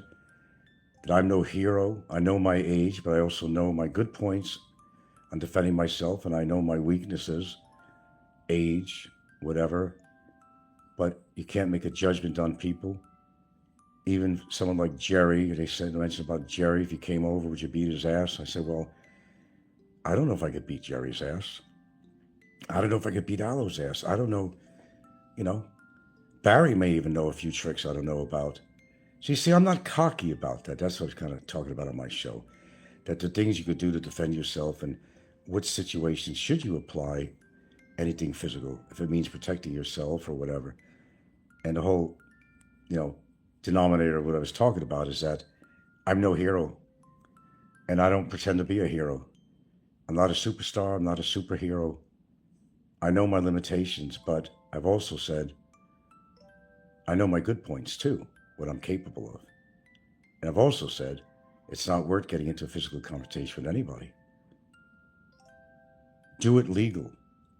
I said it hurts more when you do something legal because wounds will heal. We talked about some other things too on here, but it was a pretty good show. Yeah, I had a good show yesterday. Nikko was so upset with me because I was eating my oatmeal and blueberries, so I had to eat oatmeal and blueberries this morning. I had to shove it in his face. Oh, yeah. Sometimes I try to send you my show. I think I sent you something in an email yesterday. I don't know if you got it. It might have just been a clip of something from Nikko or something, or that was funny, or, I know I sent you something. I don't know if you got it or not, Occasionally I will send you something on there if I think it's worked.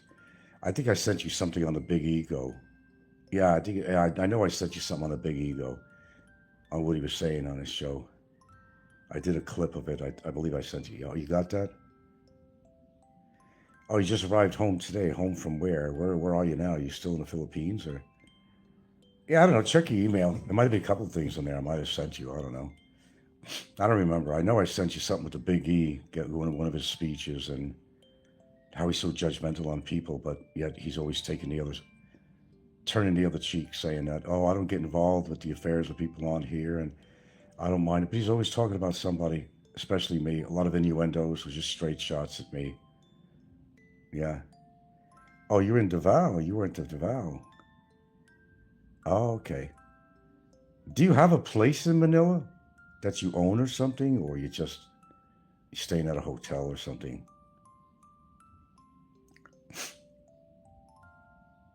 Yeah, Ed Savino was hoping that you'd show up. He said, "Where's Aloe?" I said, "Well, he just could be listening or something. He doesn't always comment, you know." Really? Really? Does crazy. Like a condo or something? Or the property you have? Are you doing some, I don't know, you doing some rice farming or some shit like that? Oh, you own a place in Manila. Cool. See, at least Aloe's got his shit together with that stuff, you know? Call him this, call him that. Bring up the past if you must, but Aloe seems to be a guy that's got his shit together when it comes to his lifestyle and so forth, which is so far above most people on here. You have a townhouse in Pampanga too. Really? You're quite industrious. I change locations every now and then. So what do you do in the meantime? You leave them empty? You don't rent them out or nothing? Well, it sounds to me that you're pretty well set up. I got to give you credit for that. I'm not in your position like that.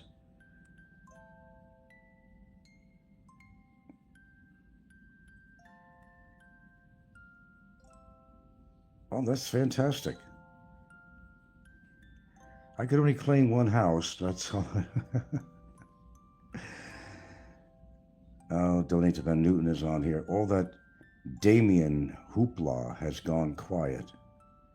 Another strikeout by Team Ferry.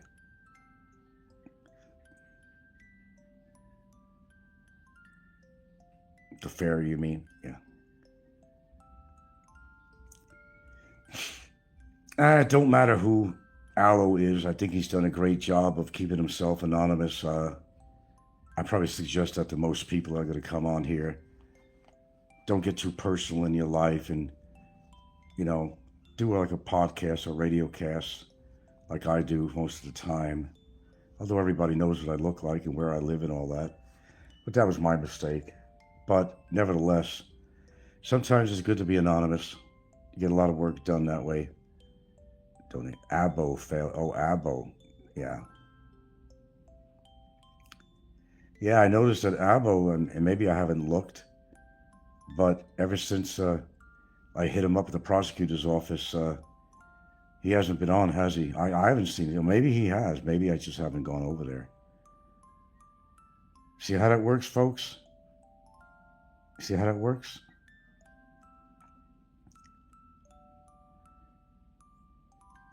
Ed has a house by Sorio Garden, Trans Central Highway, a place over in Lapu-Lapu by the airport. Is that where you're living, or just an extra property or something, or?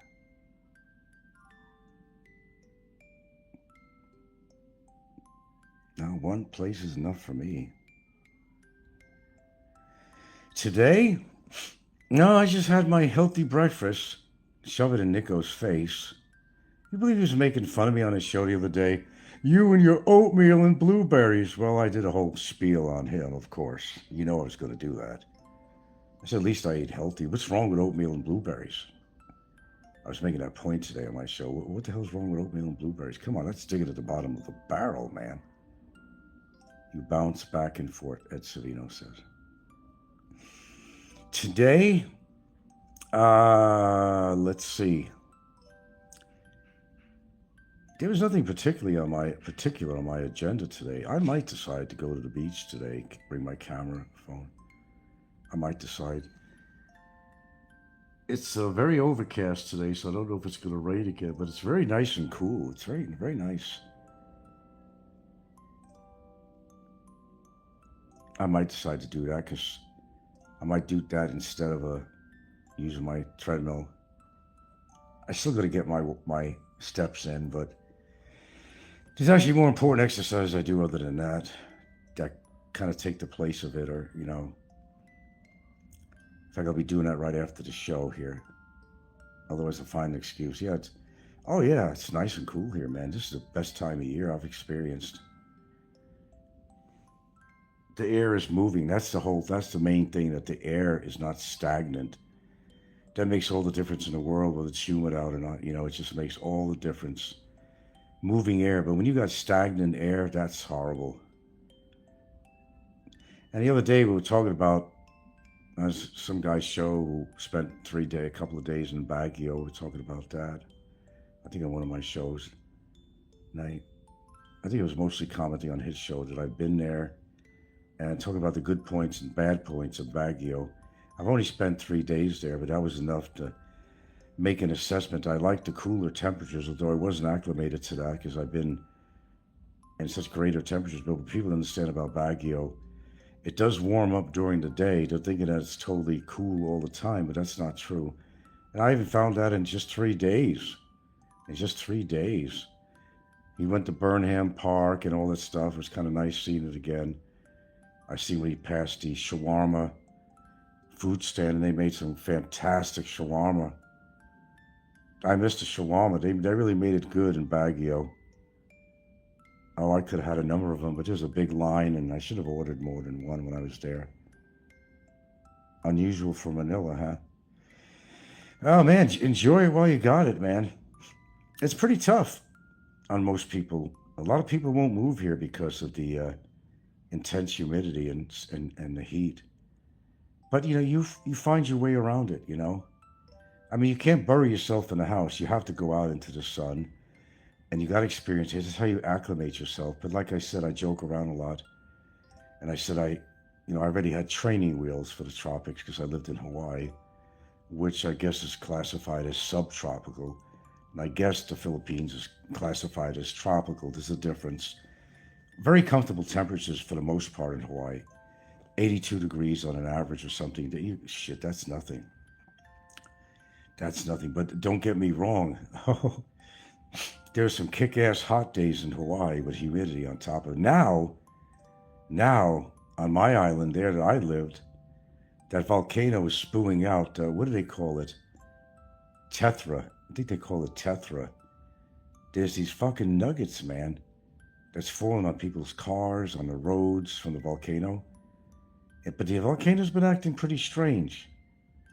That thing could go off in a big way. It's not normally known as an explosive type of volcano, but it has in the past. And they're even starting to, even a lot of the people are not going over to the observatory place up at the volcano house, they call it there. They have like a gift shop there. It's right on the fucking rim of the crater, way above the rim. It's a nice vantage point. Been there many, many times. And they actually have rooms for rent up there. What a great place. But the gases are getting too much, and I think they call it tetra, and I've never heard that before. It's kind of solid pieces of pumice or whatever it is that's coming out of there, and it's going on everybody's cars, and a lot of places outside of the general area of the national park, of the Volcanoes National Park, where the crater is, and where the activity is actually going on right now. All the time I lived there, I never got to see a spectacular fountain that has been going off on there lately. It's got to be something to see. I regret. I've been up and close to lava, but I've never seen a big fountain. My timing was always off or something, but it could explode any time. And we got a lot of shit going on here in the Philippines too. There's some volcanoes acting up. They're all in a ring of fire, man. They could go all off as a domino effect. Anybody that's on the Pacific Rim of Fire, that incorporates anything from Canada, Washington State, Oregon, California, San Andreas Fault, other islands. Ring of fire. And I have a feeling that's going to happen. And it's going to be disastrous. That's why I don't understand why people want to live.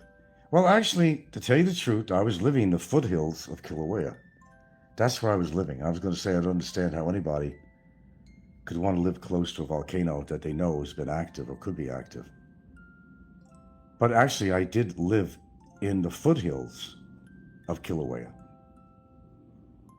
It was never usually a big threat because the distance was about I don't know, as the crow flies, 10 miles, but as a car, maybe 13, 15 miles. No, if it's even that much. I don't even think it's that much. And where I lived, it was a little bit elevated. So the lava flow, when it found its source, it found its path, came pretty damn close to the Puna area, which is the district of the Puna, P-U-N-A. And it did inundate small towns and ruined a lot of houses when we had a big flow. And some favorite spots are now gone. We had the hot ponds. Everybody went to the hot ponds. It was right on the ocean, and it's been there a lot of years.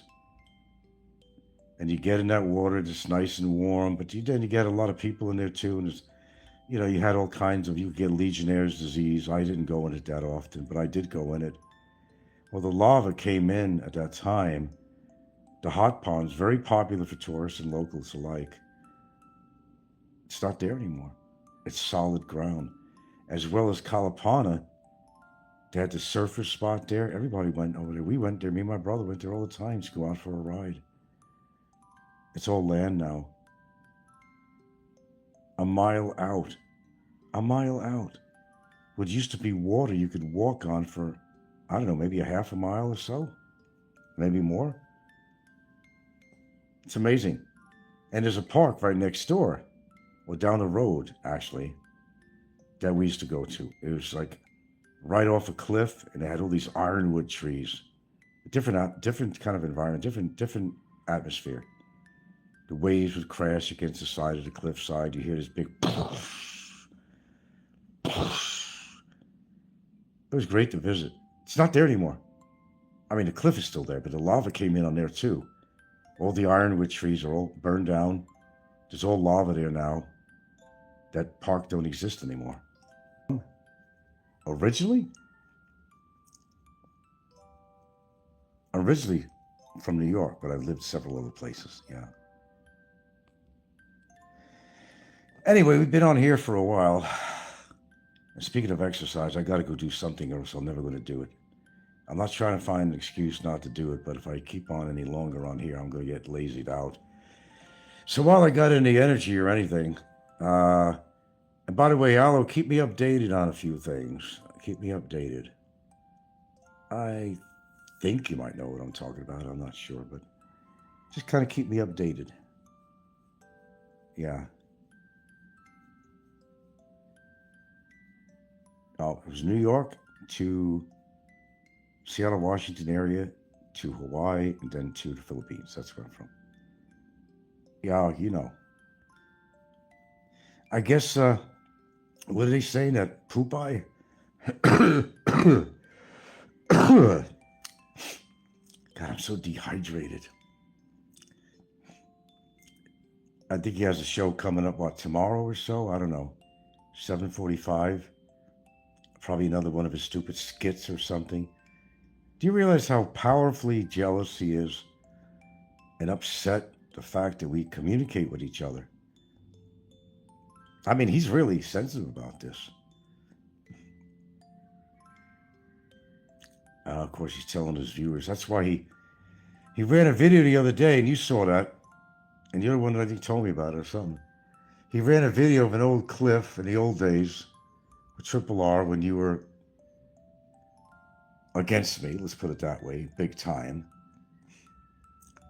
To try to make a point in saying, don't trust Allo. Well, no offense, I don't trust anybody, but, unless something happens, that's a different story. But you've been cool with me, that's all that matters. I'm cool with you. But Popeye don't like that. So it was basically a way of Popeye reminding his viewers that I'm having a laugh because Allo can't stand Frank. And Frank is so gullible. He's so gullible. Hey, I live in the now. And if somebody's treating me with respect, I give it back. I could overlook things in the past with certain people, and there's certain people that I can't. I can't put it any better than that. As long as somebody's showing me respect, They're welcome on my show. Everybody's done wrong to each other on here. Not one person walks away innocent. But you got to pick and choose and say, well, can I forgive or just put to the side some of the shit in the past? There's some people you just can't. And I won't.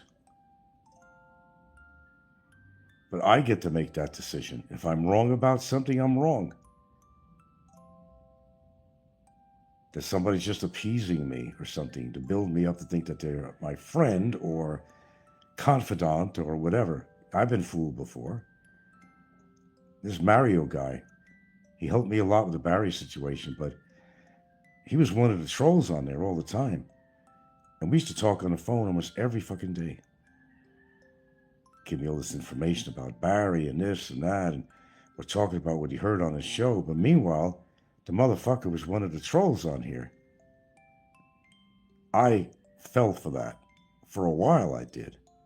Until I figured things out. He wasn't being kosher with me. Sometimes it takes time with me. But when I get it right, I get it right. Sometimes I get it right off the bat, and sometimes it takes time for me to wake up with certain things. But when I see a certain pattern being followed all the time, that's a wake-up call. Patterns. Okay, but I do got to go. I got to go do something or else I'm never going to do it. I really got to start getting a little bit more into what I've been doing and exercise than I've been doing. At least I'm doing something, but I got to, build it up a little bit. I got to be a little more challenging. I got to push the envelope a little bit. And sometimes I don't think I'm doing enough cardio. That's always my concern, cardio. But I need to work on my legs a lot more too, just different exercises. Because that's what's going to hold me up in my old age. Your legs. Your legs. Your gluteus maximus too. All right, Aloe, you have a wonderful day. Jesus Christ, I really wish you could, you'd have to be in Switzerland to get that, or maybe some really good mall that carries some really good chocolates. I'm looking for 100% cacao or certainly 85% or something. I mean, a real good quality chocolate or something. Forget about the chair. Too much expectations. But I'll tell you what, you know where I live. You could always give you the actual postal type information. If you ever come across some really good chocolates, man, I love dark chocolate. Good quality dark chocolate. That's all I ask from you, considering the past. A nice big good chunk of good cacao, good dark chocolate. Would mean the world to me, kind sire. All right, I gotta go. Really big shoe this morning. Going on the 2-hour and 50-minute mark again. Before this year is out. That's a long time. You will get your chocolate. Brett says Dubai chocolate is popular, is it? Be a good man. You'll warm the cockles of my heart. Me and the lovely Gilda. Did I say lovely Gilda? Yes. You'll warm the cockles of my heart. That would be very nice. All right, man. Take care. Brett. Aloe. Beauty. Who else do we have? I got to acknowledge. Ed Savino, of course. Donate to Ben Newton, of course. Who else did we have on here? We had Princess Anne on here. Brett IKEA. And who else? Of course, Mix 22167. Gotta acknowledge. And Double Chin, can't forget Double Chin. I love these names, by the way. And Double Chin. Oh, it's raining. Glad I didn't put no laundry out. Who did I forget? Anybody on here? Oh, we got Happy Dude. Happy Dude. Let me just scroll. I don't want to miss anybody on here. Okay, we got Princess Anne. Happy Dude. Okay. I think that's about it. We've had a fairly good shoe this morning. Thank you all. And we'll catch you on the next show. Looks like the beach is out because it's starting to rain. If it clears up later, I might, and I'll do a recording or something. I don't know. It doesn't look like that's going to happen this morning. But Snikko, my boy, don't tell me to clean up my backyard until you clean up your own, bro. Try eating healthier. I have more respect for you. But you're kind of character that I could never see you as a friend in real life. I could never. We're too different. In every way. I'm sorry, but I don't look at women as being hoes, indentured servants, or anything like that. It just shows how low class you are. And you prove it every time you do a show. Oh, you don't spend another one. It says, I don't spend my time talking about people. The hell you don't. The hell you don't. And you'll get yours when it's coming. Don't worry about it. I believe in karma more and more and more and more and more and more. You'll get yours when it comes. I guarantee you it. But like I said, the invitation is always open. If you think you're big and bad, you said that if you met into me in a store or something, you're going to pound me and break my phone. Well, maybe you'll get the opportunity.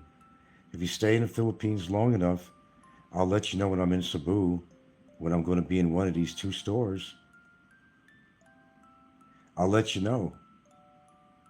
Put your money where your mouth is and see how far that gets you. Try me. You think I'm all mouth? No, you'd be wrong. I would have your ass in jail. You'll never leave the Philippines again. Oh, believe me, I would. Would I not do that? No, I'm never known to do that to anybody. I don't like you. I let you know it every single day. You don't stand for any good in the world at all. You've done nothing that's contributed to society except being a burden on it. You're not living the life, Snikko. Not even remotely. And you're always bragging that you live in a better life than me. I haven't seen it, Snicks. You haven't shown no proof of that to me. Sorry. I deal with proof. Show me how you're living a better life than me. Well, because you're traveling around on a flooded motor scooter that you bought overpriced with Maria. I wrote a letter to Maria. God bless her that she puts up with you. God bless this girl. She's a nice girl. That's your woman in your mind. You can't do nothing with her. All she wants is friendship for a reason, because she would not see you as having a boyfriend. And maybe more possibly, you can't perform. But we won't get into that. I think we put both barrels on that motherfucker the other day. It's time to put the weapons down. Oh, look forward to your show, Popeye. What new skit you going to put on this time? What are you going to have to say this time, Popeye? I know. You're on your overload with sensitivity because, well, you made a fool of yourself, as you always do, and I pointed it out, and you're oversensitive, and you got to put a show on with all these people that you think are supporting you. But I'm laughing, Popeye. I'm laughing. They're just seeing what a train wreck you are. That's all they're doing. That's why they watch you, because you're talking about me. Are you talking about me? Popeye, are you talking about me?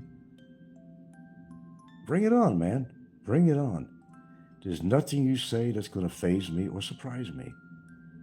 But guess what, Pops? I've got a little more information on you that you don't know. keep that in mind. I will expose you even further. And you won't be on YouTube for a long time. You'll be so embarrassed. Try me. Try me. Well, speaking of steroids, I had to give my dog some steroids for allergies, but it's for 1 week and to help her deal with her inflammation. And she's going to get real thirsty and real hungry. And I gotta leave the door open to allow her to get out and pee and keep a full bowl of water here for her. Gotta keep the bowl of water. All right, steroidal use. Well, you see a lot of these muscle-bound guys. As you maybe see in my caption, the picture, there's a young guy who died at 38 years old. All that's just to gain all this muscle. By the way, it is not natural to have muscle in a human like that. Even our, way back ancestors did not have muscle like that. They may have had muscle from having to lift things and doing things with lots of labor, but it was never meant to be what these bodybuilders are doing to their body, gnarly looking. And to me, it's just, it's not attractive. Our bodies were not meant to be that built up. So they get on steroids and they're so proud of their body. So where's my Jane Fonda weight here? The kids have it in their room? Yeah. My Jane Fonda weight, I call it. Well, they should return it in here because I wanted to use. Okay. But I'll show you a Jane Fonda weight, actually. If I could find that even. Oh, they got all the little weights in their room, right? What the hell? Yeah, apparently. Well, that's good that they're doing a little workout on there or something. But as depicted in the photo on my thumbnail, shows a young man, 38 years old. It's not a full picture of him, but he's very well built. You see his shoulders are blown out. Everything is just blown out. I mean, just blown out. It's ridiculous. Why can't people just lift weights for health? And, but I don't know, they all want to be Superman or something. I'm not sure what they're trying to be. But it's all I'm hearing on the news. It's not all I'm hearing on the news, but I hear a lot of it on the news, that they're all dying from the steroid use. You okay, Ginger? Now, speaking of steroids, I got my dog on prednisone, started this morning because of her inflammation. Now, we're doing it wisely. Instead of 2 times per day, 1 milliliter, doing it 1 in the morning. We're going to do it for 7 days, enough to get the skin inflammation down and the scratching and stuff like that. Then what you do, don't jump right off because you can't just jump off steroids. You cut the dose in half for 2 days, maybe 3, get away with 2, and she's fine. Now, if you're going to start it up again, it's the same thing. Now, it'll make her comfortable for a while. She probably won't have all that skin inflammation. You did your job. But you can never get off steroids. Like, boom, bang. You can't do that. Like anything else, you have to gradually get off steroids. We have a few people here on YouTube land who are into bodybuilding, and we know one of them for sure takes steroids. There's another one who probably takes steroids. And a lot of them think they're excellent. They know a lot about it, but the one thing they just don't get, long-term steroidal use is going to kill you. Now, we have our in-house clown, Jimbo, who says he's been on steroids for 25 years. And I'm thinking, like, whoa, dude, what are you trying to accomplish here and why? You want to look big and bad, but you want to die as a result of it? 25 years of steroidal use, and I'm no expert.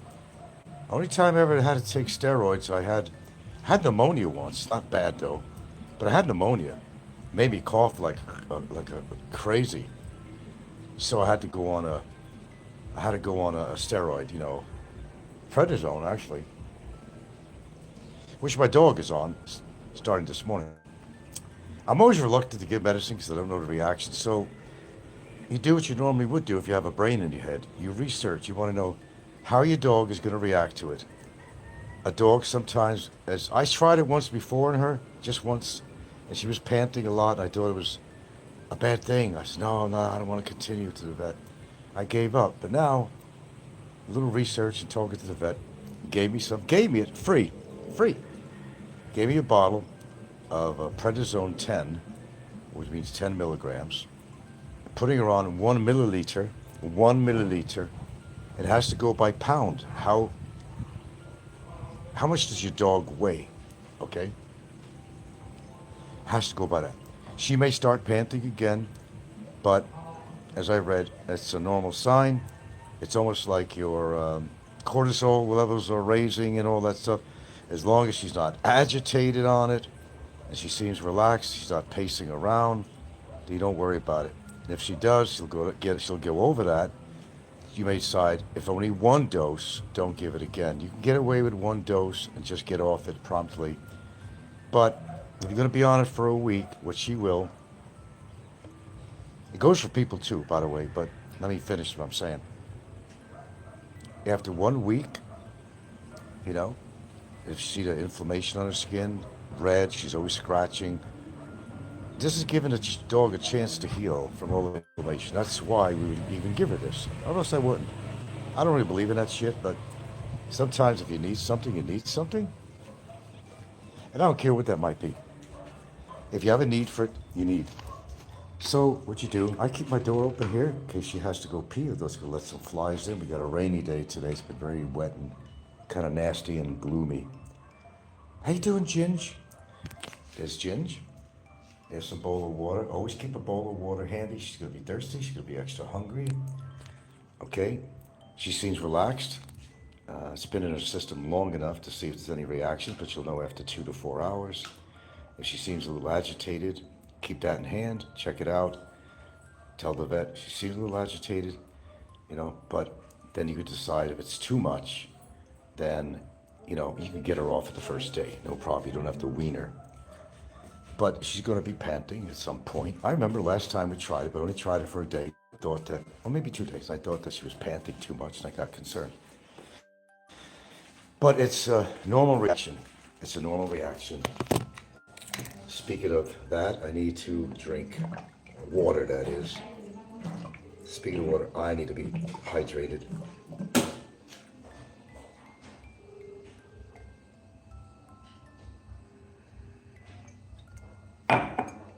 I do take these cups of water in all during the day.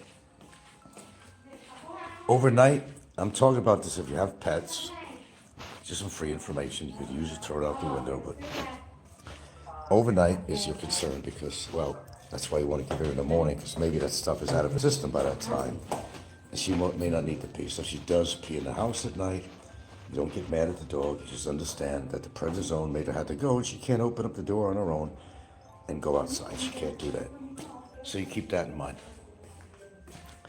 So I learn about these things all the time. There's a lot of things I don't know. Steroids are, they're really not something to fuck with. They're really not. Unless you got pneumonia, you got this terrible cough, and you got this, they will give you, and by the way, steroids also work for a dog too, or a person, for pain relief. But there is one drug, Jesus Christ, I forgot the name of it. Oh gosh. It actually killed one of my brother's dogs. And the veterinarians give this shit out all the time for arthritic pain for dogs. It's like a touch and go situation with each dog is individual. That thing could toxify your liver to kill them. And unfortunately, we had decided to give the dog his first pit bull. It was a rescue. Decided to give her. Next thing you know, she's on the floor dying. She couldn't move. She's almost like in a coma. We had to put her down. It was horrible. Everybody's reaction is different, as a dog.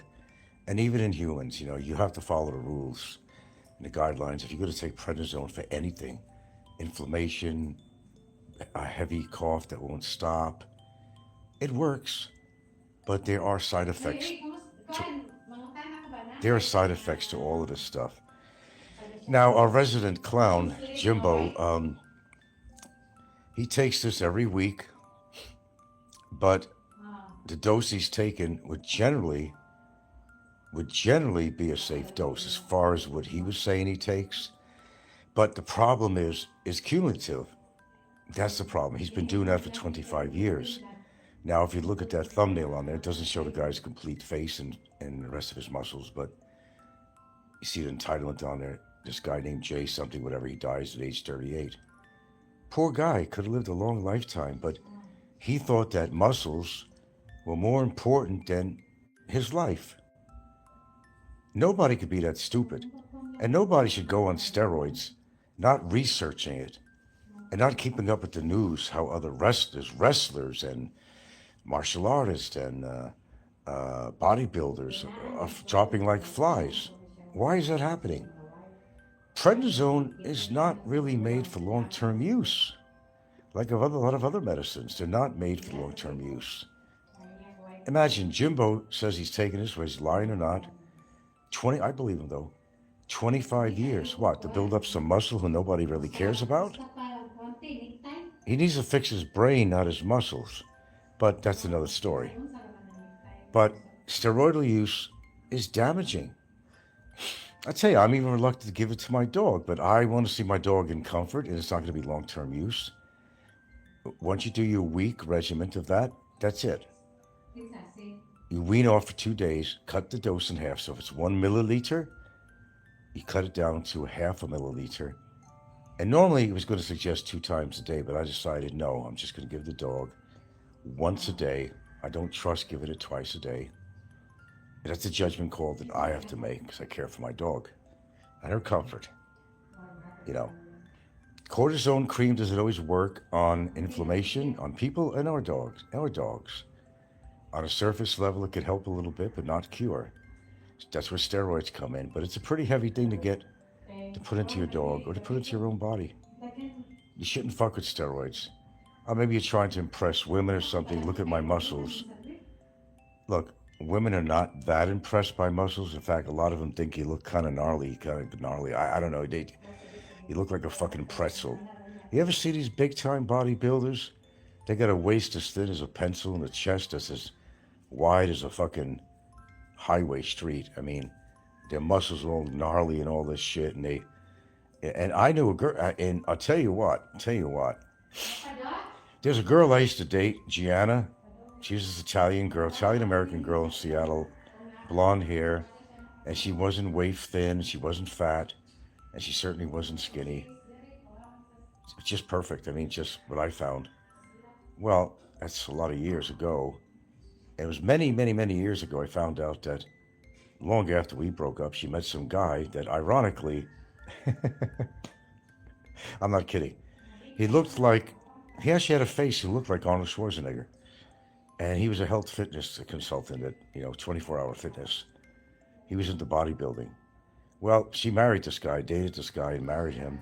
And together, they're doing at different places over in Everett, Washington, some other places, doing fitness instruction.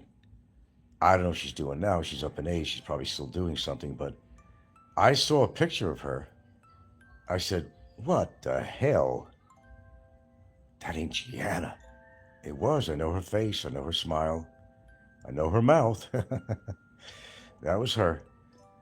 I said, what the fuck?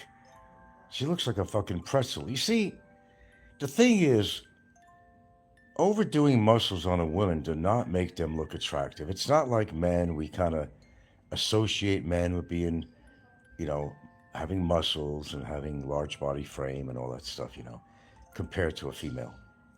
But not on a woman. Gianna looked so much better when I was dating her. Oh my goodness.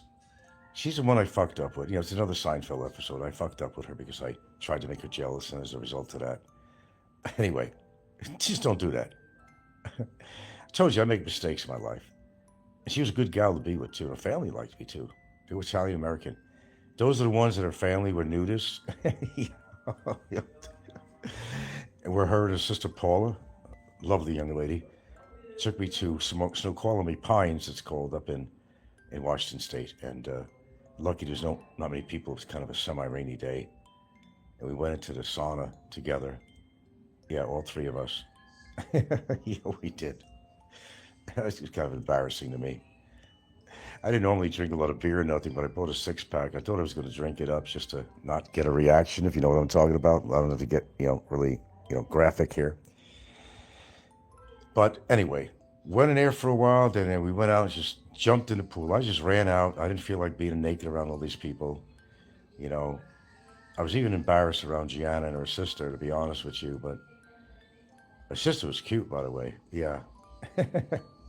Her sister was a little younger than her. Legal age, of course, but I think she kind of liked the idea. And I liked the idea of not only having Gianna in there, but her sister Paula, too. Her name was Paula. Yeah, erotic kind of thing, That was it. I dumped it there. I got a towel, dried off, and I put some clothes on. That was it. We didn't stay there. It was a lousy day. There was hardly anybody there anyway, so it made it a little easier. She convinced me, why don't you come up to Snoqualmie Pines? If you don't think that place exists, look it up. Snoqualmie, Snoqualmi,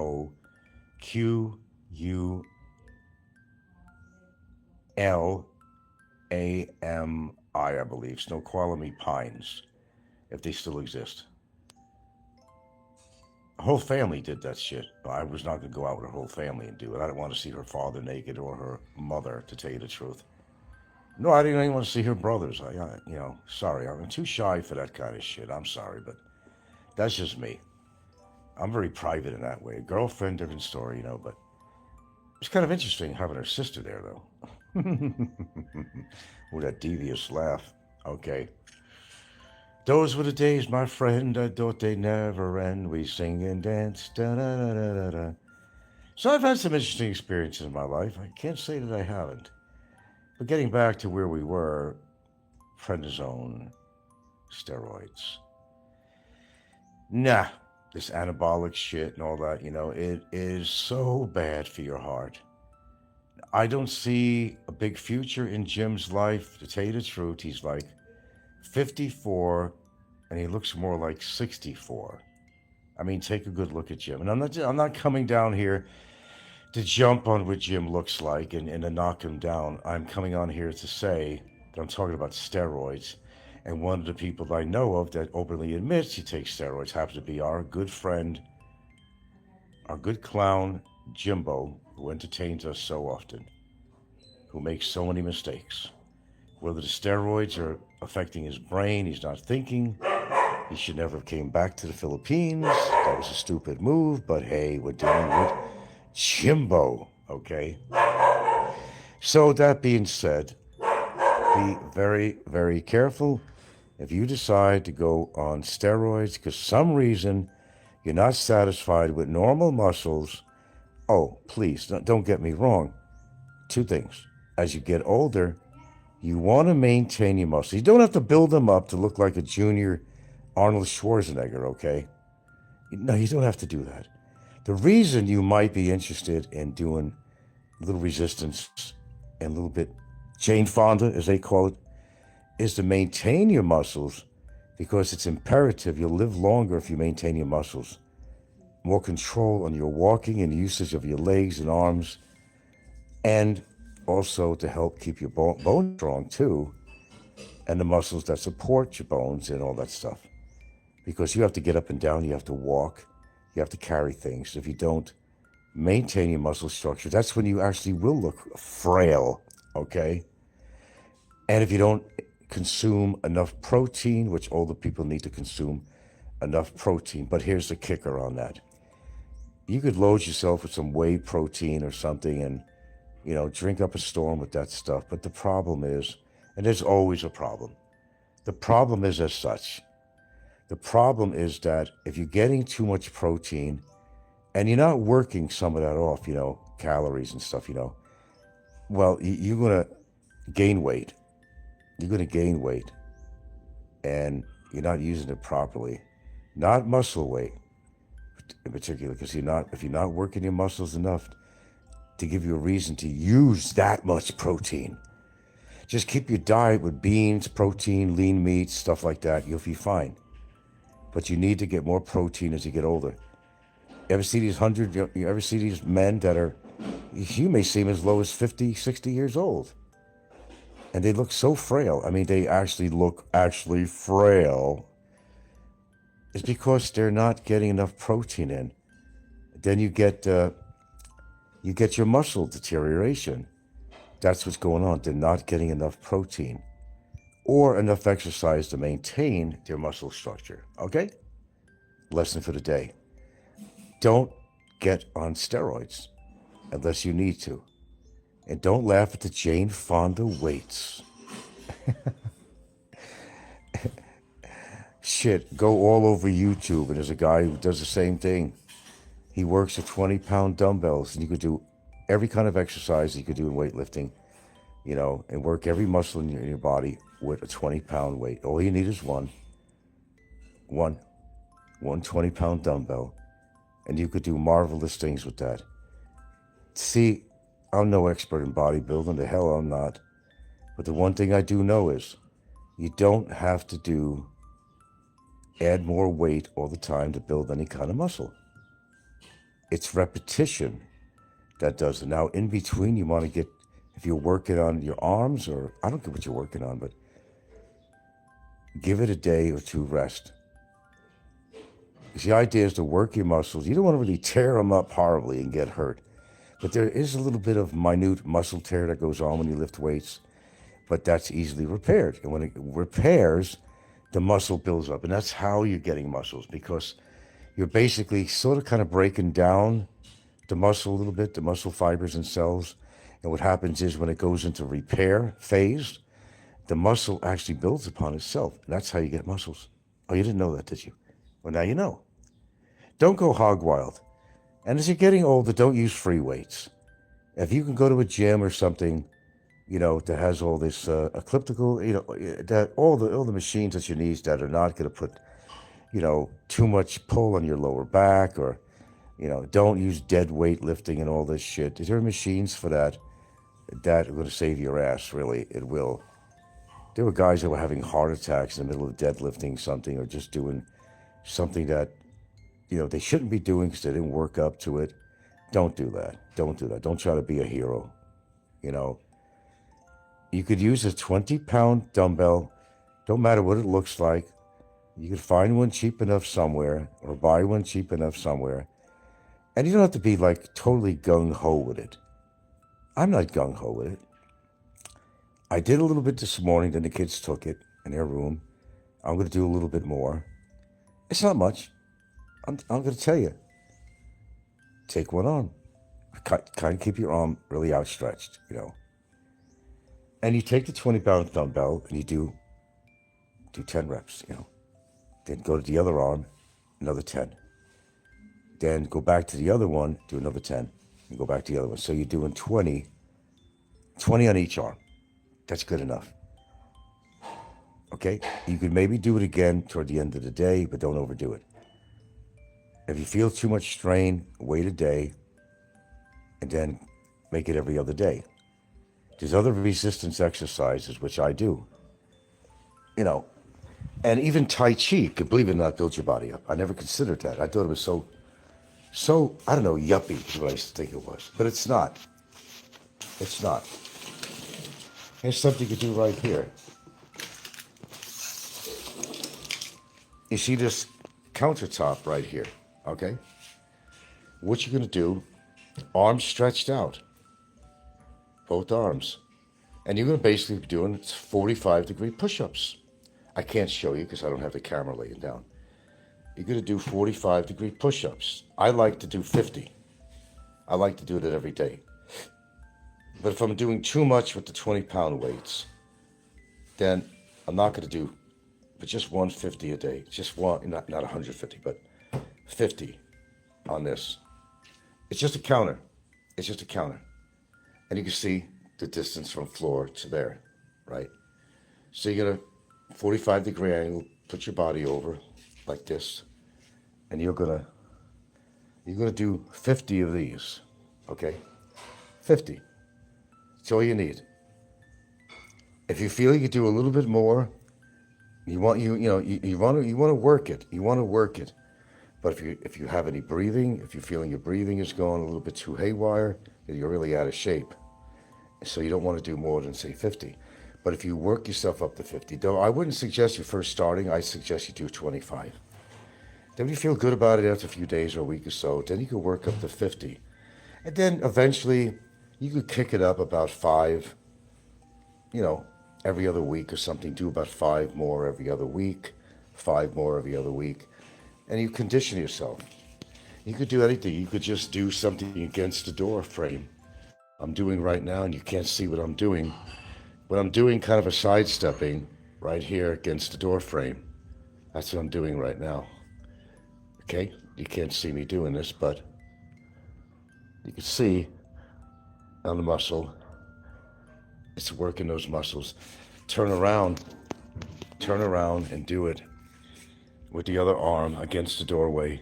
I'm doing that right now. Whatever makes you feel comfortable, how many little reps you want to do on this. It's called resistance. So resistance to your muscles, and that's how you build up the muscles. I made a crazy little weight out of a stupid aluminum stick, and I had these 2 weights, and it doesn't weigh very much, but you could work with that too. But again, it's reps. I made this myself just for the hell of it. I made it. Get on a bike. Work your legs and lower back and stuff. Get on the bike. And of course you got the treadmill. So there's a lot you can do at home, but I'm going to show you something here that, well, you're not going to do it, but I'm on the bed. Sit up. Can you do that? Can you sit down again? Can you sit up? Can you sit down again? Preferably a solid surface, although I'm on my mattress. My dog's wondering, what the hell am I doing? You want to help me out? Help Daddy out, sweetheart? You want to help Daddy out? What a lovely face, isn't she? I'm doing it now. She's wondering what the hell I'm doing, but I'm doing it now. And try to do that about 30 times a day. Your lower back, glutes, even your stomach is all involved in this. And your upper thighs, Do that 30 times a day. I think you could do that. Unless you have a breathing problem and you find it really hard to do that. I'm doing that right now. I'll try to do my 30. I'm not even counting, to tell you the truth, but I'm going to get it over and do this. I'm not doing it the right way because you really should be like a chair, like a hard surface. Yeah, I really should.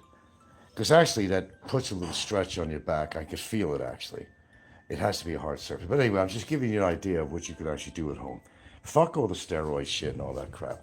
But I'm going to tell you that it is vital. I can't emphasize this anymore. It is vital that starting even in your 50s, but especially as you get older than that, it's vital that you start working out your muscles a little bit. You do resistance training. And if you're a lightweight, all this shit, and I'm a lightweight, you're doing something good for your body rather than doing bad. You might be very sedentary. Sitting there surfing your TV to find a movie, which I do, but I get up. And sometimes I will monitor my heart rate with this digital friend of mine here. It doesn't take much exercise to increase your heart rate. Now, I didn't do much exercise, but as you can see, it's 78, 77 on this, on the heart rate. And my numbers for oxygen are very good. It's 97. It's not a total idea of the oxygen saturation you have in your body, but it gives you an idea. You want to be over 95. You want to be 95 and above. Sometimes I've seen lower readings. And why? Well, if I decided, well, here's where you get the false positive reading. If you do smoke, or smoke a pipe, or you vape, or any kind of shit, smoke pot, you're getting carbon dioxide in your system. These little digital, I don't call it a toy, but they're a real instrument. They're measuring all blood gases. That's what they're measuring, blood gases. So you're going to get a false reading. Because if you had smoked, if you had done anything like that, vaped, you're going to get a false reading. And you're going to say, oh, that looks like a really good number. Like, 96, 97, 98, 99. No, that's a false reading. The only way to get a true reading of what your oxygen blood level really is, saturated blood level, is to actually have there's a special blood test you can get if you want to go that far. Okay? And that'll give you an accurate reading of what your oxygen level or saturation is in your blood. These little tools here just gives you an idea. It just gives you an idea. It's ballpark, really. It's you go one direction or the other. You may not really be at 97, you could be at 95. It's not, totally accurate, but it gives you a basic idea of where you stand. So, but now they got better ones. They got some really good ones out now. Oh, if you're going to buy these, by the way, this is probably a standard model, consumer brand. This is probably consumer brand. You want to get one that's not a consumer brand. They're a little more accurate, but some of them now are pretty fantastic because they will also measure your sugar, your glucose. That's the one I'd like to have. But this one works fine, but it's not going to give you a glucose level. Just your heart rate and your, SO2. But like I said, it's not totally accurate. It could fool you. If you smoke, or if you've been subject to a lot of pollution, it's going to measure. You might say, oh, great, these numbers are great. I got 97, 98. But you may not have 97 and 98. You might be down to 93 for all you know. Okay? So you try testing and you get away from a bad environmental situation, you're not smoking or vaping or something. Then you can get an actual, more accurate reading. Kid coming back.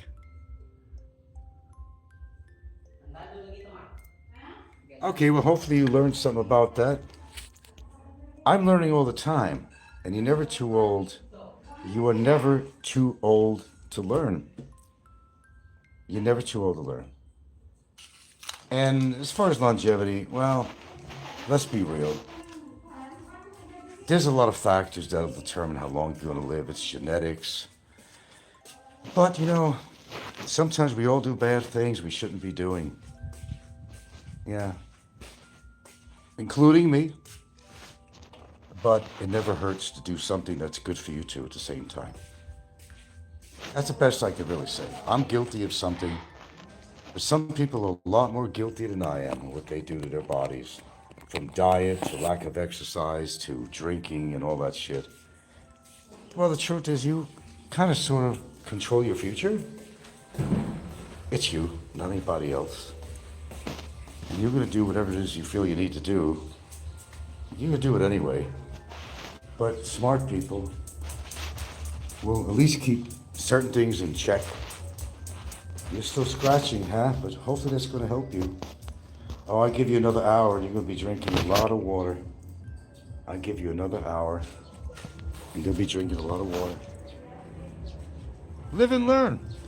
Live and learn.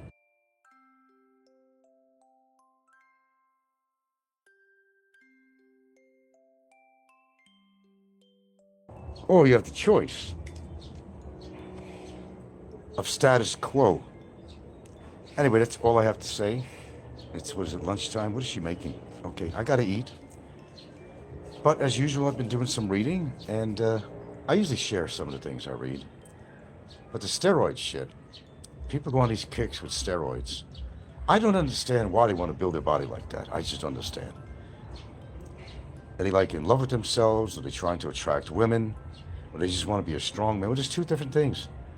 You could build up for strength, or you could build up just to build your muscles. We don't necessarily building for strength, actually. There's different kinds of exercise. There's for strength and or just muscle growth. Growth hormones.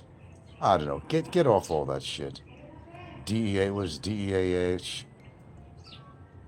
The steroids. The testosterone shit, which, shrinks your fucking ball sack. If you didn't know that. Is it worth it? That's the question you gotta ask yourself. I don't think it is. What I will say is yes, get your proteins in. Get your proteins in as you're getting older. You need to. It's a must. All right? Eat a good diet. And yes, do some form of exercise. I don't care what it is. Because something is certainly better than nothing. Because there's too many people that are so stagnant in their life. They're so, I don't know, they're glued to a couch with a bottle of beer in their hand and, and some highly caloric, fatty cholesterol shit in the other hand. I can't be that way. First, because I don't drink. And secondly, the only junk food I eat, quite honest. Huh? Eat? Okay. The only junk food that I eat is maybe, if you want to call it junk food, dark chocolate.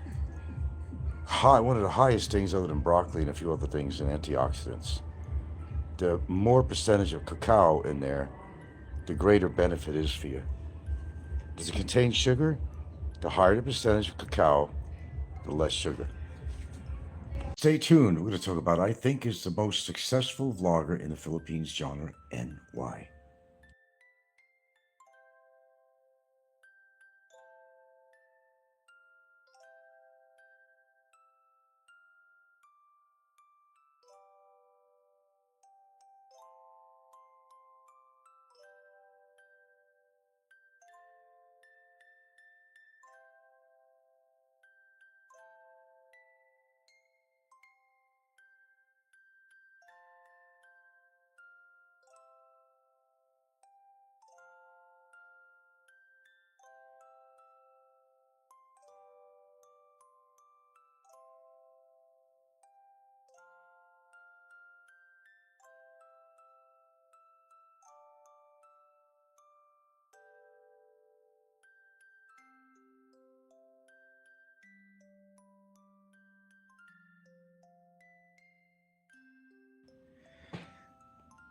All right. I've got a few people showing up at this hour, but I'm not going to make this a long show. A little ditty about who I think, in my opinion, is one of the most successful vloggers or channels in the Philippines. And whether people show up or not, I'll keep this on. I think it's going to be 8 miles from home. And why do I think they're the most successful? They got all the elements together. They have managed to have every element possible that would attract viewers, if not just showing the awe and inspire of the beauty of the land and the oceans, and having the family aspect going on, a British couple of mixed ethnicity who are living in Siargao, and they show their lives living in Siargao. And the most prolific vloggers, I think, because having all these elements together. There's no hatred on the show. There's no trading words with anybody on their show. Yes, you can get success without doing that, believe it or not. With that being said, if you put all these elements together, they're living a life basically free. They've managed to have so many sponsors that there's not much that they don't have to spend on their pocket. They will actually get invited to stay free in some really nice resorts, restaurants that'll sponsor them to give free restaurant meals, solar equipment, different products from different sponsors. They're living basically rent-free in everybody's mind, but in a good way. They got the elements, the mother and father, the British couple. They have their baby, well, their girl. It's a girl now. She's not a little baby anymore. Now they got a new baby. And for family-oriented people, they tend to attract quite a wide audience. And as such, they got the viewers and they're making buku money. I haven't looked them up on Social Blade. Haven't tried, but they're making really good money and they don't have a big expenditure. They're eating like tofu and, well, anyway, they're not spending a lot on food, let's just say that. And just about everything he owns probably comes from a sponsor. Can you imagine being in that position? Well, they are. That's why I'd have to vote them to be, I think, the most prolific channel on YouTube. All the elements come together like magic. Family-oriented people, people that want to move out here. They want to see the beautiful beaches. They want to see and follow their life. They want to follow what's going on, even with the dog Poppy. Even Poppy the dog is popular. They got the dog animal aspect of it. They got the little children aspect, the baby. They got the British accent. They got pretty much everything pulled together to make them a very successful show, and that would be 8 Miles from Home. Now, I can't say that they're like a favorite channel of mine. I don't watch it that often, but I do tune in.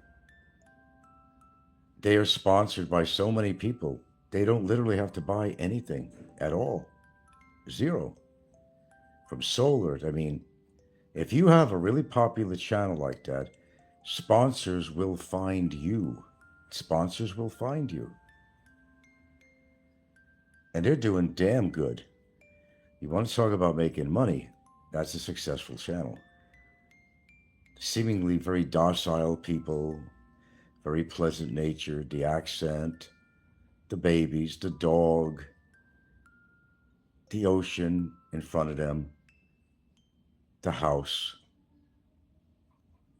all the amenities, pulled together very well for the show. And people who like you enough will follow your show because you tend to become part of their family. And some people follow it because they feel close to these people. They like the element of having the children in there, and they can relate, as most families could. So to say that they got it all together is, well, it's actually an understatement. Talk about successful vloggers. They are. And there's a lot of people who might be jealous of them, but he's smart. They're both smart. He knows what he's doing. He knows how to get your attention from the captions to the thumbnails. And he's actually very good. He edits very well.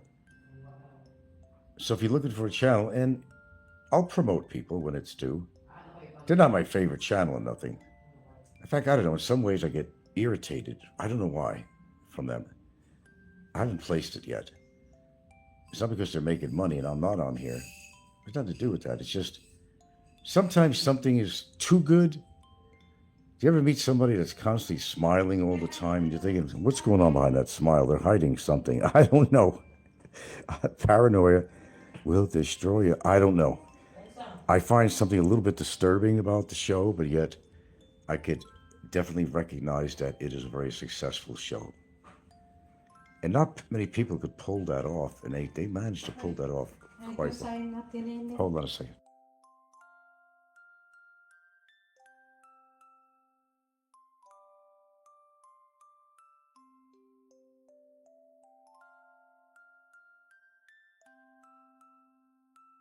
Pardon me. Okay, I'm not going to do a long-winded show. How many do I need to do a day? But I was watching their show this morning, and I couldn't help reminding myself that, well, I was hearing the same thing over and over again. We were invited to stay.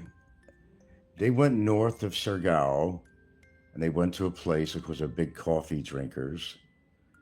You know, they tend to kind of put on this kind of a atmosphere that they're very high class, but yet they're living within, say, more natural ways of eating, you know, healthy foods, which is nothing wrong with that. I mean, I think they should buy the kid a goddamn cheeseburger, really, with fries. I think this tofu shit kind of like, you know, don't resonate with me, but they put it together, you know.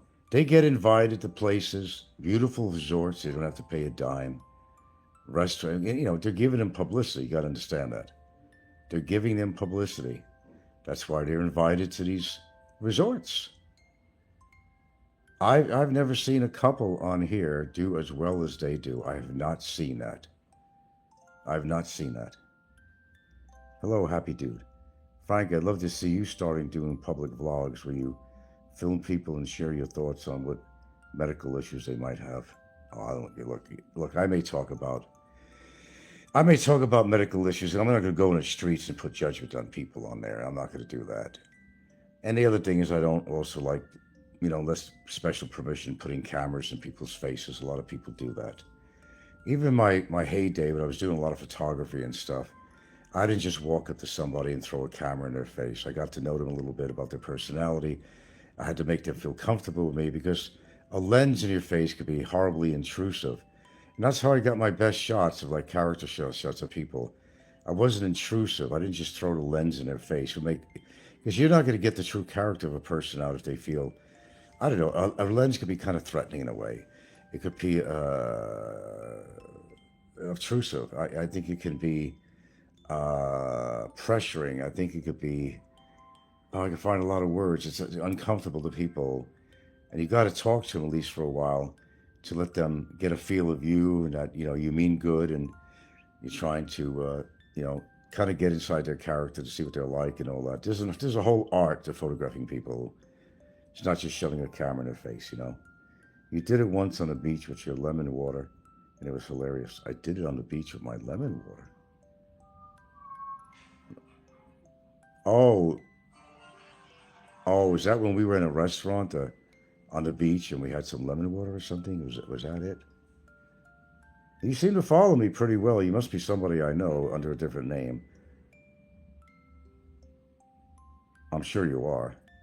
Why don't you say who you are?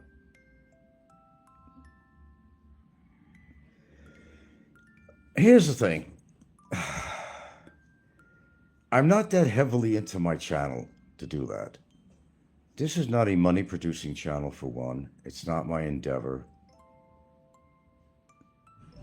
And I will never get the kind of viewership that these people get. Not even close. I was drinking lemon water, and you said you've seen a big fat guy, and you were telling Gilda what medical problems you think he might have. Oh, sounds familiar. I would do something like that, I guess. Yeah. Well, with some people, it's pretty obvious, you know, what's going on with them. You know, obviously, if a person's obese or something, you know there's going to be some kind of medical problems or potential medical problems. You don't have to be a doctor. You don't have to be a psychic. There's some things that's just very obvious. It doesn't take much, really. God, I got this itchy back today. I don't know why I got this. I'm glad I got this back scratcher. Jesus. I got an itchy back today. Need you have to know that, but Trey might do well. She has to go out on an errand. I'm not gonna have her scratch my back, but I got my handy dandy little back scratcher.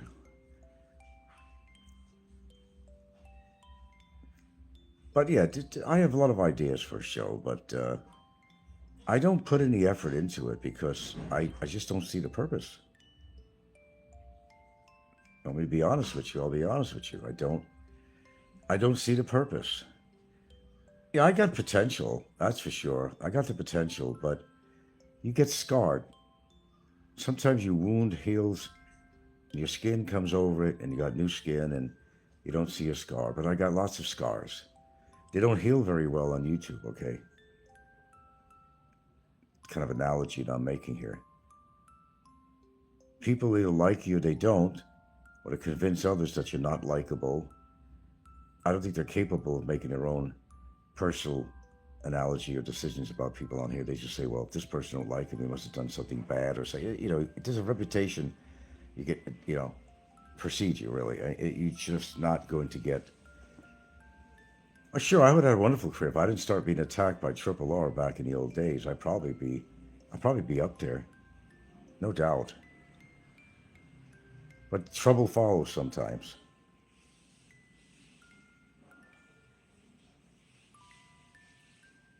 And unfortunately, that carries around with you.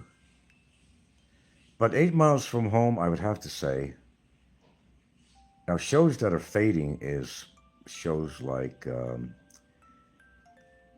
Overstay Road. I think he's been failing a lot. They liked him. They liked it when he drank a lot more and he'd be out in the pool with a cigar in his mouth and telling the world what a wonderful life he's having. And yeah, they kind of fell from grace in a way that, you know, people made a lot of comments on their show. It's not the same show it used to be. You know, a lot of shows go through some changes, you know, they're not always for the best. A lot of them are fading out. But it's their own fault sometimes, too, because they've run out of topic matter. They're not creative like me. I could just, in a moment's second, come up with a topic matter, snap of a finger, but not everybody's able to do that. You know, some people have to choreograph things, have a little cheat sheet there or something, but I never needed one. I don't watch Enrique. Diagnose him, probably as some kind of STD. Diarrhea of the mouth. Yeah. You know the funny thing about Enrique? When I first getting on YouTube, I actually used to listen to him. Him and Postcards from Cebu, I used to listen to him and his wife Evelyn, who had died of cancer later on. He's been back in the States all this time into different relationships, whatever. Postcards from Cebu, I used to look forward to his show. I even listened to Enrique because I thought he had something interesting to say, but throughout time, we discovered he's pretty much a pervert and not exactly a righteous character. People change, you know, or you just learn more about them. But no, I don't watch Enrique. He's not even on my favorite thing. He's not even on my list, you know. Is he still with this young girl? Did he marry her or something? Remember this one girl? He's pretty much in command of her, making her do whatever he wanted. There was some controversy with that, making rude sexual comments to her and all that stuff. Did he marry her or something? I don't know. I don't watch him. Happy Dew says a few months ago, he showed his healthy coffee smoothie he makes most mornings, and I counted the calories. Came out to over 700 calories for one coffee, huh? And that's quite a bit of calories. That is quite a bit. Well, he's not exactly thin either, last I remember. He does look like a frog, doesn't he? He does look like a frog. You know, it reminds me of a turtle. I don't know. Mike's Philippines Retirement. He reminds me of a turtle. Enrique is a frog, but Mike's Philippines Retirement reminds me of a turtle. I don't know why. It's his back. He has like a curvature. I don't know. It's his posture when he's at a desk and he's vlogging. He's a little bit leaned over or something. There's just something about him where his head reminds you of a turtle and his back is his shell. So right away, I think of a turtle when I think of Mike's Philippines Retirement. A turtle and a frog.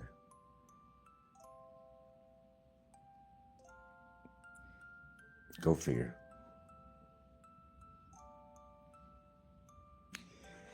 Shit, I want to do a few things today, but it's not a good day. It's heavily overcast and occasional rain. It's cool. I have no problem with that. I'm sitting in my living room now. I don't even have a fan on, never less an air conditioner. I don't even need anything.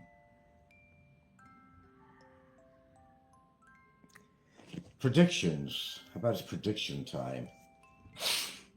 I think some of the volcanoes are going to go haywire in the Philippines. And we're going to see a continuation throughout the Ring of Fire. I think the Kilauea volcano in Hawaii has been acting up quite a bit more. It's been kind of unusual behavior. It's not usually an explosive volcano, but I think this thing is going to blow sky high. It's releasing a lot of energy. This is a lot of activity. Don't forget, Kilauea has been going off since like 1986 or something constantly. I mean, not in great rage and all that and fury, but it's always been an active volcano. The one they got to worry about is the adjacent volcanoes up where the observatories are, not in Kilauea, but the other a couple of ranges that are basically volcanoes. They're sleepers, and when they go, that's going to be big trouble, even for the Cebu town. I mean Cebu, for Hilo town in Hawaii.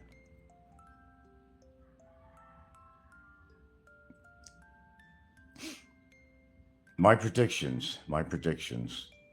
Sometimes they come true. I don't know if it's a gift or a curse. But successful shows require a lot of effort. And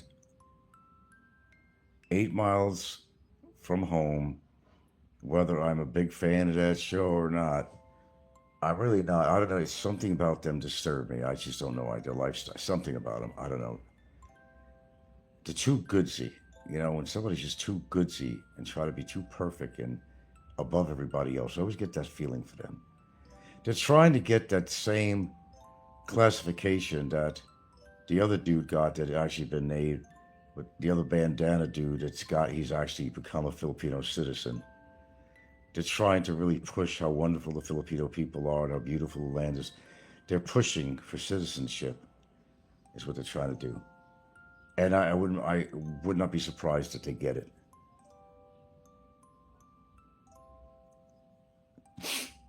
This year of 26, I have an idea of one of them, but I won't say who it is.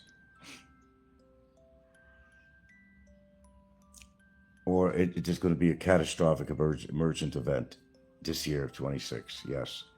I'm not going to say who it is. I'm going to keep that to myself. But I think there's one person.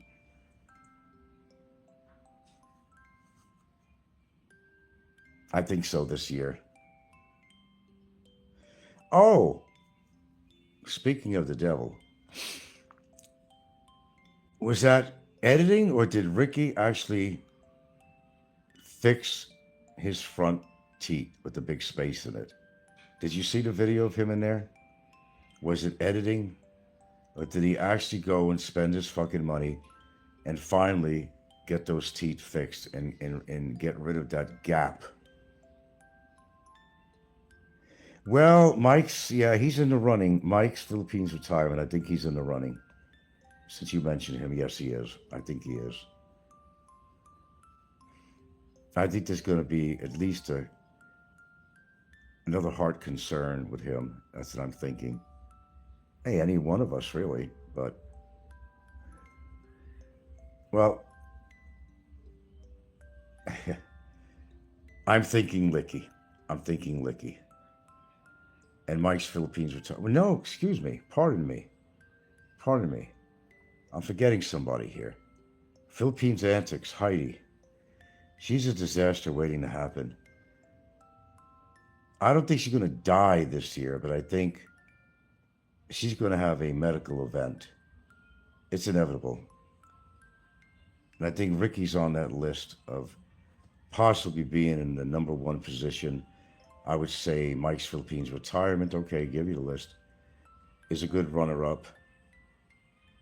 And of course, Heidi would be the third runner-up on that. That's my thoughts.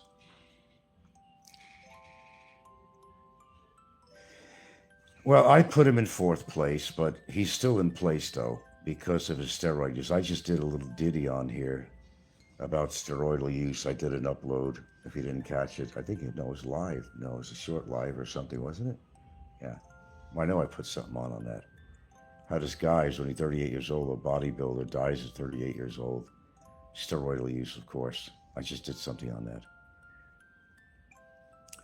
But I think Jim's got to be in the picture. I'll just give him number 4, and that's being generous, because he is continuing drinking. His liver probably is shot like hell. And his steroidal use is probably hasn't done him any good.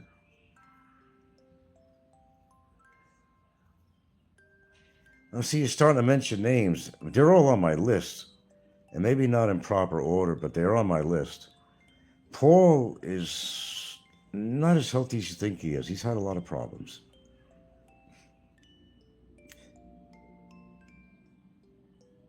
I forgot all about Paul.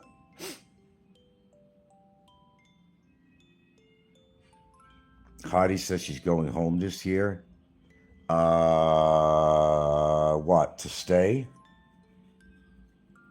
Is she leaving Georgie Porgy, or what's going on with that? I haven't heard. I don't watch her every day. I try not to, believe me. So what's going on with Heidi? Is visiting home or just leaving the Philippines? Because she may be taken out physically. Or her health. She knows her health is deteriorating. And if she does have relatives in the States, I think that's where she needs to be.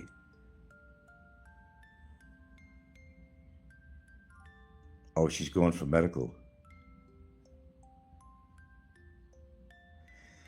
Well, she must have family, because there's no way could she survive on her own in America. Most of us couldn't. Most of us could not. 17? I didn't even realize yet. Built up all of a sudden. Yeah, Heidi really needs her Medicare. And she'll probably qualify for Medicaid too, which means she'll get everything covered. I mean, everything. You got to be of specific income to get both. If you got both Medicare and Medicaid, you got it made. You don't have to pay for shit. Just not even any deductibles. It's hard to get that. Very hard.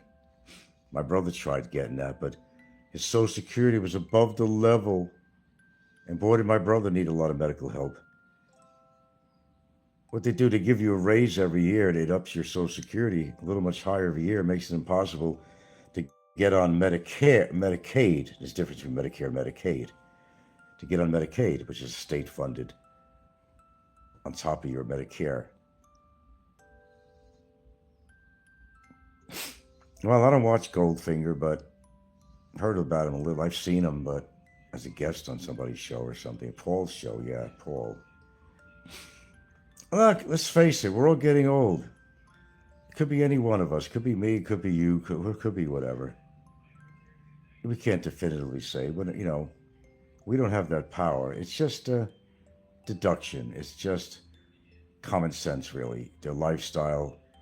If they look extra old for their age, that's a clue right there. Because those people that stay kind of vibrant looking for their age have something going in their favor. Like Mike's Philippines retirement. He's already old, balding, except for his little silver hair. That's why he wears his hat. He's built like a turtle with the shell. You know, he's already had some heart-related scares. And he is pretty sedentary. So you put that all together. I know he eats at McDonald's and shit like that. So he's basically, he's got the formula for disaster. I have a feeling Goldfinger might die in the toilet. And you talk about him now. He's taking Ozempic and has lost a lot of weight. Yeah, you do potentially lose a lot of weight on there, but I told you it's a very controversial drug. Just look it up on, I don't know, ChatGPT or something, and ask it, why is Ozempic, why is it so controversial? And you'll learn a few things about that. It's not for everybody. I'm glad that they have drugs like that to help people. But then here's the problem too. Even if you find a successful way of losing your weight. For example, look at Kevin. He originally was almost 500 pounds. And he did, at the time, lose a lot of weight with the help of Ozempic. But unfortunately, what you're left for is just as bad as the weight itself. You got these big underhangings of skin all over the place that looks very unattractive. And you're going to sweat and get, infections in between the folds. And, then you'd have to get skin surgery. And that's not a good thing to do. Some people die of that. They get sepsis or infections from, and, they're never going to look good. They're always going to have that loose skin. You might have lost all the big fat deposits, but you're always going to have that stretched out, droopy skin. Yeah, unfortunately.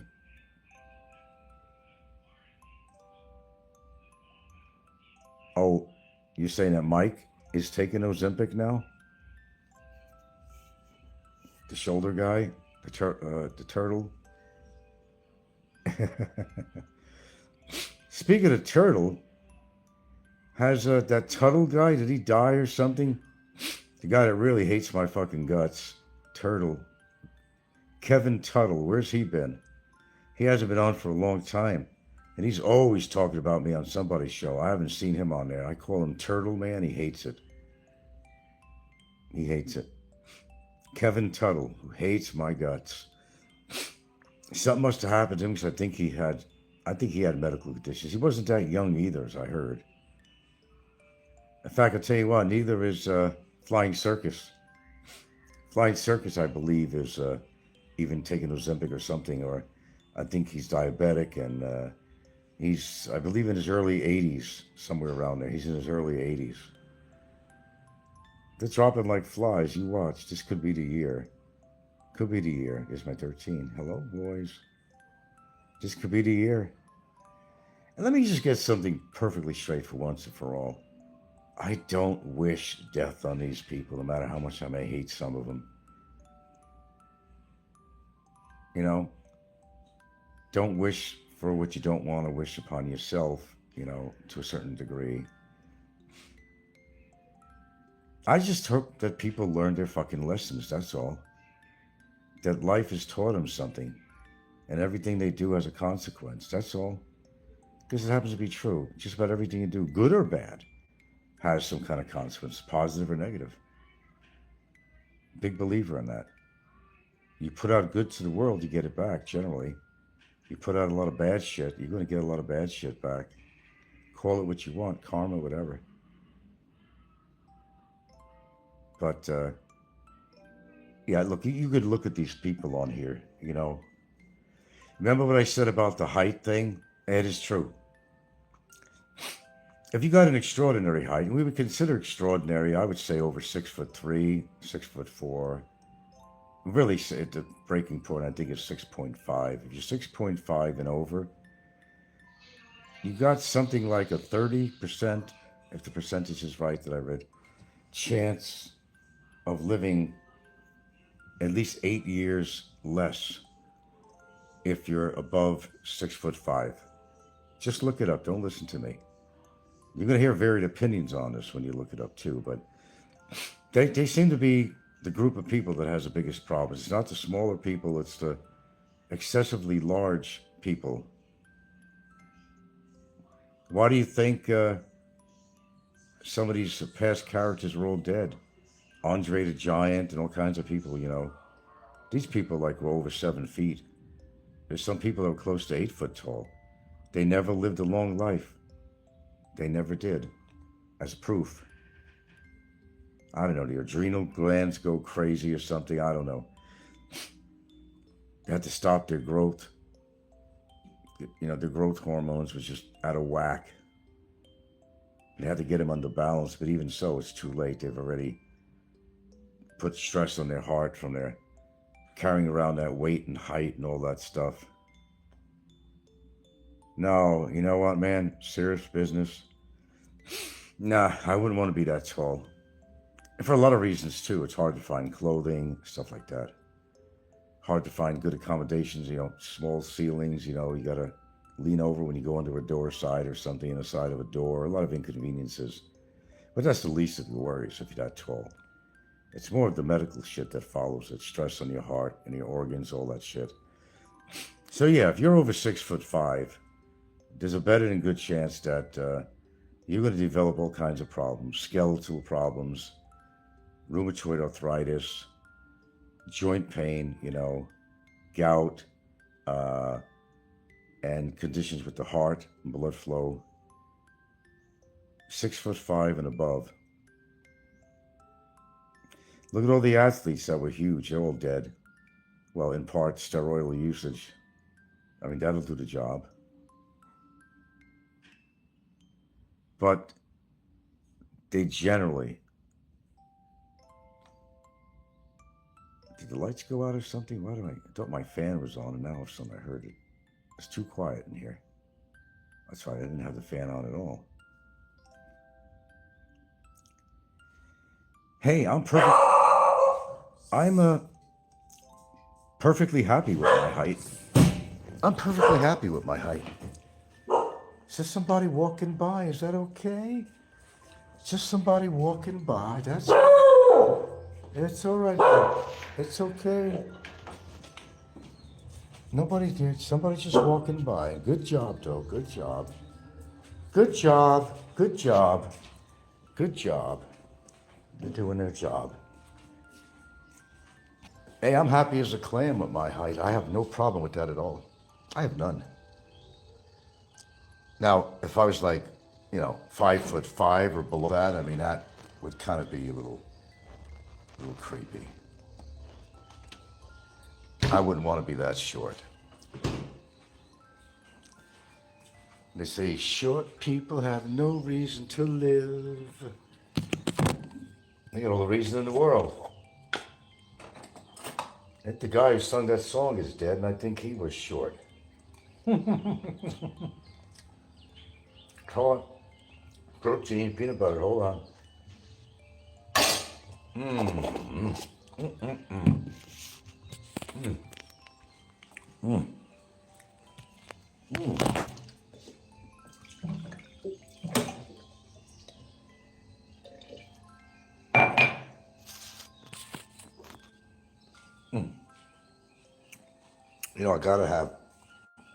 I gotta have my shot of peanut butter now and then. It's a must. I don't know about you, but I like peanut butter. Satiating. It really controls your appetite. You're in between meals. It really comes in handy. I will always have a jar of peanut butter around the house.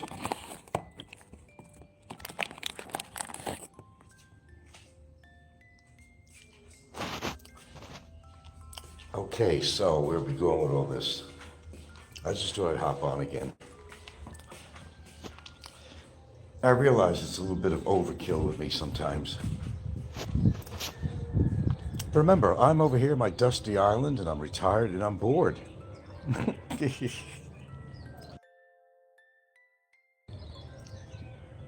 No, I actually don't mind.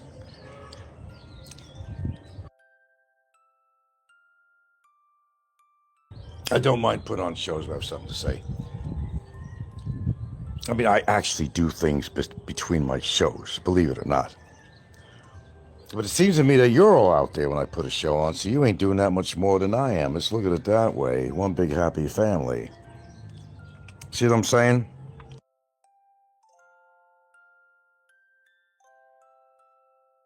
I guess that's another way of looking at it. You're here because I'm here. There, you know how that works. Short people have. So there's always a downside to something. You're too tall, you're too fat, you're too stupid or something. There's always a downside to something in somebody's life. Is that not the truth? Well, one person's making fun of somebody because you're not as tall as they are. Then they don't realize that being too tall is not exactly particularly a beneficial thing in their life. It's not. But don't believe me. Don't have to believe me. What I say is never true. I just want to kill time, right? And come up with some phony shit that I read, right? About things I've learned, right? Is that what I do? I'm that desperate for material to make shit up? I don't make shit up on my channel. I'm as in your face you could possibly be on the YouTube channel. But the truth, that's the difference. Right, boys? You know who they are. Try telling the truth every now and again. We actually might be impressed. Okay, that's all I have to say. I'm not going to drag anything on. That's my new thing. Come on here, say what I have to say, and I'm getting off. Okay. There are things I do actually, believe it or not,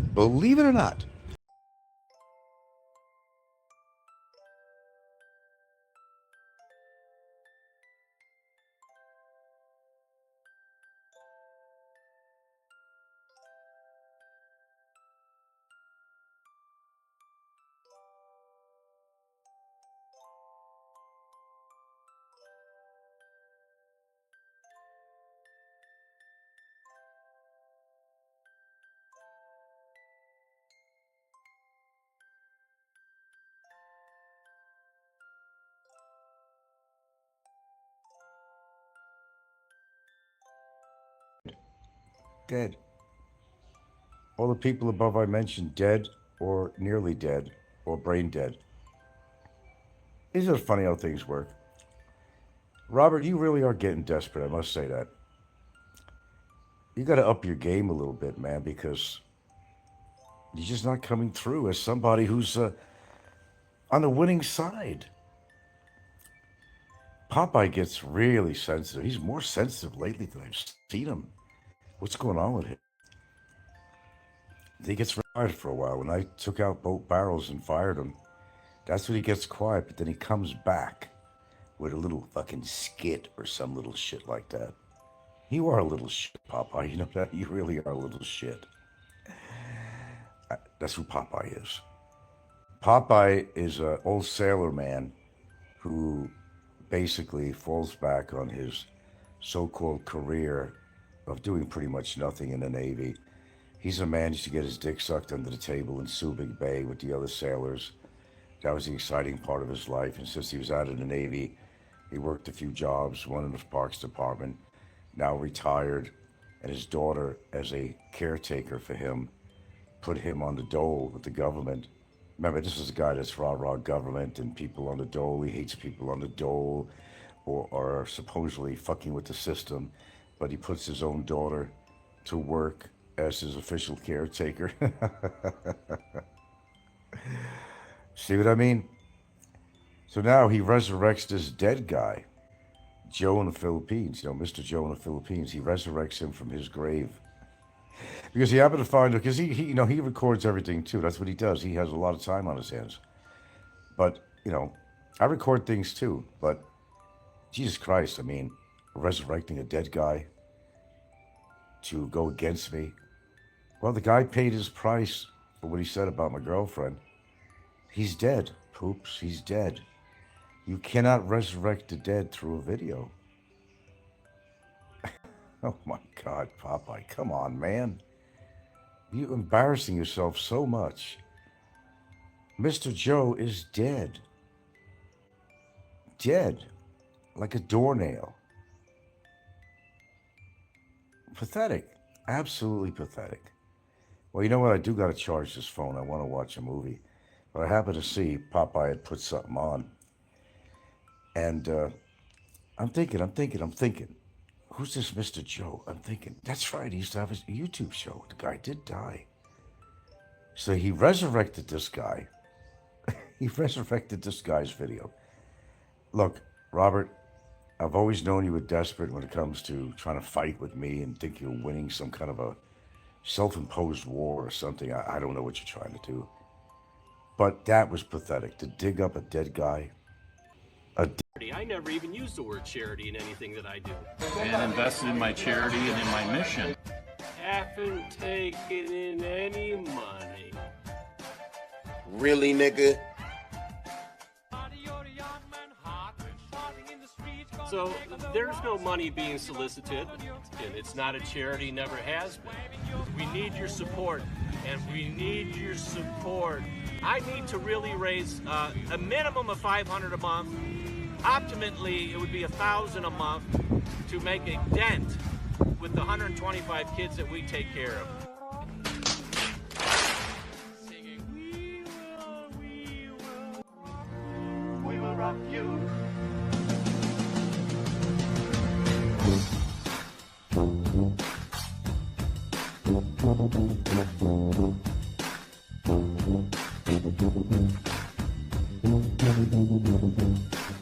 Scrap metal. Everything that you worked so hard to build, gone, given away, forgotten. And your name will completely fade away within just a couple generations. Think about that. Do you know your great-grandparents' full name, their story, anything about them? This should make you realize that 99% of the worries that fill your mind every day are completely pointless.